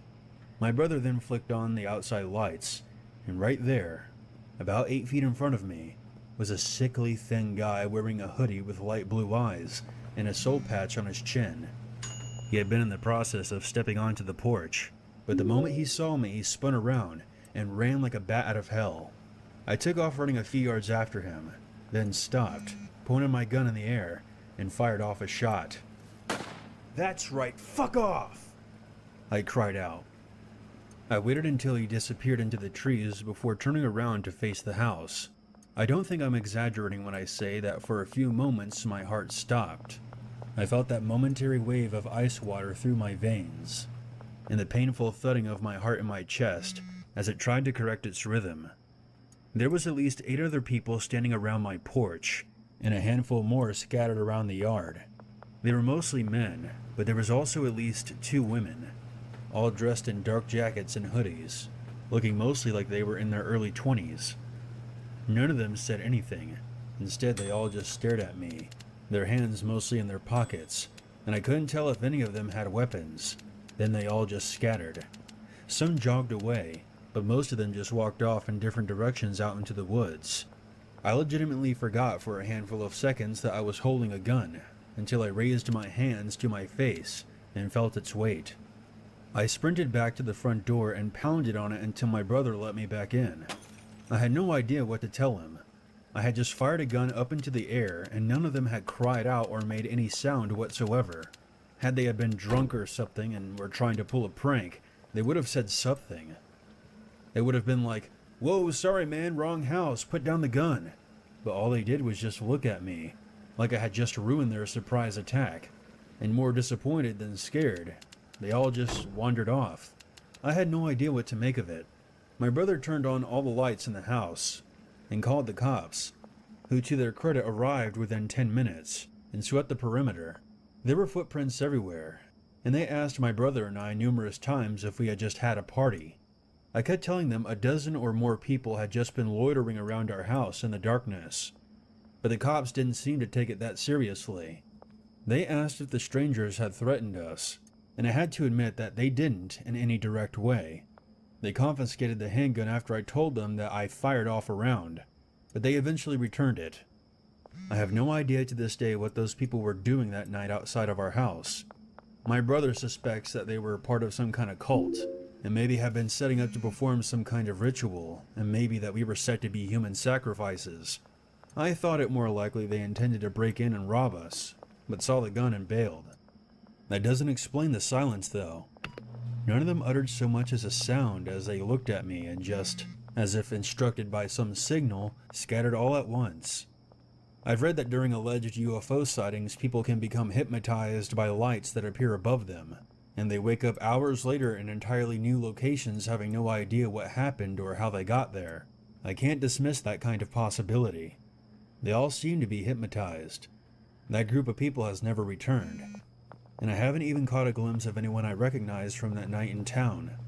We bought a dog not long after. I'm 20 years old, female, and this was the last time I willingly stayed in a room alone with a child. I used to babysit on the weekends when I was 15. Most of the families that I babysit for were nice, sophisticated families who had sweet children that I loved. However, the Cooper family were the exception. Mr. and Mrs. Cooper had 2 children, Michael, who was 10, and Antoinette, who was 4. Michael was quiet, though misbehaved and crazy demented. Antoinette was loud, cheerful, and the complete opposite of her brother. She was so innocent. I truly adored Antoinette, yet I despised Michael. He was an absolute terror. I'd watch over the two children on Friday nights for 3 hours while their parents went on a date, meaning 3 awful hours of psychological, emotional, and physical torture from Psycho Michael. There were many times that I would catch Michael staring at me while I was sitting at the dining room table doing my homework. I'd tell him to quit it, but he wouldn't stop until I moved out of view. Michael was really cruel to his sister. He would push her down the stairs, pull the heads off her Barbie dolls, and cut up her clothes. Michael would also hit the cats with a sock full of quarters. One cat actually ended up dying from internal injuries. He would growl at the neighbor's dog on a good day, and tape stuffed animals to windows with scissors sticking out of their heads on a really bad day. He was a horrible little kid to say the least, but the scariest part about babysitting the twerp was the night that he came for me. Let's keep in mind that I wasn't supposed to even be there that night, but Mr. and Mrs. Cooper called my mom and asked if I could babysit for them since their other arrangement had fallen through. My mom agreed without even asking me. I was supposed to babysit from 5 o'clock in the evening until 10 o'clock at night. It was storming out, so the television had no signal, and my cell phone didn't have any reception, and Antoinette was staying with her grandmother, leaving me alone with the psycho child for 5 whole hours. I'm glad to say that the first few hours went by pretty quickly and without incident. He was fed, bathed, and put to bed at around 8. Michael had fallen asleep the instant his head hit the pillow. I breathed a sigh of relief and lay down on the couch with headphones in, not knowing it would be a mistake. The music was loud enough to drown out any other sounds. I stared at the ceiling for a while because there was no use in trying to delve deep into the realm of social media. I drifted to sleep at some point only to be scared awake because of an intense pressure resting on my throat. Michael was standing over me with a wide smile, gripping the handle of a kitchen knife. I wasn't able to ask what he was doing due to the sudden fear that filled me. He pushed the blade harder and harder against my neck until I could feel a burning sensation. He laughed maniacally before running out of the room. I wiped the small amount of blood from my neck while searching the entire house, only to panic when he was nowhere to be found. The sound of a cat screeching caused a breath to hitch in my throat. I quickly grabbed the baseball bat from the linen closet and hurried up the stairs. My hand hesitantly grabbed the doorknob to Michael's bedroom. I pushed the door open, which I still regret to this day. My screams of terror were drowned out by his laughter. Michael was sitting in the open doorway of his closet, with the carcass of the cat lying in his lap. I really do wish I could say that the horror had ended there, but it didn't. No. That twisted boy chased after me, attempting to slice my back open with every step he took. The deranged psychopath managed to get close enough to plunge the knife into my shoulder. Needless to say, I ran out of the front door and didn't stop until I was hunched over trying to catch my breath, a block away from the police station. I packed up my things a few months after that, moved into an apartment with my now husband 1,000 miles away from the town that I grew up in. I had to move 1,000 miles away from Psycho Michael in order to feel safe, but even that made me crazier. I attended therapy for several years afterward. I couldn't sleep without the lights on because the image of him holding a dead cat had permanently seared itself into my mind. I was paranoid for months, afraid that he would jump out from behind a corner, and yet I still harbored the idea of having my own children one day. Truth be told, I honestly did care about the Cooper kids, but after the injuries I suffered, physical and psychological, my parents and I had no other choice but to press charges, at the very least to pay for medical bills and counseling. Michael, being as young as he was committed to a psychiatric treatment in juvenile detention for nearly 3 to 5 years from what I heard. But after all the legal processes were complete, I couldn't bring myself to digging any deeper as to not relive that memory. Looking back on the incident now makes me feel silly for even being scared of a 10-year-old. It's strange how life works sometimes. It's strange how I just froze there. I eventually realized that I don't want children, and I absolutely refuse to babysit for anyone.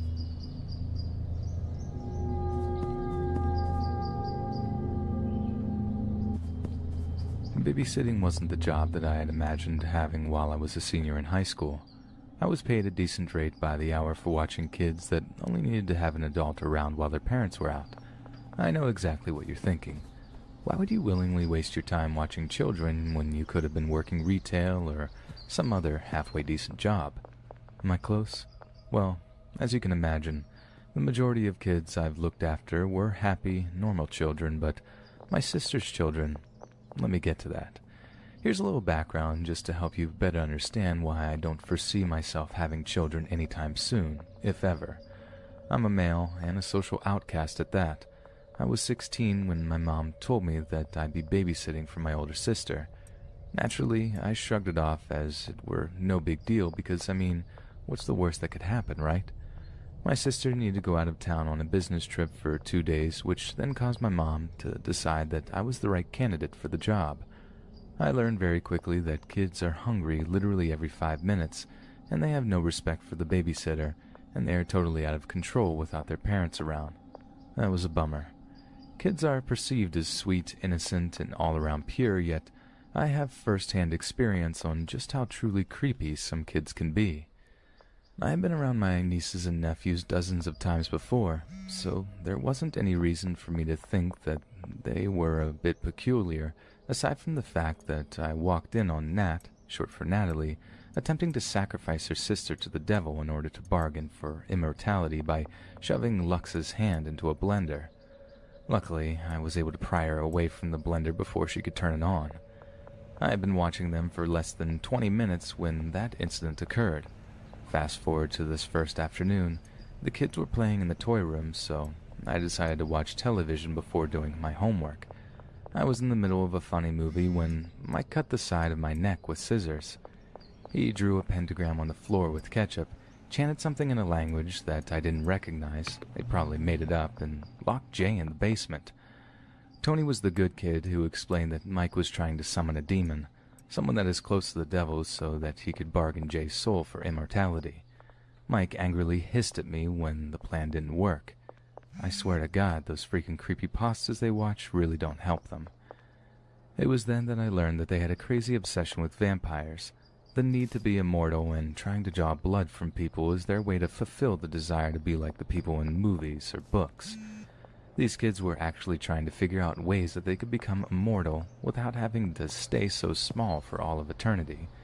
I thought that was a bit unhealthy. I still have no idea how the internet or horror movies, when their parents weren't looking, really activated this, but I'm honestly still scared of what could have happened. Nat was the eldest child. She was the bad influence on her siblings. She was the entire reason why everything went down on the second night. I was studying for a calculus test that I had the next day. The kids were supposed to be playing in the backyard, which was the mistake. All I really remember about studying is that I had been exhausted from chasing around those brats the night before because I ended up falling asleep at the kitchen table. I woke up sometime in the afternoon with my hands and feet tied to a metal pipe in the basement, while my deranged nieces and nephews stood over me with a weird look in their eyes. I struggled for a good 10 minutes to free myself from that stupid rope as they chanted some weird language again. I assumed that they were really trying to sacrifice me, however, I was relieved when I saw one of the cats knock a candle off the windowsill. The carpet and lengthy silk curtains immediately caught fire, which caused the kids to untie me. We rushed out of the house and to safety just in time to watch the house burn, literally to the ground. I stood motionless for what seemed like hours before eventually the police were called by the neighbors.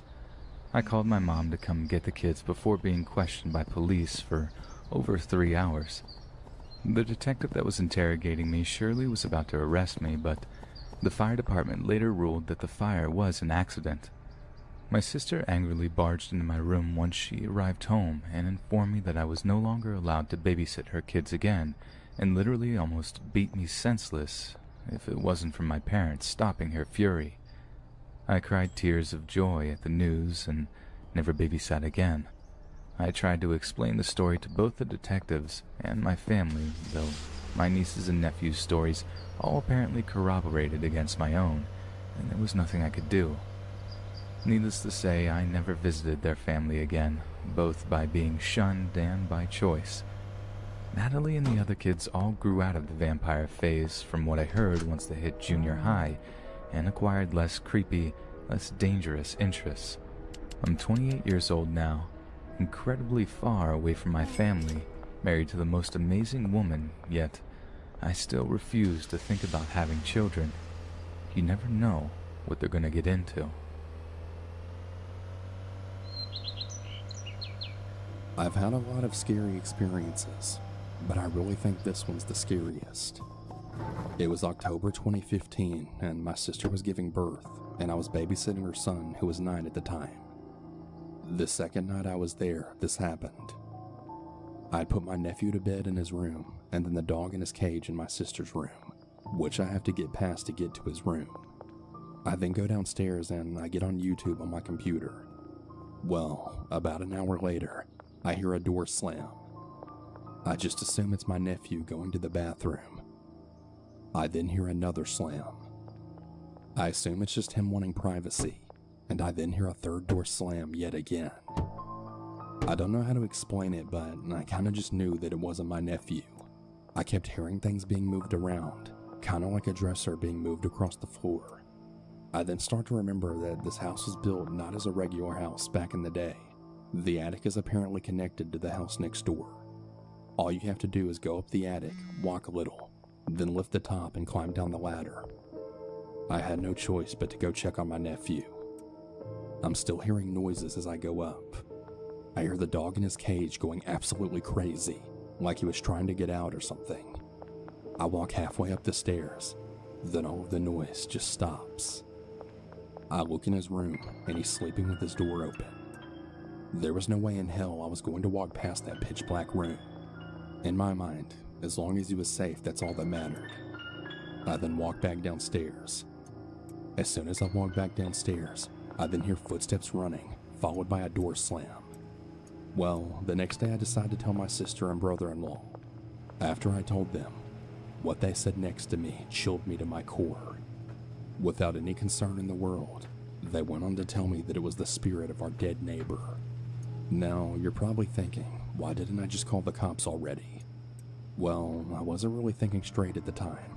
I was just way too scared, and I guess now it's a good thing that I didn't. A few weeks later, my mom had told my oldest niece, who was 16 at the time. She said that whenever she was in there, she always felt the feeling of being watched. To this day, I still don't know if I believe it was a ghost, or maybe an actual living intruder. All I know is that I for sure wasn't alone that night besides my nephew and I. Never again will I babysit there. Screw that.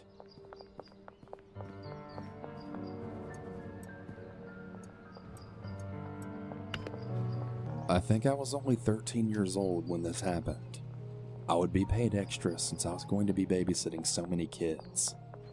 I don't recall how many, but there were a lot.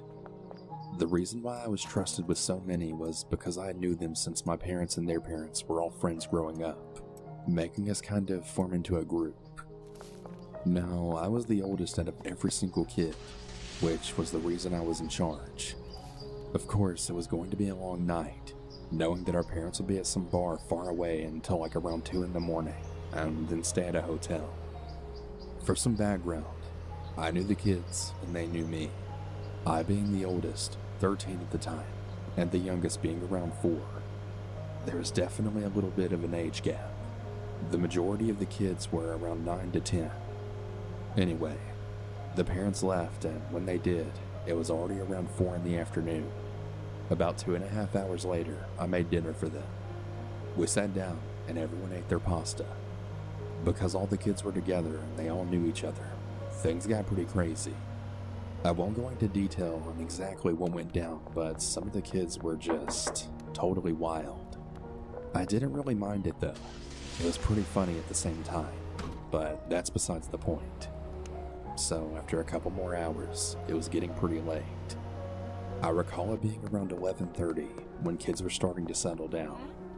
I had to take care of some of the kids who injured themselves by doing some really stupid stuff that was really dangerous, and I couldn't make it in time since I had to deal with some other problems as well. But I would consider myself a very caring and kind person because I always did what I needed to do to calm them down. So like I said, It was around 11:30 when they were starting to settle down, and then not too long after, they were starting to pass out. I brought and carried them upstairs and put half of them in one of the two kids' rooms. For the sake of keeping the real names out, basically we were at the house that belonged to the Abels family. Ava and Dom were the kids in the family, making it their house. I put half the kids in Dom's room and the other half in Ava's room. They passed out very quickly after that. I went back downstairs to chill out and then listen to some music. After listening to music for a while, Ava comes downstairs, and this is where things start to take a turn for the worst. I had to look because I was listening so loud that I couldn't even hear her calling my name. She then said in a really scared tone, "Something keeps being thrown at the window in my room. I'm really scared." I was a little uneasy to be hearing this, since this was such a weird thing to be happening at this time of night. I gave her a hug and I assured her that everything would be alright and that I would go check it out. The bedrooms were on the 3rd floor, so this was especially weird since the room's windows were really high up. I went into Ava's room and I saw that the kids were sleeping. I guess no one else had heard the something hitting the window. I started to think that Ava was just making this up or something. I went back downstairs and I went to the couch where Ava was. I was a bit surprised to see that Ava wasn't there. This is when I then hear something from downstairs. It sounded like a muffled girl scream for help. I quickly ran down there to see Ava in the garage, then being dragged out of the garage by a dark figure. Someone had forgotten to close the garage door, so it was just open. I was so scared and I went into full-on panic mode. I then went back inside to go grab a weapon or something that I can use in quick defense. I found this spear-looking thing that's used for fires and also pushing wood in other areas. I picked it up, then ran outside to look for Ava. I soon saw Ava and this really dark figure, which was taking Ava in the backwoods. I then hit the dark figure in the back of the knee, practically stabbing the figure since it had a sharp edge on the side of it. The figure fell back and let out a yell of pain, which is when I grabbed Ava and then practically carried her back into the house. Very stupidly, I left the weapon I had outside. Since I was in a panic, I think that I just didn't have time to think about it since Ava was the main priority for me. I get back inside and close the garage door, hoping that was the end of it. I decided not to call the cops because I get really nervous when it comes to cops, so I just wanted to avoid that. I ran upstairs but tried not to make too much noise to see if any of the kids were awake due to hearing the commotion from outside. There were only about 2 kids who were awake, and they asked what was happening. I told them to just fall back asleep and that there was a situation that happened. They really wanted to know what, but I just told them I'll tell them in the morning. I really don't blame them. I think I would also want to know what was happening, especially after all that commotion. So anyway, I go back downstairs on the couch where Ava thankfully was this time, and she falls asleep with the comfort of me there the whole time. Fast forward to the morning. It's around 7:30 and I can hear some commotion from upstairs. The kids were up and playing. Ava had woke me up and she was really happy to see me there. I think I really made her feel safe. After that night, me and Ava's connection was a little bit different from before. As the story is becoming better, the final spook is yet to come, so get ready. I walked downstairs to see if anything had been stolen. I checked and I didn't really see anything out of the ordinary. Well, nothing out of the ordinary, except for one thing. There happened to be a paper that was in the garage. It was taped to the sliding door, and I think that's why I paid attention to it. I started to read it, and it said one word: revenge. I was really scared reading this because how the hell could someone have put this here? Then reality hit me that someone had to have come inside after the garage door had been closed, which is when I thought we were safe. I haven't shared this story with Ava because I don't want her to feel scared or threatened more than she probably already does. I do still have a few questions left unanswered though. Who did this? Why did they target this house specifically? And last but not least, did the intruder purposely try and take Ava out of everyone there? Why did he want her specifically? I know I'll probably never have my answers to these questions, but it's absolutely chilling to think about.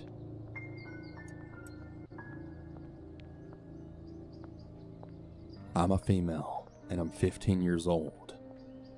This all started a couple months back when I got my very first job as a babysitter. I babysit on Sundays, Mondays, and Tuesdays. Keep that in mind. The people I babysit for don't even live that far away from my house. Their house is like a block away from me. So by now you've probably guessed that I walk to work. Now, I've always been a very cautious person, and also a paranoid one, so keep that in mind too. The first time it happened was after a month of doing my job.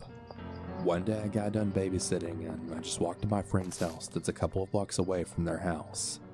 So as I'm walking there, I hear someone behind me. I should also mention that I was Snapchatting my friend to let her know how far away from the house I was. Anyways, I hear someone behind me, so I turn around and see this guy on a bike right behind me. I didn't think too much about it, but I was keeping him in mind. I don't pay much attention to him and I keep Snapchatting, just in case he tries something. I then turn to the left, and so does he. At this point, I'm really aware now of what this guy's doing. I'm pretty sure he's following me. The guy looked tall as hell, and I'm only 5'5". So again, I make a turn, and so does he.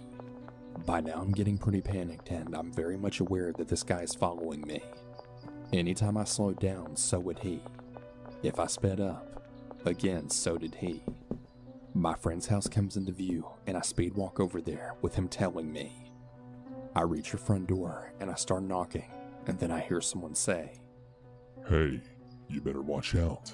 I'll get you." And I turn around, and the guy was right behind me in front of her house. By this point, I'm very panicked, but I just keep knocking, and before she answers, this guy then pulls something out. At first, I didn't know what it was until I looked a little closer, and you guessed it. The guy literally pulled out his penis. Right as he does that, I pull my phone up and I catch him in the act, and my friend then opens the door. She lets me inside and she asks me why I'm shaking. I then show her the video and she tries calming me down. Fast forward a week later as I'm walking to my job and I see him yet again. My heart instantly drops and I just speed walk to the lady's house which I worked for. He didn't really say anything. It was more like he was just watching me this time. This happened every single time that I would walk to work. But he wouldn't try anything because it would be daytime, and most of the time someone was around. That all changed when they asked me to babysit their daughter at 10 p.m. I wasn't really going to walk to work alone, so I asked the lady if she'd come pick me up instead. She did, and of course nothing happened.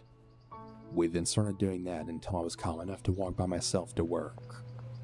The following week, she asked me again to babysit at night, so I decided to take a knife with me just in case something happens, and I told my mom goodbye.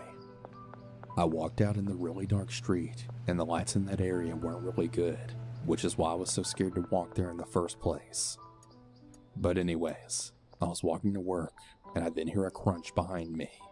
My body then immediately tenses up. I knew someone was there, but I really dreaded thinking it was him. I decide not to look back, but instead just speed walk again. For a few minutes I didn't even hear anything, but I then turn around, and there he fucking is. I don't say a single word and just straight up bolt to their house. I tell them what happened and she told me not to worry and that he wouldn't do anything, then left me to babysit. Fast forward the second day and I walked to work and nothing happened this time. I was checking all my surroundings like a really crazy person, but no one was there.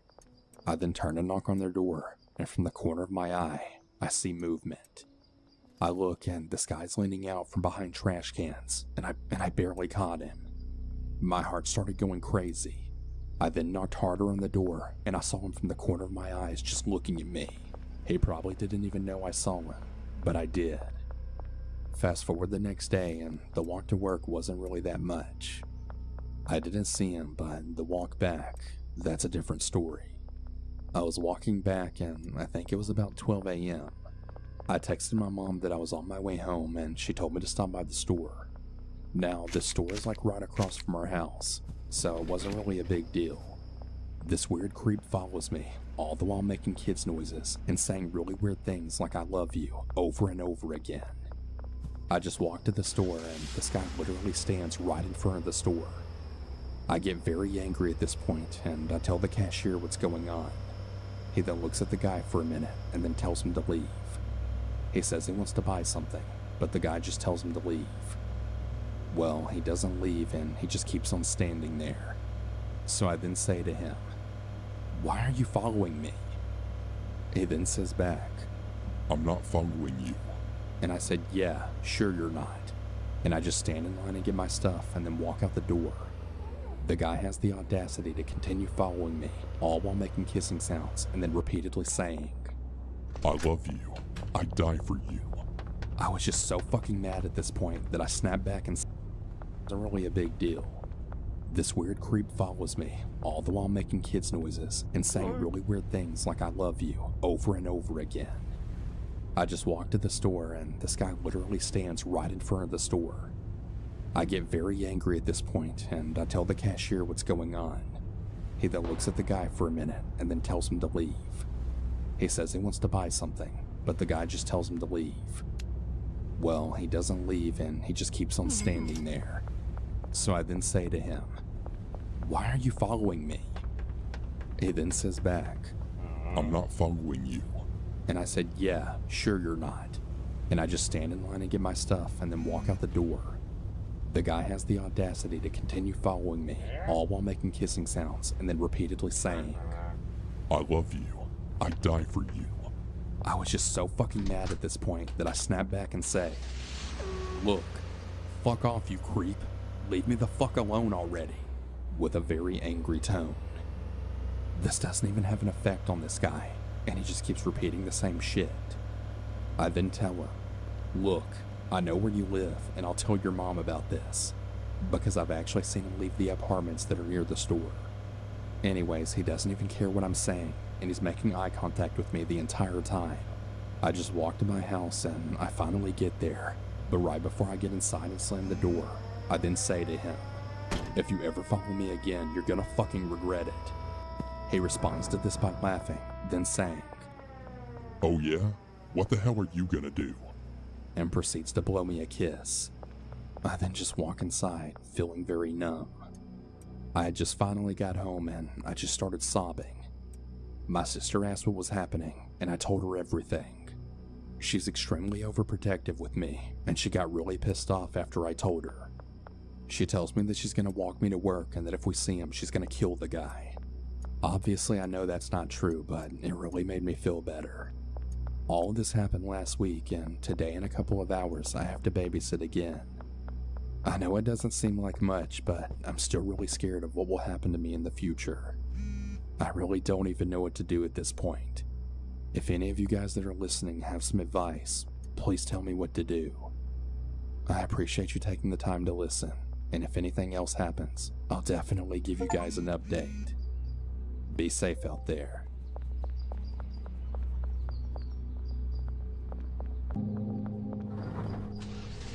In June of 1969, 6-year-old Dennis Martin accompanied his family on a camping trip to the Great Smoky Mountains National Park, a mountain range rising along the Tennessee-North Carolina border in the southeastern United States.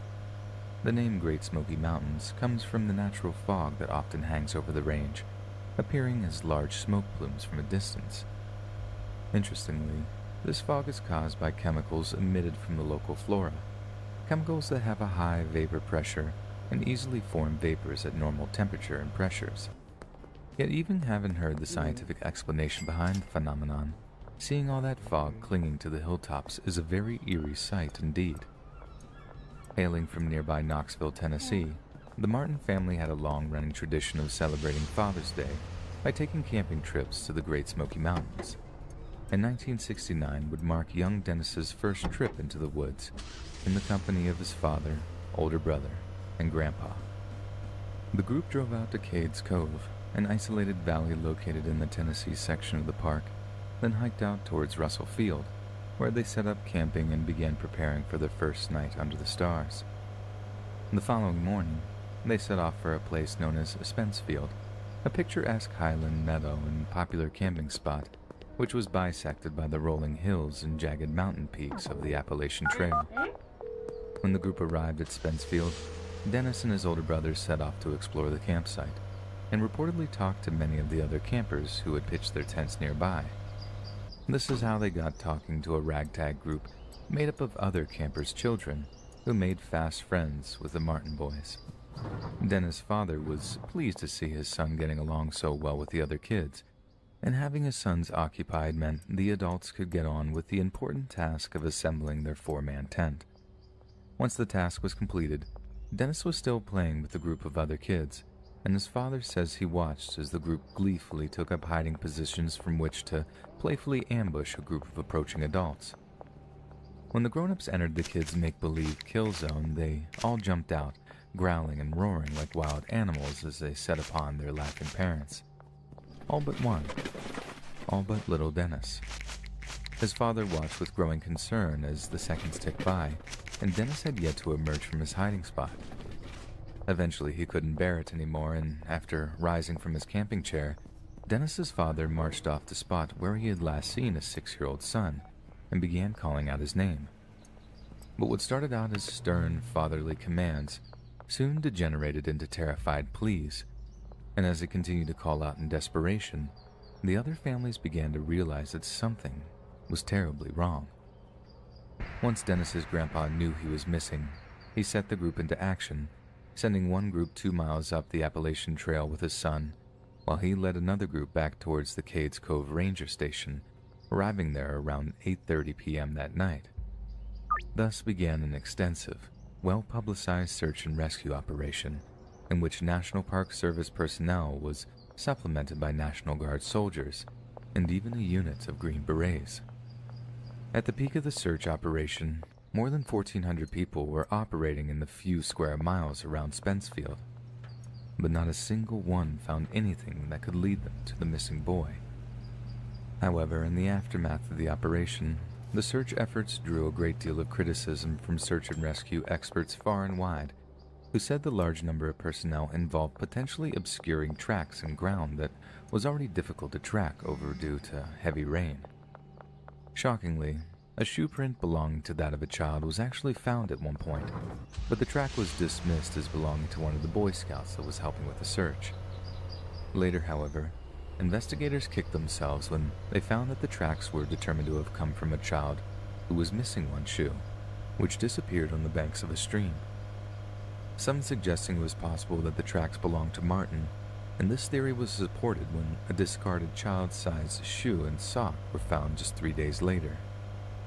Although search and rescue personnel continued their search for more than 2 weeks, scouring the hillsides night and day in continual shifts, no further clues to Martin's whereabouts were ever found.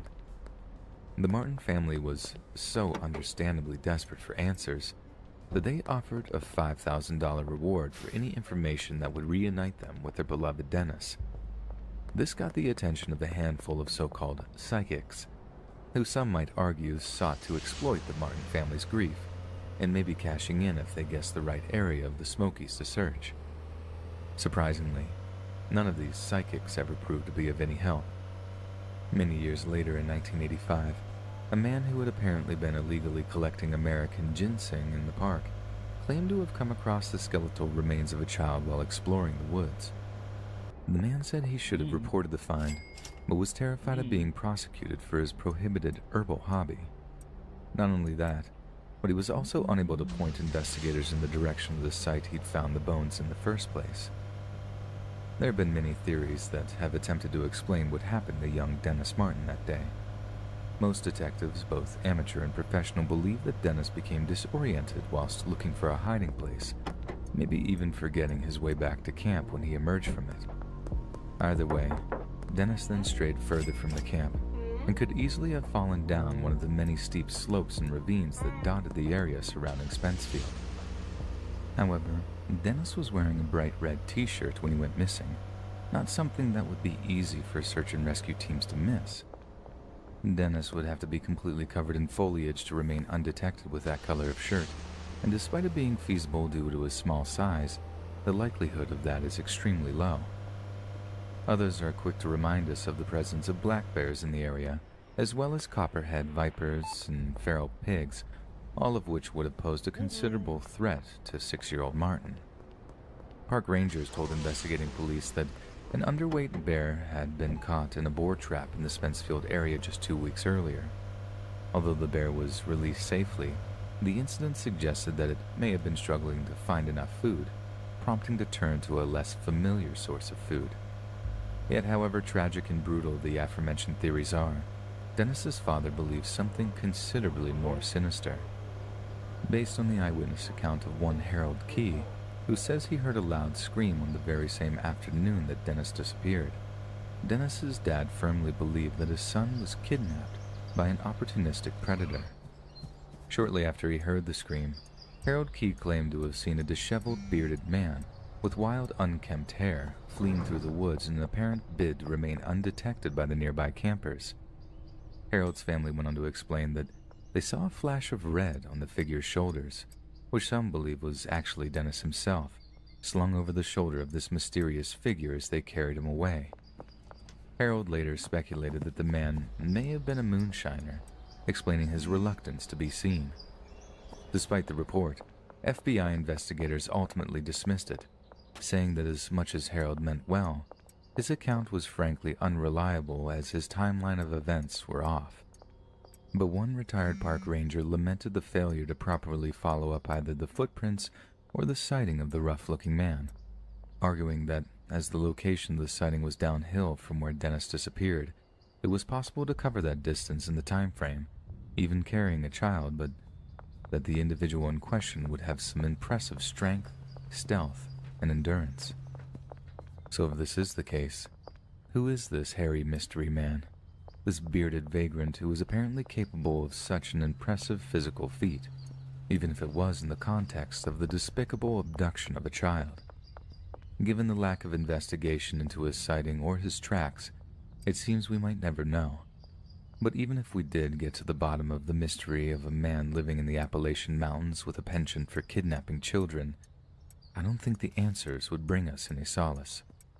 Maybe the closure would be worth it, especially for the family, but nightmares can be a high price to pay, and wondering what happened to young Dennis Martin can give even the most hardened true crime reader some very sleepless nights. So in 2012, my then girlfriend and I went on a big year-long road trip through the States, working on farms along the way for room and board, and ended our trip by driving across Canada, west to east, stopping back in Nova Scotia where we lived. At some point we got a puppy, and around the time we got to Alberta, with an extra mouth to feed, money was running out. Since I'm a carpenter, I decided to find a place to rent, and I would get a job for a few months before we kept going on our trip. We scrolled through Kijiji, the Canadian Craigslist, and eventually found an ad for a place. There was this one guy who lived in a very cool-looking house and was only a short drive from where I had found a job at. He wanted someone to move in with him to help out with the bills. We started corresponding with him by email. I told him that I was going to work in the area and my girlfriend would be staying home with the puppy. Being desperate and having become accustomed to trusting strangers throughout this long trip, we agreed to send him a deposit and take the offer. We got to this place a few days later. It was in the middle of nowhere and there were no neighbors, but we had known that before. This guy looked to be about 30 to 35, small framed, and just looked like a regular working country dude. Except his expression was weird. It was like he was scared or something. He almost looked like he was ashamed of himself. He was fine with our dog being inside, though he had a dog that wasn't allowed inside. This struck me as weird since this is the cold Canadian North. Right away, he met us at the door, and I felt there was something off about him. It made me uneasy, especially since I would be going off to work every day, leaving my girlfriend alone with this creepy guy. But she didn't seem worried, and I didn't want to be controlling, so I let it go. The first night we were there, he wanted to have a few drinks with us. We obliged politely. He brought us a few cans of shitty watery beer, and meekly drank his while sitting across the kitchen table from us. We tried to relax the situation and asked him a few friendly questions about himself. His answers were brief and quiet. He seemed to want friendship. Name's Conrad Harrigan, family man. And if you cross my family, well, you'd better better prey.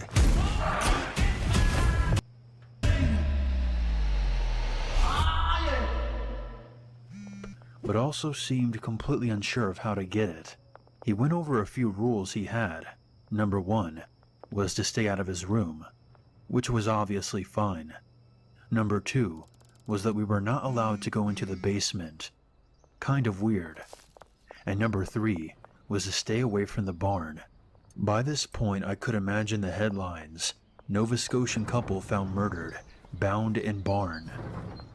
That night, I didn't sleep very much. I wasn't supposed to start work for a couple of days, so I just stayed up reading and playing with our pup. I heard his truck pull out of the driveway pretty early in the morning.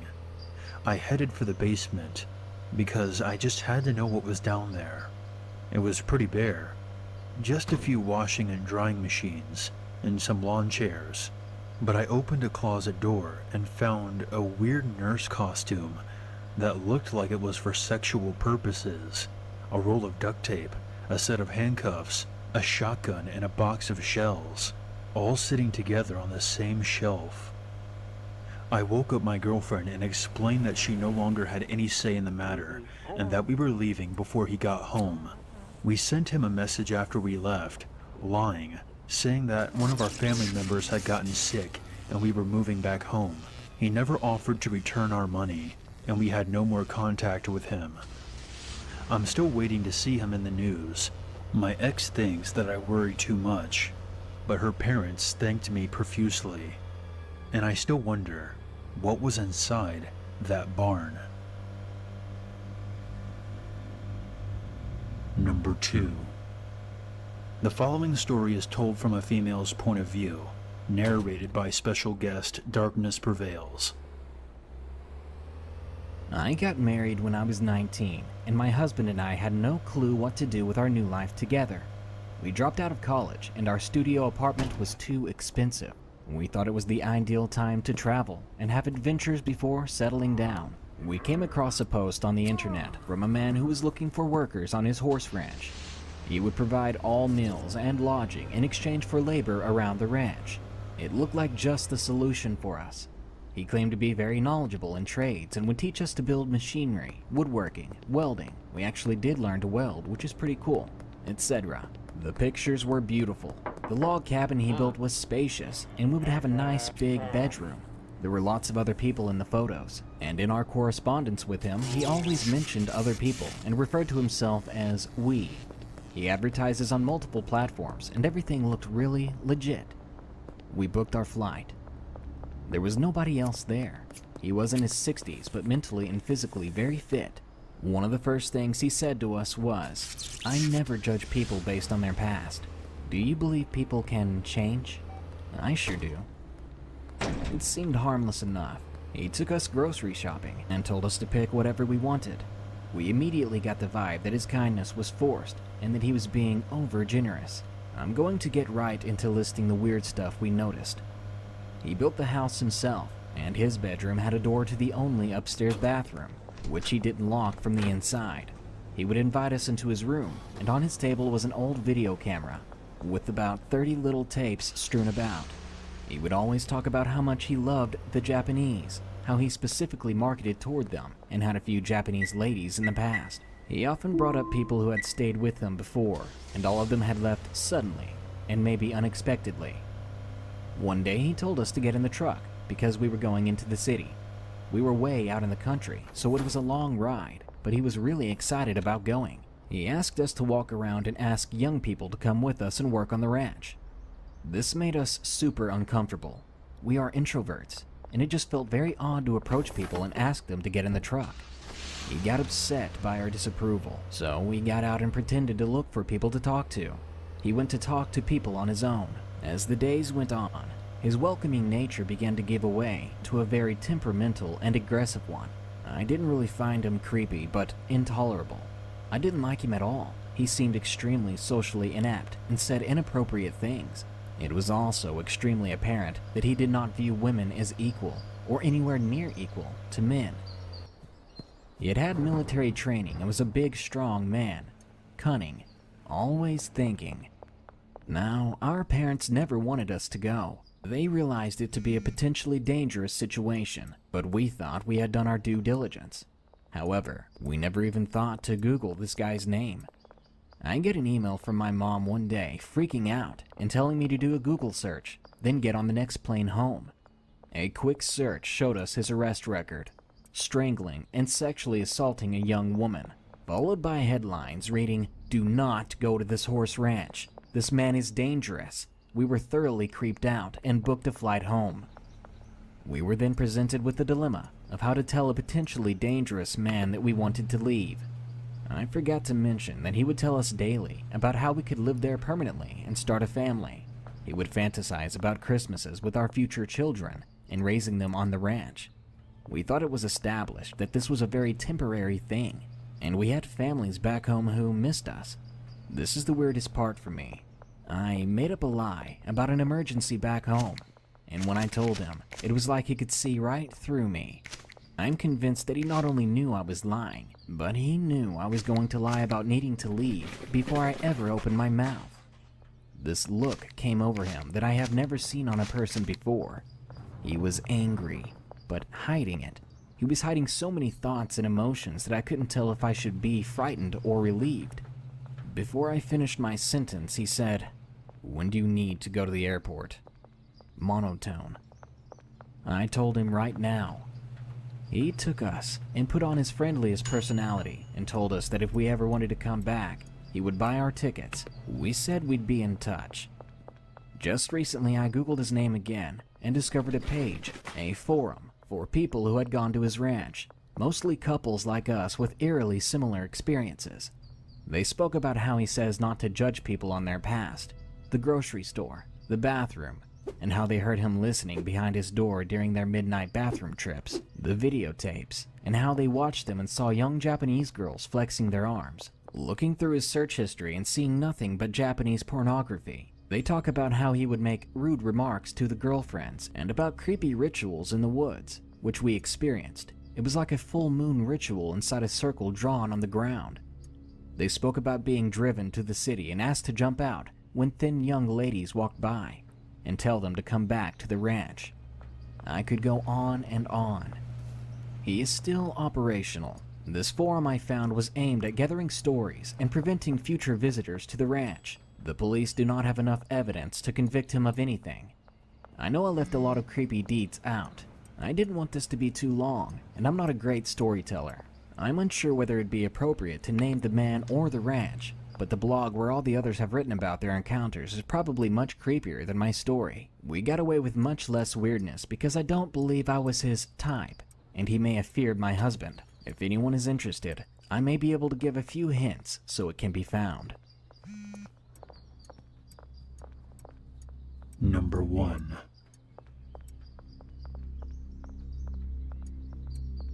I graduated high school almost a year ago. I really had no urge to attend college or military and basically got stuck in my boring hometown for months, where I slowly became dependent on Xanax and booze, and was destined to repeat the cycle of white trash that my parents had set up for me, and their parents before, and so on. I knew I had to leave my hometown, so I decided to sign up for a website you may have heard of called WWOOF.com, Worldwide Opportunities in Organic Farming. You pay a small fee, and they tell you about available organic farming operations that will feed you and allow you to stay with them in return for a certain amount of work around the farm. The place I decided to commit to was a Hare Krishna community in the Deep South. I got there and my car almost immediately broke down. It was a 30-year-old Chevy Blazer I bought on Craigslist for about $500. I later found out that it was beyond repair by this point. The closest town was about 20 miles away, so I found myself stranded, surrounded by the most unbearable hipsters. To be more specific, I would say about a third of the population of this community were either first or second generation Indian immigrants living near the temple for religious reasons. Another demographic were aging hipsters, also there for spiritual purposes, but also running the small-scale organic farm located on the property. Everyone else, however, self-absorbed, condescending, right out of college but vapid as shit hipsters. I basically kept to myself, but occasionally was forced into conversations about vibrating crystals and their 3-year spiritual journey, no doubt being funded by their parents. I had been there for weeks and was desperate for a real conversation, and then Michael showed up. I had heard stories about Michael. A couple of days before I showed up, he had left to retrieve an impounded car in a large city about an hour away. Everyone said he was lazy and insane, and would spend hours in his room doing yoga instead of coming down and working with the rest of us. He showed up late in the evening, going on about how he was really going to get involved with the farming, and how he was going to throw himself into the Krishna consciousness. He was in his early 30s, and looked like a balding Hasidic Jew, his unwashed sideburns curled. He spoke like a stoner cartoon character, his sentences always punctuated with, and like, giving his utterly fried brain time to figure out what the others wanted to hear. He reminded me of the many friends I had left back home. We became fast friends, as he was the only person there who didn't give me the urge to bite my fingers off when he spoke.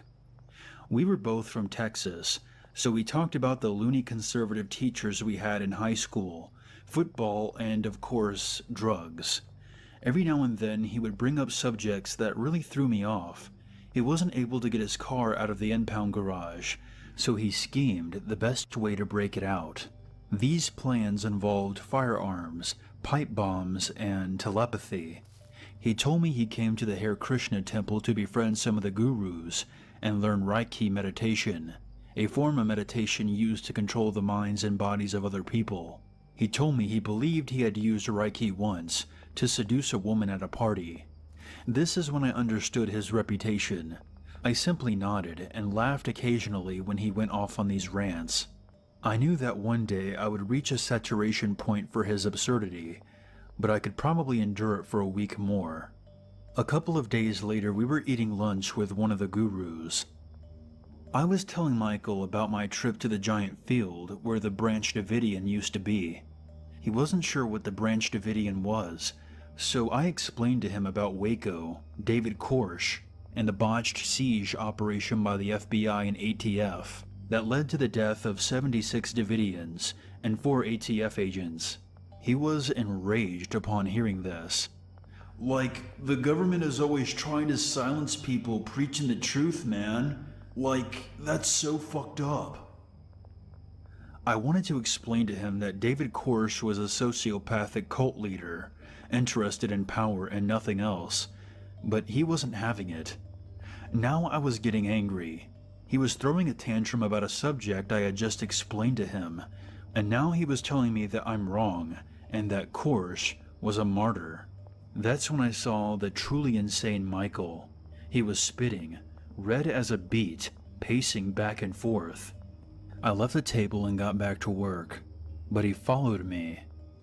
After half an hour of this absurd argument, I couldn't handle it anymore. I'm not having this conversation with a fucking lunatic, Michael. How can I expect logic from you? You came here to get superpowers. The look in his eyes changed from anger to hatred. He got real still, and then came at me. Michael was a big guy, much bigger than me. He lunged at me and I ran. As I ran, I went through my pocket, praying that I had grabbed my knife before I left my cabin. I know it sounds ridiculous, but you don't walk around my old neighborhood without some sort of protection. Plus, it was a pretty useful tool on the farm. Luckily, I had grabbed it. I turned around and he saw it. He stopped and contemplated for about 3 seconds. He then turned around and finished his lunch. The next day, I pulled the temple president aside and explained to him what happened, and that we should probably get rid of him. It didn't take much convincing. No one really cared for him, and he wasn't much help on the farm. I felt kind of bad snitching on the guy,